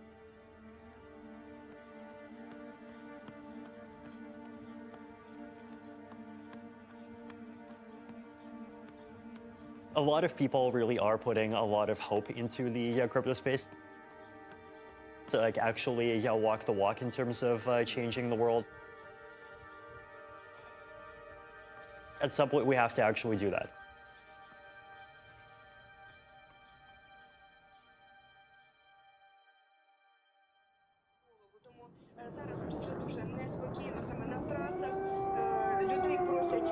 It has happened. This is Ukraine's capital. What seemed unthinkable in the 21st century is now underway.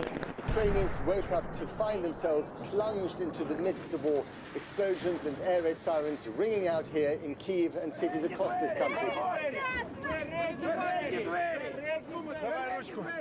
Ukraine is under cyber attack, and among the reported victims are banks and government websites. This is part of a Russian plan to paralyze the Ukrainian government. Response time is crucial.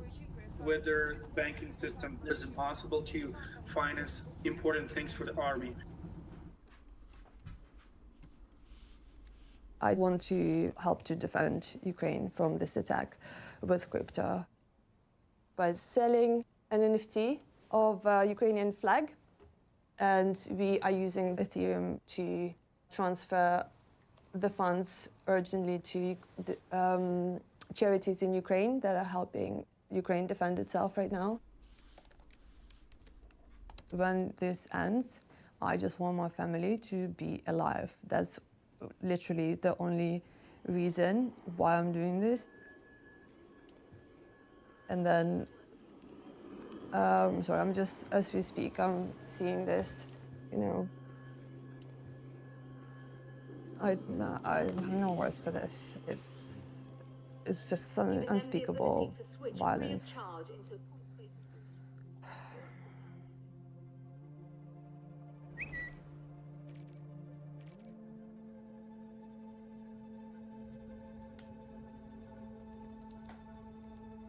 When the war started, I had an immediate realization that if I don't use my voice and do something here, then like, why would I do that for pretty much anything else? I did not want to give people the impression that like they easily could have gotten if I said nothing, that I quietly support what's going on. The Russian government's hope is that Vitalik's technology can be as transformative for their own finances as it has been for his. Обсудили, а что нужно сделать еще, что нужно сделать дополнительно для того, чтобы обеспечить и вашу работу, чтобы она была эффективной, прибыльной, и чтобы это способствовало развитию российской экономики. I should have handled my Russia trip better, and I should have taken more of an effort to avoid the government groups. This is definitely one of my biggest regrets.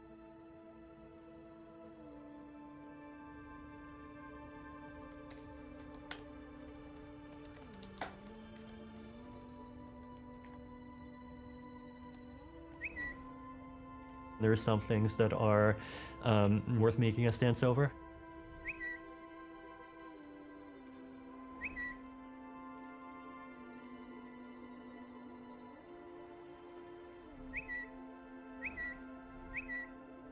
Massive donations are pouring into Ukraine in the form of crypto. This is huge for the Ukrainian government because it's nearly instantly available. It's a lot harder in the midst of a war to be able to acquire, dollars or any other currencies.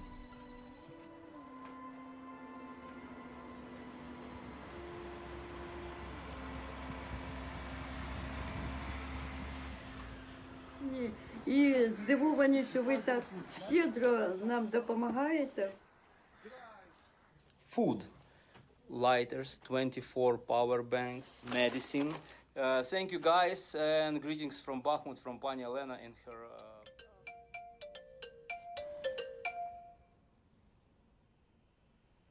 Алло. Да, пап. Я плачу з радості, високоточне оружие, повне оружие, доїхало до Харкова. Стінгери, все доїхало, доця, ми Ура!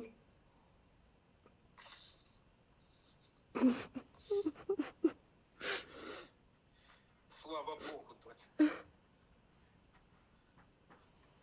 Давай, це сльози радості, Да, я да. вибачаюсь. Нічого. Спасибо тобі. Спасибо тобі велике.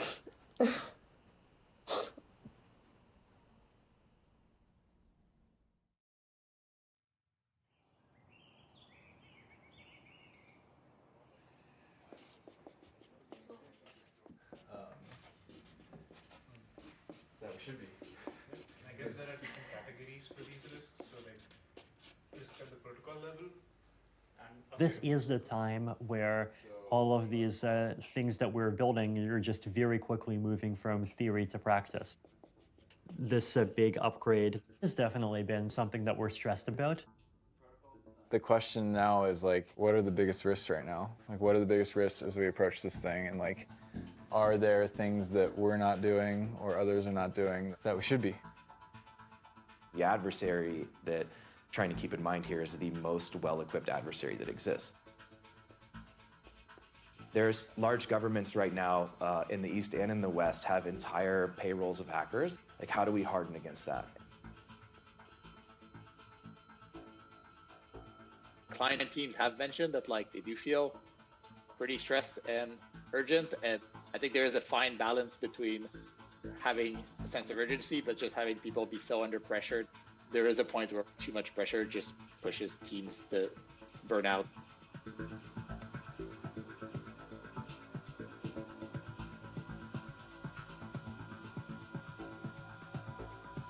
There is a large technical upgrade coming for Ethereum, which will hopefully make the network less energy intensive, but it's been delayed multiple times, and it's a very troubled process at the moment.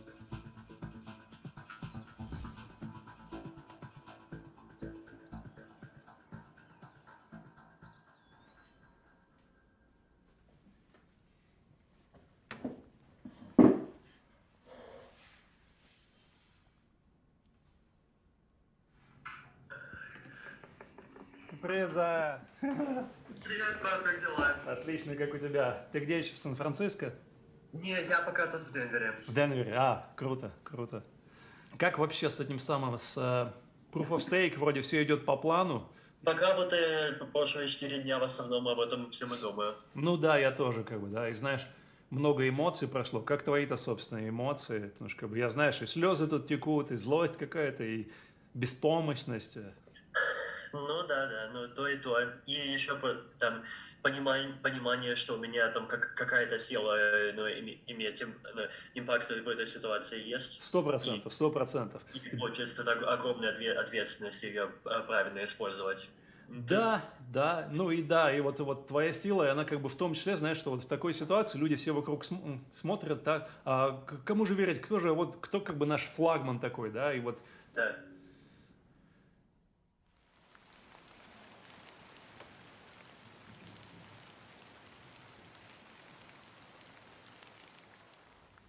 The International Monetary Fund says the war could have a severe impact on the global economy. It expects to cut its growth forecasts globally. What goes up must come down. Crypto's market value has halved, hemorrhaging an eye-watering $2.2 trillion.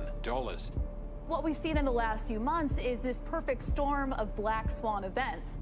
The price of cryptocurrencies has plummeted. With crypto crashing, if you own a non-fungible token or NFT, you are so funged. Because evidently, celebrity-endorsed NFTs are leaving investors financially crippled. This bear market, or as it's known to people within the industry, crypto winter, is slightly different to those that have come before. You know, I think we can acknowledge that these ideas have failed. It's hard to justify what the hell we're doing here, man. It is probably not as revolutionary as it's being made out to seem.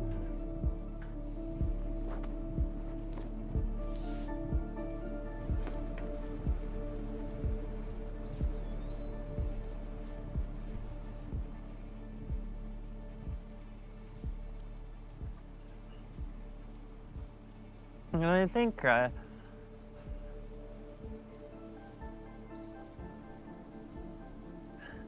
well, if the space ends up basically failing from here, then obviously its biggest impact will have just been what it's done so far and its contribution to this kind of chain of stuff investing into stuff, where the stuff at the end was just making these crazy bets that look very intelligent in bull markets, but then in bear markets, one thing loses everything, and that makes another thing lose everything, and then there's a shorting cascade, and more people lose everything. So, trying to really get beyond that. Do you feel like this is like the coldest it gets? I don't know yet. Sometimes I feel like there hasn't been enough to spare yet, but I don't know. Like it needs to hit rock bottom? Yeah.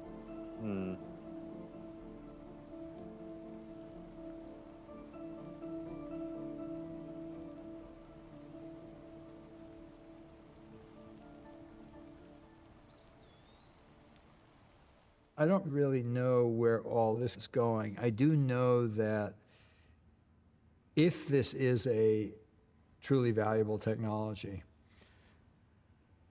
the best thing that could happen to it right now is what is happening, which is this collapse of the speculative economy, so that you can see what's left, you can see what really matters.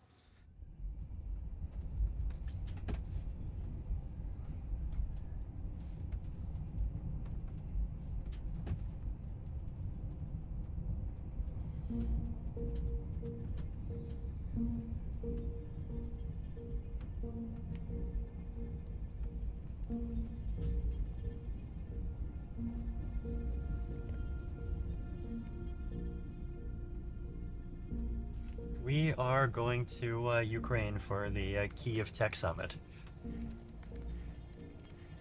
It's something that's important to me personally.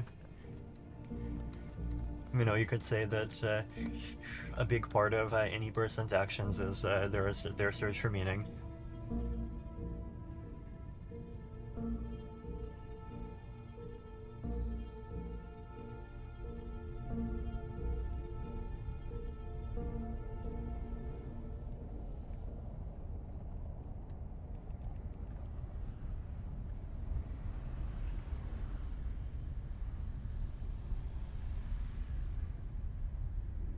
Фанерой позабивали вот окна. Вот справа крыша, вверху. Да, вижу. Это здание какое? Что внутри? Офисы. Понял. Офисное здание.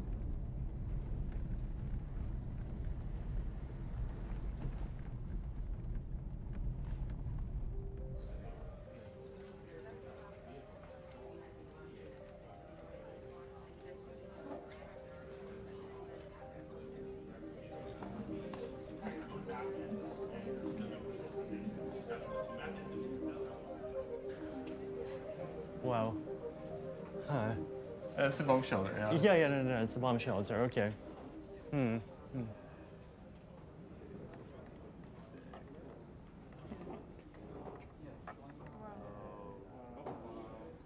Hello, everyone.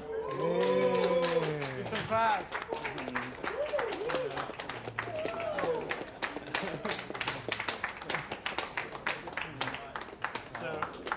Yeah.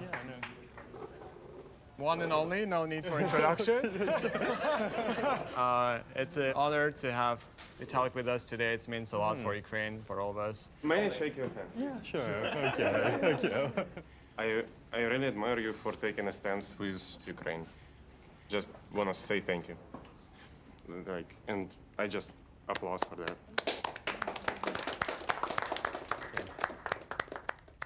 I mean, I was just very impressed by the fact that, you would even be willing to just go and host a tech summit in the middle of a war. So I wanted to come and support you.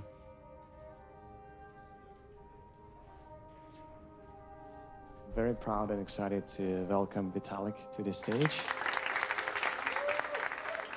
I think this moment has definitely shown that crypto actually can have some real impacts on the world. So far, they've raised a total of more than 130 million at this point, which is amazing.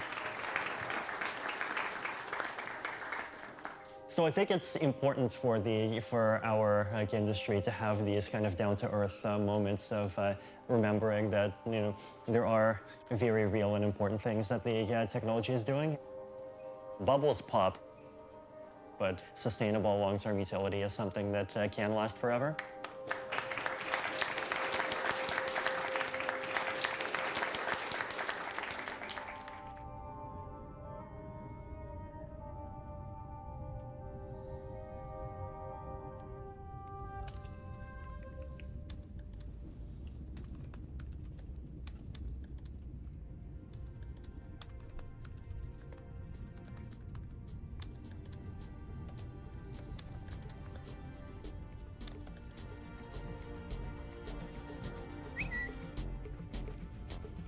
Cryptocurrencies have become a way for people in Argentina to protect themselves from endless economic crises. We all know in the crypto industry that Argentina loves crypto. Do you experience this level of rockstar anywhere else? No. No? The number of people here, the number of projects here, the excitement of the people here is definitely amazing.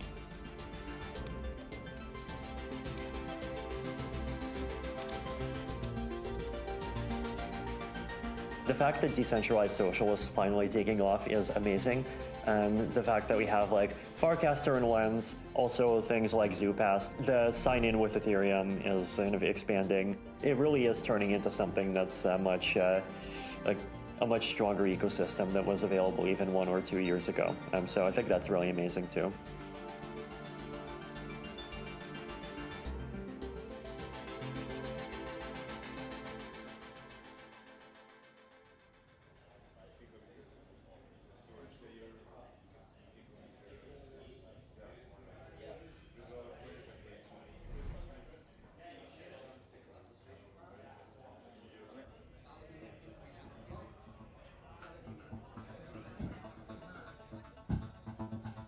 How excited are you, Vitalik? I mean, you've got to be ecstatic at this point in time, right? Yeah, no, I am absolutely excited. I mean, there is always the probability every day of some horrible break happening. The worst case scenario would be someone intentionally causing some horrible bug. If they wanted to be mean, they would do it at 4 a.m. Euro time. If there was ever an incentive to spend the effort, if you were a large nation state, to attack something like this, this would be probably the one you'd go for. Because there's no reason, say you don't really have haters until you make it, ETH has made it, right? So it's, yeah. We'll see. We'll see.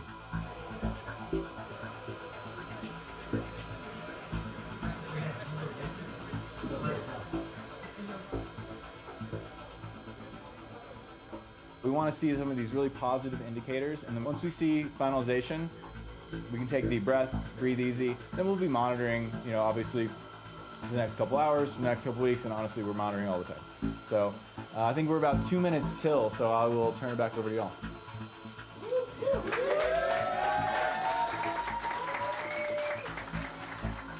Once we get this nailed down and get a few more updates in the future, the protocol is going to be incredibly robust. And I think it will last, hopefully, the rise and fall of empires, and it will still be around.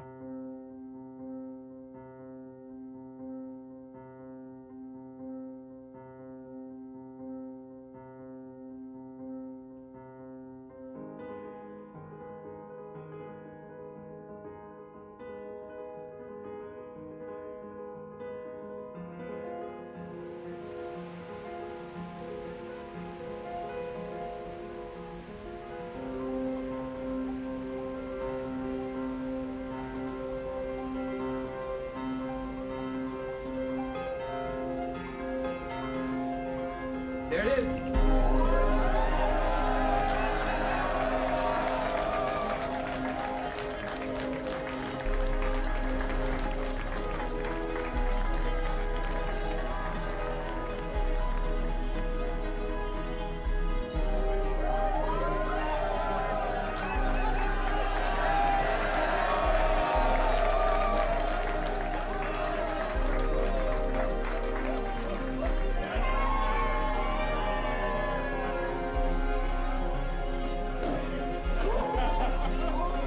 Cheers, everyone.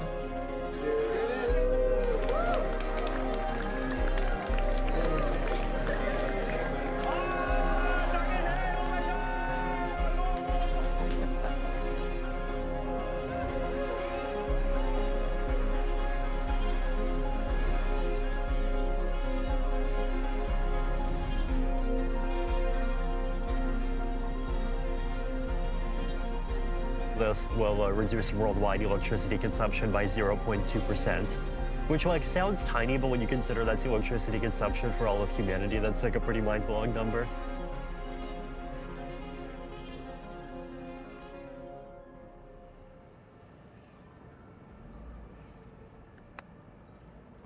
The merge happened on 15 September, 7 hours, 39 minutes ago. There's a panda on Google, that's amazing. Click. Ding. Ooh, it's a panda! Yeah. Top stories. Ethereum bringt die Merge hinter sich. This is fun, we get some German media. Cryptocurrency Ether reduces energy usage by 99.95%, that's nice. Okay, Business Insider. Oh God, Business Insider does not seem to care a huge amount about electricity or the environment, it just cares about the price. I guess Germans care about either the green or the green, so. Ethereum completed its much anticipated shift to a more energy efficient architecture. Okay, see, New York Times cares about the environment. This is going as well as it could so far, said Danny Ryan.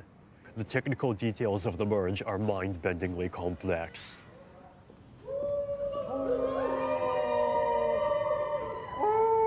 Oh, panda balloon!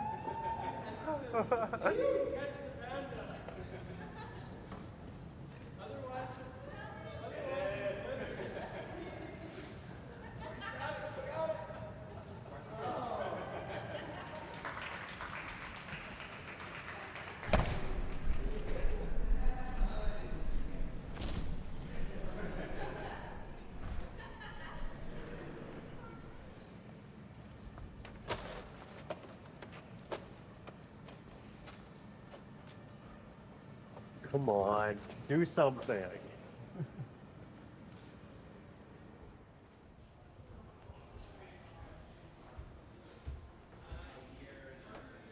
I think we've accomplished something quite large in a very non-traditional context. Ethereum's not done, but this certainly represents its ability to get some pretty major stuff done. So certainly optimistic about the next few years and continuing to get Ethereum where it needs to be. I think anyone who thinks that they understand exactly where it's all going is either lying to you or lying to themselves.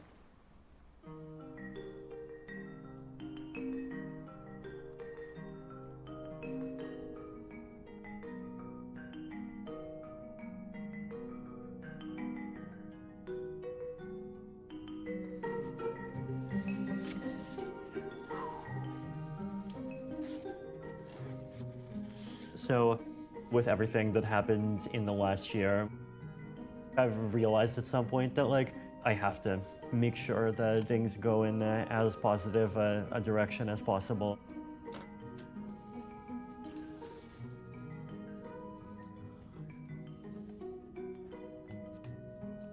But my biggest fear is a bull market.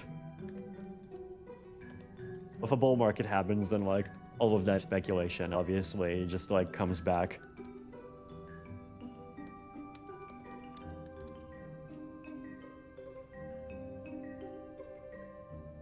There is value in being quiet, and like there is value in not being loud until you have something that's worth being loud about.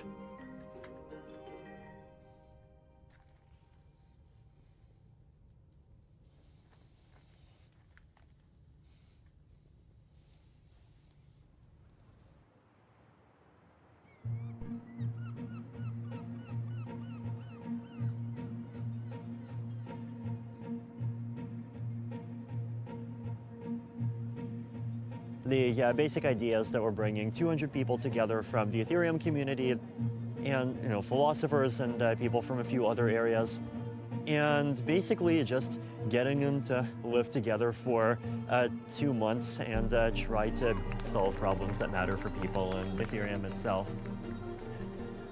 Let's like let the crypto anarchists and the geeks like put in the effort at like making this stuff work, and like maybe within a couple of years we'll like get a kind of legit product that larger groups will care about.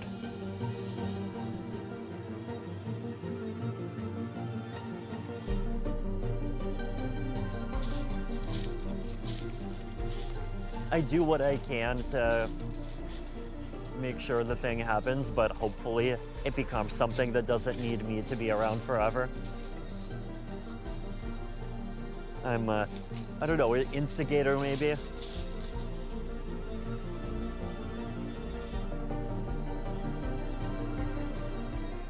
I mean, I feel like the last year has been a new chapter for me in a bunch of ways. But I'm definitely feeling more optimistic than I did a few months ago. We know what the roadmap is. Let's, keep calm and keep building.